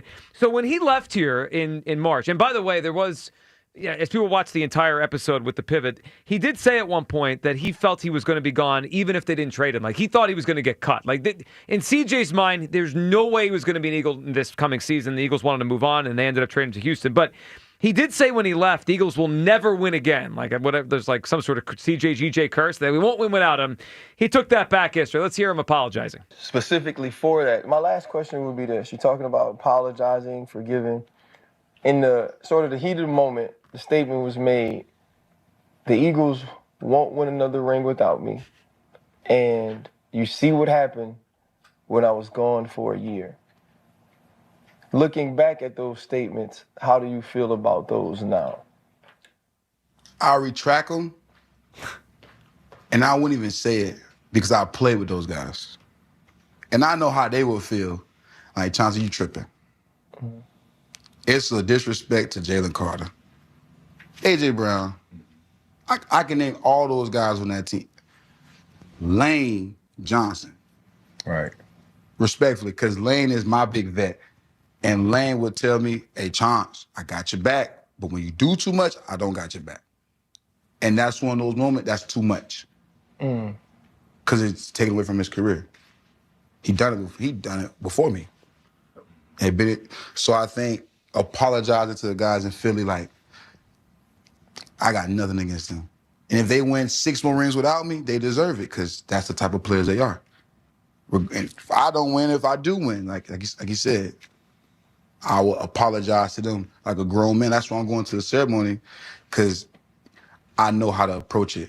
Even if somebody asks me about it, bro, I apologize. That wasn't nothing towards you. I respect you. Like I said, I'll give all my respect to Lane being the oldest guy on the team, the veteran team, because he will be owed apology more, because that comment would be more hurtful to him. Because say he decided to keep playing. So, yeah. I love the retraction of the statement from a few months ago. I take it back. Yeah, these are the actions of an insane person. Yeah, that's what he is. I mean, like, I'm sorry. Crashing out, then apologizing, then crashing out again, and then apologizing. It's great that you apologized. And you know what? I'll even go as far as to say, apology accepted, CJ. Oh, you took offense to it? Well, yeah, because he's apologizing to me. No, like, I actually thought that was... I like the way that he handled that and at least was able to, like, regroup and think about who he's offending by saying that. Yeah. Because I understand, as him being a competitor, you're like, my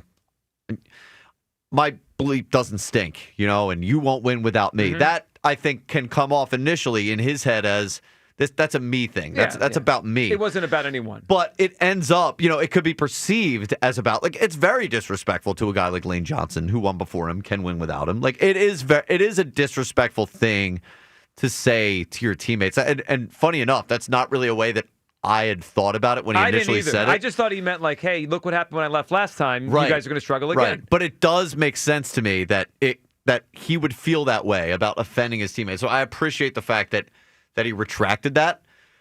But again, as insane people do, he's probably going to crash out again. Well, I was thinking, let's just fast forward to week 7. Let's say the Eagles' defense is clearly not what it was last year. Like, they're middle of the pack. Right. And the Texans, who have D'Amico Ryans, and they've got good pass rushers, like, it wouldn't surprise me if the Texans have a top 10 defense. He's going to say something. Without question. Like, he retracted this just to say, see, I told you so. I mean, it's coming. And a lot of this stuff, by the way, is not him just saying, let me go find a mic somewhere and say this about the Eagles. He gets, he does those live streams where he's video game with people and stuff, and you know how people ask him about the Eagles. And that's when he starts running his yap.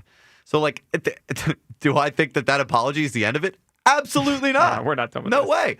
But it does make me feel a little bit better about the fact that they traded him.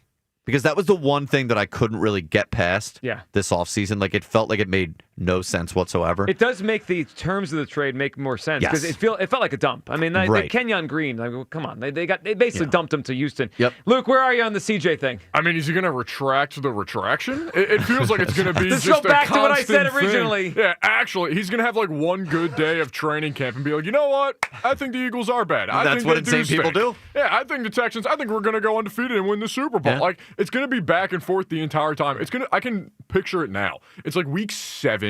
We haven't thought about CJ in months, and then he says something about the Eagles. Oh, yeah. Just completely out of the blue. It feels like he's going to be thinking about the Eagles forever. And it'll be when it hurts the most. Like, we're going to let up 35 points. CJ's going to say something. We're going to come in and be like, damn. Yeah, it's just a going to real be down point of the season. 2 losses in a row. It's going to be a little I I told you so, Quip. How many times can he retract the retraction and go back to the original before he confuses himself? I retract what I said with Ryan Clark, but I don't retract the first thing. I'm not surprised he said it all yesterday. And I still wish he was here, even though obviously he's a lot. I mean, the more it plays out, the more you realize he might be a player that plays for 8 teams in his career. Like a good player that just bounces around because he is. What is he, 5 for 5 now in the last 5 years? Yeah. Now, he's not quite as good as this guy was in his sport, but Gary Sheffield in baseball was a tremendous hitter, but I think he played on 10 teams. Yeah. Because he was kind of a nutcase. But CJ, and to that example, CJ is a good player. Yeah. Now, maybe Vic didn't like how much he improvised, but clearly it worked out, right? They won. And you could still argue that we don't know if his replacement is on the roster. By the way, one of the guys that they brought in to replace him hasn't even signed his rookie contract yet. It feels like the most under-talked about thing with the Eagles, that Andrew McCuba, the second-round pick, is not signed, and training camp starts in 6 days. It's weird. I mean, this guaranteed money stuff, it's becoming a real problem. There's a lot of rookies are, what's his name, Shamar Stewart? Yeah, from with the Bengals. There's talk about him going back to Texas A&M. Now, he's not eligible to play there, but he can go back and roll and study and just re-enter the draft next season. So, Makuba's one of 2 second-round picks that haven't agreed with the their Chargers deals. receiver? It's Trey Harris. Ole Miss went to the Chargers. But Rappaport said yesterday that Trey Harris will hold out because they've begun camp, the Chargers. I mean, we're 6 days away. And this is not just if they had taken a backup right tackle, like Lane's heir apparent in the second round, you'd be like, all right, that's weird, but whatever, right? Hopefully we don't have to play him this year. This kid was kind of slated to potentially be a starter from day one. Yeah, I got to tell you, a rookie holdout is preposterous. They used to happen a lot back in the day. Now they don't happen much anymore. I mean, it would be near grounds for me to say, just get lost. When do we need him? I don't care. Like, Then I don't know. get CJ back. Who do you think you are? Well, I don't know. Go sign Justin Simmons. He's desperate to come here. I'd rather a guy that wants to play for the Eagles as opposed to wanting to be a rookie. And like, what do you know what that tells me a little bit to some degree? Maybe he doesn't think he's going to be good enough to earn big money in his second contract. Yeah, and he's trying to just make sure he gets what he can get. Loser right now. energy. Yeah. So 2 second-round picks this year, including Jaden Higgins from the Texans. They got fully guaranteed second-round picks. That's never happened before. So it seems like the thought is that Harris and now Makuba want to do the same thing. They want fully guaranteed deals. We'll see. Get lost. Well, I'll tell you this. I want him in camp, but if I'm the Eagles, I'm not breaking precedent for a second-round pick. No, of course not. I would kind of force him to come back to me. Absolutely. And I mean, if you're the Eagles, you cannot allow a rookie to strong-arm you like that. Especially a second-round pick. That's such a bad look. Yeah, that would be. All right, let's go back to the phone lines here. Israel in Elkins Park. What's up, Israel? What's going on, fellas? How y'all doing? Good, buddy. What's up? You know what? I know it's a slow media day. I'm tired of the Jalen slander. Mm-hmm. Sounds like it. I always tell my wife not my wife, but I tell people, is that how you feel? It's what's true.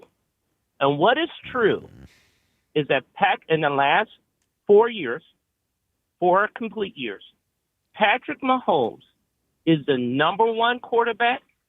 And what's true is that Jalen Hurts has had the second most success than any other quarterback in the entire NFL. Everybody wants to do mix and match, and if I had this defense, if I coulda, no. We can't live in fantasy land. Sure we can.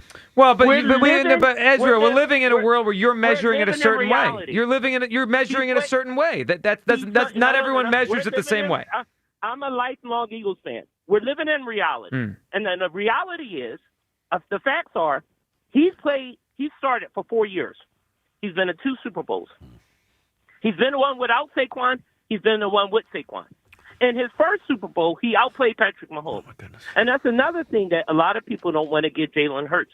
Every time Josh Allen or Lamar Jackson see Patrick Mahomes across the street from them, they wet the bed. Well, that's not true. No, it's not. What are you talking about? Josh, they never make the final play. Oh, my goodness. Israel, do you remember the game 3 years ago when it was maybe one of the greatest NFL games of all time where Mahomes scored with 13 seconds left on the clock after Allen went down and scored? That's nice. That's real cute. Israel, you realize what the difference is? The difference is that Allen's defense couldn't get a stop and the Eagles' defense dominated. Poor Josh Allen. At the end of the day, you're either a winner or you're not. That's a different conversation. Jalen Hurts was a winner in high school. He was a winner in college. Yeah. And he's a winner in the NFL. No one disputes that. Israel, that's obvious. All of these buffoons that's talking about Herbert, this guy is a complete failure in college. Oh, my goodness. What are you, a failure in college? What are you talking about? I wouldn't call Herbert a failure. He had 4 interceptions. He lost the game. Oh, goodness, dude. So please, I know this is an opinion show, but the facts are the facts. No. Hold on. Time out. But you're I gave you time. Hold on, Israel. Hold on. Oh, my goodness. Israel, hold on. Facts are facts, but you're painting a certain picture. Your picture is wonderful. I like your picture. I like the idea that Jalen Hurts is the second most successful quarterback in the league the last couple of years, but that's just one way of viewing it. And it's okay to see both sides of the equation. I see your side, but Israel, it's not just about winning the Super Bowl. That's not the only way to evaluate a quarterback. If that was the case, then I go back 30 years ago and I say Troy Aikman's better than Dan Marino. I can go back 15 years ago and I say Eli Manning won 2 in 5 years. He wasn't better than Drew Brees and Aaron Rodgers, Israel. 2 in 5 years. The reality is... But hold on, Israel, do you... Hold on. Do you agree or disagree with the premise of what I'm saying? Like, did you think Aikman was better than Marino? How did their careers end? Did you think Aikman was better than Marino when they were playing? That's all I'm asking. when the career was over. Oh my goodness! You just won't answer the question. Marino had 0 Super Bowls. Mm-hmm. Did you think? We know. Did you think Eli was better than Rodgers? Was Eli better than Rodgers? Was Eli better to win 3 more Super Bowls? Was Eli a better player than Rodgers? Just answer the question. Who's a better player, Eli or Rodgers? 3. Hold on. I'm gonna ask you a question. No, you didn't even answer. You didn't even answer his. The by the way. answer is Rodgers. Do you think Jalen Hurts is going to appear in another Super Bowl? Yes or no? Yeah. I'm gonna ask you. Yes. All right. How many? 1 or 2. All right. So that would be 4 Super Bowls that he went to. He's probably going to win 3 of them. The facts are what the facts are. Well, that's not a fact. You're talking about probably in hypotheticals, just like we are. He's already been in 2. Okay, So but you're talking about winning got him down 3 out of 4. What does that have to do with anything? Nobody's arguing the success that he had. We know this. Oh my, Israel, no. I can't take it. I can't take it. The winner thing is... Dude, shut up for a second, okay? If Jalen Hurts played for freaking Toledo in college, he's not winning crap. He's a winner because he's on winning teams. Winning is a team stat. Hasn't won this crap Oh my goodness, the Bills haven't won crap. You have They haven't won any. That's why they paid them $700 million to win a Super Bowl. Get the job done. Oh my God, Israel, do you remember? I annoying. ask you a question. Do you remember what the Bengals and the Bills were before those quarterbacks got there? They're the same team they are now. Not even. No, it's the most ridiculous thing said on WIP all day. It's ridiculous. The Bengals are the same team as when Burrow got there. The Bills hadn't made the playoff. The Bills. You're nuts. Enjoy the ride. The Bills had made the playoffs once in a decade and a half. Israel, the Bills made the playoffs once in a decade and a half. Now they go to the title game every year. It's a loser's franchise. Oh, and the Eagles are a winning franchise. What a coincidence. Jalen Hurts came to a winning franchise, and Josh Allen went to a losing franchise. What happens? One team wins, one team loses. Thanks for playing. Josh Allen going to appear in the Super Bowl? I don't even want to know. Israel, let me ask you a question. What are you going to do if Josh Allen wins the Super Bowl? Because then your entire stupid argument is thrown out the window. And I got news for you, buddy. He's very likely to go and win a Super Bowl in his career because he's one of the best quarterbacks in the league. They haven't done anything Oh, yet. right. Yeah, thank you. Back to square one. Do you think it has anything to do with he's in the same conference as Mahomes and Lamar? Beat him then. I know Jalen Hurts seems to beat him in the playoffs in the regular Yeah, because this is season. tennis, and we're just playing each other one-on-one. You know, Israel, do you hold on a question. I have a question. Do you think it is an easier road that Jalen has or a harder road than Allen has? Nobody cares about the road. Oh, because you don't like It doesn't support his my favorite thing we do is when we cares. don't like to answer questions, we just avoid questions. We don't care. Like, can you just be real? Yeah. Jalen Hurts is really good, but to get to the Super Bowl, in his 2 times there, he has had to go through Love, pretty good, right? Stafford, very good. Daniels, very good, but it was rookie year. And the first time, it was Daniel Jones. Yeah. And what was the guy's name? Josh Johnson and Brock Purdy. And Brock Purdy after a quarter. Yep. Meanwhile, I know the bottom line is the bottom line in sports, but every year it's like a round robin. They have to play against each other. Mahomes, Allen, Lamar literally go through each other every year. I want to alert everybody to the fact that neither Jalen Hurts or Josh Allen's career is over, right? Josh Allen, being one of the best quarterbacks in the league and being on a team that's a contender every season, does have a pretty solid likelihood of winning a Super Bowl in his career. What happens if Hurts and Allen are knotted up in Super Bowls? Then we don't have that stupid tiebreaker over Allen anymore. Right. Then that entire argument is in the trash. That's why I implore people to make the case for him without telling me that he won a Super Bowl, because the Eagles won a Super Bowl. The funny thing is we did this before, like 15 years ago in the NFL. Remember when all those great quarterbacks in the AFC? It was Brady. It was Manning. It was Roethlisberger. It was Rivers. They all were together in the same conference. And usually it was Brady going to the Super Bowl, and people ripped Manning until he got there. Like, you know what wasn't the facts? Like, Eli wasn't better than most of those guys, if any of them. He just was in the NFC. Like, this happens a lot. Of course it does. I mean, look, that was a fun call with Israel. He was fired up. I haven't heard Very from him in a long time. frustrating points. Very frustrating. Yeah, well, it's like talking to a brick wall. He wanted to remind you because obviously, Kyle, you've forgotten. I did forget. Jalen Hurts is a winner. He's That's. a winner. I think everyone forgets that. So what? I mean, drag that Alabama team dragged Oklahoma. No NFL and guys. dragged the Eagles. Yeah, dragged them all the way. 215-592-9494. That is how you hop aboard. All right. We know the Eagles were the NFC East champions last year, the NFC champions. Well, the team that gave them the hardest road to win the division, the Commanders, they're projected to be really good again. How good? Well, they have some issues we got to talk about, including their star wide receiver who does not seem happy with the team. We'll hit that next, your phone calls, and we'll check in with you people. All coming up on the Midday Show on Sports Radio 94 WIP. Last season, they didn't just win, they dominated. The greatest Eagles team in modern history. But with the crown comes the chaos, and everyone is coming for the champs. Let's work, man. The road to a repeat starts right here with Sports Radio 94 WIP's Champ Camp. Every hit, every headline, and exclusive access live from the NovaCare Complex. This is WIP's Champ Camp. One day at a time, like we always do. Driven by Forest River RV by Camping World. RV sales, service, parts, accessories. I'm Michael Jenkins, helping you beat the books with the BetMGM Network. Tonight we're going to the WNBA and taking Paige Beckers over 17.5 points against the Aces. She's averaging 18.3 points per game, and it's gone over 17.5 in 6 of her last 9. She shot 60% from the floor and 50% from three-point range for the Wings in her most recent game on Sunday. So we expect her to roll. Take the over 17 and a hook.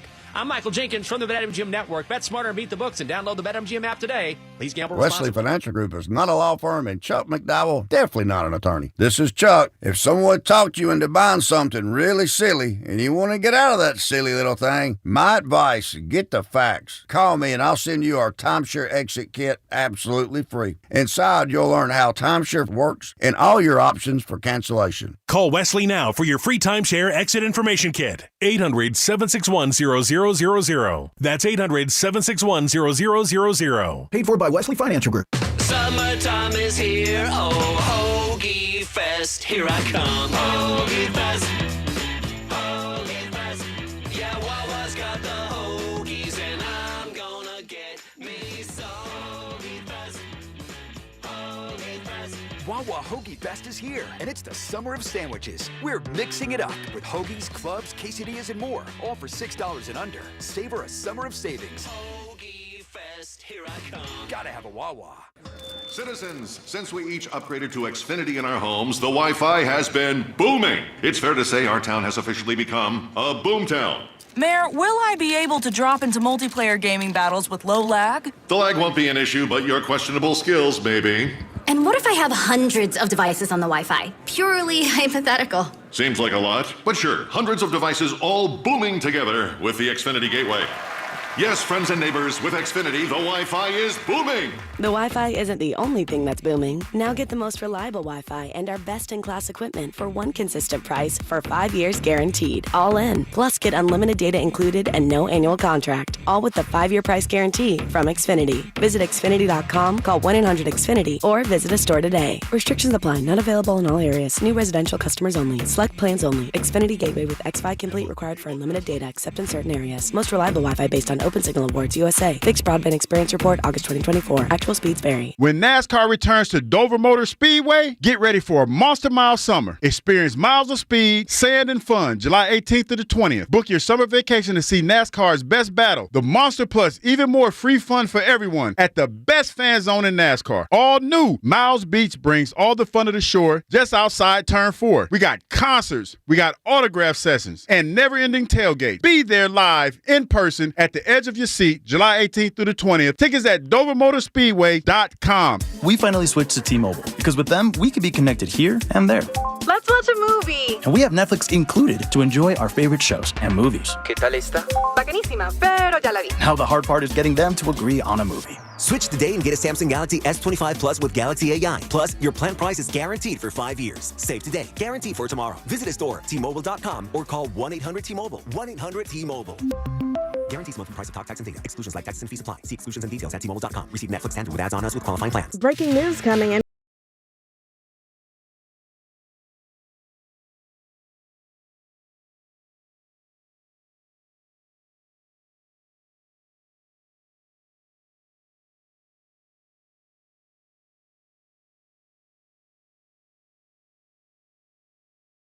ordinary at Bet365. Gambling problem? Call 1-800-GAMBLER. 21 plus only. Must be physically located in Pennsylvania. T&Cs apply. Hey, navigation, take me to the Philadelphia area Kia dealership with the most inventory and super low lease payments. Navigation is rerouting you to KiaofCherryHill.com. Choose from over 450 new Kias, including Tellurides, Sportages, K5s, Carnivals, Seltos, Souls, and more. Only at CherryHillKia.com. Drive home your new Kia today, just minutes from all bridges, or online 24/7 at KiaofCherryHill.com. Only at CherryHillKia.com. Score limited time savings on your favorite snacks and drinks at Wawa. Whether you're craving a refreshing drink or a tasty treat, Wawa has you covered. Enjoy exclusive deals in-store or on the Wawa app, making it easier than ever to fuel your day without breaking the bank. Don't miss out on summer savings, perfect for road trips, beach days, or backyard hangs. Savor a summer of savings. Gotta have a Wawa. We all hear the radio ads about the IRS. They tell you to be afraid, to be scared, and they try to frighten you into calling. I'm not here to do that. Tax Relief Advocates is different. TRA is here to tell you that if you owe money to the IRS, whether it's $5,000, $50,000, or $500,000, we have a solution. It doesn't matter if you're sitting in your car, at work, or with your kids. No matter where you are, call now. 800-575-6812. Don't lose hope. TRA can eliminate or reduce what you owe to the IRS. Generous programs are now available that can give you a fresh start. Our passion is taxes and helping individuals fix their IRS problems. We have over 1,000 5-star reviews on Google and an A+ with the Better Business Bureau. You don't need to be afraid of the IRS any longer. End your tax nightmare today by visiting us online at TRA.com or call 800-575-6812. That's 800-575-6812. Tax Relief Advocates. Real solutions for real people. This is the story of the one. As a safety manager at a manufacturing plant, he does everything he can to keep his coworkers safe. From finding ways to reduce risks to keeping safety supplies in stock. And for that, he relies on Grainger. Grainger offers a broad range of quality products and next-day delivery, so he can always play it safe. Call 1-800-GRAINGER, click Grainger.com, or just stop by. Grainger, for the ones who get it done. Back to Hugh Douglas and Joe Giglio on Sports Radio 94 WIP.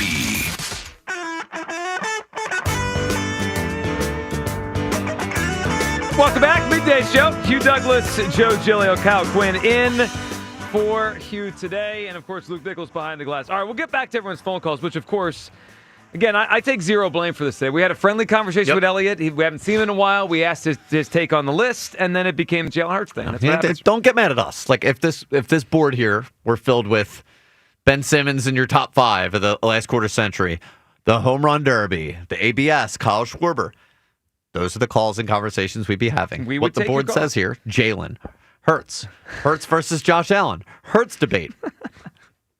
What do you want me to do? We want to talk about whatever you want to talk about. All right, before we get back to that, though, the Commanders are one of the more intriguing teams in the league this year, obviously, after what they did last year and in the Eagles division. I think they're a huge threat this season. Kyle, you don't think they're as much a threat, but we can agree on this. Yep. If they're going to be a threat, they obviously need Terry McLaurin out there as their number one receiver and best offensive player to go along with Jaden Daniels. Well, it sounds like there's a lot going on here with Terry McLaurin thing, and it's not good for the Commanders. All right, let's hear Ian Rappaport first here, Luke. Rappaport talking about McLaurin and the Commanders not seeing eye to eye in this next contract. Not seeing eye to eye yet. And, rarely do we see deals done on July 15th or July 14th like we saw 3 huge deals done over the past 2 days. Usually right up against the start of training camp is when these things really kick into gear and when the deadlines end up creating deals. The Commanders are not there. So just because Terry McLaurin does not have a new contract yet doesn't mean he is not going to get a new contract. You mentioned some of the numbers. My understanding, he wants to be in the 30s. And judging by his stats, 30s makes sense. And the fact that Garrett Wilson, on his first big deal, obviously much younger than Terry McLaurin, but on his first big deal, got more than $32 million per year based on new money, you'd think that would be good news for McLaurin. We also know that he is pretty serious, right? I mean, he was not there at a mandatory minicamp. He spoke today to reporters, many local reporters and some other people who were there to listen to his words. He sounds serious. He is obviously not happy. Commanders want to get this done. You really do have to think, Tom, that this will get done in time. These receiver deals are getting to a point where they are so massive, teams have to make absolutely sure you want to lock a guy up before you do so.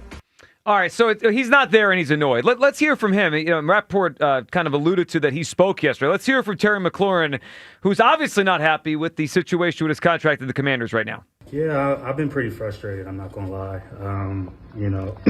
Everything that has transpired up until this point has been disappointing and frustrating. I've wanted to continue my career here. I've created my life here. My wife and I have bought our first home here. So this has been somewhere where I've always wanted to be.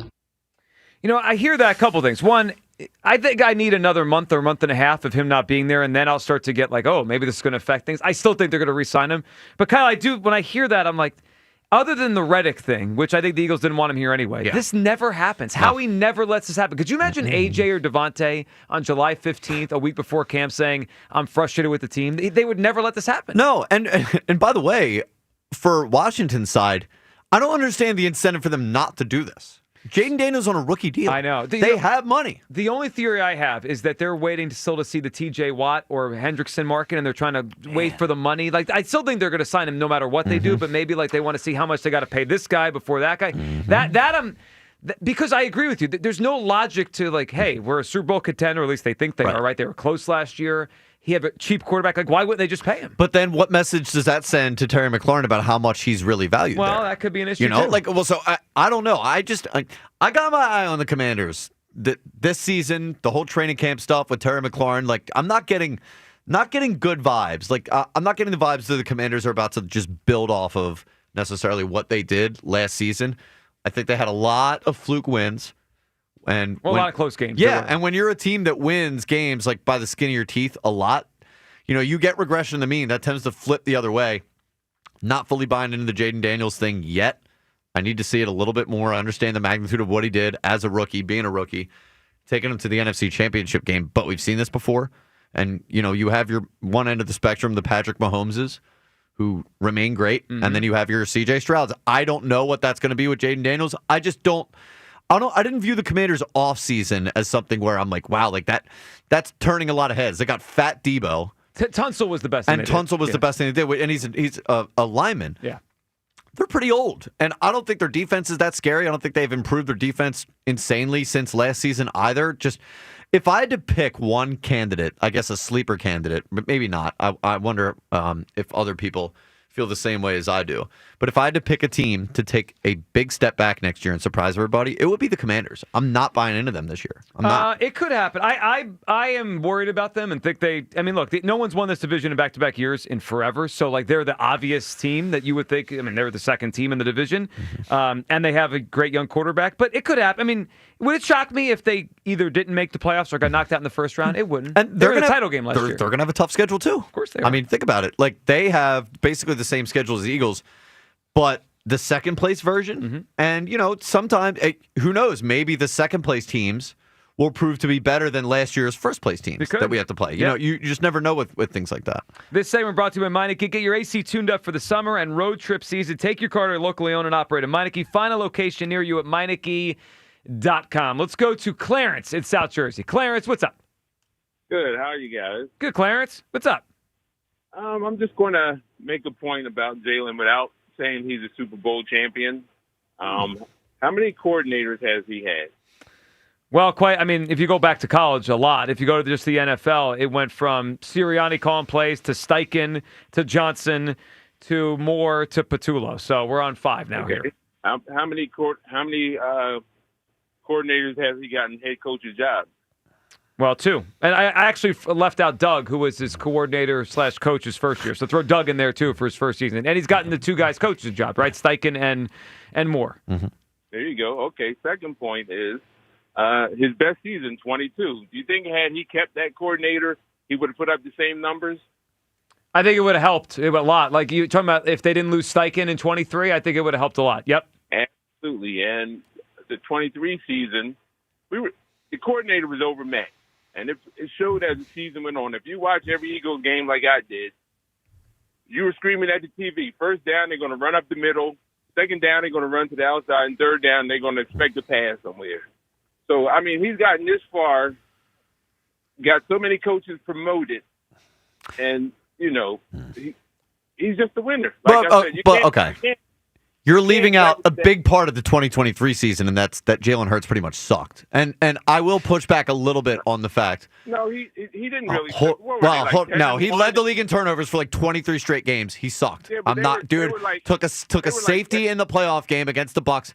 He was not good in 2023. You're not going to convince me otherwise. And the other thing is, because hang on just one second, I don't necessarily agree with the fact that, sure, you could say he got Shane Steichen a job. He was great in 2022, MVP runner-up. Did Jalen get Kellen Moore the job, or was the Eagles' offense having a 2,000-yard rusher? What I'm saying is Jalen can win with a competent coordinator. So his supporting cast matters. Well, every team that makes it to the playoffs has a supporting cast. I don't care what you say. Okay. They all have a supporting cast. It's whether you can win at the end of the day. But the Eagles win, right? And like I don't think he necessarily was the biggest reason that Kellen Moore just got a head coaching job this year, being the 28th, 29th ranked passing offense in the NFL. Oh, you don't think so? No, I really don't. Well, do you think the Saints? You think the Saints hired Kellen Moore off of the Eagles' passing game last year? No, it's because of play calling, decision making in crucial times. Like that's why we lost to Tampa Bay. We had no answers. Our coordinator had no answers. Yeah, and Hurts took one of the worst safeties I've ever seen. So that point you made there, Clarence, but that happened. Yeah, well, I think this year now, and Clarence, good phone call. I think this year is going to be super interesting on how Hurts plays because the pattern, and I'm not saying Patullo can't break the pattern, but the pattern has been when they go from outside the organization to find the right coordinator, Steichen and then Kellen Moore, it's worked. Yeah. When Sirianni's promoted from within, which was one time, Ben Johnson, right? Brian Johnson. That didn't work. And now we're promoting from within again. So let's hope that pattern is broken. Otherwise, this will not be a great year. Yeah, and I'm choosing to be more optimistic about that. Because I think the key distinction here is Brian Johnson was, for lack of a better term, Jalen's guy. Yep. Patullo's Sirianni's guy. I think Sirianni's been grooming Patullo for this role for a while now. He brought him up in every press conference for 5 years. Right. Yeah. Him and Jason Michael. You hear a lot about those guys. Next coordinator, Jason Michael. That's right. But I have reason to believe that the Patullo thing will work out a lot better than the Brian Johnson thing. Now, not that the bar is very high, but I feel a lot better about Patullo than I did Brian Johnson. I do too. But, I mean, Brian Johnson was talked about highly when they gave him the job, right? People, he's the next head coach down the line, and maybe he still will be. Remember, Brian Johnson went to Washington last year and was part of that staff. And I had people telling me that was Brian Johnson. Well, you should have never let Brian Johnson go. Well, no, but he was he might have been scapegoated a little bit for what happened. Probably. Yeah, even our last callers basically blamed the whole season on him. And again, he's not in the OC role there with Washington. He's probably better suited to not be a play caller, play designer, etc. And maybe he was just early. Maybe he was going to get there late. He was only in the NFL for 1 year before becoming the OC. And he was like, 35? He's young. Like that. I mean, he's a young guy. He could be a head coach 5 years from now. Who knows? Ben and Chalfont. What's up, Ben? Yeah, what's up, guys? How we doing? Hey, Ben. What's going on? Yeah, I just calling in about the Hurts thing. Obviously, it's craziness, but I'm not calling in to debate or anything. I just had one question. I just wanted to know, who do you guys think is more likely to win Super Bowl next, Jalen Hurts or Josh Allen? Again, I'm not here to argue or anything. Probably Hurts. Just wanted to hear you guys' opinion. Yeah, I mean, the Eagles are the Eagles. Yeah, they're back. I would say the Eagles are more likely to win a Super Bowl next than the Bills, considering the fact that they just won the Super Bowl. Yeah, no, I hear you for sure. I just didn't know, him going to how many championship games in the next X amount of years or the last few years. But no, thank you. I had one question, so I wanted to hear. You got it, Ben. And so, I mean, part of that goes back to what I was saying to one of our callers. I think it was Israel. It's like just play out this year, right? Like to get to the Super Bowl. And I think the NFC is pretty good right now, but Jalen Hurts could have to play Jared Goff and the Lions, and that's a big challenge. They're good if they're healthy, but.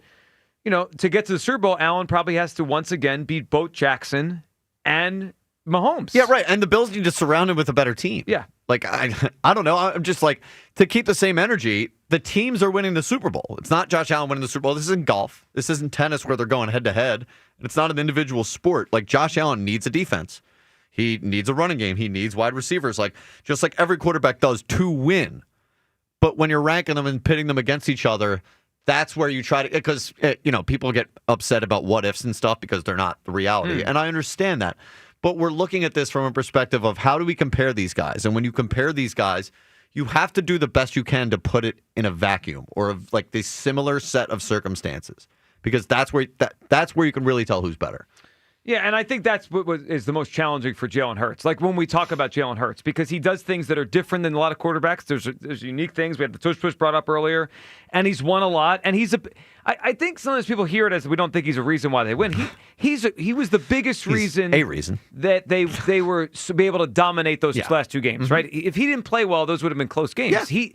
And that, like, he's like the tipping point. Like when he plays well, they really are unstoppable. It was exactly what we could have asked for him to be in the championship game and the Super Bowl. Because, like, look, let's face it. All season long, we were wondering when's the team going to key in and try and stop Barkley and make Jalen Hurts throw to beat you. And does it not say anything to people that the Chiefs, Steve Spagnuolo, one of the best defensive coordinators in the league, sold out to stop the running back and dared the quarterback to beat him? And to Jalen Hurts' credit, he was able to beat him. Yeah, and that's why the Eagles are so good, because if Jalen plays like that, they really, like at least last year, they were unbeatable. Yep. Jay in Philly. What's up, Jay? Yo, fellas, what's going on? Hey, Jay.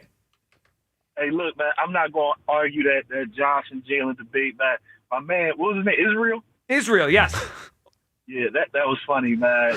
Yo, so he said that Josh couldn't win, even though it was the defense's fault, right? Like the defense, couldn't stop Patton. That last 13 seconds, right? Yep. Yeah, so what's the difference when the Eagles was in the Super Bowl and people saying that my man needed Saquon to win, but yeah, he put us in a position, but the defense couldn't stop Patrick Mahomes, and Bradbury had that holding call, and he never got the ball back. But people still want to say that my man needed Saquon to win the Super Bowl. What's the difference? Well, so here's what I would say, Jay. I can't speak for anybody else, but I didn't think Jalen wasn't a winner after the first Super Bowl.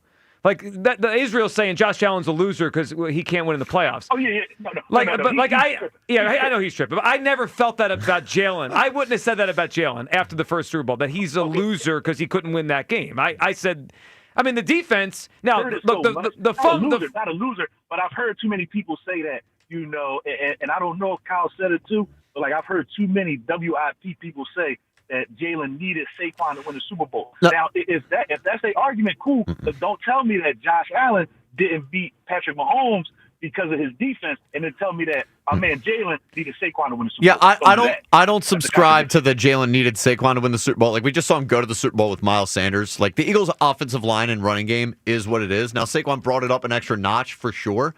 I think where I would go is Jalen Hurts needed the defense. The Eagles needed the defense to win that Super Bowl. And that's the difference between the Super Bowl they lost in 2022 and this one. I mean, that was as clear as day. The defense kicked Patrick Mahomes' ass. Because he played well in both games. Correct. Yeah. And Mahomes went up and down the field on the defense in 2022. The key difference was the defense. But my man scored. So I understand what you're saying. But he scored 35 in the game, so he didn't need the Eagles. No, Jalen was incredible in 2022 Super Bowl. He was amazing. He didn't need the Eagle defense that we had this year. Number one, he didn't need all that. He just needed them. No, you're right. In that year, he needed just a little bit better. But you get what I'm saying. Like the difference between the win and the loss is the defense. Like that's why to me it speaks to the fact that it's the ultimate team game, and it's not attributing the wins to just one guy. Is not a fair way to evaluate it. Good call, Jay. One thing I think that we forget sometimes is like each year's different. So we say a player's name like they needed help. Right. The 2022 Jalen didn't need Saquon Barkley. No. Last year's Jalen, now in the Super Bowl, you probably could have had 100 different running backs. They still win the game, right? Because he was so good and the defense was so good. But they don't get to where they got to without Saquon last year. No. So, think about the regular season, think about the first two playoff games. If that's Miles Sanders, I'm not even sure they make the title game. Yeah, and also, consider this in the game. What's the Chiefs' defense look like if they're not selling out to try and stop Saquon Barkley, right? Does that become a little bit harder on Jalen Hurts to throw the ball? Of course it does. Yeah. I mean, he played great in that game, but they don't get to that stage if we don't have the Saquon season as part of it. All right, let's check in with you people today. You people. It's time to hear from you people. What do you need, you people? Many saying today, Kyle has the best clues that they've heard so far on the show. We got to tell Hugh when he gets back because that's going to hit. Many are saying it. It was actually just one person. Oh, okay. So. Yeah, that counts as many. I'm not shaving the mustache. Quit asking me to do it. Are they can we put a bet on it? It's not for you. Okay. The mustache isn't for you. I'm sorry. I love you people. You're not the reason I have a mustache. Okay. Not shaving the stash. Kyle sounds like a pissed off Delco mom. I don't know where the mom part came in. That one Pissed feels off like a Delco, dig. yeah, fits. But pissed off Delco guy, Yeah. for sure. The mom thing, a little bit offensive. Yeah, that was the purpose of it. Yeah. I'm only reading this one just because I never heard this phrasing of it before. Mm-hmm. So somebody said, Kyle, you have to go bald. Like, come on home. Yeah. By the way, I'm not balding. I just have a big hairline. Yeah. Had this my entire life. Not balding. But the way that they said this last part, don't let your hair get the last word. Wow. And you know what? I never thought about it that way. That's what I did. So I was balding in the back, and I didn't like the bald spot, and so it was stages for me. First, I just went shorter, right? Then I started like buzzing it, but you still saw the bald spot. And then I decided to come home not to let my hair get the last laugh. Let your hair get the last word. No. At least by their perception, I have been. I thought this one was good. You guys suck and your opinions don't matter. That might be the new tagline for the show. Yep, our opinions don't matter. That's the beauty of it. Yeah, neither do yours then. No, right? Well, no, none of ours do. But they're all fun to talk about. But we're just talking about sports. Yes. Your opinions don't matter. Thanks for the reminder. I know they don't. Dumbest thing Joe has ever said, and I cannot understate the significance of that. What part of the show was that from? That was in the beginning. Oh, with the home run derby thing. Yeah. It was fun. Okay, why do we have to hate fun all the time? I get it. It would be different in Mickey Mouse, but I thought it was fun. Yeah. I just like the fact that I feel like I've said dumber things. Yeah. Right. Well, but that's the kicker. There is that like the significance of that being the dumbest thing you said. Yeah, it carries a lot of weight. It does. Because that implies you've made a lot of stupid statements before. Right. And this one it felt like it was like there was no real stakes to it. Yeah. They're probably never going to do this. Yep. It just was silly. And this is I love this analogy for we talked about the zombie runner as opposed to Man like for how man? how different it is Oh. from a swing derby or the home run derby, the swing off, whatever you want to call it. Joe wants to take a lollipop shaped like a turd and turn it into a turd flavored lollipop. See, I would rather eat the lollipop shaped like a turd than a turd flavored lollipop. That's a tough look either way. I think that was I mean, I agree with the overall premise. That was a good analogy. It is, yeah. It's an uncomfortable snack either way. Just put it that way. Turd flavored lollipop. That's the swing off. The lollipop shaped like a turd. It's still the lollipop. Yeah, it is. But the shape. The shape's not good. The shape is turd like. Yeah. All right. Couple suggestions here to finish this thing off. What do we think of a mascot swing off? So you got the Fanatic against Blooper. Yeah, Blooper versus the Fanatic. Is Mr. Met available after you come off stage? Should be dealing with a nice long IL stint after tumbling off the stage, the Lumineers concert. I can't get enough of that video. Mr. Met just tumbling off. It's great. It's so LOL Mets. And then the last one, I love this idea, and we've had some sort of iteration of this via Rod. But how about an ABS for bad takes at WIP? Well, we get to tap our heads. Oh my goodness! How many challenges are allowed per show? Could you imagine if there was a buzzing system every time someone heard a bad take? You know how we have to play the emergency broadcast sounder? You would just play the whole show. We'd have to rein it in a little bit with the amount, but I like the idea of like, hold on. Like if you had a buzzer back there every time you didn't like a take from a caller or one of us. Oh yeah, no. It would be bad radio. Yeah.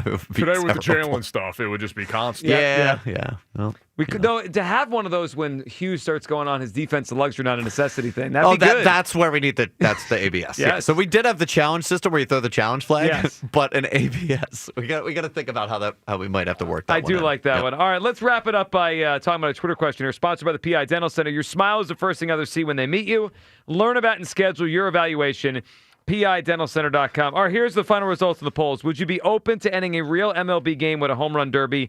Yes, 28%. No, at 72%. And then would it be crazy to put Ben Simmons on the Sixers quarter-century top 5? Yes, at 82%. No, at 18%. I got to throw one more quick one in here from you people, just because this one came in right at the buzzer. About Luke. Guy's got a voice for opera and a face for metal. Well, now you should feel like you've made it. You Stop people really. Yep. Good I job, gotta Luke. say, your voice, Luke. When now I'm working with you and seeing you. Less impressive? Well, not less impressive. It's more like it flows and it's normal. When I hear you just on the radio, it's like wow. Yeah, it makes more sense when you can at least match it to you, as opposed to am I listening to God from the movies? That's right. Yeah. He's a regular person. But then people have also said it doesn't match how I look at all. Yeah. I don't know if I agree with that. I think maybe you need to maybe if you were a see little him taller speak, or bigger, yeah. I think the more I get to I was like watch him speak, 7 the more I'm like, feet. this makes That's sense. what, yeah. And like 280, Right. it would make more sense. Yeah.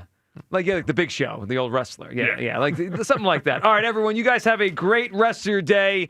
Who's in now? Is it Broads? I think it's Broads. Broads is back. Broads is coming up next right here on Sports Radio 94 WIP. If you have unfiled taxes or are in debt to the IRS, this is important news. Did you know the IRS has programs specifically designed to help people struggling with tax debt? Powerful tax assistance programs that can save you thousands if you qualify. No one knows these programs better than the experts at Optima Tax Relief, America's most trusted tax resolution firm. A+ rated by the Better Business Bureau, their award-winning tax attorneys and licensed professionals have resolved over $1 billion of tax debt for their clients. One call to Optima can start the process, helping to put an end to your worries about wage garnishment, asset seizure, and other aggressive IRS actions. Find the best options to solve your tax problems. Call the experts at Optima Tax Relief today for a free consultation. Call 800-392-7955. 800-392-7955. 800-392-7955. Optima Tax Relief.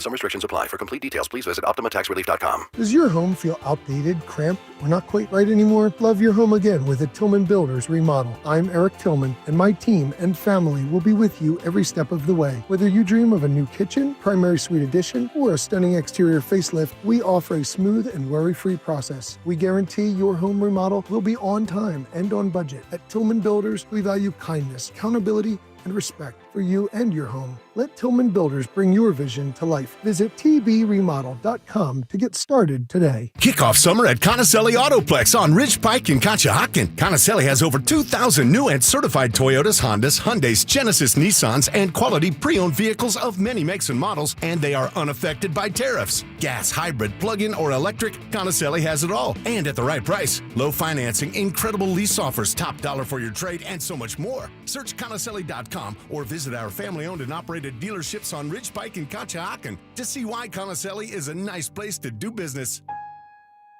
Change is always happening. It's part of life. And when it comes to music, change is all around us. Songs are rewritten. Classics are remixed. Bands and artists come and go. Even our taste in music changes.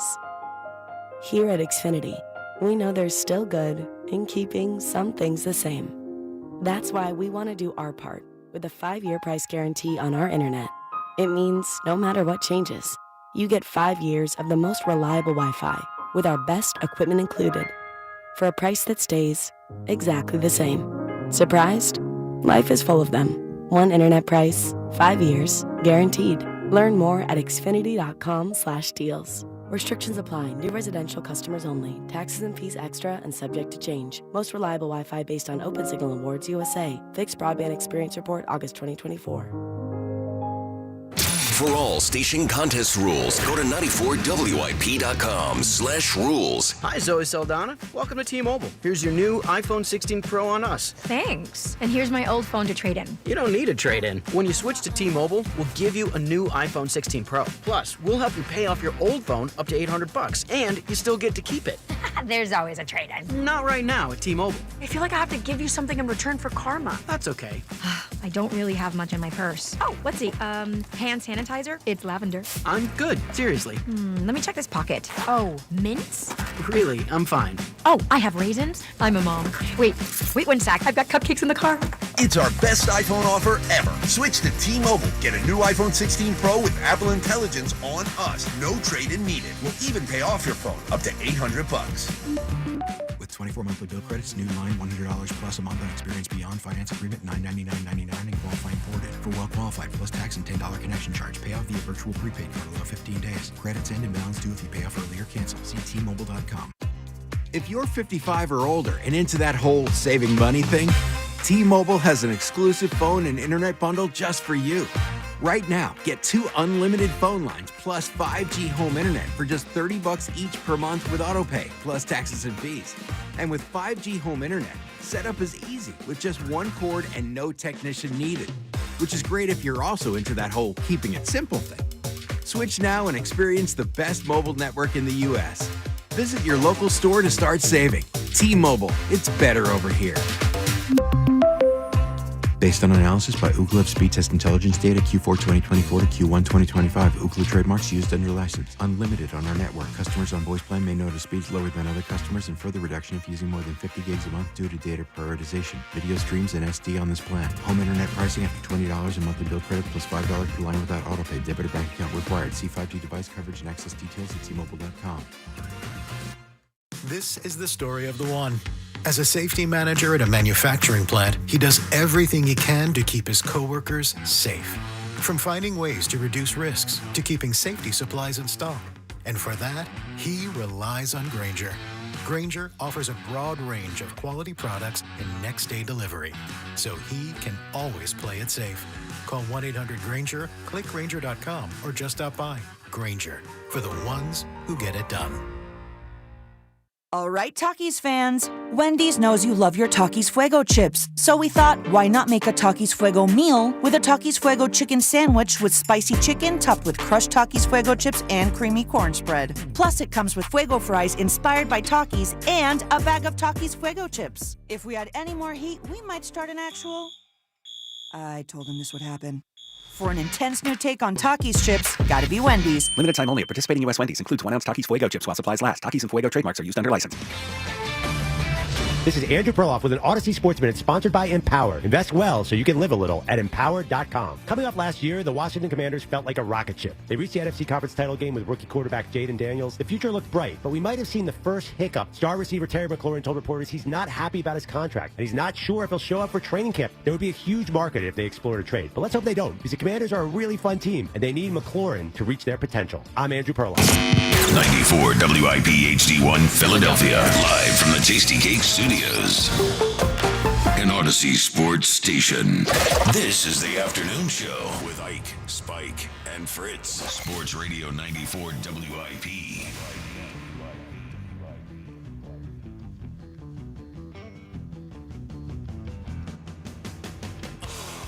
What's going on, everybody? Welcome on in to the WIP afternoon show. No Ike, no Spike, no Fritz. It's Broads kicking it with you until 6 o'clock for the next 3 days. I'm back. Back in business. Daughter number 2 born. Now we got 2 running around. Should be fun. Should be interesting.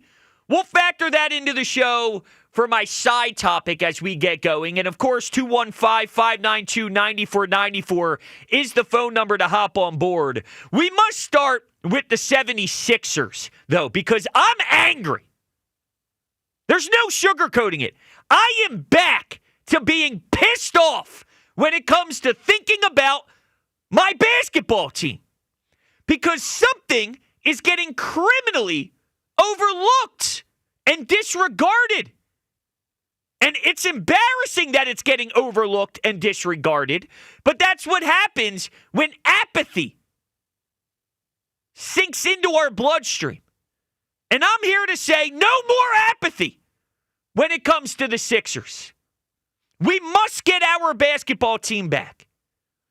Let's take a listen to Shams, who reported this about a day ago on Paul George and his injury. When exactly did this injury occur, and how will it impact the rest of PG's offseason here?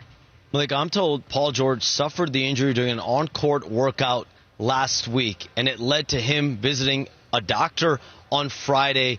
And the decision was made to undergo arthroscopic surgery because the doctors felt like this would be an injury that would linger for a player that was never healthy all last year. Paul George's season ended rehabbing from injections on groin and knee injuries. He had a finger injury during the season as well. And so now he starts rehab for this knee injury, and he will be reevaluated at the start of this upcoming training camp.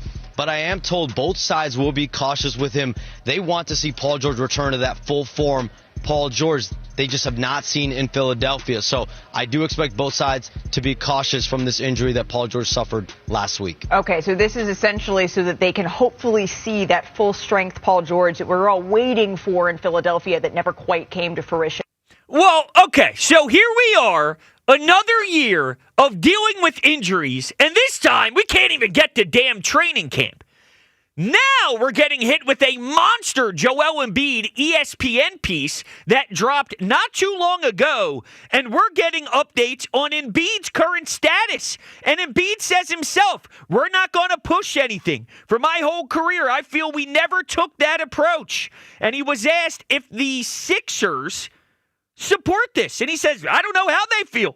This is a business, though, and it's all about results. So if I come back early enough and I'm still not myself, guess what? We're not winning any games. So he feels a certain type of way. We don't know if the Sixers are even on the same page as Joel. Paul George is a stiff. He can't stay upright. He's focused on his podcast more than he is hoops. And I'm here to say, damn it, I'm starting to get pissed off. And for a while, we all sat here as Sixers fans and we just pretended nothing mattered. Out of sight, out of mind. They stink. Forget them. We will tune out, and we'll wait for baseball season. We'll wait for the Eagles. Whatever it is, we'll just look right past them. I'm not wasting another basketball season. I need them when it becomes October, when it becomes November, just to sprinkle in nicely throughout the start of our football campaign. And I deserve more than what I'm getting out of this franchise right now. So here's my question to you as we get started. There was once a time where I thought it was okay to say, forget them, don't worry about them, screw them, you're not worth an ounce of my energy. But I actually went backwards in my stages of grief. I'm back to anger. And I want to know, when it comes to the Philadelphia 76ers and the stages of grief, anger, apathy. You could throw depression in there. That's one of them. Sports depression, of course. But anger, apathy, where do you stand when it comes to this group? Because I want to get back to watching my basketball team have a shot. Now, whether you think they're going to lose in the second round or not, I'm trying to get back into the mentality of enjoying hoops, of thinking they could beat the Boston Celtics, thinking they could beat the Atlanta Hawks, thinking they could beat the Toronto Raptors. Whether they fail or not is not for this exercise. This is more about the belief and hope that they have something that they can get over the hump and do something different and do something special. The hope and belief. Instead, I have to Google who the hell these first 5 guys who were starting even are. That's what I did last season. I had to Google every single one of them and say, who the hell is he? Where did he play? How many games has he played? I didn't know any of them. We got to get back to a point where we can consume legitimate basketball on a day-to-day basis. And it's a very tricky spot right now because you almost have 2 blueprints. You got the young guns in Maxey and McCain and VJ Edgecombe, and then you got the old guys who cannot stay healthy. And they are tying up a lot of your cap space in a league where you're seeing youth go, where you're watching the Pacers and the Thunder. You're watching athletic players, deep teams where they can roll X amount of players and they can all score double-digit figures. And you can rely on many of them to play on both sides of the floor. And it's changed from where we once were, where we wanted to get a 3-headed monster and PJ Tucker and Eric Gordon and some savvy vets. Long gone. So what do we do here? I don't know. I don't know the answer. We're going to have to talk this through together at 215-592-9494. But I'm here to say there's no more just slithering through and maneuvering through if you're the Sixers and you don't get any repercussions for the disaster that you are. It's time for us as a city to put our foot on the gas, put our Timberland steel-toe boots on their neck, and essentially threaten them. Butters. We got to. We must. Because I'm not going to waste another basketball season where it's just ho-hum and we are 1 foot in, 1 foot out. Enough is enough. I need urgency. I need realness. I need a team that I can get behind that is competent. We have incompetent right now. And I know it's a low bar, and it's not where we truly want to be, but I just can't sit and get stuck. That's problematic. It's a disgrace, quite frankly. We can't just sit here and have our feet stuck in quicksand, and we just stay. And we accept it. I'm not accepting it. I need to get to the point where I get to watch Joel Embiid operate from the nail. I got to get to a point where I'm watching Tyrese Maxey run around the court at 1,000% and nobody can keep up with his speed. I need to watch Jared McCain just kick things right into gear where he was once he got injured and we were all crushed at that time. I need him to step up and play the way he was performing right then and there and not skip a beat. I need to see VJ Edgecombe play downhill. That mid-range jumper in his first NBA Summer League game before the whole thumb nonsense, he was cooking. He was eating. He was making some nice jimmies. I need to see that on a Monday night, a Wednesday night, a Friday night, every other night throughout this wintertime. When it comes to the stages of grief, I am back to anger. I took 7 steps backwards. It's no longer, what are you going to do?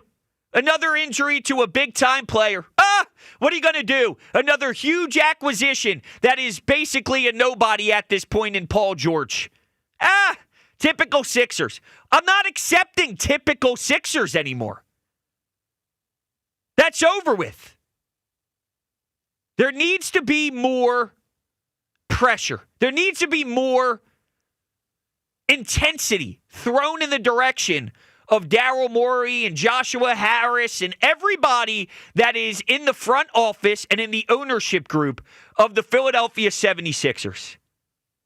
Now let's listen here to Tim McMahon of ESPN, who talked about the way that this team is currently structured with the 2 top premier pieces on the roster. Philadelphia 76ers are built on a flimsy foundation. They are built on a foundation of 2 max players who might be the 2 worst value contracts in the NBA. And it is not about talent. Joel Embiid and Paul George are incredibly talented players. It doesn't matter if you're doing that sitting on the bench in street clothes. So you look at the way this thing is all structured, and I know it's nobody's surprise that we are here with Daryl Morey, with Paul George being this old, getting paid this much money, and we probably could have seen the writing on the wall, but they backed themselves into such a corner over all the decisions that were made through the Ben Simmons, the James Harden, the now Paul George experience, and I get it, right? They had to take a couple of swings at it with Joel Embiid playing at the highest that he was playing prior to the most recent injuries. But seriously, I mean, we are at a point now with this team that the last thing we can do as a fan base is just put both of our hands up and shrug. I can't do that. I can't do it. 215-592-9494. As we get to the phones, I want you to think about this. Do the Sixers even deserve this type of energy that I'm giving? Am I wrong to care this much? Is it warranted to pretend they don't exist? Is that what we should do? And then once we maybe hit their pocketbooks, maybe that's what moves the needle for them? I don't know. People like that approach. But it makes me very uncomfortable. Because when I get angry in my stages of grief, I can't accept. I like to apply pressure and get loud. You think I'm loud now? This is when things really get intact. This is where we really kick things into gear. Let's go to the phones. Let's go to Sean in Lansdale to kick things off. What's happening, Sean? What's up, bro? What's going on? Hear you, man. Yo, congrats, dude, on the baby. Thank you so much, man. Thank you so much. It's been a crazy week, and now we start the journey of 2 daughters. It's going to be chaotic and fun as hell. Girl dads, gotta love it, dude. Yeah, I'm with you on that. it's the best. Listen, it really is. You are speaking for me right now. I am angry. I don't even pay attention to Sixers. They are irrelevant. I called you a couple of weeks ago. I was more jazzed up for the NHL draft than I was for the NBA draft, right? Which normally it's flipped the other way around, to be honest with you, brother. But I was so geeked up for this Flyers. I thought they hit a home run, in my opinion. The Flyers, you're saying? Yeah, the Flyers. I thought they did really well with their draft. I mean, we don't know what the future is going to hold, but I like what they're trying to build. Yeah, listen, I have some questions on their second first-round pick that they made, but I think they're definitely trending in the right direction, whereas with the Sixers draft, it's interesting. You have the third overall pick. You get a pretty enticing player in VJ Edgecombe whose background and his story is so interesting to buy into, and emotionally you can connect with just the way that he has his work ethic and his mindset seems to be in place. So all that is there, yet you're looking at this Sixers team and you go, yeah, third overall pick's This cute. is when things really get intact. It's crazy. Yeah. I agree with you. And to be honest, like hearing all the ESPN pundits, which I hate listening to ESPN, but they're talking about the Milwaukee Bucks keeping Giannis because the East is weak, but nobody's even bringing up the Sixers because we're irrelevant. With Jason Tatum's injury, like this could be a year that if we were healthy, ready to go, maybe getting balanced after the second round last year, if we made the playoffs or anything, like we'd have some positive feelings and vibes, but I just don't see it, man. No, and listen, Sean, that's an excellent point, and thank you so much for the kind words. I greatly appreciate it. With where the current status of the Eastern Conference is, Jason Tatum has an Achilles injury. Going to take him a while to get back. And the Celtics, with their new ownership, they're trading Kristaps. They're moving off of Drew Holiday. They're bouncing pieces all around to figure out some of the cap and the money. And okay, so it seems as if they will take a hit and not be the same group. The Indiana Pacers with Tyrese Halliburton is dealing with something that is pretty serious, and that's now going to open the door for the Sixers to do something. Yet nobody and their mother really feels there is a golden opportunity for them to be a spectacular player this year, and that's a smack in the face. That is a dose of reality if you are in that locker room and you hear what others are saying, and they don't even put you into the mix. They don't even put you into the conversation. If you don't utilize that, bottle it up, and make that something you can grab into, or bite into, and grab it and use it as momentum, then what are you doing? Right? That's why when we look at the Eagles and Nick Sirianni and Jalen Hurts, they take up all the noise and they embrace it and they let it motivate them to push them to new levels. Is that what this Sixers group is going to do? I highly doubt it. But something needs to be done. I don't know what the answer is. Like, I'm a Joel Embiid guy. I'm a big fan of his skill set. But the truth is, this hasn't worked. And one thing I would like to do to try and get a new face in here, a new facelift, is to move on from him and Paul George, which I know isn't just going to happen when you snap your fingers. But that's what I think needs to occur for this organization to get life again. And that's not going to happen. So what do we do? Do we have to sit back and expect Maxie McCain and VJ Edgecombe to carry the workload until Paul George and Joel Embiid get right? And then hope and pray that whenever they do get right, they can blossom as one with cohesion and continuity and with knowledge of playing with one another on the floor and grabbing that so quickly that they can go on a postseason run? Is that what we really need to hold our hat on as that's the blueprint? Because that's a scary-ass blueprint. Let's go to Taylor in Kennett Square. You're on WIP. What's up, Taylor? How's it going? What's happening? Look, I love this team, and I really want to love this team, but I think our biggest problems come from the front office first and foremost.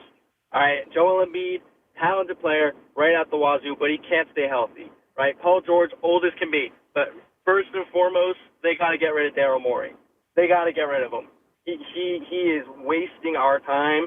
And then Josh Harris himself, what is he doing? He cares so much more about the Commanders and their success out in D.C. than he does about the Sixers. If we want to win, we got to make some big changes front office first and foremost. That's my main point here. Yeah, listen, I can't disagree with you on the Daryl Morey front. The only disappointing thing, I guess I'd say, about with the Joshua Harris experience is there's nothing we can do about that, right? Like, we can scream that a GM needs to go, a president needs to go, and eventually when the noise is so loud, I think the owners cave. But there's no way we have Joshua Harris just say, all right, you know what? WIP doesn't like me. I'm just going to sell, unfortunately. This is true. This is true. And, you know, we can raise our voices as much as we want, but it really, these old guys are being like, yeah, this is our star. This is our star. And I'm like, no, like, if this were 5 years earlier, like, yeah, sure. We need to focus on, like, this middle group, right? The Giannis's of the group, the guys who aren't new, but not old either. You know, they got some seasoning in them. They got some experience, right? And the guys who aren't going to break their ankles every time they touch the court. Yeah, I agree, Taylor. Now, before I let you go, when it comes to the stages of grief, would you say you're closer to the anger, depression side, or more of the acceptance of this is who they are, and I'm sorry I can't get angry when I know that they are a disappointment, and that's just what it is? I stuck with them for so long. I was like, I'm still going to ride through it all, and I still will. But I'm getting really angry at this point. Okay.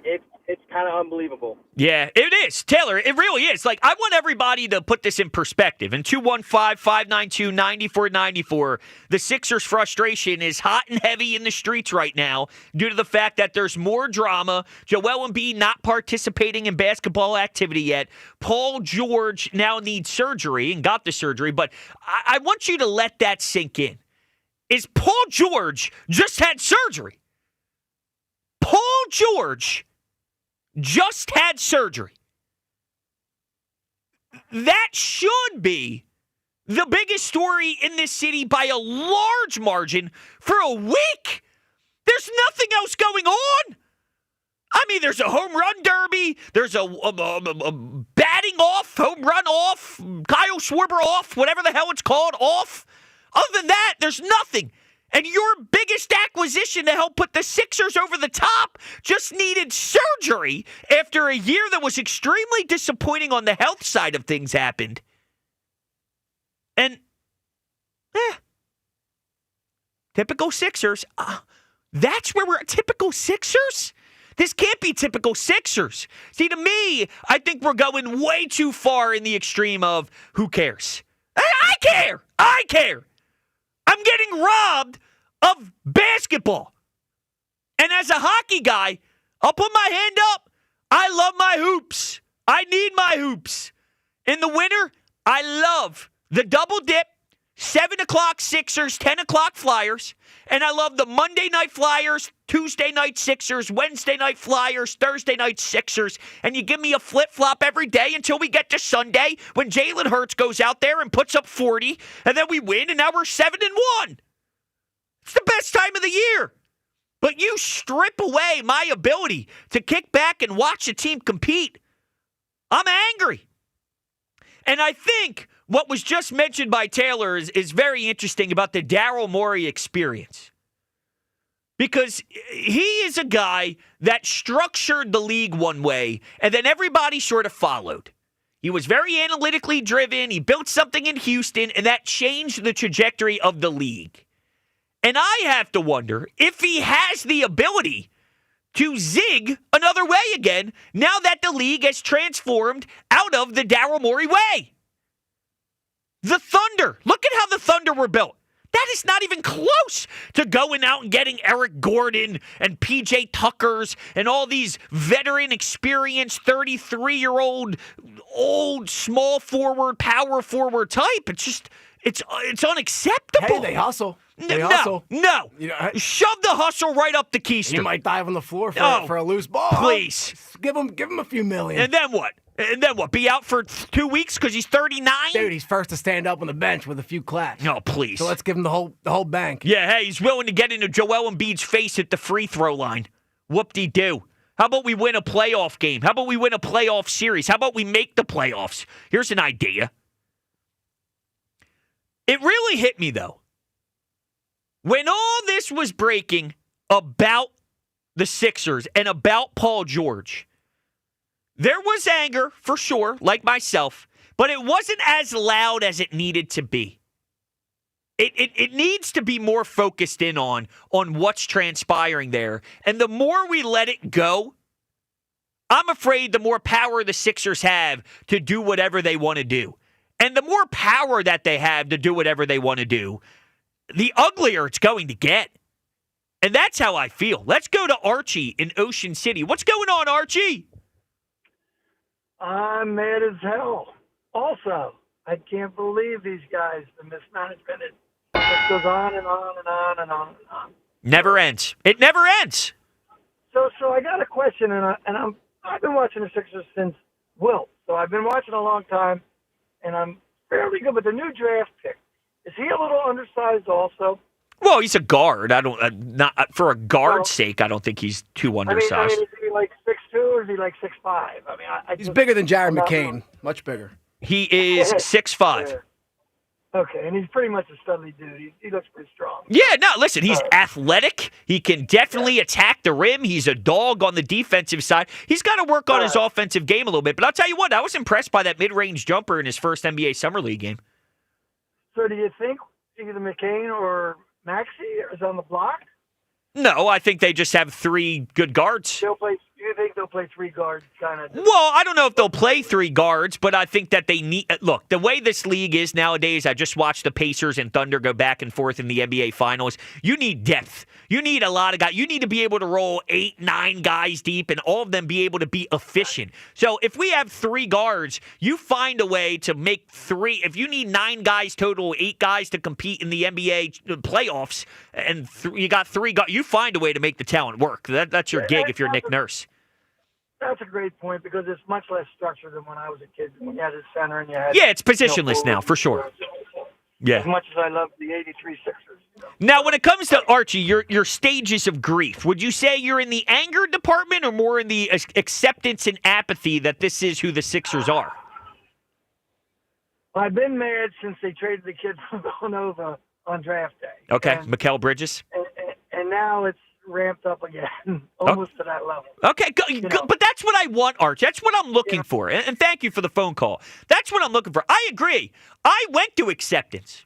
I was angry, Ben Simmons, the whole thing. I was so pissed off. I was so upset. I was so disappointed. And then eventually it just settled in that I'm wasting my breath. I'm wasting my energy. I am accepting that this is who they are. Dude, it's kind of like a breakup. Like you kind of worry about it for a lot of months, afterwards until you kind of just don't feel it anymore. And I feel like that's the Sixers did that to us. Of course. They broke up with us. But and then now they got to win us back. Yeah, but they're looking fun. I went back though. Is where I went to the apathy stage where I was like, okay, I don't care about you anymore. But I went back. This Paul George thing pushed me backwards, back to anger, and it really is selfishly because I want to enjoy my team.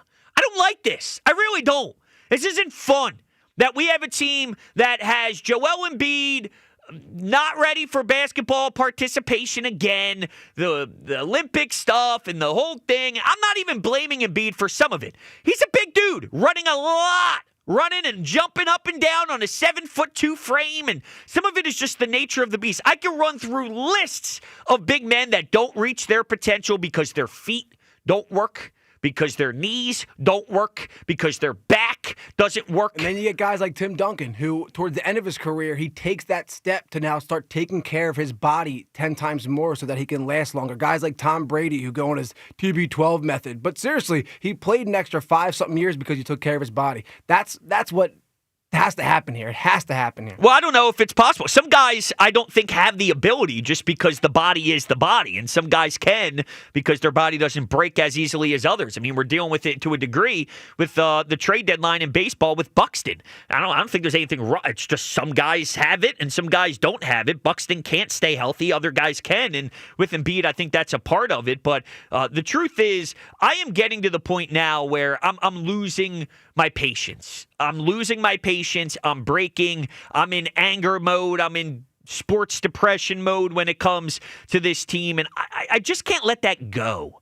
something hit me. It hit a nerve when I saw the Paul George news and the lack of care from majority of what feels like Sixers fans in this city, because it's a big deal and it's a big loss to head into a year without Paul George, knowing what last year was, how important it was to have a good start when the fall comes around. You needed to just put your best foot forward and see if they could have rhythm and momentum, and now it is kind of blah. And we must force the Sixers' hand, essentially, as a city. We have to. We can't sit on our hands. We must push as one. 215-592-9494. Do the Sixers even deserve the energy that I'm giving? Am I wrong to care this much? Where are you with the stages of grief? Are you in acceptance, apathy, or are you like me, which is anger? 215-592-9494. Coming up next, we will get into my side question of the show. Now that I am a parent of two, I need your advice. I'm going to need help. It's Broads in for the afternoon show on 94 WIP. Another road game takeover with fans of Philly. Fly with fans of Philly to Green Bay to remind the Lambeau losers the tush push is back. Enjoy airfare, hotel accommodations, an exclusive tailgate party, and game tickets seated with those that bleed green. Fly with 94 WIP's official travel partner, Fans of Philly. Reserve your spot now before they sell out at fansofphilly.com. Summertime is here, oh, Hoagie Fest, here I come. Hoagie Fest, Hoagie Fest. Yeah, Wawa's got the hoagies, and I'm gonna get me some. Hoagie Fest, Hoagie Fest. Wawa Hoagie Fest is here, and it's the summer of sandwiches. We're mixing it up with hoagies, clubs, quesadillas, and more, all for $6 and under. Savor a summer of savings. Hoagie Fest, here I come. Gotta have a Wawa. Summer's heating up, and your AC is on the fritz. Get it, Fritz? What I'm saying is not to worry. I got a guy. Christian Home Services has you covered with all your cooling, heating, plumbing, and electrical needs. Did you know that 90% of AC system problems can be traced back to bad install? That's why at Christian, premium installation matters. Right now, Christian's offering 0 payment and 0 interest for 18 months or up to $2,000 off your new HVAC system. Christian Home Services. Now you got a guy. Visit ChristianHomeservices.com. Join the Men's Center in celebrating another Eagles championship season with a special concert event July 24th, hosted by the voice of the Eagles, Merrill Reese. Relive NFL Films' stunning video highlights of the Philadelphia Eagles 2024 championship season on 3 giant screens alongside the great Philadelphia Orchestra performing the inspiring music of NFL Films live. Picnics are welcome and parking is free. Tickets on sale now at mancenter.org. Get ready for a midsummer celebration. It's Christmas in July at Cheerleaders Philadelphia. Whether you're naughty or nice, be there Thursday, July 17th for a night of giving back. All proceeds benefit the Delco charities. Guest bartenders John Port and Anthony Lucy, plus special guest DJ Moo. Enjoy an open bar from 7 p.m. to 8 p.m. Plus awesome door prizes and a chance to win big in our 50-50 raffle. Christmas in July, July 17th at Cheerleaders Philadelphia. We finally switched to T-Mobile because with them, we can be connected here and there. ¡Listos todos! Estas son las mañanas. Now we just need to harmonize. Switch today. Get 4 Samsung Galaxy S25 phones with Galaxy AI. Plus, get 4 lines for just $25 per line. Visit a store, T-Mobile.com, or call 1-800-T-Mobile. 1-800-T-Mobile. For well-qualified customers with autopay plus taxes and fees and $35 per line connection charge. Minimum 4 lines on plan. Contact us if canceling lines. Plus $5 per line without autopay. Debit or bank account required. Visit T-Mobile.com.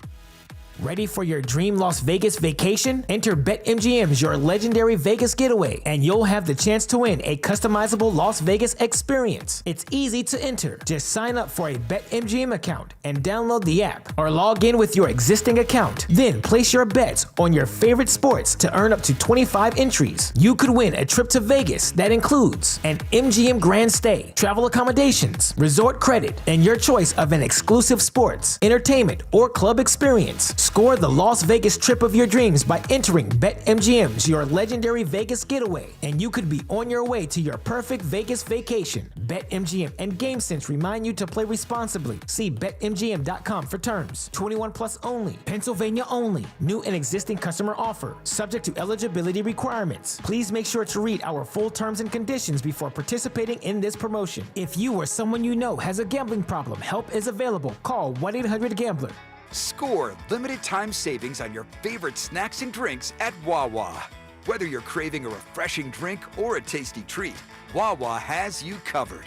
Enjoy exclusive deals in-store or on the Wawa app, making it easier than ever to fuel your day without breaking the bank. Don't miss out on summer savings, perfect for road trips, beach days, or backyard hangs. Savor a summer of savings. Gotta have a Wawa. Do you have 3 ex-wives and your current trophy wife wants a life insurance policy 3 times the size of the policies you had to purchase for your previous mistakes? If so, you need to call Big Lou at Term Provider, 800-471-9773. Big Lou is intimately familiar with your problems, and if you're 50 or 60 years old and in reasonably good health, a $1 million policy should only cost about $100 to $200 per month. Big Lou may have a solution for your previous policies as well. You may even save enough money to lighten the load on your new $1 million policy. Remember, call Big Lou. He's like you, except he's only on number 2. Call Term Provider at 800-471-9773. 800-471-9773. For $1 million in term life insurance that you can live with, call Big Lou at 800-471-9773 or biglou.com. That's 800-471-9773 or biglou.com. The Broad Street Bombers play on the home of the Phillies. Grand Slam! Sports Radio 94 WIP.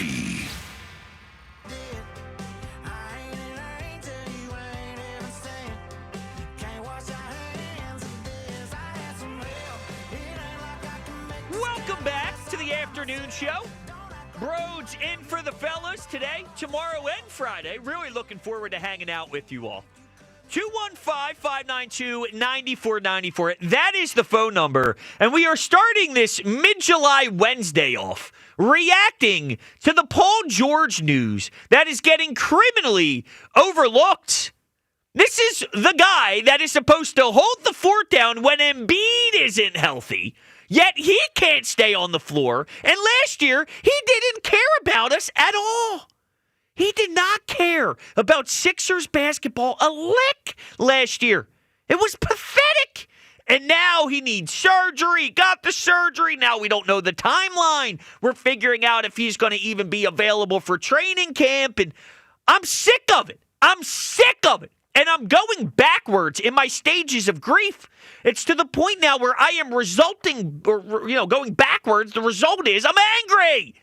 I thought it was past the anger stage, the Ben Simmons stuff, the James Harden stuff. And now I'm going, where do we go from here? Now, weirdly, they have nice pieces that are young, and they have youth, but they're also stuck with egregious contracts. So it's a very conflicting spot to be in, considering most teams don't have the luxury of McCain, Maxey, and VJ Edgecombe when they're dealing with controversy like this with veterans and injury-prone players. So I guess the glass could be half full, but the problem is that is so deadly. That money tied to those two players, it is so deadly that even the intrigue of young players isn't going to be able to counterbalance it. I don't know where we go from here. I'm not going to act like I have answers. In an ideal world, I would love to snap my fingers and trade Embiid and George. And I'm an Embiid guy, so that absolutely destroys me to say, because I was always willing to go down with the ship when it comes to Embiid, but I've reached my breaking point and I understand it's just not going to fly. And I respect Embiid. I love Embiid. I don't think he's a bum. I don't think he's a loser. I don't think he's a fraud. I don't really resonate with those people in the city who feel he is that. I just think it didn't work, unfortunately. Sometimes you have great players, great talent, great opportunities. You miss the mark, but you got to move on. And I think it's more along that that than anything else. That's what I would do, but I don't think it's possible to do that. So I don't know where you go from here, but I do know I can't sit back and allow the Sixers to just be irrelevant. I can't do it. I can't allow for them to just, all right, well, I guess the Sixers had a season, but I didn't watch more than one game. What? We're at the point where we don't even care? I can't accept not caring. I can't not care. I didn't care long enough. It's time to care again because I miss it so damn much. So I don't know how we get it back, but I can't sit here and accept it. We're going to get back to the phones here, 215-592-9494. Would love to hear from you. First, this segment is brought to you by Mark's Jewelers. For the best selection of diamonds to fit every budget, visit the home team at Mark's. Experience the difference at marks-jewelers.com. Here is my side question that we are going to open up for the show. And I'm typically not a side question guy. I'm not good with movies. I'm not good with TV shows other than the Kardashians, Jersey Shore, Love Island. I love trash reality TV. It's my favorite. It's the best. I love it. But I'm not good with anything outside of sports and trash reality TV, and then a very minor kind of music taste, if you will. You know, just very selective music taste. Other than that, I got nothing. Not a big side topic guy. But now that I am a parent of two, I need advice. I need to know what to look forward to as a parent of two, what to not look forward to as a parent of two. Now, specifically two daughters, because I do think that may vary from a son and a daughter or two sons, but I think everything is open to discussion here. I don't know. So what am I getting myself into with two daughters? That's unbelievable. It still even feels surreal just to say. Brooklyn and Mia. Whew. One's 19 months, one's a week old. And it's unbelievable. You know, you put your finger out there and they grab it. Oh. Come on. Oh. It's unbelievable. You a little Italian in you? A little Italian? No, well, there's one side of the family. Ends in a vowel. Brooklyn, me, I like it. Ends in a vowel. Right. One side of the family. Other side, not so much. But yeah, I mean, you're brushing their hair in the morning, and then your wife sees it and goes, "You have no idea how to do a bun." And I said, "Well, I do a bun on me every day, but when you do a bun on someone else, it's a weird experience. I got to start learning the hairs, you know, the hair ties, the bows." That's true, dude. You're a man bun guy. I know. You should be the best of anybody. But it's not when you do your own. Right. It's a lot different than when you got a 19-month-old grabbing her toothbrush and Crying. grabbing the. It hurts. It hurts.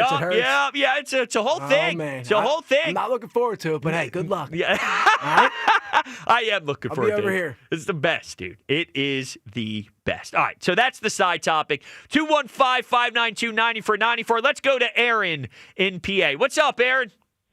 Yo, how you doing? Good. How are you? I'm doing all right. Good.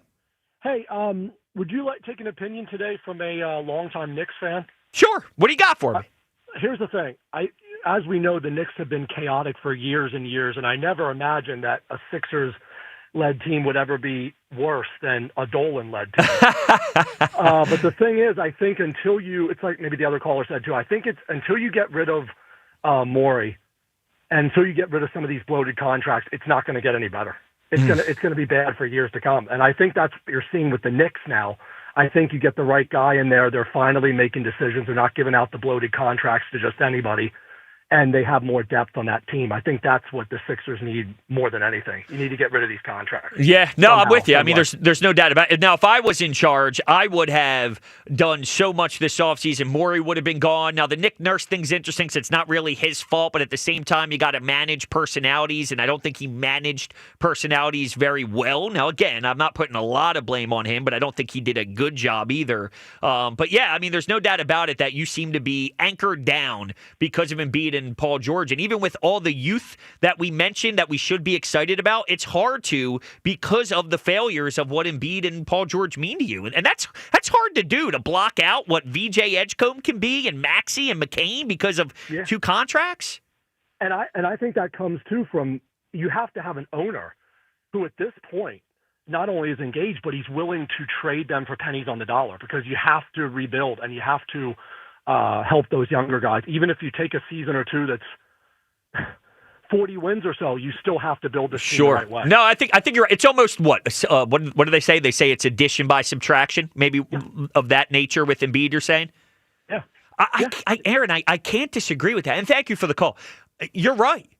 And knowing Daryl Morey is willing to squeeze out every single penny, squeeze out every single, juice out of the lemon, if you will. He will never admit to doing that. He'd look at that as a failure. And at times, I think it's the right thing to do. I think with Ben Simmons, I think with James Harden, there were a few examples of when it made sense to me. But with this one in particular, that may be the move. And while I understand you're losing such a ridiculous talent and you're losing such an important piece and you're losing a staple. I mean, if Joel Embiid leaves town, some of you think, who cares, bum? I don't feel that way. It would be a loss. It would be a big hurt, and it would be bad. It's not good. It's not what I want to see. But I think you must find a way to freshen this thing up a little bit. And while you may pass the torch and say, well, it's Maxey and VJ and Jared McCain anyway, and the sideshow is Embiid and Paul George. You can try and swing that any way you want. But the reality is when they are there and they are making that type of bread and they have that type of contract, there's no sugarcoating it. Their presence is more impactful. So the only way to actually pass the torch is by physically removing Embiid and Paul George. It's just the only way to do it. And it's unfortunate. It really is. It's sad. It's sickening. There's so many ways to describe this. But it's the truth of where we are with this group. And I can't believe it's gone this way. Not to this. Maybe they failed, okay? But there's a difference between failing and not winning a championship and maybe getting to a conference finals and not being able to get over the hump to reach the NBA finals. And there's many different layers to failure.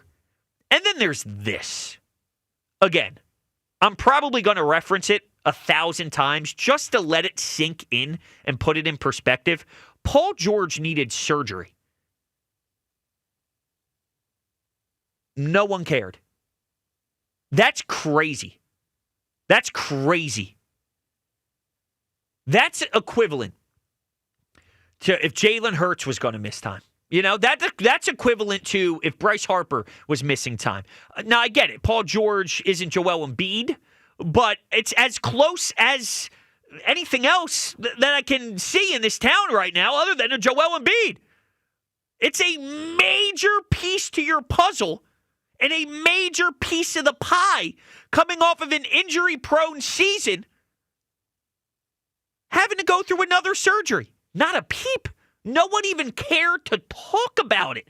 Do you realize how low of a standard that is to be set? And when that smacked me in the face, I said, I got to do something about it. We can talk about Jalen Hurts not being on a top 10 list. We could talk about the MLB trade deadline. And truth be told, we will. Okay, we will. It's not as if it's ridiculous to bring that stuff up. I got to protect my quarterback. We will talk about it. But the gross level of disregarding that has been going on with the Sixers has hit an all-time high that I feel obligated to stress the anger, to stress the disappointment, to stress the sports depression. Because I can't just allow for this to continue. I think I have to stand up for it and say, I gotta get my Sixers basketball back. Now, I don't know what that means. If we get signs and go down to the Camden facility and we want not I don't know. That was me in rhythm trying to do some sort of protesting. We want holding up picket sign. We want We'll get something. We'll get something. Look just like it. We'll get something. But we got to do something. 215-592-9494. Let's go to Mark in Ardmore. What's up, Mark? Rhodes, my man, how you doing, brother? I'm doing great. How are you? Thanks for calling in. Absolutely. You're my little brother from another mother, like I already said last week when I was driving through that bad rain. Yes, I'm glad you made it safely home.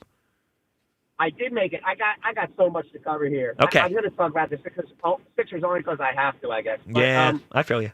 But I got a small bone to pick with you. Okay. Because I made all these great points about the Phillies and Copper, and then you chose to get on me about the one thing you didn't agree with when I said, who got better under him?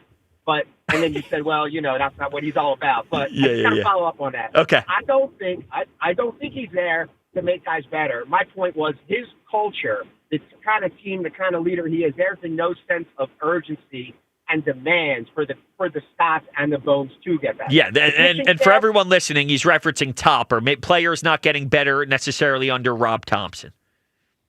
Correct. Yeah. Correct. So I'll leave that at that. As far as the Sixers go, now you're talking. Now we've all been through the 5 stages of sports grief when it comes to the Sixers.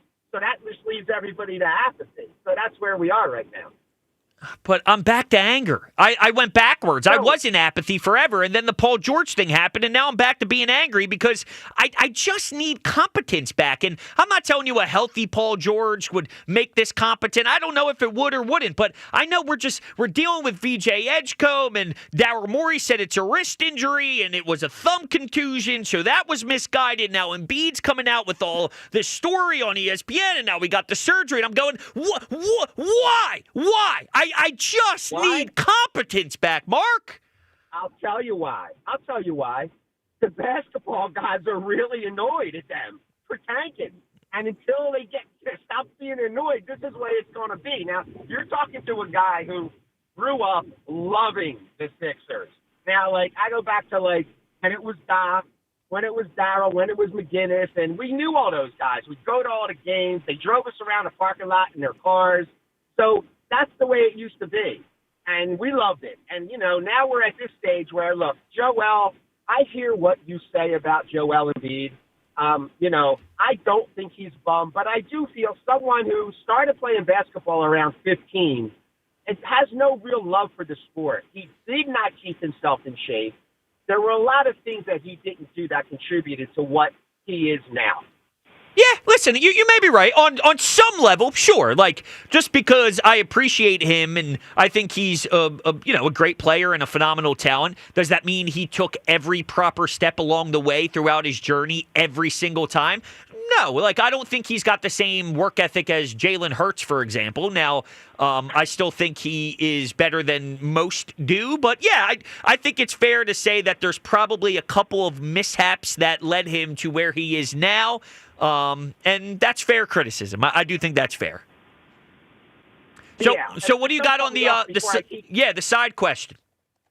Yeah, I had a couple other things, but I'll get to the side question. Okay. So you are really my little brother from another mother because I have 4 girls. Okay. Ooh, boy. Now they're a lot older than yours, but yours are congratulations, by the way. Thank you. I should have said that right from the start. That's okay. It's great. You're gonna love. Yeah. So what are they? 19 months apart? You said. Yeah, 19 months apart. Yep. Yeah. So that's about what mine are. Some a little less. And the thing that I could say about 2 is you're still not outnumbered, so you're good. It's when you get outnumbered is when you start to have problems. And then when they start to have their own opinions is when you really start to have problems. So you got a lot of fun ahead of you for a while. Yeah. All right. Well, listen, I'll jot that one down, Mark. I greatly appreciate the call. I'm all with blaming the gods. He snuck that in there because the process, dude. The basketball gods. Basketball gods. They're punishing us. Yeah, that's a good point. Until we get rid of Josh Harris, maybe. Well, there's no getting rid of Josh Harris. And here's my stance on Josh Harris. I don't like Josh Harris. I don't think a lot of us like Josh Harris. He's not the same as a Laurie. He's not the same as a John Middleton, and I'm aware of that. But I don't think the reason why we are in this position is Joshua Harris as much as it is Daryl Morey, as much as it is the not having a general manager and asking Brett Brown to be head coach and GM and make draft decisions. You don't think if Jeffrey Lurie plays such a part in the Eagles to where he wouldn't accept his team to be a bad team, and same thing over with Ed Snyder and the Flyers, and same thing with Middleton. Well, Ed Snyder was, unfortunately, and rest in peace, we love him. Right. He is a part of the reason why some of the bad things happened to the Flyers because he did have his hands in. because he wanted to win so badly. Right. To his credit, he did care a lot, but to the downfall, you make knee-jerk reactions. Josh Harris is so hands-off to where I feel like he does it as long as the money, as long as those seats are filled, and as long as he, I guess, has a big-name guy like Daryl Morey, he doesn't really I don't think he cares about a championship like he does with getting the Commanders one, getting us. Well, no, I don't think playing third fiddle here. You think it's either he cares about winning or he doesn't. I don't think he cares about winning with the Commanders and doesn't care about winning with the Sixers and doesn't care about winning with the Devils, but cares about winning the Premier League. I think he does value money more than anything else. Right. But is it? Let me ask you this: forget the name. Okay. If I told you have an owner in town who keeps his hands off. He hires people to do their respected jobs, and he pays all the premier athletes big top dollars to stay, you would sign on the dotted line for that guy 20 out of 20 times. I would, but not exactly in Philly if you gave me that opportunity beforehand, because I don't think that's what Jeffrey Lurie came in here looking to do either. I think these people wanted... It's also taken him 25 years to be this type of owner. Yeah, but he's been good for 20 years. The Eagles have been a competitive football team for 20 years. With the Sixers... just seems like do you think right now that the Sixers are just as much of a number one priority than the Commanders are with him? Do you think I think you can't be that rich with not being invested in these type of moves. I think he is. It makes sense. But one is fresher. So if he was to buy something new, I think that there are ways that you have to sort of create an avenue. It's adding more to your plate, right? But I don't think he cares less about any. He looks at it differently than we do. So you're right. He doesn't look at it as I'm a fan, this and that. He looks at it strategically through financial decisions and this and that. But that doesn't mean you're a bad ownership group. Right. I don't think. Right. Look, I don't like them. I want a fan. I kind of want an owner fan. I like it. But then you have it, like it, and then it could be bad. It could be. And just because we have some that work doesn't mean that that's necessarily great. That's very true. The Devils have more success than they had before. I mean, I guess in the 90s, but I'm just saying they're young, they're exciting, they're intriguing. People are excited about the Devils. People are now excited about the Commanders. I'm pretty sure he's got a team that does soccer. I'm not necessarily sure where they stand. Crystal Palace. They actually just fell out of that league. Okay, well, I don't follow soccer enough to know exactly, but it does seem like the things he touches seems to trend better than where it was prior to him having the team. So there's got to be something to that. Now, again, I don't like him. I'm not a big fan of him. I'm just saying I don't think he's as problematic from what owners provide as much as and this could then fall on him, though, is like Daryl Morey's not the right guy. Well, then who's in charge of making sure Daryl Morey's not here? That's the type of decision that I think Joshua Harris needs to step in and be quicker on. Is, hey, Daryl Morey can't be making the decisions. That, now I co-sign the criticism towards Joshua Harris and group and company. But I don't think, when I look at the issues with the Sixers, I don't think it's Joshua Harris sucks. That's why the Sixers are garbage. I think there's more to it than that. I don't think you're diving deep enough into the layers. I think it goes way beyond that. But one of the decisions is allowing Daryl Morey to continue to operate this and not having a lot of trust in that. And that's one I think is fair criticism. 215-592-9494. Okay, we continue to react to the Sixers news. Paul George had a workout, surgery, won't be ready. We'll figure out at training camp what the timeline is. The good old reevaluation, which I've been hearing for 3,000 years with this group. I am starting to get so angry about the Sixers team being irrelevant, and I can't just accept the irrelevancy anymore. It's time to do something about it. It's time to vent our frustration out and really get our emotions out, because I can't deal with a basketball team that doesn't matter. They must matter. I demand them to matter. I demand them to get a product on the floor that I can at least appreciate to some level. The bar is low, but last year they were unwatchable. I can't have last year all over again. I just can't. I'm 30. I don't get many NBA seasons. If you do it by NBA season, I got like 50 left? I'm not wasting any of them. I'm not just going to say, well, I'm down to 49 because this next year doesn't matter. What? I lost one? Hell no. I don't accept it. 215-592-9494. That's the phone number. Would love to hear from you. Also, what to look for our side topic. Now that I'm a parent of two, I need advice. What am I getting myself into? A little late. I probably should have asked this question prior to baby making, if you will. Oh. Hey. It's daytime radio. Hey, listen. Hey. I'm a married man. We're usually together at night, but I'm a married man. All right. Now, they do Blue Chew on this show. So, what are you going to do? All right. It's Broads in for the afternoon show on 94 WIP. At Verizon, lock in our best price ever on the best 5G in Philadelphia and be the best you. Check where your ride is for your trip into the office. Get that almost impossible dinner reservation and save big with Verizon while you do it all. Switch today and pay $45 a month for a single line. That's right, just $45 a month when you bring in your phone with unlimited welcome with auto pay plus taxes and fees. Stop by your nearest Verizon store today. $20 monthly promo credits applied over 36 months with a new line on unlimited welcome. In times of congestion, unlimited 5G and 4G LTE may be temporarily slower than other traffic. Domestic data roaming at 2G speeds. Rankings based on Root Metrics Root Score report dated 2H 2024. Your results may vary. Additional terms apply. Hey, navigation, take me to TurnersvilleJeep.com.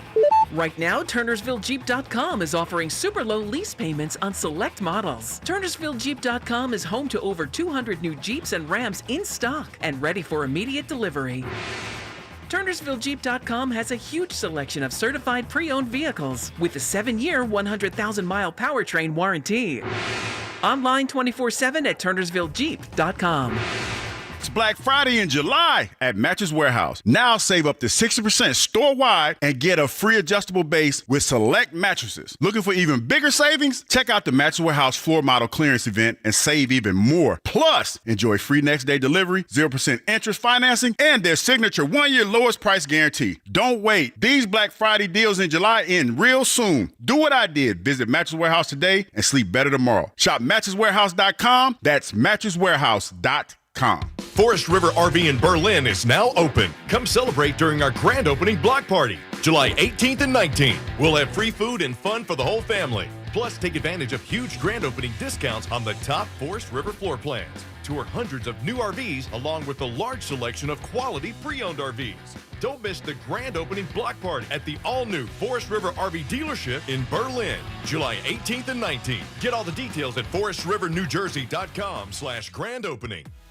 Ready for your dream Las Vegas vacation? Enter BetMGM's Your Legendary Vegas Getaway, and you'll have the chance to win a customizable Las Vegas experience. It's easy to enter. Just sign up for a BetMGM account and download the app, or log in with your existing account. Then place your bets on your favorite sports to earn up to 25 entries. You could win a trip to Vegas that includes an MGM Grand Stay, travel accommodations, resort credit, and your choice of an exclusive sports, entertainment, or club experience. Score the Las Vegas trip of your dreams by entering BetMGM's Your Legendary Vegas Getaway, and you could be on your way to your perfect Vegas vacation. BetMGM and GameSense remind you to play responsibly. See BetMGM.com for terms. 21 plus only. Pennsylvania only. New and existing customer offer. Subject to eligibility requirements. Please make sure to read our full terms and conditions before participating in this promotion. If you or someone you know has a gambling problem, help is available. Call 1-800-GAMBLER.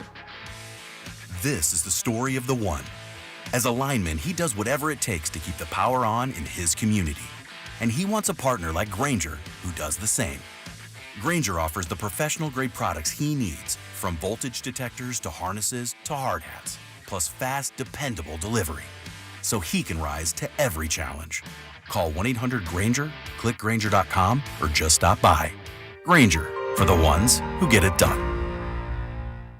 One of life's greatest mysteries has finally been solved. Who let the dogs out? Spruce, spruce, spruce. It's Spruce, the new hard-working, worry-free weed and grass killer that's safe for use around people and pets. When used as directed, spray the leaves for visible results in just 1 hour and dead weeds in just 1 day. You spray, they play. Weeds die by the next day. Find Spruce wherever weed killers are sold. Hey, it's Matt, your leaf filter trusted pro. Gutters are an often neglected part of the home. They're also one of the most important. Clogged, overflowing gutters can cause serious problems like foundation damage or basement flooding, which can cost thousands of dollars to fix. Let's face it, cleaning gutters yourself is not only a hassle, it can be dangerous. But when you get Leaf Filter, you'll never have to worry about cleaning clogged gutters again. Get started today by visiting leaffilter.com/deal to schedule your free inspection. If you decide to move forward, we'll professionally clean, realign, and seal your gutters before installing our patented stainless steel micro mesh system. Leaf Filter keeps out everything but the water. And it's backed by a lifetime transferable no clogs warranty. So you're protected for good. We're in your neighborhood and ready to help. Visit Leaf Filter today for a free inspection and estimate, and you could save up to 30%. Visit leaffilter.com/deal. That's leaffilter.com/deal.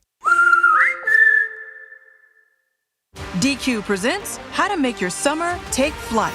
Just head into DQ for our new Superman Cake Batter Cookie Dough Blizzard Treat. Treat your inner hero to an epic mix of sugar cookie dough, sprinkles, and cake batter flavor.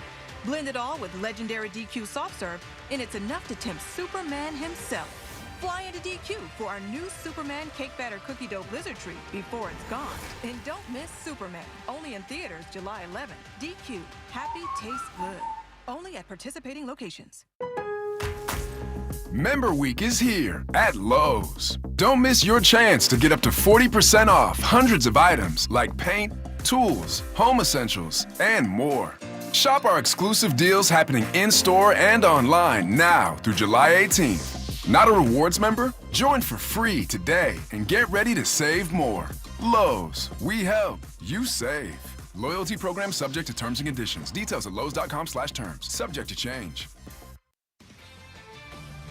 This is Bill Ryder with an Odyssey Sportsman. It's sponsored by Metal Supermarkets, the convenience store for metal. Find a store at metalsupermarkets.com. Yesterday's All-Star game was riveting, but the idea that baseball is magically saved is ludicrous until the Pirates can compete and spend money, until the Rays situation is stabilized, until teams like the Rockies don't try to lose games, until the TV revenue is fixed.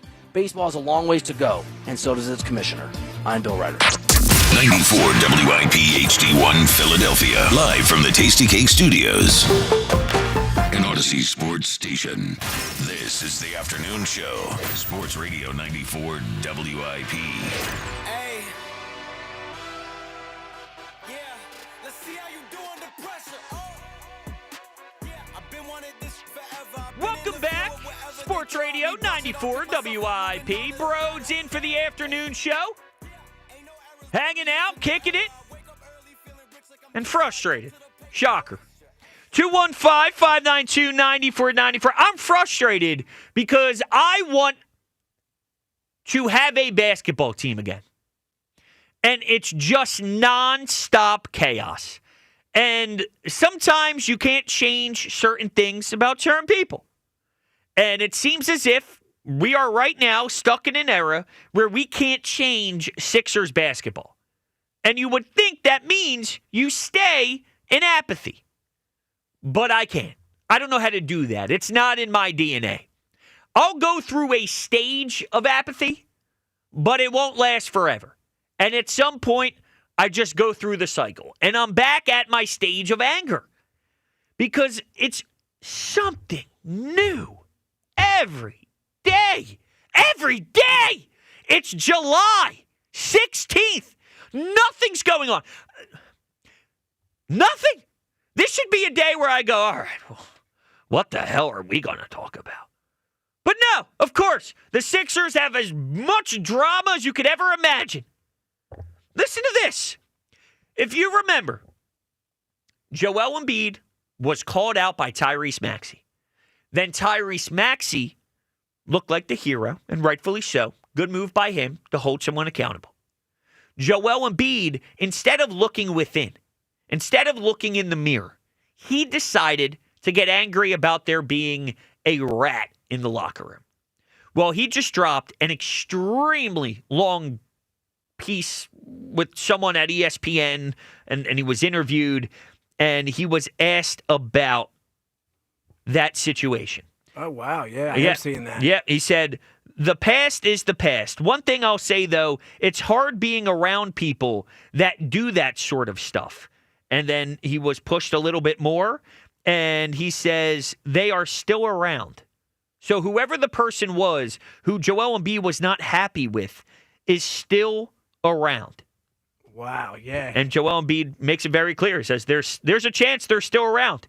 And he said, well, free agency started. I don't know what's going on. He goes, nope, there's a chance he's still around. Oh yeah, so this is so there's some quarrels that are currently still going on inside the locker room, and the fact that he's kind of hinting at that, it says free agency just started. Would you think that's I guess a Quentin Grimes? Who else is floating in free agency like that? Well, no, he wasn't here. My guess is Eric Gordon. Yeah, well, Eric Gordon, we re-signed now. Well, right? he had a player option. Right. So he was the one that could choose. So it could be Embiid going, well, he's going to pick up that player option. True. And it matters exactly when this was, when he was sat down and had the discussion. Right. Wow, you're right. And so, hey, listen, Eric Gordon I'm pretty sure that he's been in situations where he's been outspoken before. So that wouldn't surprise me. So there you go. That's outright. That's Joel, again, trying to set a bit of a narrative. And I'm okay with that stuff, I guess. Well, see, this is where I'm getting a little annoyed with Embiid as an Embiid fan. When something like this goes down, you get called out by Tyrese Maxey, right? And then you do this interview. Not once do I remember him reflecting, saying, you know what? I do have to be better. I do have to be on time. It's always about, well, there's a snitch in the room, or who's saying stuff. Somebody better shut their mouth. Well, while I agree, I wouldn't want to be around people who talk behind my back, say things to the media, especially in that occupation, what stays in the room or what happens in the room stays in the room type of ordeal. So don't get me wrong. I think it's definitely all right for Embiid to feel a certain type of way about what happened. Step one is, what did Tyrese Maxey say? Exactly. I don't know if I ever get that out of Embiid. It's like if you go into a store and you break $1,000 worth of stuff and then you say, I'm sorry, and then you leave. But no, like you still got to pay back the $1,000 worth of stuff that you broke. Embiid, it's like he's taking this information head on. He's like, oh yeah, 100% true. It sucks I did that. But he never kind of sits down and goes, I'm so sorry to all my teammates. I'm so sorry to the fans of Philadelphia.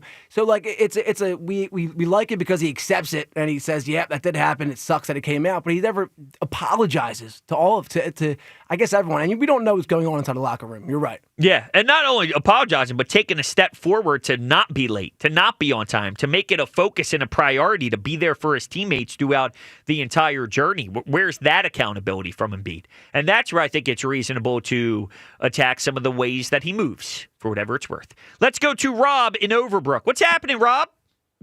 What's going on? How you feeling? What's going on?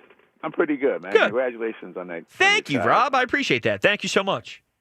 I was talking to your Alex, that's your producer. Yes.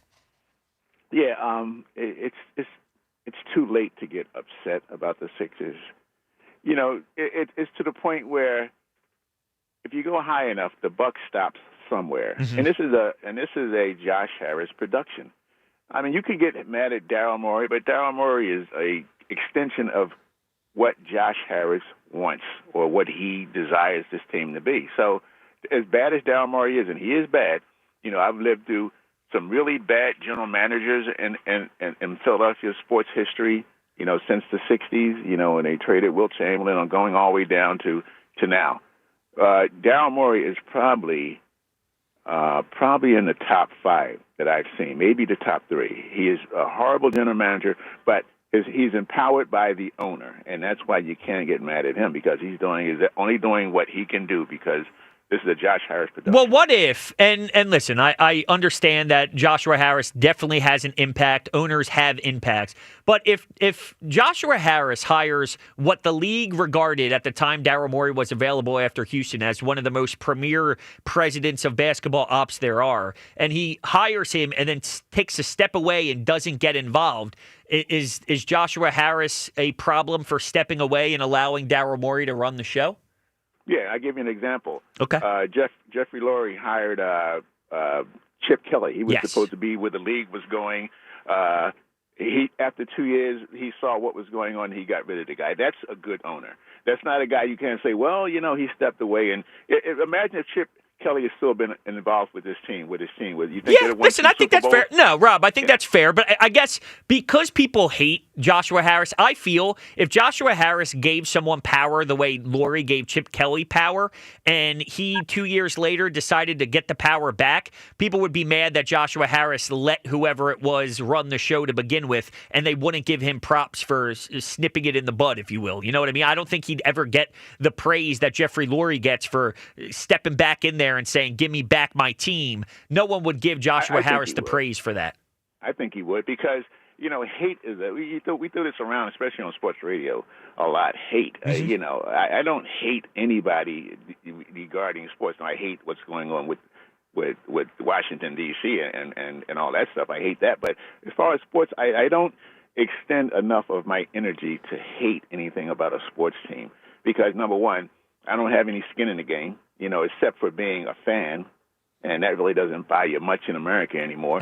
So I don't hate any of these. I don't hate Laurie. I don't hate Joshua Harris. I don't hate any of these guys. Okay. They're going to do what they're going to do, and you have to either accept it or have enough sense to. And I hope this hits with you. Have enough sense to walk away, man. I mean, that kind of energy could interfere with your home life, your child raising. You're putting too much. I'm too much. Yeah, okay. That, man. All You right. got more important things to worry about. All right. So is that part of your advice now, as a father of two, is stop worrying about the Sixers?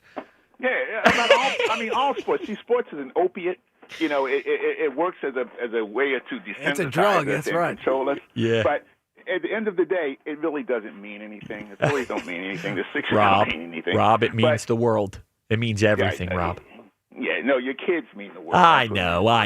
Rob, thank you. You're the best. I appreciate the phone call. What about me, Rob? I don't have kids. The Phillies, the Eagles, guess what takes up my nighttime? Guess what wakes me up in the morning? I love what I do. I love sports. These teams are my life and passion. But when I'm playing with my daughter, all right, I'm not freaking out at her angry because Daryl Morey paid Paul George. Dude, she'll be screaming in 3 years. Oh, yeah. What are you doing? Daryl Morey! Dad, right? Yeah, Dad, there is they a way to stink, right? bind. Yeah. Her first game, now keep in mind, when I say first game, I mean she might have been 3 days old. So that's what I mean, was the game in Seattle with Drew Lock.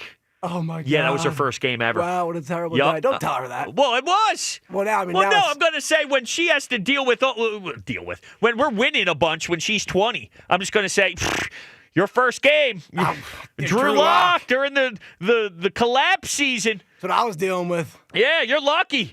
You got Jeffrey Lurie, so you got Julian Lurie just running the show perfectly without any skips, no skipping beats. Eagles have 8 Super Bowls in the Yeah. last 20 Say, Brooklyn, years. you have no clue. When you were first born, Daddy was watching Drew Lock go 90 yards on Matt Patricia.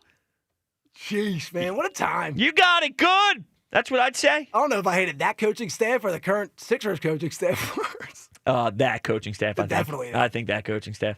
Because I don't know what to say about Nick Nurse. I don't know if I even got any information out of Nick Nurse from a basketball level, but I'll tell you, from a managing personality standpoint, I think he did a horrendous job. I was going to ask you, how do you feel that? Like he kind of sounds so condescending in every answer. Every press conference seems like he's kind of mad at the Philly fans. Oh yeah, just like Doc was. Oh yeah, he broke. He broke in year one. Yes, and that's the worst part because these guys are still here, man. I know. This isn't Toronto. No, you don't have quiet Kawhi over there. No, I think I saw a sign of a coach cracking already. And some of it's not really his fault. It's just, I think, what's happening behind the scenes there. It's chaotic. It's controversial. It's Embiid making decisions. It's Embiid thinking one thing about his knee, the team thinking another thing about his knee, and here's Nick Nurse being the middleman getting thrown into the fire. But at the same time, you do have to manage. If you're getting to the point where Tyrese Maxey's screaming at Joel Embiid, then there's miscommunication from someone in charge. And that's why Nick Sirianni's valuable, because he can handle that type of stuff that happens that we honestly can't see. Yeah. It seems like Nick Nurse is fed up with that. Yep. All right, so far for my advice is you're not outnumbered yet, so you can still enjoy and stop watching the Sixers. That's my advice from callers on what to do as a parent of two now. But I think I am outnumbered a little bit because I have the wife and 2 daughters. So it's 3-1, isn't it? Unless he means 2 and 2, parent versus kids. Obviously, he meant 2 versus 2 because that would make it not outnumbered. But I look at it as now there's 3 women in the house. In the household, and we have 1 girl dog and 1 boy dog. It's 4 versus 2. Dude, imagine the hair with you, your man bun, and the 3 women in your house. That shower drain. Oh my goodness. Oh yeah, that's what you thought. You thought of my shower drain. Honestly, when I think of 3 girls and you, I think of a shower drain. Hair everywhere. That's what you think of my shower drain. I know you got some pups too, don't you? Yeah, we got pups. Uh-oh. And one is a shedder. But do you think about her hair in my shower drain? No, I don't. Okay. Does she take showers with you? No. All right, good. She does not take showers I with just me. need to just clear that up. I'm glad that we got to this somehow, some way. My shower drain. Let's go to the Weave in Maryland. What's up, Weave? Yo, man, how'd you like that game last night? It was fun. Honestly, the first 6 innings. I didn't really like the 3-point. I mean, the 3-point. I didn't really like the home run derby. You know, I figured, wow, this is going to be really messed up. It did. You know, when I didn't think Schwarber was going to do as good as he did either. You know, but, it was a cool moment. It was great. Getting to the Phillies, I think that might help them. You know, it's definitely going to build up some confidence for your boy Schwarber. You know what I mean? I hope so. Because It's a big second half. I hope so. They're going to have to pay him, though. You know what I mean? Sure, or Why he not walks. give him some money. Or he walks. And getting back over to the Sixers, oh, my gosh, you do got a mess over there. But I'm just going to be brief. And if you look at the players that the Sixers had bad contracts with, you look at going all the way back. This is what I'm thinking. Going all the way back to Tobias Harris, right? Mm-hmm. Then you pile on Paul George. You had Ben Simmons, Jimmy Butler. You had P.J. Tucker, don't you? That's on the Knicks now. You had Mikal Bridges. You had and now you traded Gershon, or you let him go. Gershon Yabusele. Yabusele. Mm-hmm. I mean, that's upper management. That's Daryl Morey, and we all know it. But with the team you got now, you know, I think we just got to figure out a way, you know, to let you got to let Coach, you know, work his, you know, whatever he can work with. And I like the rookie. He looks good. Yeah, he does. Looks good. Yep.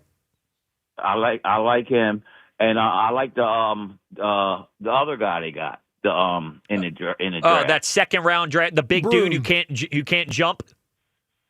Well, Barkley gave him a nice, and his coach said that he was one of the best players that came out of there. You know what I mean? Yeah, listen, he played at Auburn and winning type of player. And thank you so much for the call. I greatly appreciate it. I'm not going to sit here and act like I know everything about his game.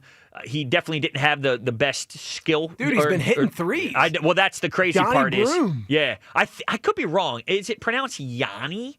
It's spelled Johnny, maybe pronounced Yanni. I could be wrong. I could be wrong. I think I heard Spike say that when he got drafted, because no one knows that much about Spike's him. a basketball guy. He's a basketballman. So we could do the research on that. You're right, though. He hit a couple of threes, and you wonder if the three is going to be a part of his game or not. And he didn't have the best, not the skills thing that he does, but the jumping and whatever the combine. I lost my word there. But the combine, maybe not everything jumped off the page, but there's something about the winning style that he brought in college, and we'll see. But there's so much here on the line with the Paul Georges of the world and Joel Embiid's status and everything. It's hard for me to get into the thick of a second-round draft. We're just never going to get to see this team at full speed. Because what do you think the ramp-up process is going to be once he's back? For who? For Paul George. I mean, exactly for who. I mean, Joel Embiid, you can at least just sit down, and I guess we got to accept that. Paul George he's the big signing, like who we, I guess, had to just accept the fact he wasn't going to help us last year. Set him down. We were already not making the playoffs. But now this is the time when we're supposed to get them healthy, and here we are again, just like going in every playoffs with Embiid getting injured and saying, this can't happen again. Here we are again. I think they're going to do something where it takes forever for them to get back on the floor, and they're just going to maybe skip the first 30-something games and just say, you know what, screw the first 30. It's irrelevant. Let's get us to the trade deadline and see if we can play 20-something games and roll into the playoffs. I wonder if that's their... Because they know the alternative doesn't work. They've tried it. They wanted to see if Embiid can come back and join the team way too early than expected, which led to other injuries. And they knew that Paul George wasn't 100%, so they eventually shut him down, but they waited too long. And now they're just going to play the game of forget the BS, forget the nonsense. We're strictly just not going to ramp anybody up until it gets to a point where where they're halfway through the year, and then we'll roll the dice because there's nothing else we can do. We tried everything already. It sucks that we're here, but this is what's going to be best to put our team in a position to compete the best they can. Whether it's enough or not, we don't know. But if we're going to maximize this group based off of where everybody is physically, this is what needs to happen. And we saw them kind of try that last year with, we don't care if we're in a play-in game. We don't care if we're in a play-in situation. Just get in. So knowing that's part of their brand in the past, it's probably going to be something very similar to this. If not, maybe even multiplied by 2 or 3 because of it being another year of dealing with more physical pain and surgeries. Paul George just had surgery. Paul George just had surgery. That's unbelievable. Am I begging for Furkan Korkmaz back? And is that where I am? Where at least then I watched basketball. Dude, Dario Saric could give me more on the court right now in the forward position than Paul George will, dude. Dario Saric. Come on, I miss him. Give me him back. We're talking Dario Saric, and I watched T.J. McConnell get double-teamed in the NBA Finals. And Paul George just had surgery. Oh. Listen, we'll be there soon. I just want it back in my life. Let's go to Lawrence in Philly. What's up, Lawrence? What's up, man? How you feeling? Man, y'all guys got me kind of confused, man. I've been calling this show, man, since Angelo, man. Before Angelo, man. And I'm just curious, man, that you guys know the history of Philadelphia, man. What exactly about it? About the 4 major sports, man. When you had all these icons, like, in each sport, man, like MLB, Mike Smith, Steve Carlton, Reggie White, Jaworski. Yeah. What about the Sixers? Come on, man. What about our pain with the Sixers? Dr. J, and Moses Malone. They can't help us. What, are they going to come save us? Yeah, I wish we had Dr. J. How do we fix the Sixers? The only point is that I don't know if you guys seen these people play before, man, but they had this as a fan, man. I know, but I want that back. That's my point. Is I need that. I need to get to that with my Sixers basketball, and we're very far from it. And I agree with you, man. I ain't gonna never agree with the Brush, man. I love the Brush show, man. I listen all the time, man. Well, thanks, Lawrence. The only problem is, man, that I just think when they never go back to the 70s and the 80s. We still listen to the show, but they never go back and bring up these iconic people, man, that really started the whole genre of fans being on board with every sport, man. Yeah, I agree. I agree. Listen, we could use Wilt, a little defense, maybe AI. Hey, just go see what they're doing. Because my Wilt is Joel Embiid. Yeah, and since I've been alive, not much competition. 215-592-9494. That is the phone number. Sixers apathy, Sixers anger, Sixers depression. Where do you fall in the stages of grief? I accepted this is who they were about a year and a half ago. I'm back to anger. I went backwards. And hearing the Paul George injury news just put a dagger in my heart, and I'm just angry again. There's just no sugarcoating it.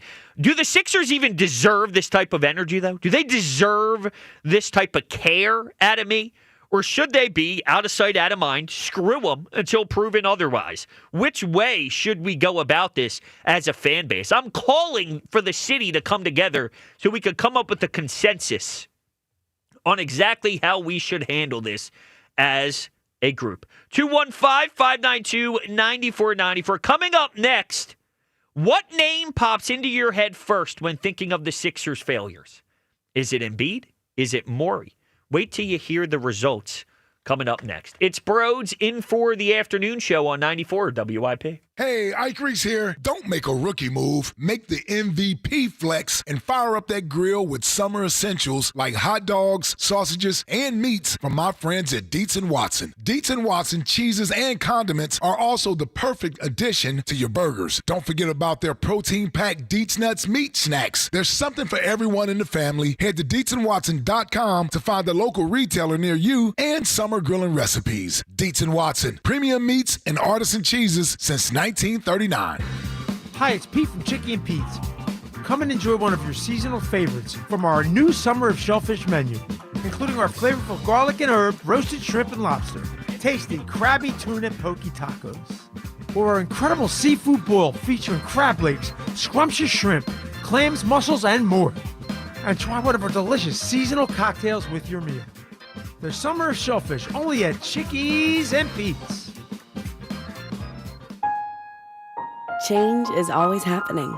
It's part of life. And when it comes to music, change is all around us. Songs are rewritten, classics are remixed, bands and artists come and go. Even our taste in music changes. Here at Xfinity, we know there's still good in keeping some things the same. That's why we want to do our part with a 5-year price guarantee on our internet. It means no matter what changes, you get 5 years of the most reliable Wi-Fi with our best equipment included for a price that stays exactly the same. Surprised? Life is full of them. One internet price, 5 years, guaranteed. Learn more at xfinity.com/deals. Restrictions apply. New residential customers only. Taxes and fees extra and subject to change. Most reliable Wi-Fi based on OpenSignal Awards USA. Fixed Broadband Experience Report, August 2024. It's the Robin from Robin Ford back on the air. Jenna from Rose Tree wants a squawk. Hey, Robin. Yeah, I feel chained to my old car that I hate, and I may owe a little more than it's worth. Suggestions? Declare your independence this July and fly into freedom at Robin Ford. We can get you into a new vehicle you love no matter your situation. It's our feathered forte. There's no stopping the Robin. Call me now, 866-THE-ROBIN. Up next, Joe from Broomall. You're on the air. Can I buy with no money down at Robin Ford? You bet your tail feathers. Here at Robin Ford now through the end of the month. Drive home your choice of a new 2025 Ford Escape or Bronco Sport for $399 with no money down. No matter where you are, you're closer than you think to a better buying experience at Robin Ford. Online at robinford.com. Robin Ford, where cars and trucks are sold. Cheap, cheap. Offers valid on select models. Excludes taxes, title, license, and dealer fees. Offers end July 31st, 2025. See dealer for more Get 50% off all windows plus no interest until 2030. Visit windownation.com.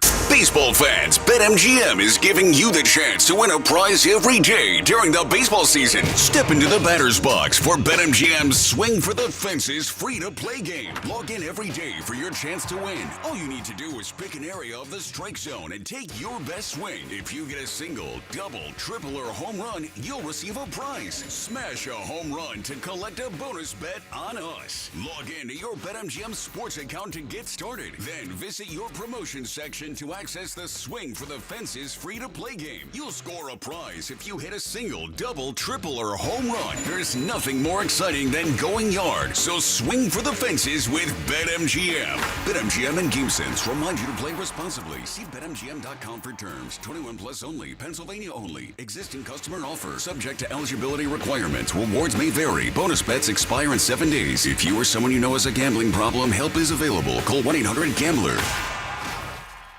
Get ready, South Jersey. Forest River by Camping World is celebrating their grand opening. All weekend, find incredible deals on a huge selection of products. Plus, meet WIP's Devin Caney Saturday from 11 to 1. That's Forest River by Camping World's grand opening, Route 73 in Berlin.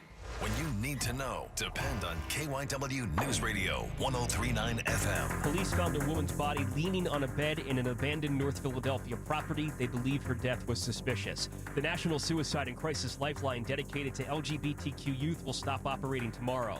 And tonight is the ESPYs. Saquon Barkley and the Eagles are up for awards. Get the latest anytime on KYW News Radio. Now on Crystal Clear 103.9 FM. You've never needed us more. This is the story of the one. As a safety manager at a manufacturing plant, he does everything he can to keep his coworkers safe.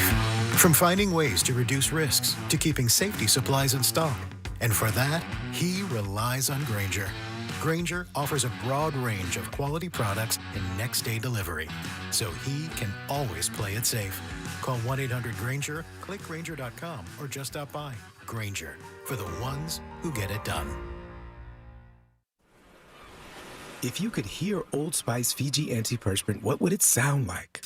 First, you'd start with Fiji Antiperspirant's amazing scent of palm trees. Add pure notes of fresh coconut and layer on 24/7 odor and sweat protection. You won't hear any dyes or parabens because with Fiji, you won't have any. So while your regular antiperspirant sounds like this, Old Spice Fiji sounds like this. Sounds like it smells amazing. I'm Jenna Fisher. And I'm Angela Kinsey. And together we have the podcast Office Ladies. Just because we finished rewatching The Office does not mean we're going anywhere. Every Wednesday, we'll be sharing even more exclusive stories from The Office and our friendship with brand new guests. Plus, you can revisit all the Office Ladies rewatch episodes every Monday with new bonus tidbits before every episode. So follow and listen to Office Ladies on the free Odyssey app and wherever you get your podcasts. Water ice tastes better with Phillies baseball. Sports Radio 94 WIP.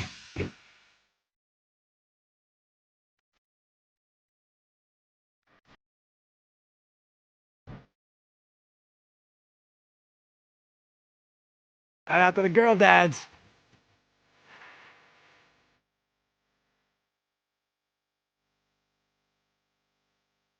That's right. Girl dad times 2. Unbelievable. Welcome back in to the afternoon show. Broads hanging out with you at 215-592-9494. Taking a look at this Sixers team as it's mid-July and we get hit with the news that Paul George needs surgery and Joel Embiid has not participated in basketball activity. And there's a huge ESPN story on Embiid that is very, very, very long, very, very, very detailed. And there's a lot of things when you dive into it that is a little annoying, if I'm going to be true to you all. And I'm an Embiid fan, so this is coming from one of his big supporters. But, you know, still talking about the controversy of Maxey calling him out and what type of rat is in the locker room and just some other. Now, there's some things that are very sad in the story. There are some things family-oriented and his roots and his upbringing and his just everything with losing family members. I mean, it's definitely hitting the heartstrings at points for sure. And then there are some things basketball related that I roll my eyes at because I think we should be past that and more mature than that. And we're not there yet. And maybe we'll never be there. And maybe there's a correlation on why we are the franchise that we are with him as the front dog. I don't know. It's a lot of emotions. And I'm just trying to figure out if they're justifiable. Really, if I should be putting this much blood, sweat, and tears into Sixers getting back on track, or do they deserve the irrelevancy? Do they deserve not being mentioned, not being talked about, not being thought about, and being background noise and being fourth on the list and no one even caring to tune into regular season games? Should it be that? Or should we put our foot on the gas trying to find life again with our team? And I lean towards that. I mean, there's just no doubt about it that I deserve, as a sports fan, the ability on a Tuesday night in October to sit back and watch Sixers Bulls at 8 o'clock and know my 5 starters, okay? To know the first 8 guys that are playing, the first 3 guys off the bench. I should have an idea about continuity, and I should understand the rotations, and I should know at this minute mark, this is going to happen. Okay, I see a plan. I see growth. I see development. I see what Nick Nurse is trying to do with VJ. I see McCain. I see his development. I just understand the flow and the identity of the team where on a night-to-night basis, they may be playing some bum squad that wins 12 games all year, whatever. But it's about, okay, how are the Sixers together as one making progress as a team under Nick Nurse? And that should be what I study through 82 games, and I deserve that. I do. I deserve that. So we're talking about it. Am I right here, or am I off base to be angry and upset about the Sixers, knowing this is who they are? Should apathy be my thought? How do you don't even know. plan? How if you're Nick Nurse and you're the front office, how do you plan to now start out of the gate, start hot when you don't know if Paul George and Embiid are going to be there? What offense are you going to run? How are you going to push the ball through? Are you going to get it down low? Is it going to be that's like, how do they plan for any of this when they don't know who their starting five is going to be? Here's your answer. They plan for it to be without George and Embiid. Exactly. So we can't even expect the hot start out of the gate because they got to be. I mean, are they making up a game plan for game by game? Because obviously they don't have two of their best players for who knows how many games to start the season. It just sucks because everyone is starting. We're starting below everyone already because we can't get an identity until these two guys get back in the lineup. It's going to be a who's in, who's out this night, and it's going to hurt Maxey. It just, I'm sorry. It just, I sit back here and the more I think about it too, the more I'm reading this over here and what you're saying, it's going to be a problem. Big problem. Brutal. It's brutal. Okay, our Twitter poll is brought to you by Mark's Jewelers. For the best selection of diamonds to fit every budget, visit the home team at Mark's. Experience the difference at marks-jewelers.com. So I asked the people, what name pops into your head first when thinking of the Sixers' failures? I wanted to add more names, but I only went with two, just to see the disparity between them. And Joel Embiid is at 43%. Daryl Morey at 57%. So it seems as if majority of the people out there look at Daryl Morey as more of the face of the Sixers' failures more than Embiid. And that makes me happy. Just because, and that could be a loud minority, but the Embiid hate is so irrational and so egregious and so out on left field sometimes for me that it just sounds as if he's going to get all the blame and he's going to be the reason why it was a disaster when it's all said and done, because there's just a grouping of Sixers fans who feel that way. But I'm glad that it seems as if the blame is going more towards Morey than not. I was going to put Ben on there because I think of Ben Simmons as a part of why this didn't work. Others are mentioning maybe putting Joshua Harris on the list. I didn't want to water it down. I think between Embiid and Morey, those are probably the two biggest faces of Sixers basketball over the last X amount of years, and it seems like Daryl Morey is leading the way. So we'll see how that continues as we move along here. Let's go back to the phones. I appreciate everybody's patience here. Let's go to Jack in Asbury Park. What's up, Jack? What's up, brother? How you been? Good. How are you? Good. Listen, I'm right there with you. I think I have to, for my own sanity, it has to be apathy until the Sixers demonstrate to me that there is a plan to go forward. Because like you said, there's no strategy.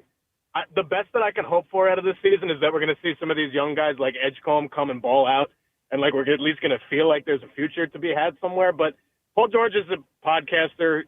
Joel Embiid is going to be on limited minutes. God knows how limited. I just don't see a way forward with that. Like this year, I don't expect success at all. I'm kind of just planning for the future. It's especially hurtful for me, too, because I was a New Jersey Nets fan, and I got abandoned all those years ago. So I've just been – I had to migrate fandoms, and now I've just been waiting around, and it's just nothing's shaking. Now, what really year? Did you follow the Brooklyn Nets at all, or like the second they went to Brooklyn you dipped? Okay, so the second. They went to Brooklyn. I was like, they're abandoning me. I'm done with them. I'm not going to – Okay. That's it. So then you got rewarded by following the Sixers.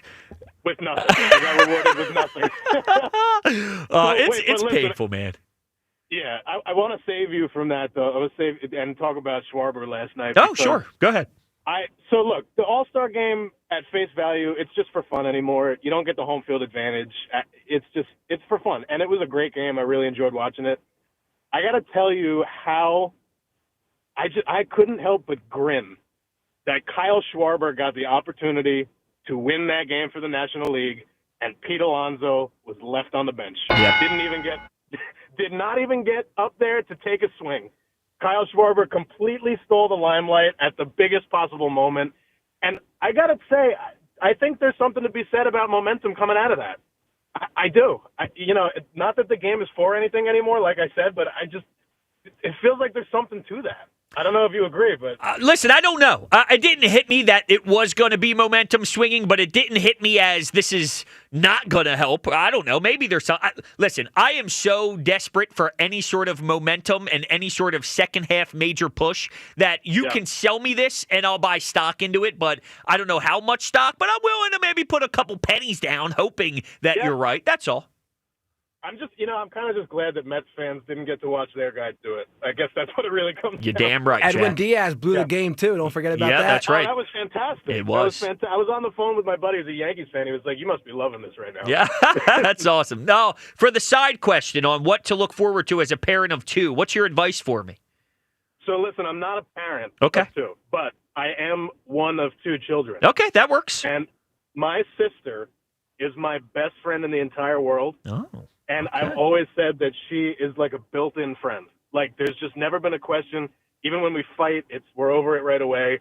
I love her more than anything in the world. And I think that if it goes the right, you see siblings sometimes don't get along like that. But if it goes the right way for your kids, and I really hope it does, that is a really special relationship that can't be replaced with anything else. So I hope that your family unit gets to enjoy that. Yeah, same Jack, relationship thank you so much for sharing that. I appreciate that. I got the little smiles over here. Yeah, little smiles. Yeah, you look nice. Thanks. You look happy. You're Thanks. glowing. Yeah, well, I was thinking of, the two girls in the playroom, and they're playing with their Barbies, and, they're having fun, and they're sharing, and all that. It's nice?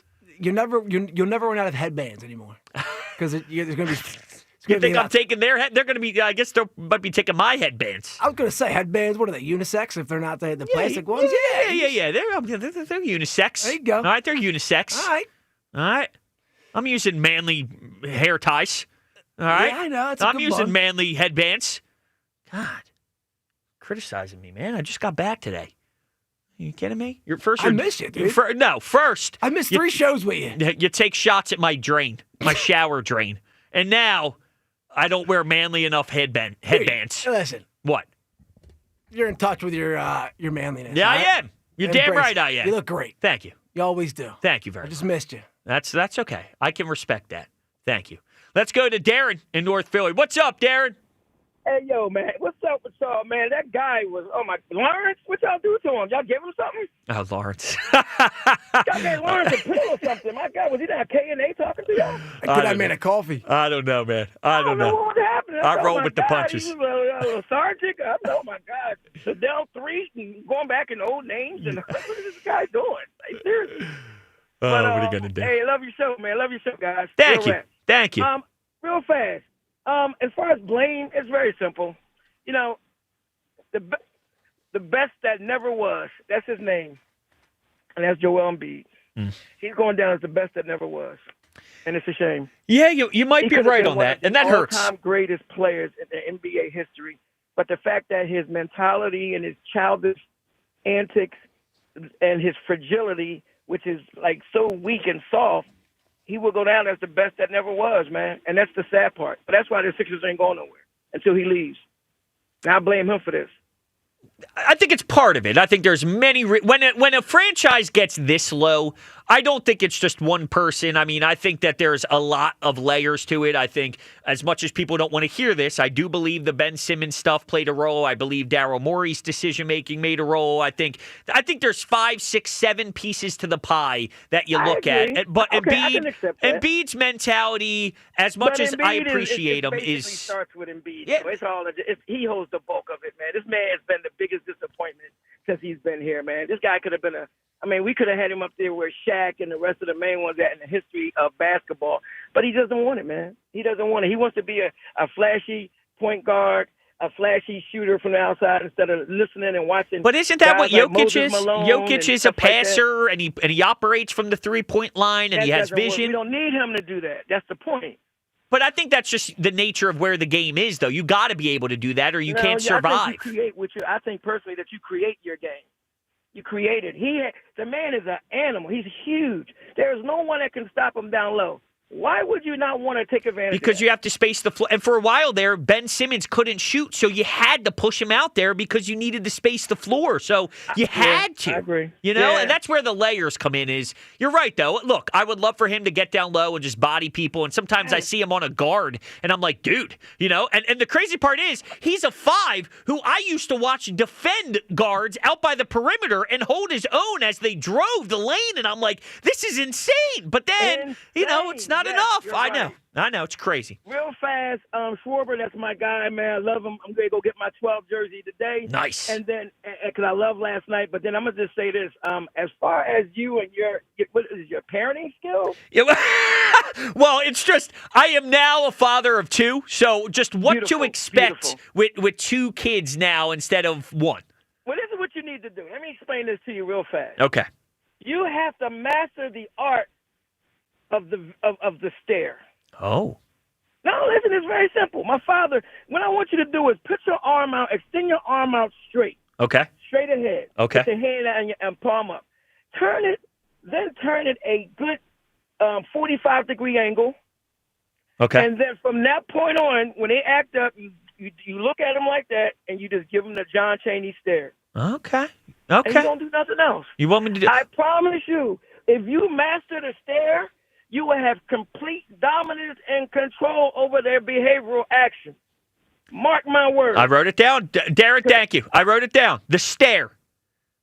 Here's the thing, though. I'm just being open and honest with the people. I look at my daughter. Heart melts. Not much you can do. Heart melts. Not much. What do you want me to do? You think I'm going to point at it? Now, I'm just being honest again. If it was a boy, guess what? Roughhousing, the stare, the whole thing. Goalie every time. The whole thing. Ripping pucks at them. What am I going to give the daughters the stare? No, they can do whatever they want. You want daddy's credit card? All right. You want 17 ice cream bars before bed? Go ahead. So the other day I had to go to Dick's Sporting Goods, and my wife is recovering. So I was like, I'll take Brooklyn. There you go. We'll go to Dick's Sporting Goods, get a little father-daughter day. When I tell you, I had to get my coffee, of course. Donuts. Here she is in the back seat of the car. Once we parked, just devouring, faces covered in vanilla frosting and sprinkles and, the whole thing. Just, come on, man. You want a donut? She's getting a donut. What am I going to say no and give her the stare? She's getting the donut. Dude, what better way to silence a kid than giving them food? That's going to be a tough thing for me as a dad because they're going to blow up. So that's what I do to my cat, man. Take 17 treats. Take 17 treats and be quiet. Love it. Yeah, no, I'm with you. I do that with the dogs too. But the stare. I can't get the stare to the daughter, man. That's not going to work. All right, Alonzo in Philly. Hey, Alonzo. Thanks for taking the call. Thanks for calling. I want to tell you one thing. I have 2 daughters. Okay. I'm going to tell you, if you believe in God, pray that he finds a way for you. That's awesome. I love it. It's the truth. It's the truth because you're going to need it. Yeah. Because I'm going to tell you something. I'm telling you, and the worst thing that could happen to you is when you watch her behavior, and it's the same behavior that you have exhibited, but she never saw you. That's awesome. And then you know your immortality will live on. Yup, because that's a young broach right there. That's a scary thing to think about, is a woman version of me running the streets. There's one other one you have to watch out for. Is when the favorite, and there's always a favorite, no matter how much we don't want to admit it. And you're going to be the favorite or you're going to be lesser than the favorite. But this is the reality of it, is when she holds your neck and won't let go. Mm-hmm. And you're going to know right then and there. There's always one. There's always one. But now, let me get to this point. I can't blame what's his name? Maxey and Embiid. Because they get in a rhythm of passing the ball. When he comes back, that's disruptive. Okay? You don't know when he's going to be there, when he's not going to be there. And they need to get rid of him. He is not going to be the same he was. He's on a decline. All right? I agree. I would find a way to move him. Move him and move Paul George. George was a phenomenal player. No longer. He was. We are a young team. They should have a garage sale for Embiid and Paul George. Cut their losses. Let me ask you this. Point, I'm just playing devil's advocate, even though I agree with you. I would love to cut ties with both and get a refresh. But if you were an opposing team, what would be the intrigue to acquire an Embiid or a Paul George at this stage of their careers? And you know what? There is no intrigue because they have massive contracts and they're old. And so you're in a very, very you got to cut your losses. Yeah. One thing I'll say this. Listen. You take Howie. Remember when the Eagles went 13-1 and the quarterback was injured? All right? Mm-hmm. And he drafted – who did he draft? My guy. He drafted a quarterback. No matter what anyone said, he had the foresight to say, look, we got to cut this guy. Wentz is gone. We's having problems. We gave him the money. And guess what? He moved on. And see, one thing about the Eagles, guess what? If you're unable to play, they don't pay. Yeah. And I guess, and here's the one difference. And they can stay around. Yeah. And see, so you got to look at Daryl Morey. He's not the guy for the job. He's just not the guy. What is it based on that he's the guy? Okay, he drafted Maxey, McCain, and VJ. And thank you. I appreciate the call. And that's what I was just about to say about the Daryl Morey thing is, for as bad as he's been with some of the decisions made with financial stuff and moves, with Paul George and all, I mean, I got to be honest with you. As much as I can't stand where they are kind of weirdly set up nicely with three young studs, and I don't know many teams that have this type of dysfunction with Paul George and Embiid with this type of intrigue coming up. So he kind of weirdly set you up nicely even through the disappointment. It's just now cutting bait and cutting ties. But the Wentz thing, here's the issue with the difference between the NBA and the Eagles is Howie Roseman can manipulate the cap space a lot differently in the NFL than you can in the NBA. So the flexibility that Howie Roseman has when figuring out how to trade Wentz. And I think Wentz also, what your trade value was when you got rid of Wentz is significantly higher than Joel Embiid at this point in his career. You probably, if the price was so low, I could see a team taking a flyer on Embiid because of the what-if factor, and they could be blinded by the what-if factor. The Paul George thing, though, I think he's just flat-out cooked. And he is a podcaster more than he is an NBA talent at this point. And that's a hard pill to swallow, considering he was supposed to hold the fort down for you and carry the workload when Embiid was going to miss time and not play 60-something regular season games. That was the idea. Him, Maxey, they would carry the workload and beat Charlotte and beat these regular season teams that are stiffs and nobodies, and they will help you. Well, help. What is Paul George? I can't even tell you one thing that Paul George has done. I mean, they just had surgery, by the way. I don't know if you heard me or not. Paul George had surgery. It never ends. 215-592-9494. I see you guys on hold. You're amazing. Thank you so much for waiting patiently. We will continue to rock your phone calls rolling into the 4 o'clock hour coming up next. The Sixers. Is it right to feel anger again, or should I be in apathy? Do the Sixers even deserve this type of energy? Am I wrong to care this much about a basketball team that is so poorly stuck? But something's telling me, Broads, you feel this way for a reason, because you are right to demand your basketball team to get back on track. 215-592-9494. Coming up next, your phone calls and how Joel Embiid attacked his MVP season from an individual view. Was he right? Was he wrong? We'll talk about it. It's Broads in for the afternoon show on 94 WIP. Bring on the summer heat with huge savings when you replace your old, inefficient windows and doors with my good friends at Guida Door and Window. Right now, Guida is offering their best discounts of the year with their big 40% off summer sales event on all expertly installed windows and doors. If you got drafty windows you've been meaning to replace, then get 40% off each window you buy. That's right, 40% off all high-performance, energy-efficient triple-pane windows. You need new doors? Then Guida's got you covered there as well with 40% off all high-quality entry doors, patio doors, garage doors, and storm doors. Plus, start your project with no money out of pocket and pay it off interest-free for up to 18 full months. Do not let these incredible savings pass you by. Go Guida right now so you can take advantage of these limited time savings. All prior sales excluded. Offer expires July 31st. So call Guida today to schedule a free in-home estimate at 877-GO-GUIDA or go to GoGuida.com. That's go, GUIDA.com. Summertime is here. Oh, Hoagie Fest. Here I come. Hoagie Fest. Hoagie Fest. Yeah, Wawa's got the hoagies and I'm gonna get me some. Hoagie Fest. Hoagie Fest. Wawa Hoagie Fest is here, and it's the summer of sandwiches. We're mixing it up with hoagies, clubs, quesadillas, and more, all for $6 and under. Savor a summer of savings. Hoagie Fest, here I come. Gotta have a Wawa.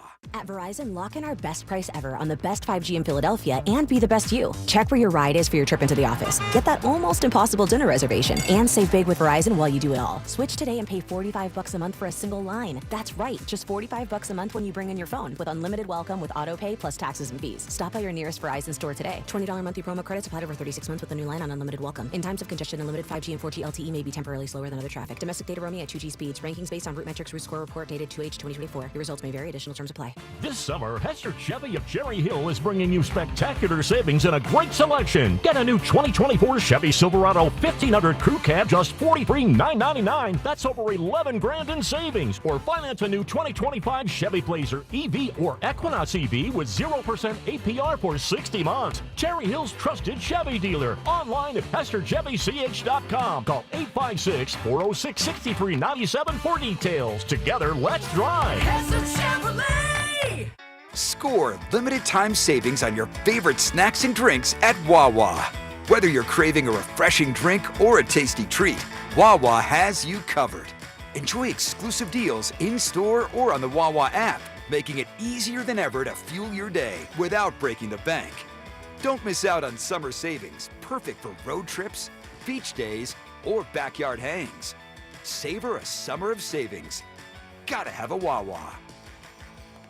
Good morning, Doctor. Doctor? Hi, Doctor. Doctor? Dr. Jackson's practice is growing. What do you mean we're still short-staffed? He needs a good patient doctor. How do we not have enough doctors to doctor all these patients? And he doesn't have the patience to sift through hundreds of resumes. I need Indeed. Indeed you do. When you sponsor a job on Indeed, it's easier for talented candidates to find it, which makes it easier for you to hire them. Visit Indeed.com/credit and get $75 towards your first sponsored job. Terms and conditions apply. Prescriptions require an online consultation with a healthcare provider who will determine if appropriate. Restrictions apply. See website for details and important safety information. Price varies based on product and subscription plan. Hey guys, let's talk ED because millions of men experience it, but not everyone can access or afford treatments like Viagra. Well, Hims can help. Through Hims.com, you can get a full range of treatment options for ED, including daily or as-needed meds through a 100% online process. It all starts with an online intake form. Get started at hims.com/joy, and from there, a medical provider licensed in your state will determine if ED treatment is right for you. If prescribed, your medication is shipped to you for free. Find the ED treatment that fits your needs with options up to 95% less than the brand names. Millions of men experience ED, but Hims can help. To start your free online visit and save up to 95%, go to hims.com/joy. That's hims.com/joy for your free online visit. HIMS.com/JOY. When you've got real work to do, Metal Supermarkets will help you get it done fast. With a huge variety of metals in stock, we can help no matter what job comes your way. And we cut to size, because just like taxes and BS, we think metal is better when cut.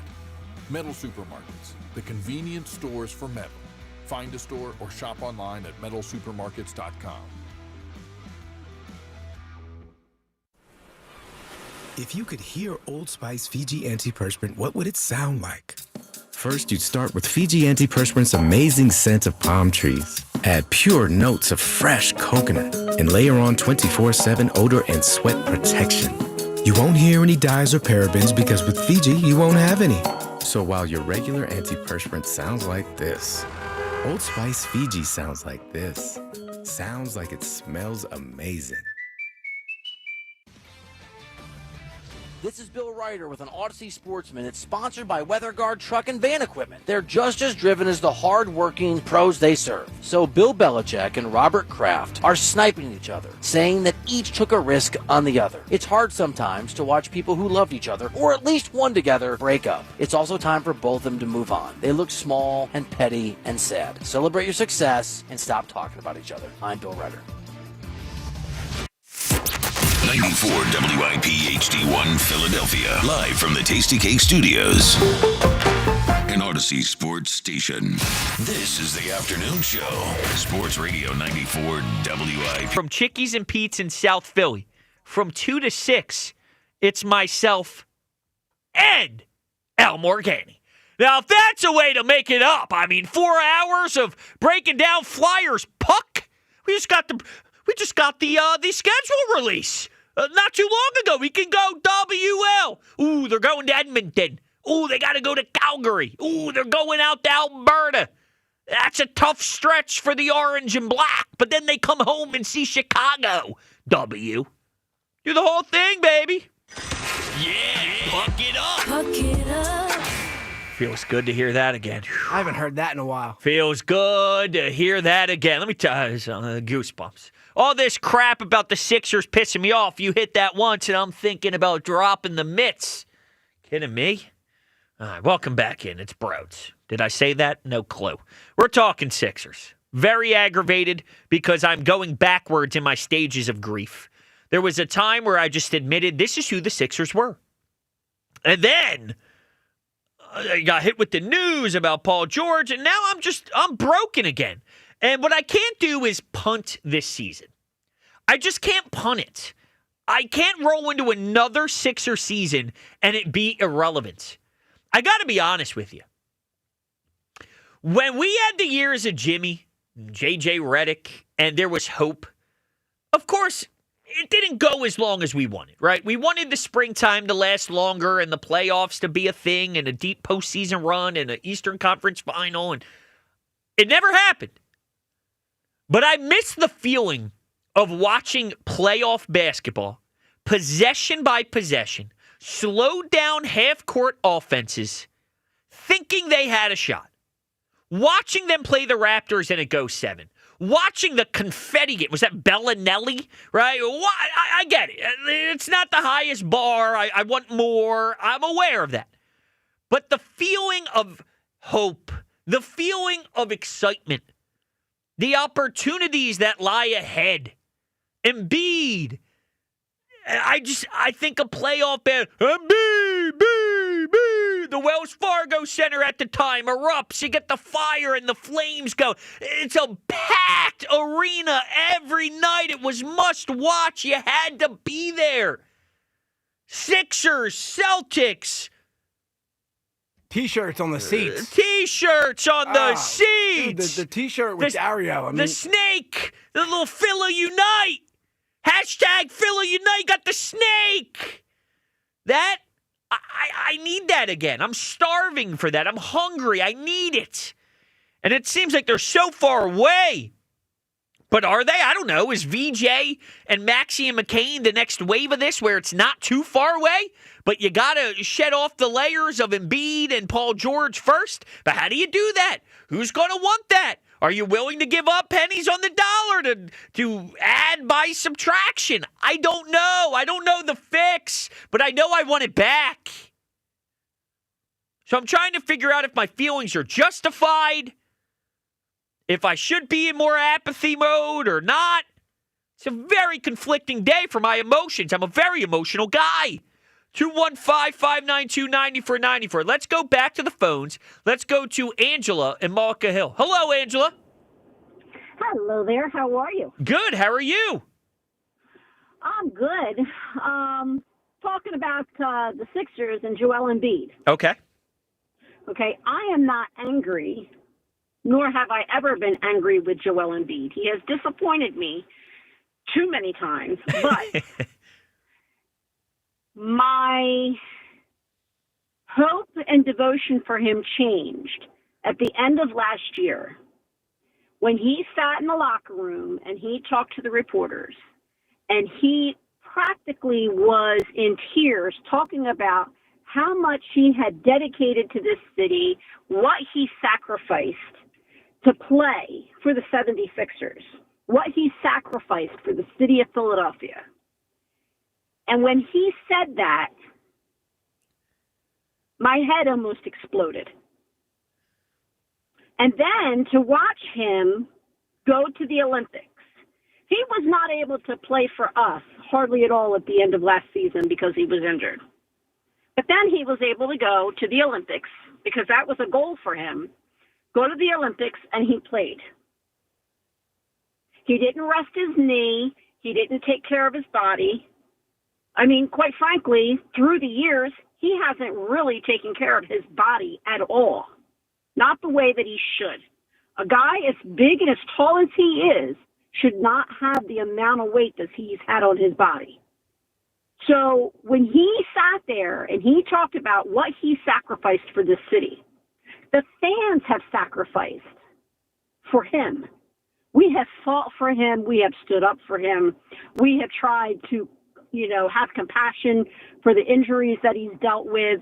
Some of them not happened because he didn't take care of his body. Some of them were just flat out, having an orbital bone broken in your face. There's nothing you can do about that. Right.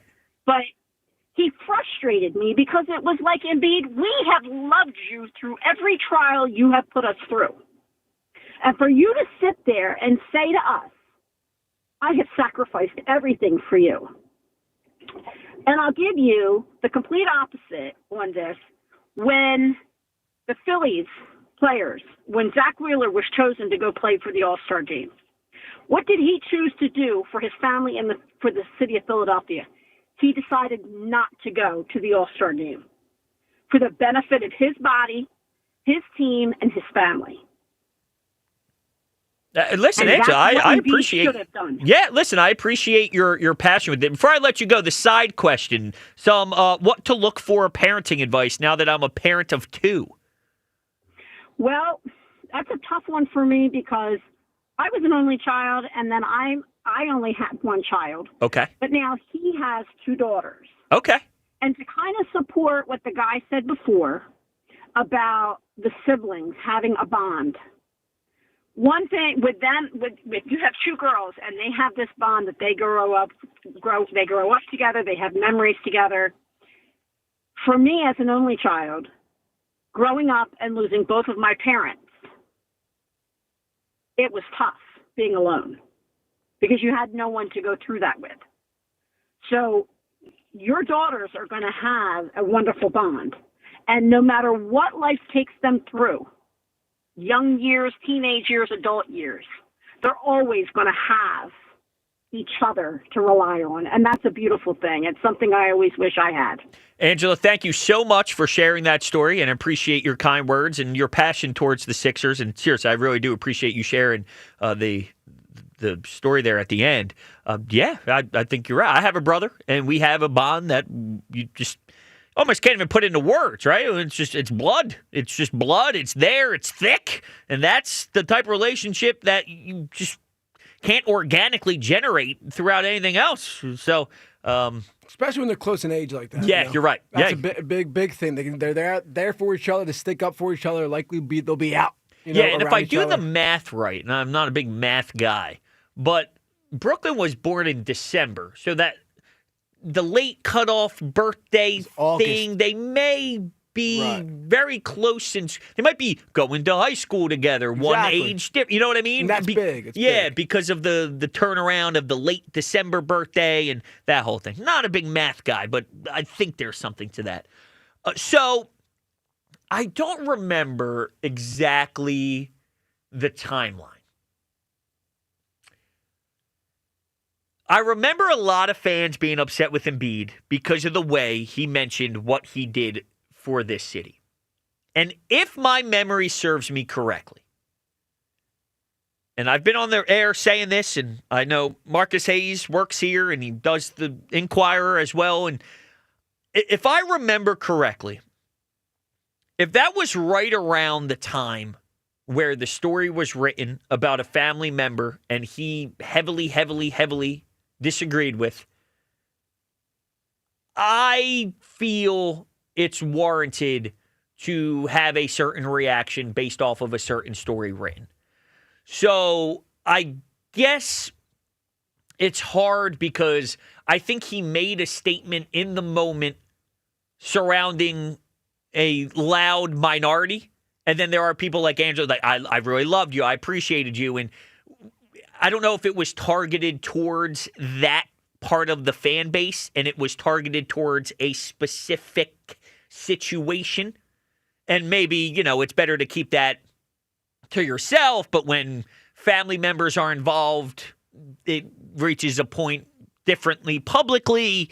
That one is a very interesting case when it comes to that statement made by Joel Embiid. But I've always sided on Joel Embiid's side when it comes to reacting to the story that was written at that particular time. Yes. So it's hard to separate it. Personally, it's hard to separate that specific instance between I did everything for this city and what he was dealing with emotionally when reading a story that he felt crossed the line. And personally, I felt crossed the line as well. So that one's a little sticky of a situation. But I understand it didn't come off great of I did everything for this city. But when you look at the context, I'm willing to give Embiid a pass if my memory serves me right on that whole timeline. That's the caveat. Let's go to Dave in Northfield. Hey, Dave. Hey, good to hear you. Interesting conversation today. Good show. Thank you. I think that when people talk about the Sixers and the frustration and everything, that part I get. But when I hear people talk about Embiid and, he should be this or he should be that, and they talk about, like I was listening to one of the shows earlier today, and they say, can you name the top 5 Sixers of the last 25 years? And they said it was much harder to do the Sixers than other Philly teams from other sports. Yes. I think that you can't compare players from today, from yesterday, because I'm a kid of the 60s and 70s. I actually got to watch 2 different franchises where we had tickets. One was the Nets and the ABA, and the other was the Sixers and the NBA. And the reason why we did that is because I was a Dr. J fan. So I saw him win 2 championships in Long Island and then a championship here in Philly. And my whole time growing up, those players gave it all. But when they signed a big contract, it was like $2 million, $3 million. A guy signed like a $5 million contract, and they were like, oh, my God, it set a record. Today, these guys who aren't even good get $20 and $30 million contracts, and then the superstars get $100 million. Yeah. It's wild. Dave, I thought about this, not to get too sidetracked with it, but when Juan Soto, for example, signs a deal that's like $800 million, and then I go, well, the expectation is to still hit 280. You're not hitting 450 because now you're getting paid $800 million. So it's crazy how that changes just where we are in sport. Like, this money is out of this, it's unfathomable type of money, and that has to change your mental approach, whether you like to admit it or not. Well, I think the thing that changes is the mentality of the player, because a lot of people say just what you said. There's an expectation from the fans and everybody that you should be playing at a certain level. But if you're that player and somebody gives you $100 million, your attitude's going to change. I don't care what anybody says, and you're going to be like, I just got $100 million. You're not going to tell me what to do. I know what I'm doing. And they get that, like, we know what we're doing kind of attitude because they were rewarded with all this money. Yeah, I know. It's crazy. It really is crazy. And I don't know where they go from here, unfortunately. I don't. It's a shame. I cannot believe... now, if you told me it didn't work by the end of the process, you could probably sell me that there's some hiccups along the way. But to be here this low, this disgusting of a franchise, I can't say I saw this coming. And it's a damn shame, Dave. It really is. Well, I think injuries, there's nothing you could do other than take care of them. So they happened, and now the players, along with the team backing them up, have to take care of the injuries. And as far as the mistakes that took place over the last 12 or 15 years, especially the last 10 with Embiid and him, he missed his first 2 seasons in the NBA completely. People forget that. So this guy's got a percentage of playing in the NBA that's very low from the time he was first drafted till today. I don't understand how the public doesn't realize this. Yeah. He's never been reliable, but when he's good, he's really good. He just hasn't met expectations because we want to see the team win in the championship rounds. We want a playoff winner, and we're not getting that, so therefore we're disappointed. At least we want to see you try hard enough where you make a good showing. And we're missing that Tug McGraw, that type of attitude. Yeah, I think that's fair. Had. I agree. Yeah, I do. I think there is a missing element of that. Dave, your advice to me now that I'm a parent of 2. My advice to you is this: have plenty of patience and love them no matter what, and be forgiving when it's appropriate, and just teach them good habits and good things. I love it. And they'll be great. Dave, thank you so much for that. I like that. You're right. Be patient. Teach them the right things. It's going to be a lot of fun. See, it's so raw. I'm still kind of in awe that the second baby, I thought I had till August. She decided to meet mom and dad a little early, which is throws you for a shock. I just wasn't prepared. Right. I had to build the crib. I had to build the dresser. I had to get some things going. We had to do the painting of the wall in her bedroom. So the last few days has been chaotic as chaotic can be. But I start to think of, when they're 3 and 2, and they're 4 and 2, when they're those ages, they're running around, one's kicking the soccer ball, they're out back, they're chasing one another, that whole thing. Far away from that. I mean, we're dealing way far away from that. But that's what I start to think about those 2. So my neighbor, they're about 40, I'd say, give or take. I'm rounding, but they have 2 daughters, and we see them. They play soccer, they play wiffle ball. They're on the driveway, and they're on their scooters, and they're wearing Cinderella dresses, and they got a tiara on as they're riding their bike around their cul-de-sac. And then I just say, well, that's going to be Brooklyn and Mia in a couple years. Training wheels on, and they don't have them on anymore. I'm like, yo, dude, no training wheels. They're like, yeah. Happens quick, man. I know. Then I'm going to be walking her down the aisle. Oh, my. Sheesh. You got a long time for that. I got to walk her down the aisle. I'm reading this the same exact story about Embiid last night. Yeah, it's so long. Quick thing here on Nicholas Batum. It said Nicholas, obviously Batum, who's not with us anymore. His quote out of that article was, "I was sitting next to him in the locker room," said Batum. "I saw his knee before and after every single game. He shook his head. I saw his knee. I have no idea how he's even able to walk on that knee." Is what they said. Know. That's why, and that's why I fall in the category of did he take But did he take every single step properly health wise? Probably not. We all haven't. But I think majority of the issues with Embiid is not controllable. I think it's Byron Buxton. Byron Buxton on the field is amazing. Right. He can't stay healthy. And that's the problem. And I don't think Byron Buxton is some bum who doesn't care about baseball. I just think some guys are more fragile than others. Again, that doesn't mean he's taken every necessary step possible throughout his career, because he probably did it. We know there was a Chick-fil-A addiction. There were the Shirley Temples. But after a couple of years, that stuff did go away, and he didn't eat 7,000 calories of Chick-fil-A milkshakes anymore rather quickly. And I just think a lot of it is just unfortunate on Yao Ming and Bill Walton, and the list goes on and how many big guys just don't have the career. I think it's more just unfortunate than it is Joel Embiid's a problem, and he's the reason why he can't stay upright. 100%. Listen, he's got discount brake pads.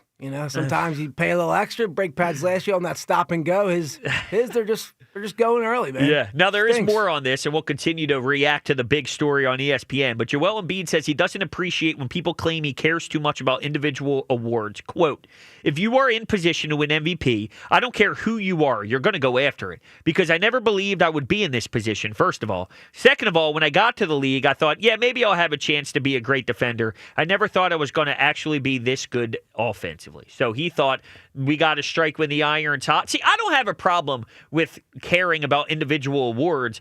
You don't think Tom Brady or Aaron Rodgers likes to win MVPs? I think it's like anything. It's a step of another process. If you want to be great, you're going to win an MVP along the way of trying to be great. If you want to be one of the best centers in all of basketball, you are going to stumble upon being in the mix of being an MVP. Jalen Hurts next year will most likely be in the conversation of MVP. It's okay to think winning an MVP is an accolade to check off the box list, off the your checklist to check that box while trying to win a championship. It coexists and aligns with the ultimate goal, which is be the best version of yourself. It's not as if the award goes to the bummest of the bum. And like, hey, if you're a bum this year, you get this award. Oh yeah, I want to be a bum so I can go win the award. No, it's play your best, and when you play your best, you can fall into the mix of winning this award.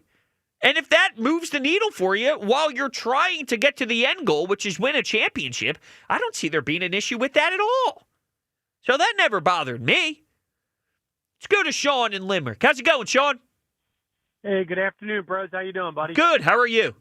Good. Before I want to start, I know you're not doing it today, but congratulations on everything with Puck It Up and flying the flag for the orange and black in the city. I've said it before, but looking forward to hearing you and the godfather of Philadelphia hockey on Friday from Ricky and Pete's there. So. I love it. Thank you, Sean. So I'll give you advice at the end here for the kid situation and touch on the Schwarber contract. But from the Sixers, the word that comes to me, and I saw this come through my phone from Sham's tweet on earlier in the week, I believe it was Monday maybe or whatever it was, apathy. I'm just apathetic to this situation that we've put ourselves in with the Sixers. And I've been at the point during his tenure here with Joel Embiid where it was Joel Embiid. But then you start looking, I mean, a lot of these players, when they play for these, towns and they start their career, I mean, these were teenagers, young kids. I mean, if somebody was grading me when I was 17 or 18 making decisions, I'm sure they'd have a hell of a lot of things to say on the sports radio thing. So I don't look at it from that aspect at this point. He's made a lot of mistakes. We all know what those mistakes look like. I do think he is truly injured and things are going wrong. I put the blame sorely at the feet of the Sixers at this point, and I put it from a creativity standpoint and an unwillingness to live life without Joel Embiid standpoint. Like, just look what happened this year. And I'm not saying I agree with the trade, but the Dallas Mavericks said, hey, Luka Doncic, you're not getting in shape. We're getting off of you. Whether you agree with it or said they're crazy or not, like, that team said, hey, we have standards. We have a thing that we want you to live up to. And if you don't, we'll take the heat. We're going to ship you out. And the Sixers at some point have had to come to that realization, like, well before we got to, like, hey, he's untradeable. His knees don't work. Like, they have him in-house. They know his dirty laundry. They know what goes on. They know his body. Like, at some point, they have to be comfortable without living without Joel Embiid. And if not, you're on the last year of his contract, not throwing him another huge 3-year deal on top of it. And then it's like literally putting paint on a house that has a foundation issue. We have one superstar that's broken down, and we're like, hey, he wants us to go get another mid-30-year-old superstar who never has played a full season in his life and is traditionally injured. Let's just go slap some paint on it, call it a new team, and let's get excited for it. And here we are with Paul George. So instead of last season going after Paul George, be creative, throw in athletic young role players. They've never done that. So, like, my situation with them is just apathy and uncreativity. Like, it's like, just go for a big name, James Harden, Paul George, and let's throw them next to a broken down superstar. And we expect us to be like, oh, why don't we get out of the second round of the playoffs? Why don't we make the playoffs? It's frustrating. Yeah, listen, I think you're right, and I think you nailed a lot of things there. There was once a time, and we're past it now, but there was once a time where I think I was in the mindset of Daryl Morey, which is just go get the best players, go get the biggest superstars, throw them together, and make it work. But now, as you see, the league has changed. It's younger, it's faster, it's more athletic, it's deeper rosters, it's less about the three-headed monster of legitimate star star power of Kyrie Irving and James Harden and Kevin Durant. And now it's more about cohesion and building a team and really finding structure on playing the right way. And you got to find a way somehow to get to that point. And I don't know if you can with Embiid and Paul George. Now, you might be able to with VJ and McCain and Maxey, and there could be something with building a team through that youth, but you got to find a way to cut ties, and I don't know if they can cut ties with these two guys. Agreed, 100% agreed there. On the Schwarber contract, jumping to the Phillies side, a little more positive there. I've been hesitant since 2008 with that 2008 team. I think we rode that team too long, handed out too many long-term contracts that really hampered that franchise. But watching Schwarber this year and then last night, it just brings me back to that scene from Rounders, the end of Rounders, where he's like, pay the man his money. That's exactly how I felt after watching him hit the 3 bombs last night to win the NL MVP for the All-Star game. Just pay Schwarber 3-4 year contract. That man brings more than just the hitting. You can tell even when he's on an All-Star team, the vibes he brings and what he brings to the locker room, I think that's going to be needed. I mean, that guy is just going to mash balls until he's 42. Pay the man the money at this point from my perspective. Yeah, I would be surprised if they don't get something done with Kyle Schwarber. Now, I'm not telling you it's a lock, but I do think that they have a very high interest to make it happen. Sean, before I let you go, the side question, I need some help. I need advice. Yeah, so we're in a Philly sports town, so my advice to you is pretty simple. Take the kids, even when it's going to be a pain, and it will be a pain when they're extremely young, to as many sporting events as possible. Go through those growing pains, because I have 2 boys that are 15 months apart, and now they're 13 and 14, and it's rituals for us. And, you know, those moments that we create regularly every summer, every winter, whatever sporting event we go to, it's spectacular, and it's one of those things that I believe will be carried on well after they move out of our house and get older. Those will be traditions that we carry on, opening day, things like that. And listen, there were times when I have 2-year-old and a 3-year-old at a baseball game and it's not going as well, but you go through those trials and tribulations because on the back end, those memories you're going to create are unbelievable. So yeah, I love it, Sean. Thank you so much. No doubt about it. Sometimes I think about that when we have a little tradition now where Brooklyn, who is at the time, 14, 13 months. She doesn't know exactly what she's watching, but when it was 1 o'clock on Sunday, she came down in the basement. She hung out with me. She watched the game, the whole thing, and she didn't know what was going on. But when they do get older, there's no doubt. Sunday, we're going. Good way to get them tired. Yep. A little bit of hooting and hollering down at the barn. Hey, come down in the basement. We're watching. We're watching the Eagles game. All right, come down the bay. We're watching the Fly Guys, 7 o'clock, Flyers Rangers at MSG. We're watching. And we'll see where the passion goes from there. 215-592-9494. A lot of interesting conversation right now in regards to the Sixers. Tremendous job. Can't wait to continue talking to all of you beautiful people. 215-592-9494. Do the Sixers even deserve the energy that I'm giving out right now? Because I care, and I probably care way too much, and I probably care a lot considering where they currently are, and I can't let that go. I am disgusted with the Sixers franchise, and I can't be apathetic. I can't have no apathy. No more apathy. Did I say that wrong? I don't know. I can't stand this team. My brain doesn't work. I need Sixers basketball back. Am I crazy to care this much about my team, even though I don't get the respect back in return? 215-592-9494. Coming up next, we will continue taking your calls. And there is a thief at the radio station. And we need to do some digging. It's Broads in for the afternoon show on 94 WIP.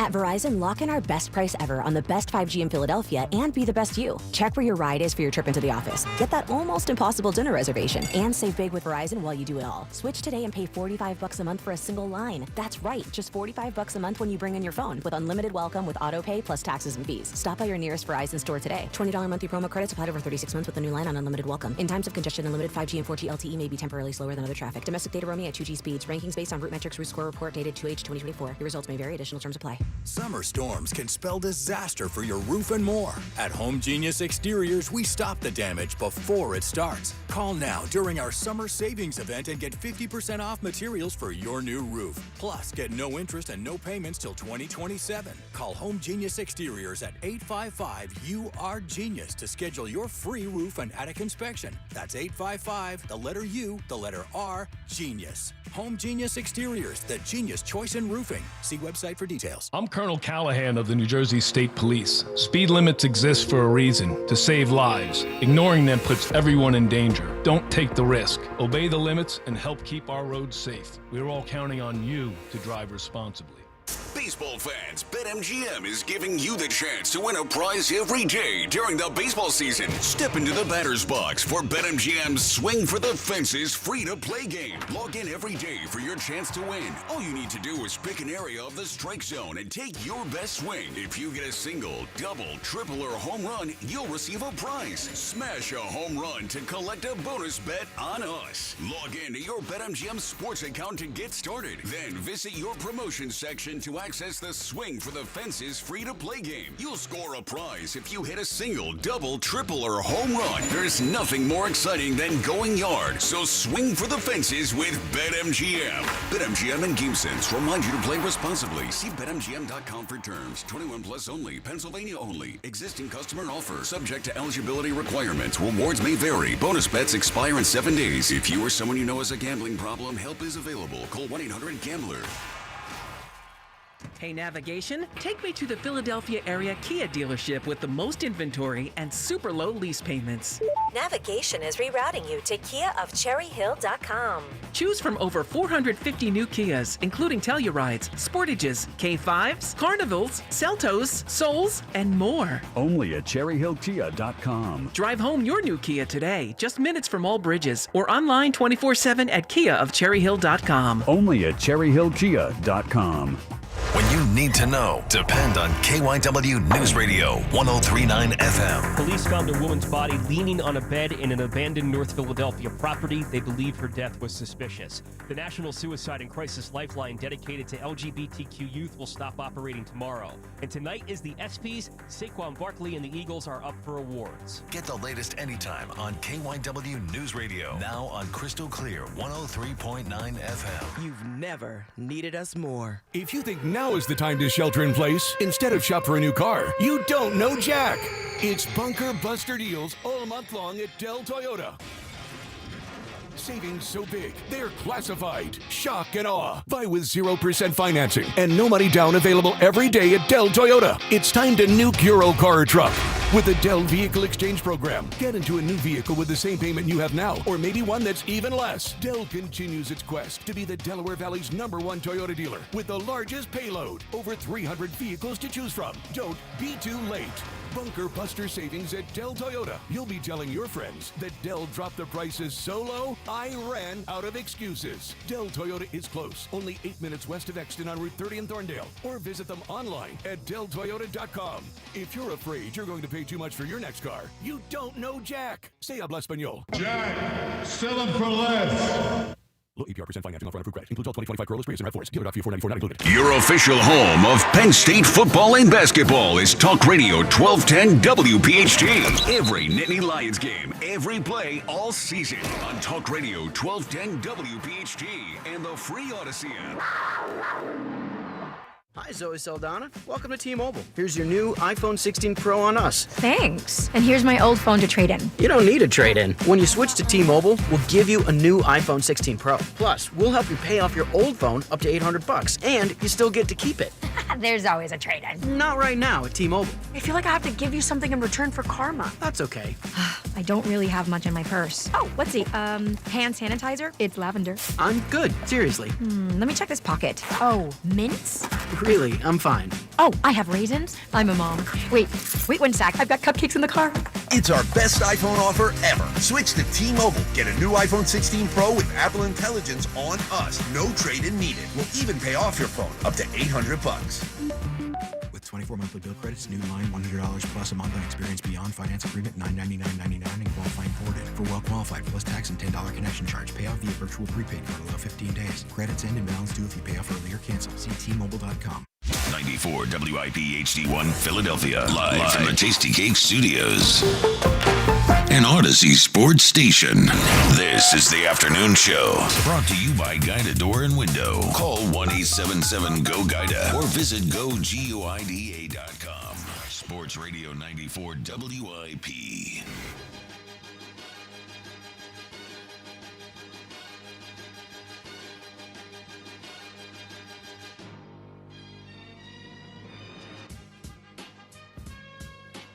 Welcome back to the WIP Afternoon Show. Broads in for the fellas. 215-592-9494. It's been a pleasure, as always, hanging with the people. Talking Sixers, okay? Yeah, I know. Talking Sixers. Listen, I care deeply about this team. And unfortunately, they've been irrelevant. And they've been so irrelevant that they haven't even been talkable. And I'm trying to figure out what to do with that.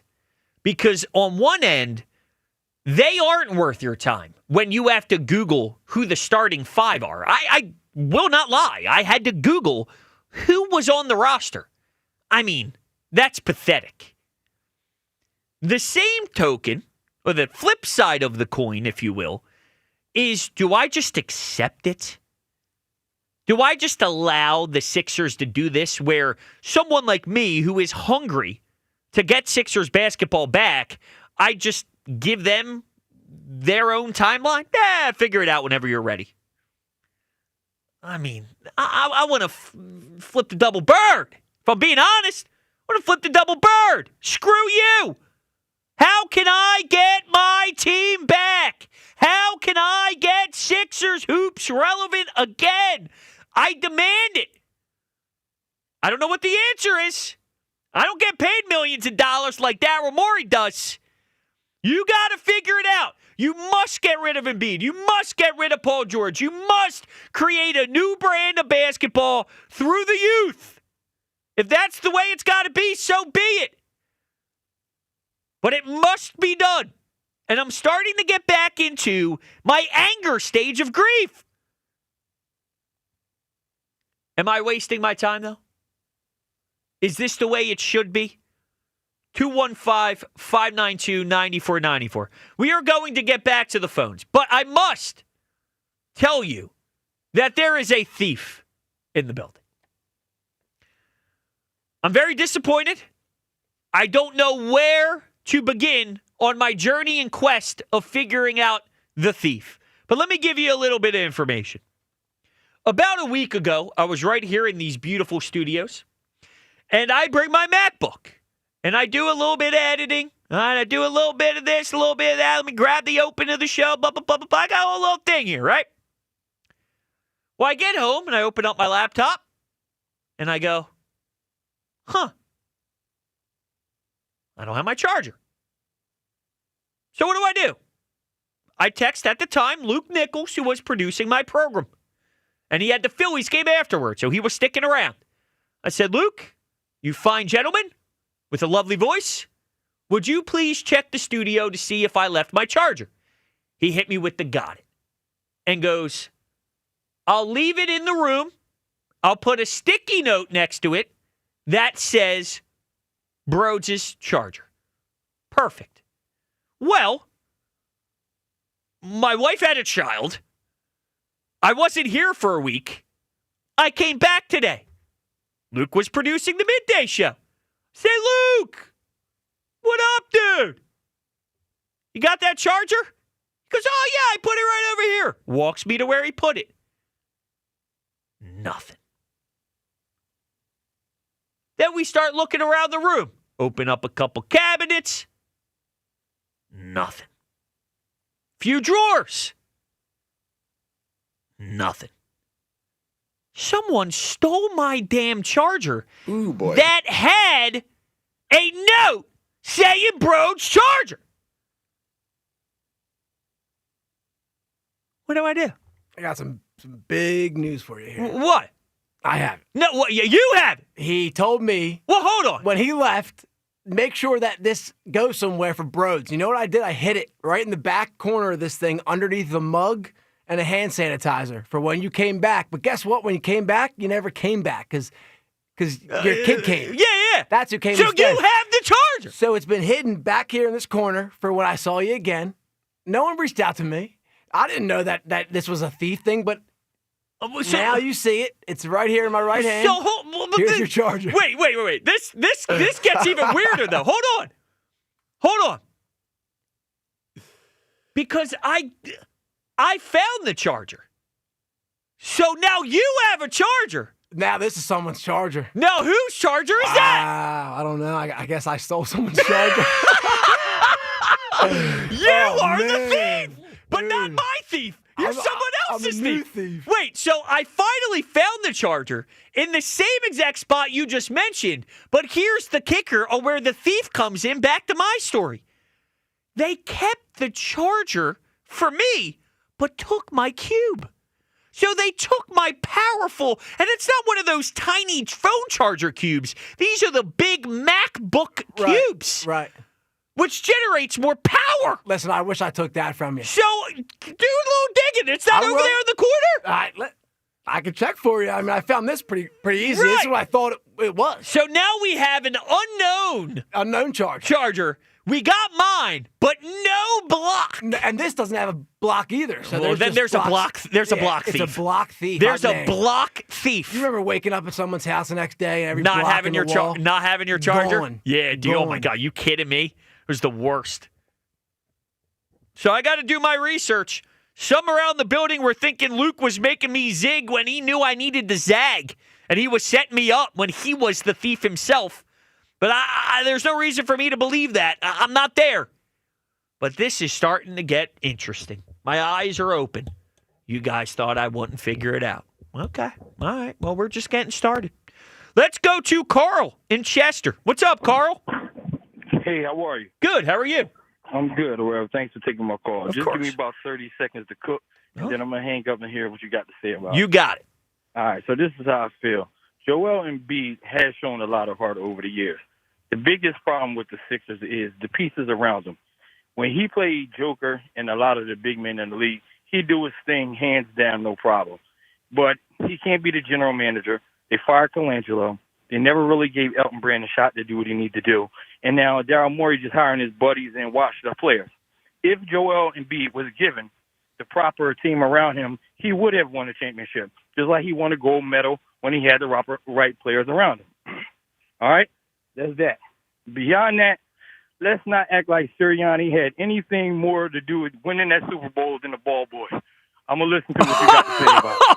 Oh, wow. I knew he was sneaking in something to get us fired up I disagree with that. All right, I disagree. He controls the personalities. That's his way. Come on. He runs a tight locker room. Nick Sirianni has done plenty for you to not have that stance. You're saying he's the same as the ball boy?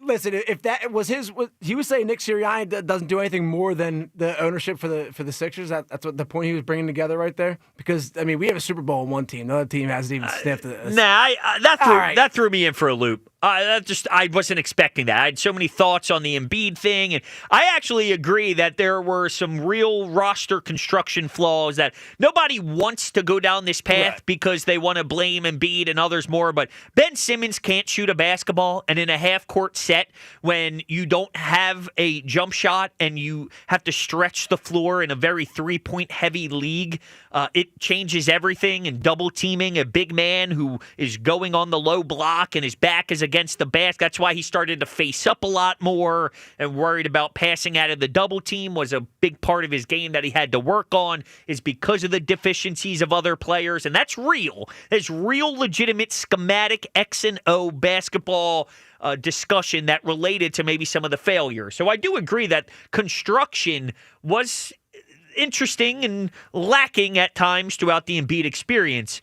That's what I'll say on that. The ball boy Nick Sirianni thing. Here's the one thing Nick Sirianni is elite at. Elite.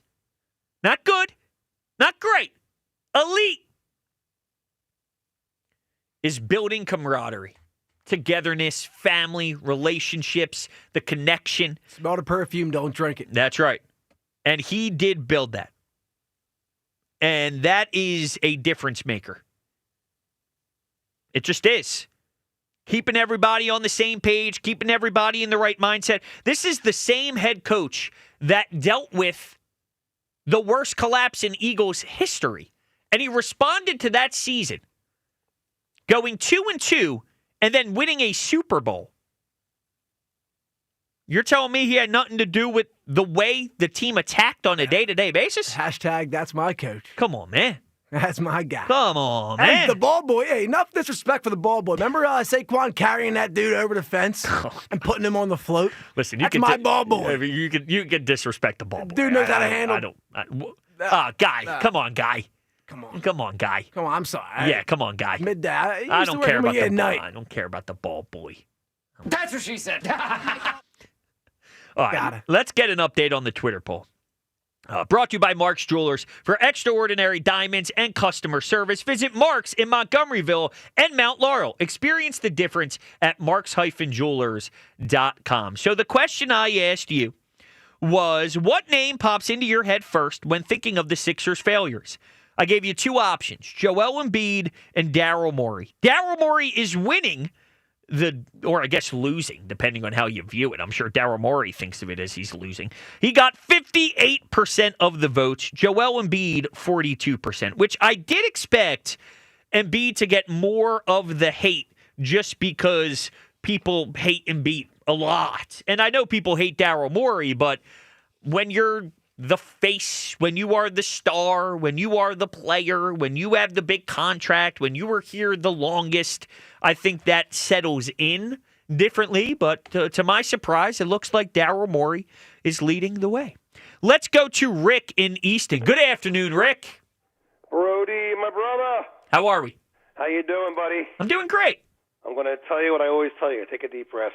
I try. You got to try. I try. Especially now that you have 3 women in that family. I know. It might make me breathe more intensely, unfortunately. We'll get to that in a second. Okay. Let's go inside the building first. Okay. There were many years where the Eagles, I'm 67, going on 30, as you know. The Eagles and the Phillies were abysmal for years, while the Flyers and the Sixers made the playoffs every single year. It's flip-flopped. You got to get over it. Only in 1980 is when all 4 teams made it to the finals, which very few cities could ever say it ever happened. First things first. I know it's not going to be a big deal, but it's not let's go Flyers. It's let's go Flyers. You got to bring that back. You guys are rushing that let's go Flyers. It's let's go Flyers. Slow it down. They'll be back. But I love it. The Flyers are 3 years away for many, many reasons. And you know, outside of baseball, it takes a hockey player more time than it does in baseball to be ready for the NHL. You're going to have to be a little more patient. With the Sixers, unfortunately, because nobody agrees with me, I think this team was in trouble when Billy King dropped the ball as a GM. I don't want to fight about that right now. They're 5 years away because they're stuck in those 2 contracts, and there's nothing you're going to be able to do. You're 3 years away from the Flyers, 5 years away from the Sixers. That's just the way it is. It's just the way it is, and you're going to have to get over it. I love your passion. You're going to have to get over it, and you know I love you, brother. Mm-hmm. So the bottom line here is let's go Phillies real quick, and I want to give you my advice as a parent of 3 women in the family. God bless you. God bless you. Listen, Utley, J-Roll, Howard, you had to keep them because you didn't have starting pitching before they were ready in the early 2000s. Schmidt, Lazinski, and Boa, you had to keep them because you just barely got Steve Carlton into the building. You didn't have enough starting pitching. You couldn't get rid of those 6 players. I'm going to tell you right now, you got to go big or go home. Ruben Amaro already agreed with me that Schwarber can live in left field through October, and Ben Davis now thinks he loves the trade. I don't know who's going to do it and who wouldn't do it, but you gotta dangle to. I don't know who are they? Who are they? The Oakland A's or the interim A's?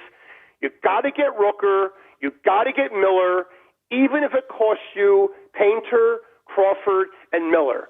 That's it. Go big or go home, because Rooker is a $12 million contract. He's locked up for 6 more years.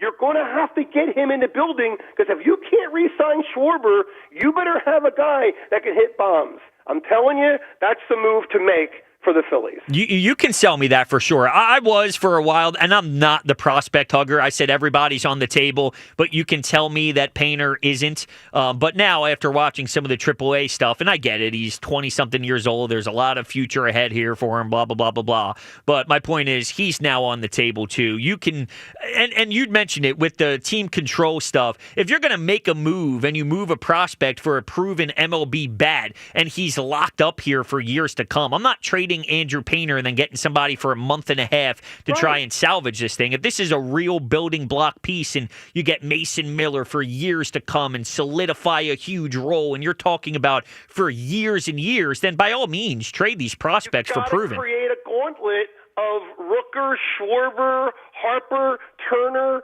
Castellanos. I don't care any one of those 5 guys, because except for maybe Bohm, the other 3 are automatic outs. The Dodgers have Freeman, they have Mookie Betts, they have Ohtani. The Mets have Lindor, they have Alfonso, and they have Soto. We don't have that gauntlet. We have to create the gauntlet, because we can't move the automatic out that JT Realmuto brings you. We can't get the other outfielder out of the outfield. You got to give that a shot. Okay, here you go, buddy. 3 women in the house. Mm-hmm.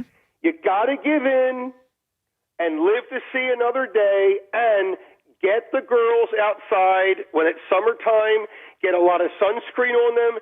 Get them in the water. Get them swimming. Get the sun on them. They'll sleep through the night. My 5- and 6-year-old granddaughters do it, and that's the best way to handle things. But you have to give in and live to see another day, and you're going to be fine, my friend. All right, Rick. I appreciate. I think he had a little more there. I appreciate it, Rick. All right, so live to fight another day. That's almost in the same happy wife, happy life category. Yeah, you and the Sixers. Live to fight another day and tire them out when it's summertime. We do that. So her family, which is my family now, but they just got a shore house, and it's one of those, bring the kids, let's have some fun, you can show up whenever. So we recently got a place where we can do that, and we've been bringing Brooklyn to the beach for a little bit. And you're right, she goes right for her nap when it's time to nap. That sun beats her down a little bit. No, we keep her covered, and she plays with her shovels and whatnot and sand castles and all that good stuff. But yeah, when it's time to go back to the house and it's around late evening or early afternoonish, whenever she wants to go down for a little quick snooze, she goes down for that quick snooze. Real easy.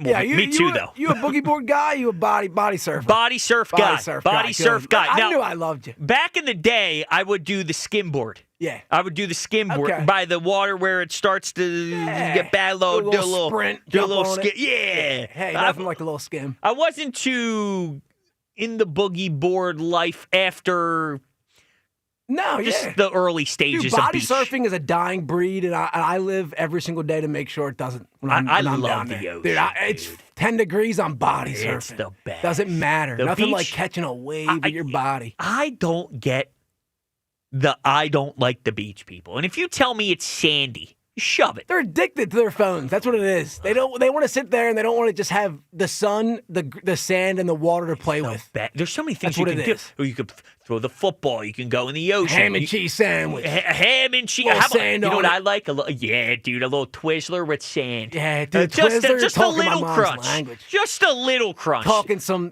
crap to the seagulls. You're not getting it today, buddy. Yeah, you got the this sandwich. The what's that called? The towel wrapped over your head, and you're eating maybe a tuna sandwich. Ew, dude, you're anti-tuna? Dude, I eat everything in the world other than tuna.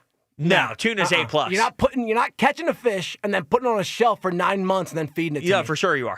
Yeah, it's so good. I'll catch a tuna barehanded while I'm body surfing before I eat a dude. 10-month-old fish out of a can. Tuna, load it up in mayo. Get some tomato. I'm all with the mayo. Get the tomato. I'm with old fish. Dude. I don't even know when that fish was caught. Am I older than that fish? Don't even worry about it. It tastes delicious. The next tuna you eat is going to be older than your daughter. Know that. That's okay. I'm going to have it tonight for dinner. I'll send you a picture.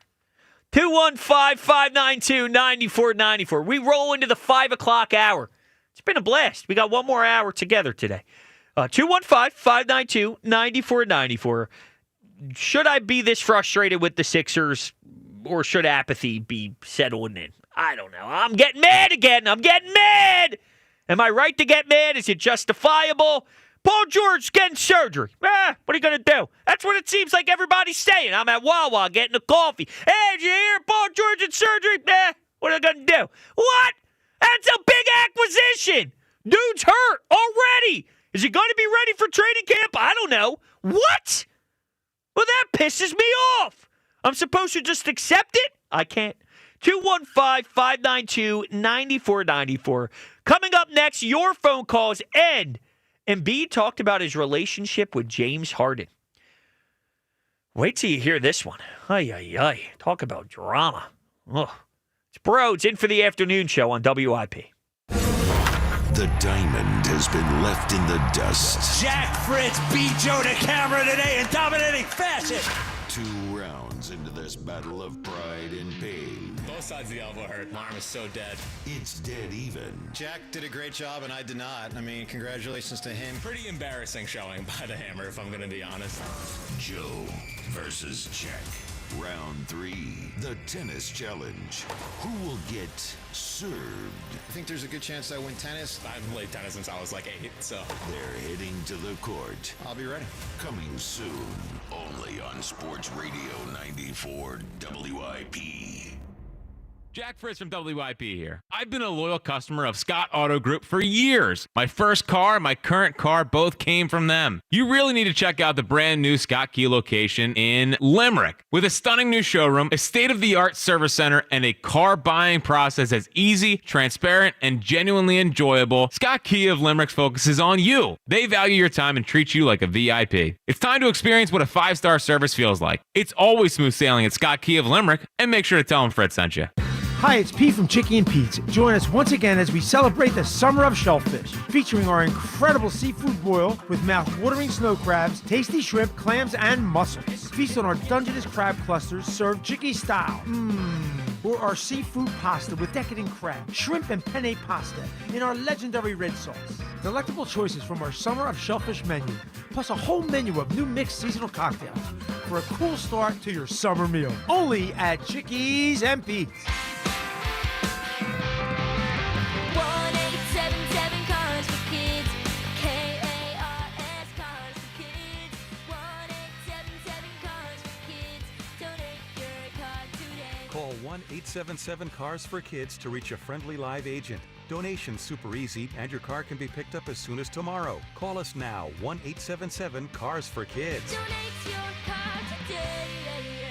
Did you know you can donate real estate too? We finally switched to T-Mobile because with them, we can be connected here and there. ¡Listos todos! Estas son las mañanas. Now we just need to harmonize. Switch today. Get 4 Samsung Galaxy S25 phones with Galaxy AI. Plus, get 4 lines for just $25 per line. Visit a store, T-Mobile.com, or call 1-800-T-Mobile. 1-800-T-Mobile. For well-qualified customers with autopay plus taxes and fees and $35 per line connection charge. Minimum 4 lines on plan. Contact us if canceling lines. Plus $5 per line without autopay. Debit or bank account required. Visit T-Mobile.com. Breaking news, and this one is almost unbelievable. Yeah, it's all about new customers at Bet365 because they get $150 in bonus bets when they bet.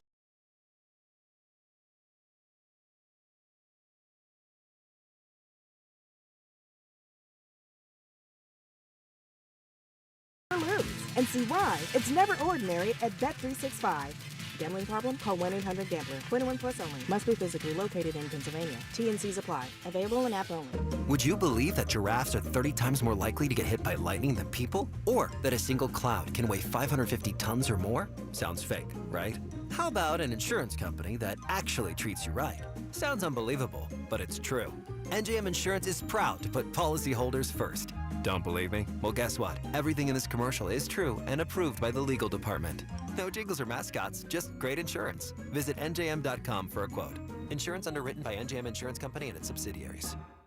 Life insurance. Why are you putting it off? Can't afford it? Too much hassle? Think you don't need it? There's lots of excuses for putting off life insurance. But if you weren't there, who would pay the mortgage and other bills? With Ethos, you could be covered in 10 minutes and boom, family protected. Ethos, fast and easy online term life insurance. Up to $2 million in coverage with no medical exam. Some policies as low as $1 a day. Answer a few health questions and get your free quote at ethos.com/radio. That's ethos.com/radio.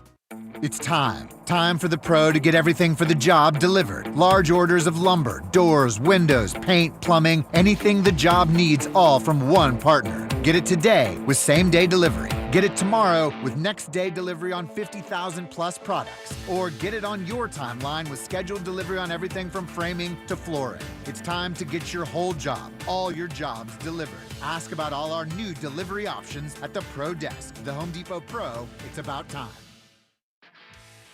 This is the story of the one. As a lineman, he does whatever it takes to keep the power on in his community. And he wants a partner like Grainger who does the same. Grainger offers the professional-grade products he needs, from voltage detectors to harnesses to hard hats, plus fast, dependable delivery, so he can rise to every challenge. Call 1-800-GRAINGER, click Grainger.com, or just stop by.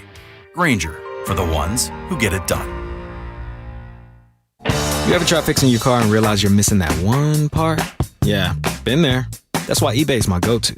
They've got millions of parts, guaranteed to fit. I'm talking brake pads for when yours have seen one too many miles of stop and go. Oil filters, cause you don't mess around with your engine care. Even got this cold air intake on my watch list. I might just go for it. To keep the ride cool and your DIY streak hot. Find all the parts you need at prices you'll love. Guaranteed to fit every time. eBay. Things. People. Love. Eligible items only. Exclusions apply. For more than half a century, contractors and trade professionals have relied on WeatherGuard for heavy-duty truck and van storage equipment, not just to protect their tools, but to protect their professional reputations. Whether it's inside or outside of work vehicles, a WeatherGuard badge means pros can trust that their hard-earned name is in good hands. Since 1968 and every day since, WeatherGuard has been protecting anything it takes to build a professional reputation. WeatherGuard, established in 1968, proven every day. WeatherGuard.com. All right, Takis fans. Wendy's knows you love your Takis Fuego chips, so we thought, why not make a Takis Fuego meal with a Takis Fuego chicken sandwich with spicy chicken topped with crushed Takis Fuego chips and creamy corn spread. Plus, it comes with Fuego fries inspired by Takis and a bag of Takis Fuego chips. If we had any more heat, we might start an actual... I told him this would happen. For an intense new take on Takis chips, gotta be Wendy's. Limited time only at participating U.S. Wendy's. Includes 1 ounce Takis Fuego chips while supplies last. Takis and Fuego trademarks are used under license. This is Zach Gelb with the Odyssey Sports Minute. The Washington Commanders made the NFC Championship game last season and were still aggressive to start this offseason, landing Deebo Samuel and Laramie Tunsil. But now the Commanders are in a public and ugly contract dispute with Terry McLaurin, who had 13 touchdowns a year ago. The time to strike for the Commanders is now, and they should give McLaurin a 3-year deal worth about $100 million, which at $33.3 million a year will make him the 4th highest paid receiver in the NFL. I'm Zach Gelb. 94 WIP HD1 Philadelphia. Live from the Tasty Cake Studios. Sports Radio 94 WIP. An Odyssey Sports Station. Pause. Rewind. Or go to any part of your favorite WIP show with Odyssey Rewind. Only on the Odyssey app. Sports Radio 94 WIP. This is the afternoon show. Broads in for the fellas. Switching gears a little bit all throughout the program today.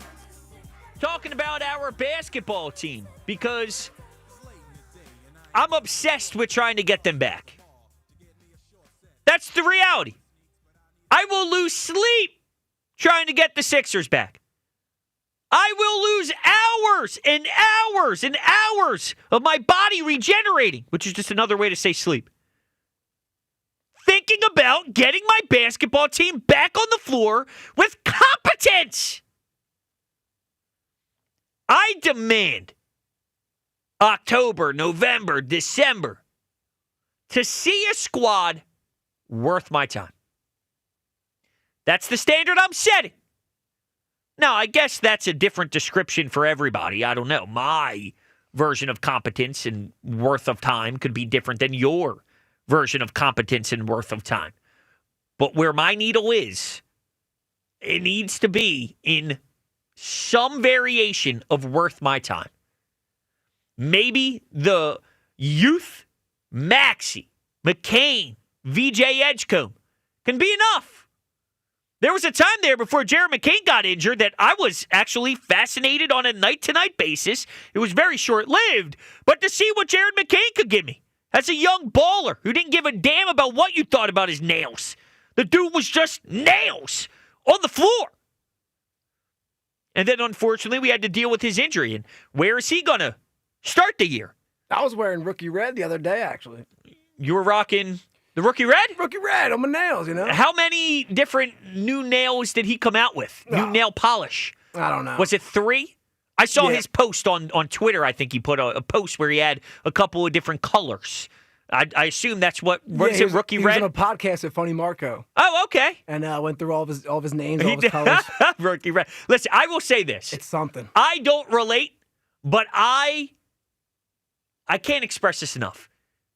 In a professional league, in professional sports, where you're going in a league with grown men who's 40 years old, who don't relate to a young 18, 19-year-old kid, to just straight up not give a you-know-what and say, this is who I am. I don't care if you like it or not. That is not easy to do. We needed so much more of it everywhere in the world, man. Just be yourself. Yeah. Be yourself. He doesn't care. Yeah, it's not, listen, you know how much easier it is to relate to you when you're having these problems on the court, on the diamond, on the football field. When you are being yourself, just be yourself, man. That's what he does. And he does on the court, too. Yes, and he can play. He can play. That's why I respect him to 100%. And it makes it a lot easier to do that type of stuff when you can play. And he can play.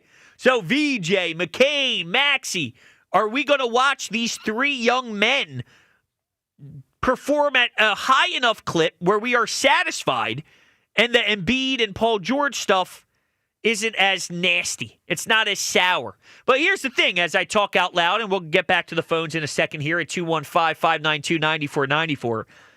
If we are enjoying McCain, Maxey, and VJ, there's probably going to be an element of, instead of it overpowering and outweighing the nonsense of Embiid and Paul George, it'll probably make us go, if only. If only. Because if you could just get a better version of those two and you apply that to the fun, exciting, hypothetical 3 young man tandem, then we're missing out on a potential opportunity to do something more fun. So we look at it as the glass half full in that instance, instead of, or I'm sorry, the glass half empty, instead of the glass half full being you have fun youth. Yes. If that makes sense to everybody. Yeah, it makes sense to me. Right. It makes sense to me, then that's all that matters. But that's it. But, that's a very flawed way of thinking in this industry. Let's go to the phones. Let's go to Jay. You're on WIP. What's up, Jay? Yo, bros. How you feeling, man? Good. How are you, man? Hey, man, I'm good, man. When TK was on the midday show, man, I told him, man, his and your energy, the 2 best energies, man, on the station. I appreciate that, dude. Thank you so much. Yes, sir. So the Sixers, man, like, people are saying we this many years or that many years away. I have no idea because Maxey and McCain can't be a starting backcourt for a championship contender. Yeah, they're small. They're just too small. Yeah, they're too small. Yeah, too small. But we got VJ. So if VJ can be a shooting guard, hey man, then one of those guys got to go if it works out. Can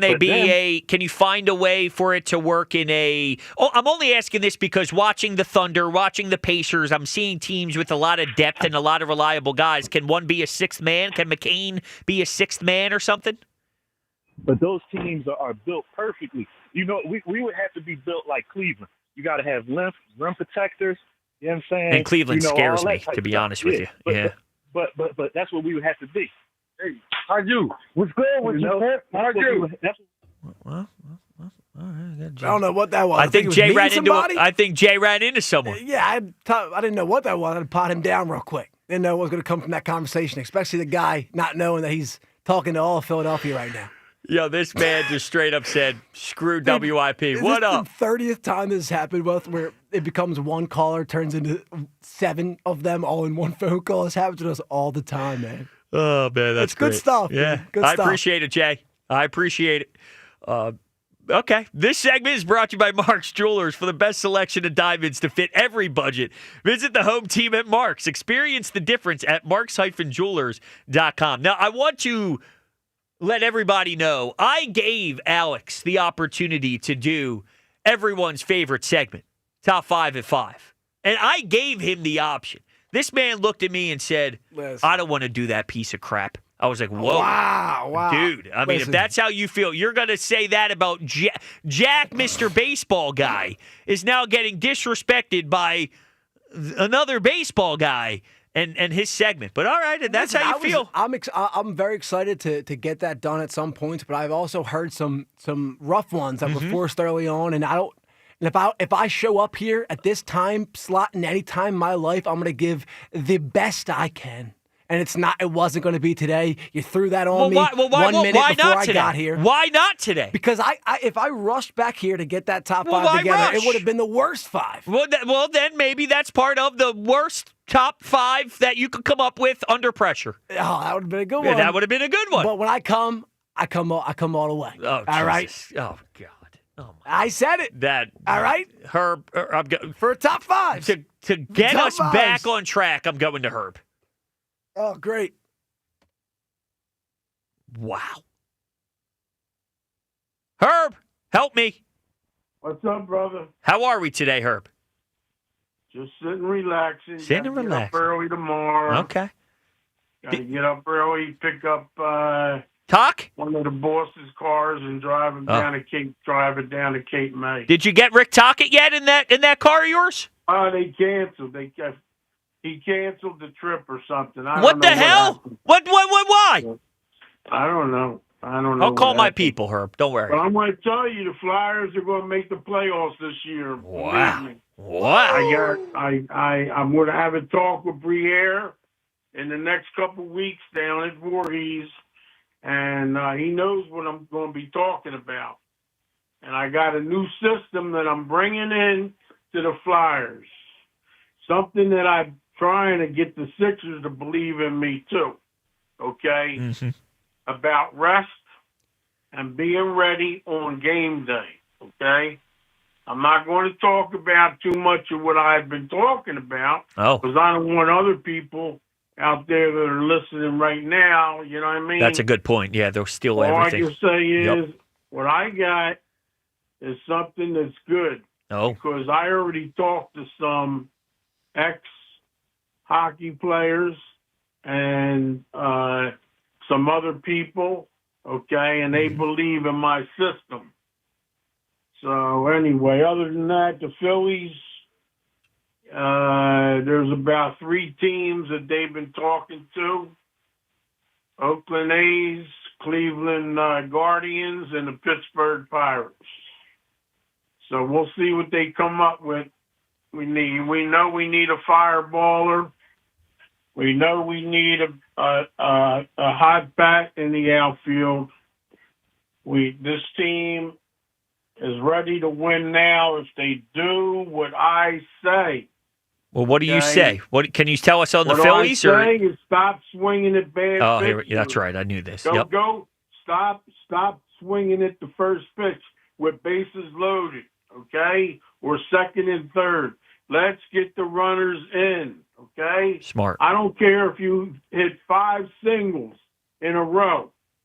Stop trying to. If you go for the fence, okay, whatever, okay. If you get your pitch, the idea in baseball is see the ball and hit the ball. See you have to be ready, man. You have to be ready on every pitch. There's no, don't, you take one pitch and you're getting ready for the second, third, fourth. Work the pitcher. Get them behind in the count. Get them 3-1. Yep. Get them in the hitting, get in the hitting zone, man. Get yourself in the hitting zone, man. That's, Herb, did you watch Kyle Schwarber or no? Did you watch Schwarbs? Yeah, I saw it. Oh, okay. Yeah, I saw it. What'd you think? That's what he does. I mean, it's basically it's a BP pitcher, okay? But he's the kind of guy that he knows where it is, and he can hit it a long way, okay? And something like what he did last night possibly could, I know it wasn't like a regular pitcher being on the mound facing 95 or 100, okay? But getting that MVP award or whatever, and, something like that could help him the next 2-3 months, okay? Now, Herb, it's for interesting. This team, for this team to do what they want to win the World Series, okay? That's right, Herb. I appreciate your phone call. Thank you so much. Now, interesting. He is not the first person to bring up potentially getting a spark and a rise out of that moment. And I said previously to a caller, would I be interested in buying stock? I said I'd put a couple pennies on it. All right, I'll dabble. But let me tell you this. If we are hoping and praying that hitting 3 batting practice home runs is going to change the trajectory of the second half, that is bad. It's just bad. If you're thinking about a World Series, and I'm just using this as a jumping off point, Herb, I love you. But I've heard it now a few times that this could be the change. This could be the difference. This could be why. And I want you to be right. I want that to be the case. I'd imagine the reason why would be because they actually get better talent at the deadline more than it is Kyle Schwarber hitting batting practice home runs.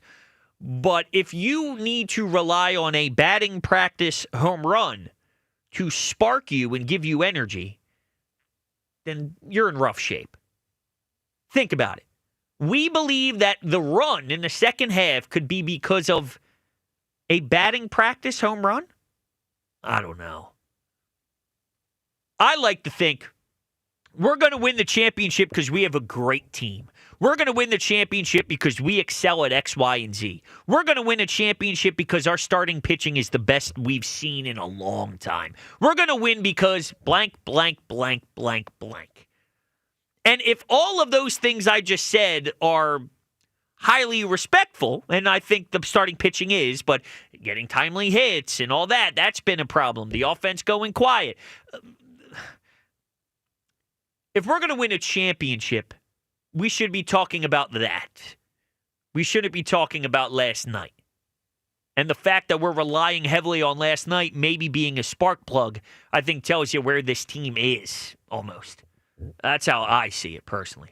All right, okay, Andrew, you're on WIP. What it do, bro? What it do? Hey, I got a couple trades. I got a big one. Hopefully Dave can get something done at the deadline. And we're looking at the team that used to play in Oakland.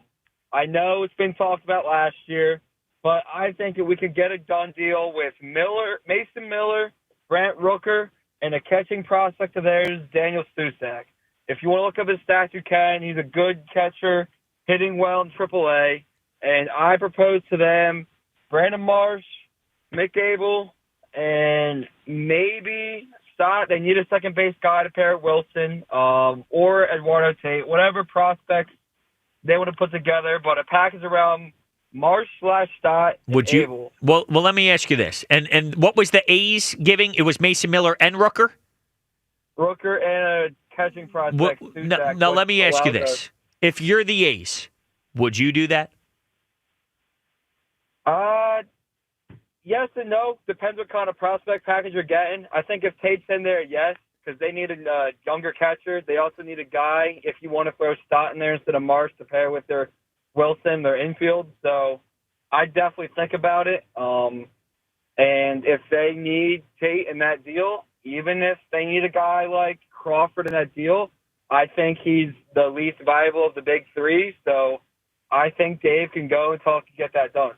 I'm just saying personally, when I hear you say that, it seems very Phillies heavy. Where if you're giving up Bryson Stott, the A's then go, oh my God, the Phillies, who have been in the World Series with Bryson Stott as a starting second baseman, is now kicking him to the curb when it's go time to try and win a championship. And Brandon Marsh isn't very good, and everybody knows that. So I think it's very, and I get it, we're Phillies fans, we want the best package in return, but I don't think that intrigues me a lick if I put the foot on the other, if I put my shoe in their feet or whatever it is, feet in their shoe, whatever.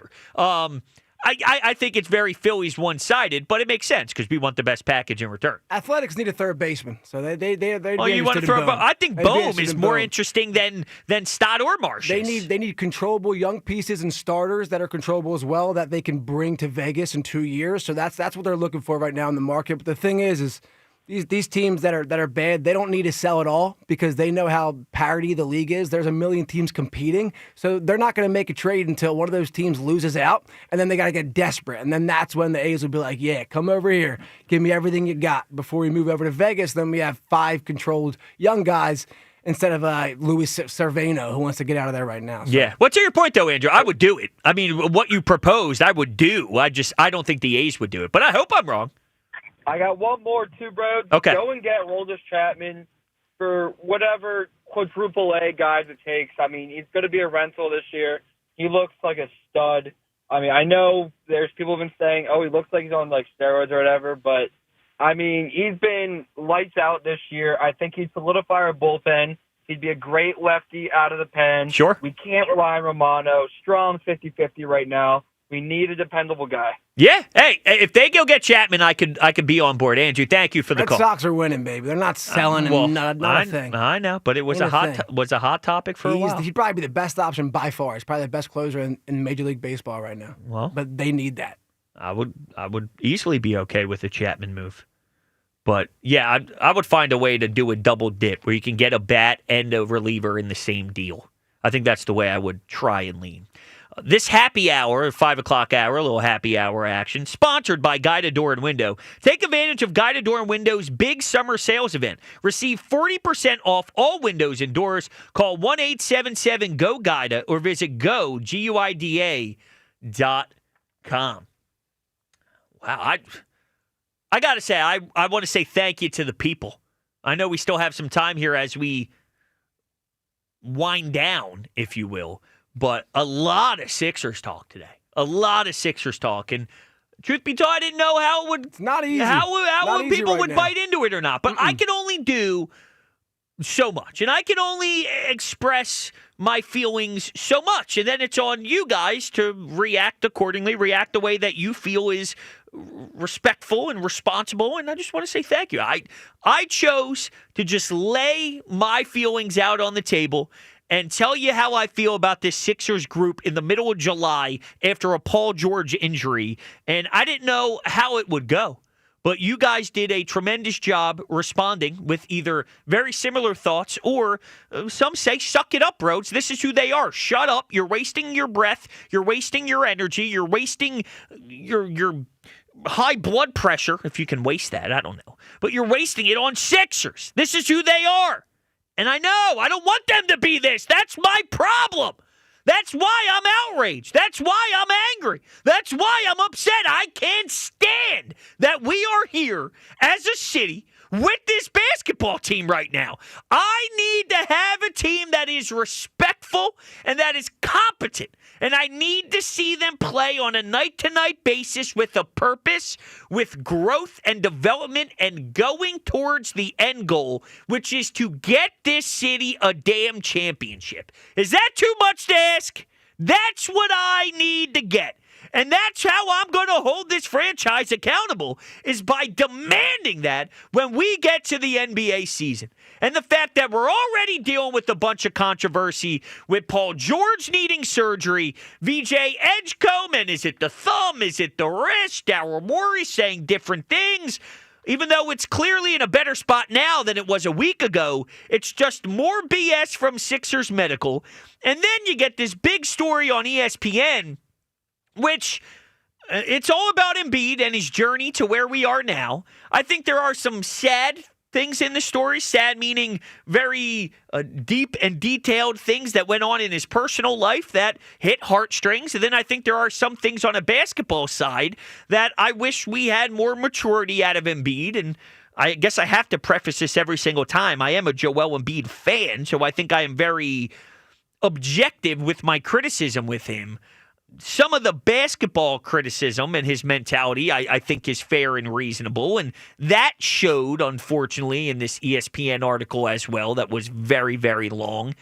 And I don't know what to do. I don't know what the answer is. Ideally, I would trade Embiid. I would trade Paul George, and you would take a few steps back, but I think you have to take a few steps back to spring forward. I think that's where we're at. I'm not telling you it's easy. I'm not telling you it's even possible with the way these two are getting paid, but that's what you have to do. You got to find a way to get a whole new brand, a whole new identity, a whole new facelift, and it's physically impossible to do that with Joel Embiid here.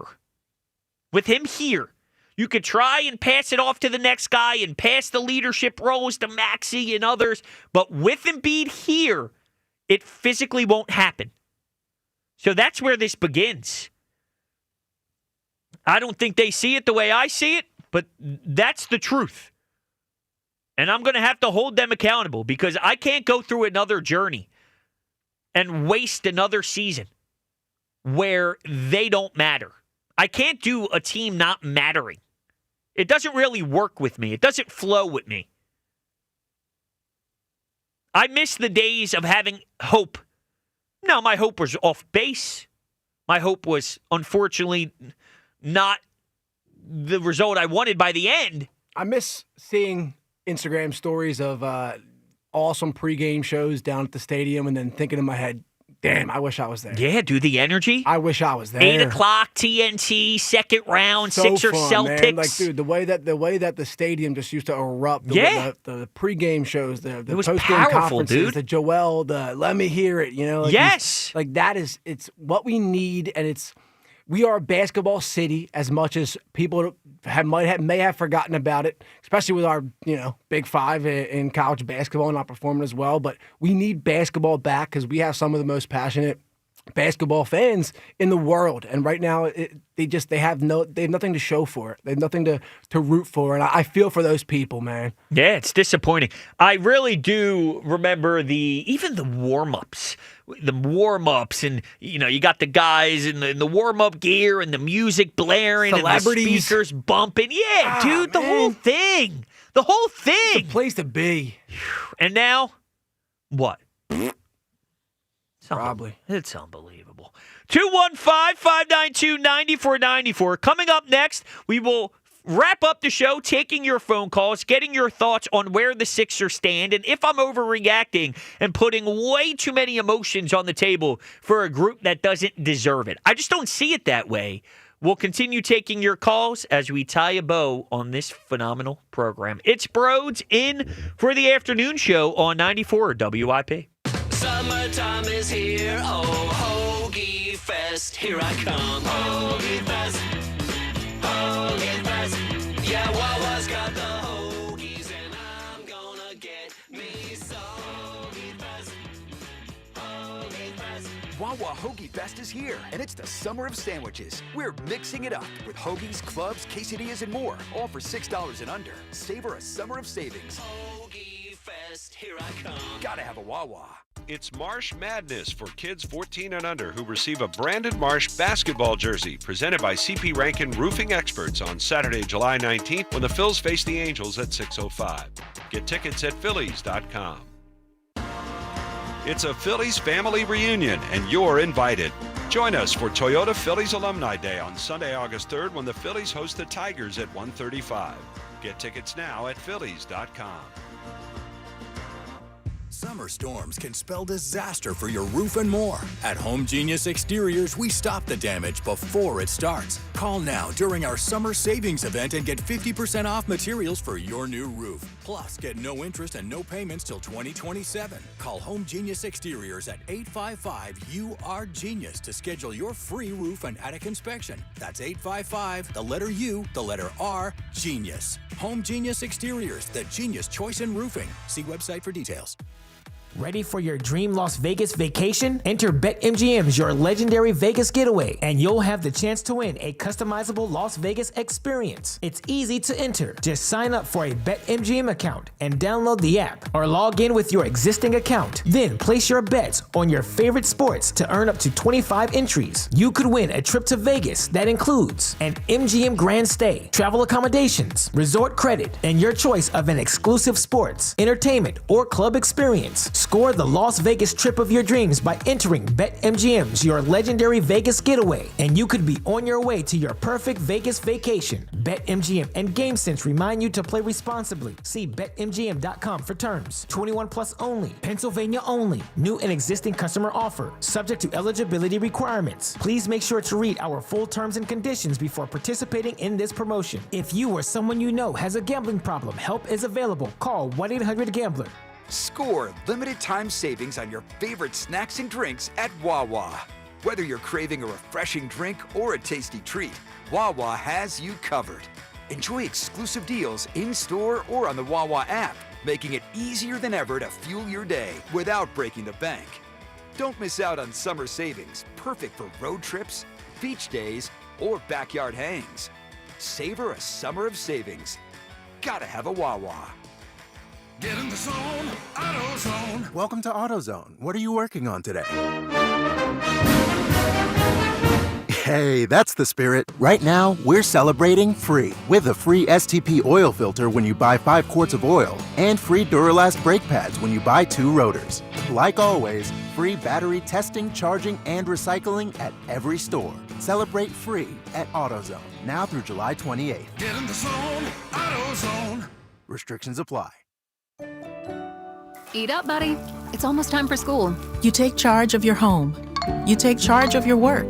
Don't forget to take charge of your gut health too with Nature Made probiotics. Nature Made has clinically studied probiotics that work with your digestive tract's natural bacteria, so you won't miss a beat in your daily routine.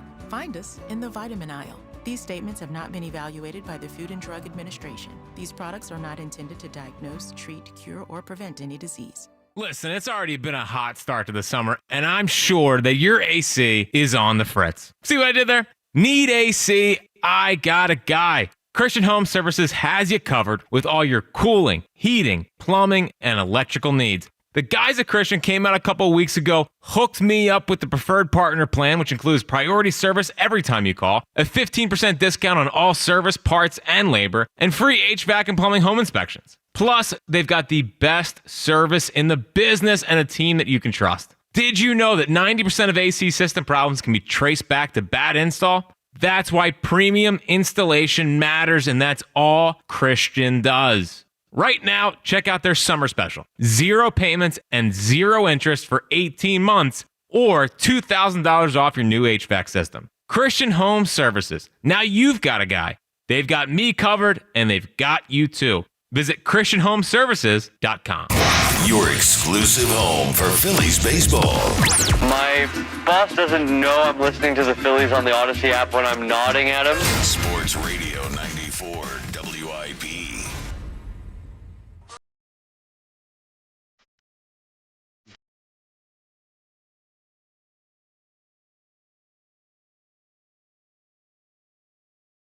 $5:30 Wednesday evening. Broads in for the afternoon show. 215-592-9494. That's the phone number. Sixers basketball. When? When will I see Sixers basketball again? Real Sixers basketball. Legitimate Sixers basketball.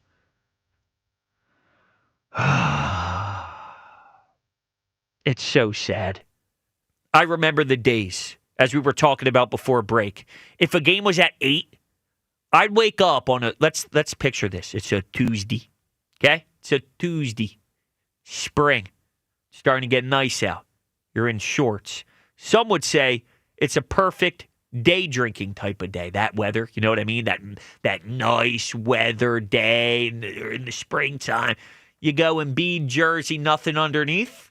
You go shorts, and you wake up and you go, it's game day, baby. It's game day. You got Drake. You got Lil Baby going. You know what I'm saying? You got Jay-Z going. You got Kanye in his prime going. Nothing more reckless than a dude in a no undershirt and Embiid jersey. That's what I'm saying. Jersey. That's what I'm saying. You got Lil Wayne. Right? You're going back to datpiff.com. If you even remember that, going back to the mixtapes of Lil Wayne. Oh, yeah, the LimeWire life was real. But you got to go to datpiff.com to get some of those mixtapes. But, dude, you're thinking about it all day long.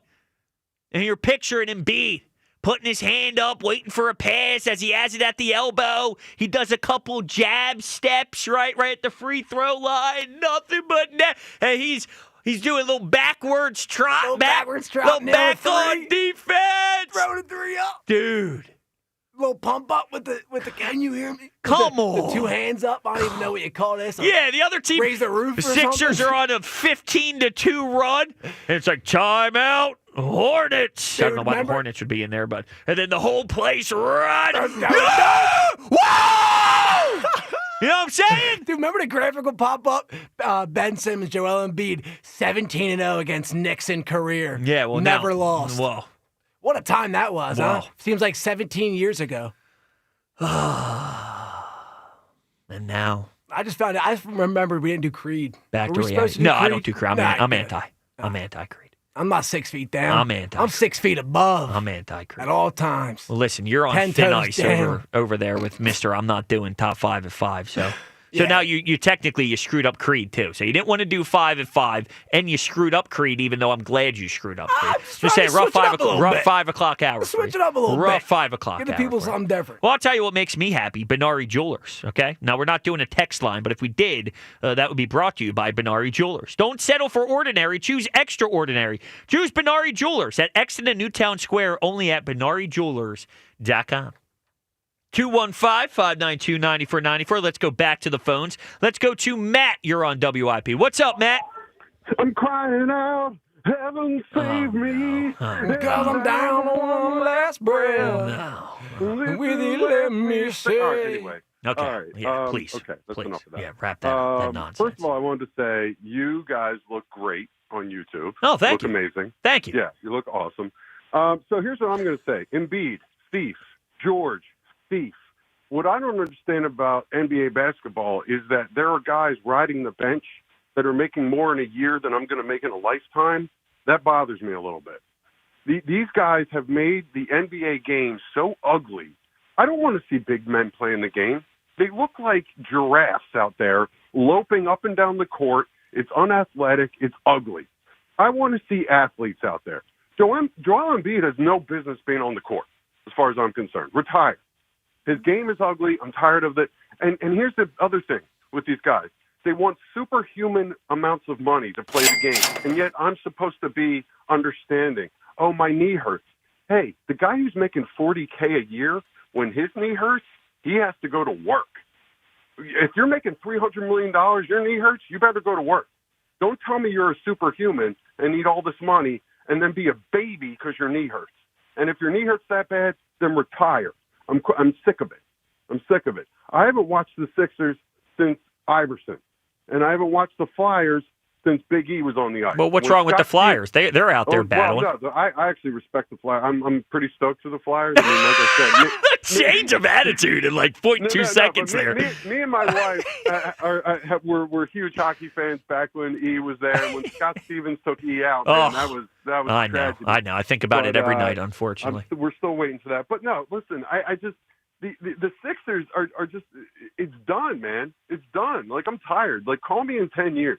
Call me in 10 years. See, so, and this is where, I don't agree with some of the stuff you're saying about the Embiid knee and thing, but whatever. Just the idea of call me in 10 years, I guess, and it's kind of perfect you brought that up because, dude, trust me, I get it, and I totally see where you're coming from, that wake me up when you're relevant and this and that, but I have a tough time because they will take 10 years. So do I actually allow for them to wake me up in 10 years, or do I try and push them so hard and back them into a corner where it only takes 3 because I'm right here ready to punch them in their face if they don't figure it out? You know what I mean? I mean, that's fine, but you're talking about the types of money numbers that are untradeable.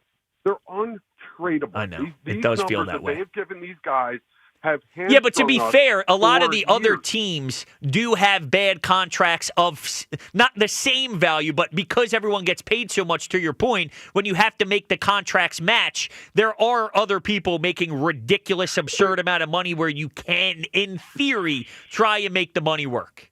Sure, but I mean, like, what are we trading trash for trash? Yes. I mean, I'm not going to get anything good. Look, the NBA is suffering from just you're overpaying too many guys. Plain and simple. The league needs to almost take a year off, reassess, readdress all these contracts because they're overpaying. Well, the player, 100 guys, 100 guys are overpaid. In the NBA. Sure, and Matt, thank you for the call. I want to say this off the rip. I don't agree. To me, it sounds like Matt doesn't like the NBA.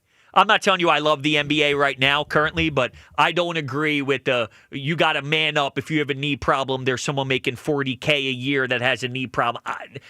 There's just a difference when you're playing professional sports, all right? Joel Embiid having chronic knee surgeries at 7'2" year after year after year does not relate to the guy that works that has it doesn't relate. 7 feet guys hate to see him coming. Yeah. It's not the same. So, but.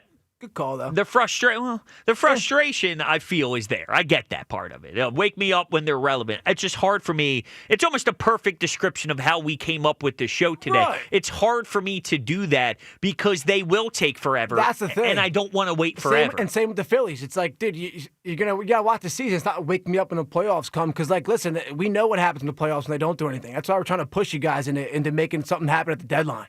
Like, we need the Sixers. We need you guys to get something here because we know that it will take 10 years if there's not pressure that's put onto their shoulders. Because everything's not fine. As much as they want to make it seem like that and tell everyone, oh, it's fine. Like, we have a plan. It's not fine. It's fine to you guys, but not to anybody else. And I also believe the money thing that's getting out of hand isn't an NBA problem. It's a sports problem. Juan Soto just got $800 million. And the NHL world, I know it's nowhere even close to what NBA and what MLB is touching, but there are guys who are now starting to get the $12 million a year, a $14 million a year, a $13 million a year. And in the NHL ranks, that is large for them because, for example, Sidney Crosby, who was the greatest for a long, long time, he was getting 8.7, and that was such a big deal of Sidney Crosby, 8.7. I mean, now guys... I didn't know that. Oh, yeah. 8.7 for Sidney Crosby? Yeah. I thought that dude was making $50 million a year. $50 million? Yeah, right. Sidney Crosby, he must sell 25% of the NHL's profit in the last 10 years probably came from Sidney Crosby. So he signed his big deal because he signed an extension. It was a 12-year, $8.7 million a year deal. So it was 12 years, $8.7 million a year from 2013 to 2025. And that was what he got paid. And nowadays, Mitch Marner is signing with the Vegas Golden Knights, and he got, what was his final? He got 8 years, 96, $12 million AAV for Mitch Marner.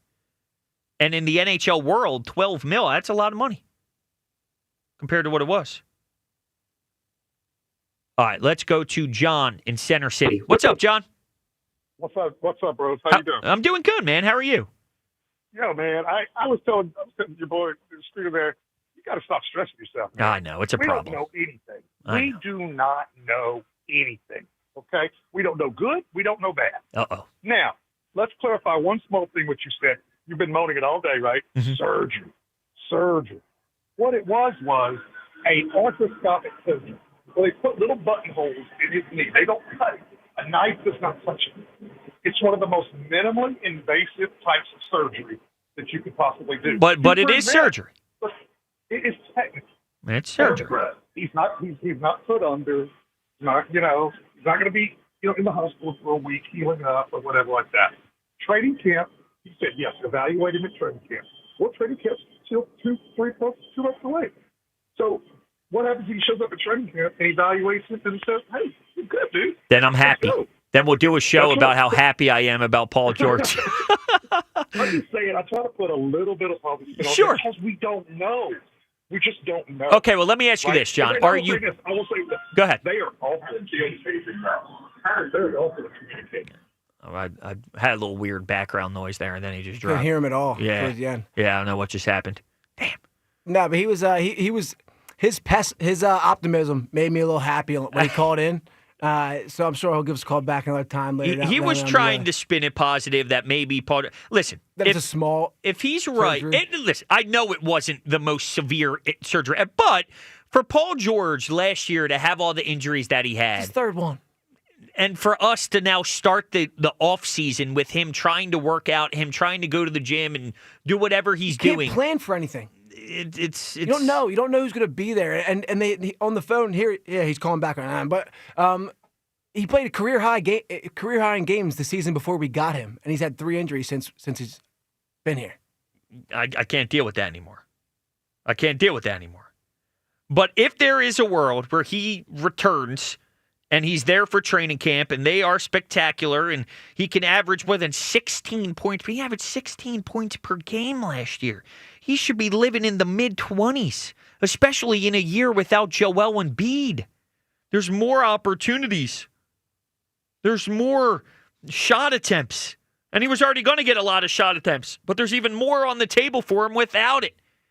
So I would love for Paul George to step in at training camp and be sensational, and then all this is for nothing, and then they end up being great. I mean, that's the best. I just want them to be great. That's the moral of the story of the show.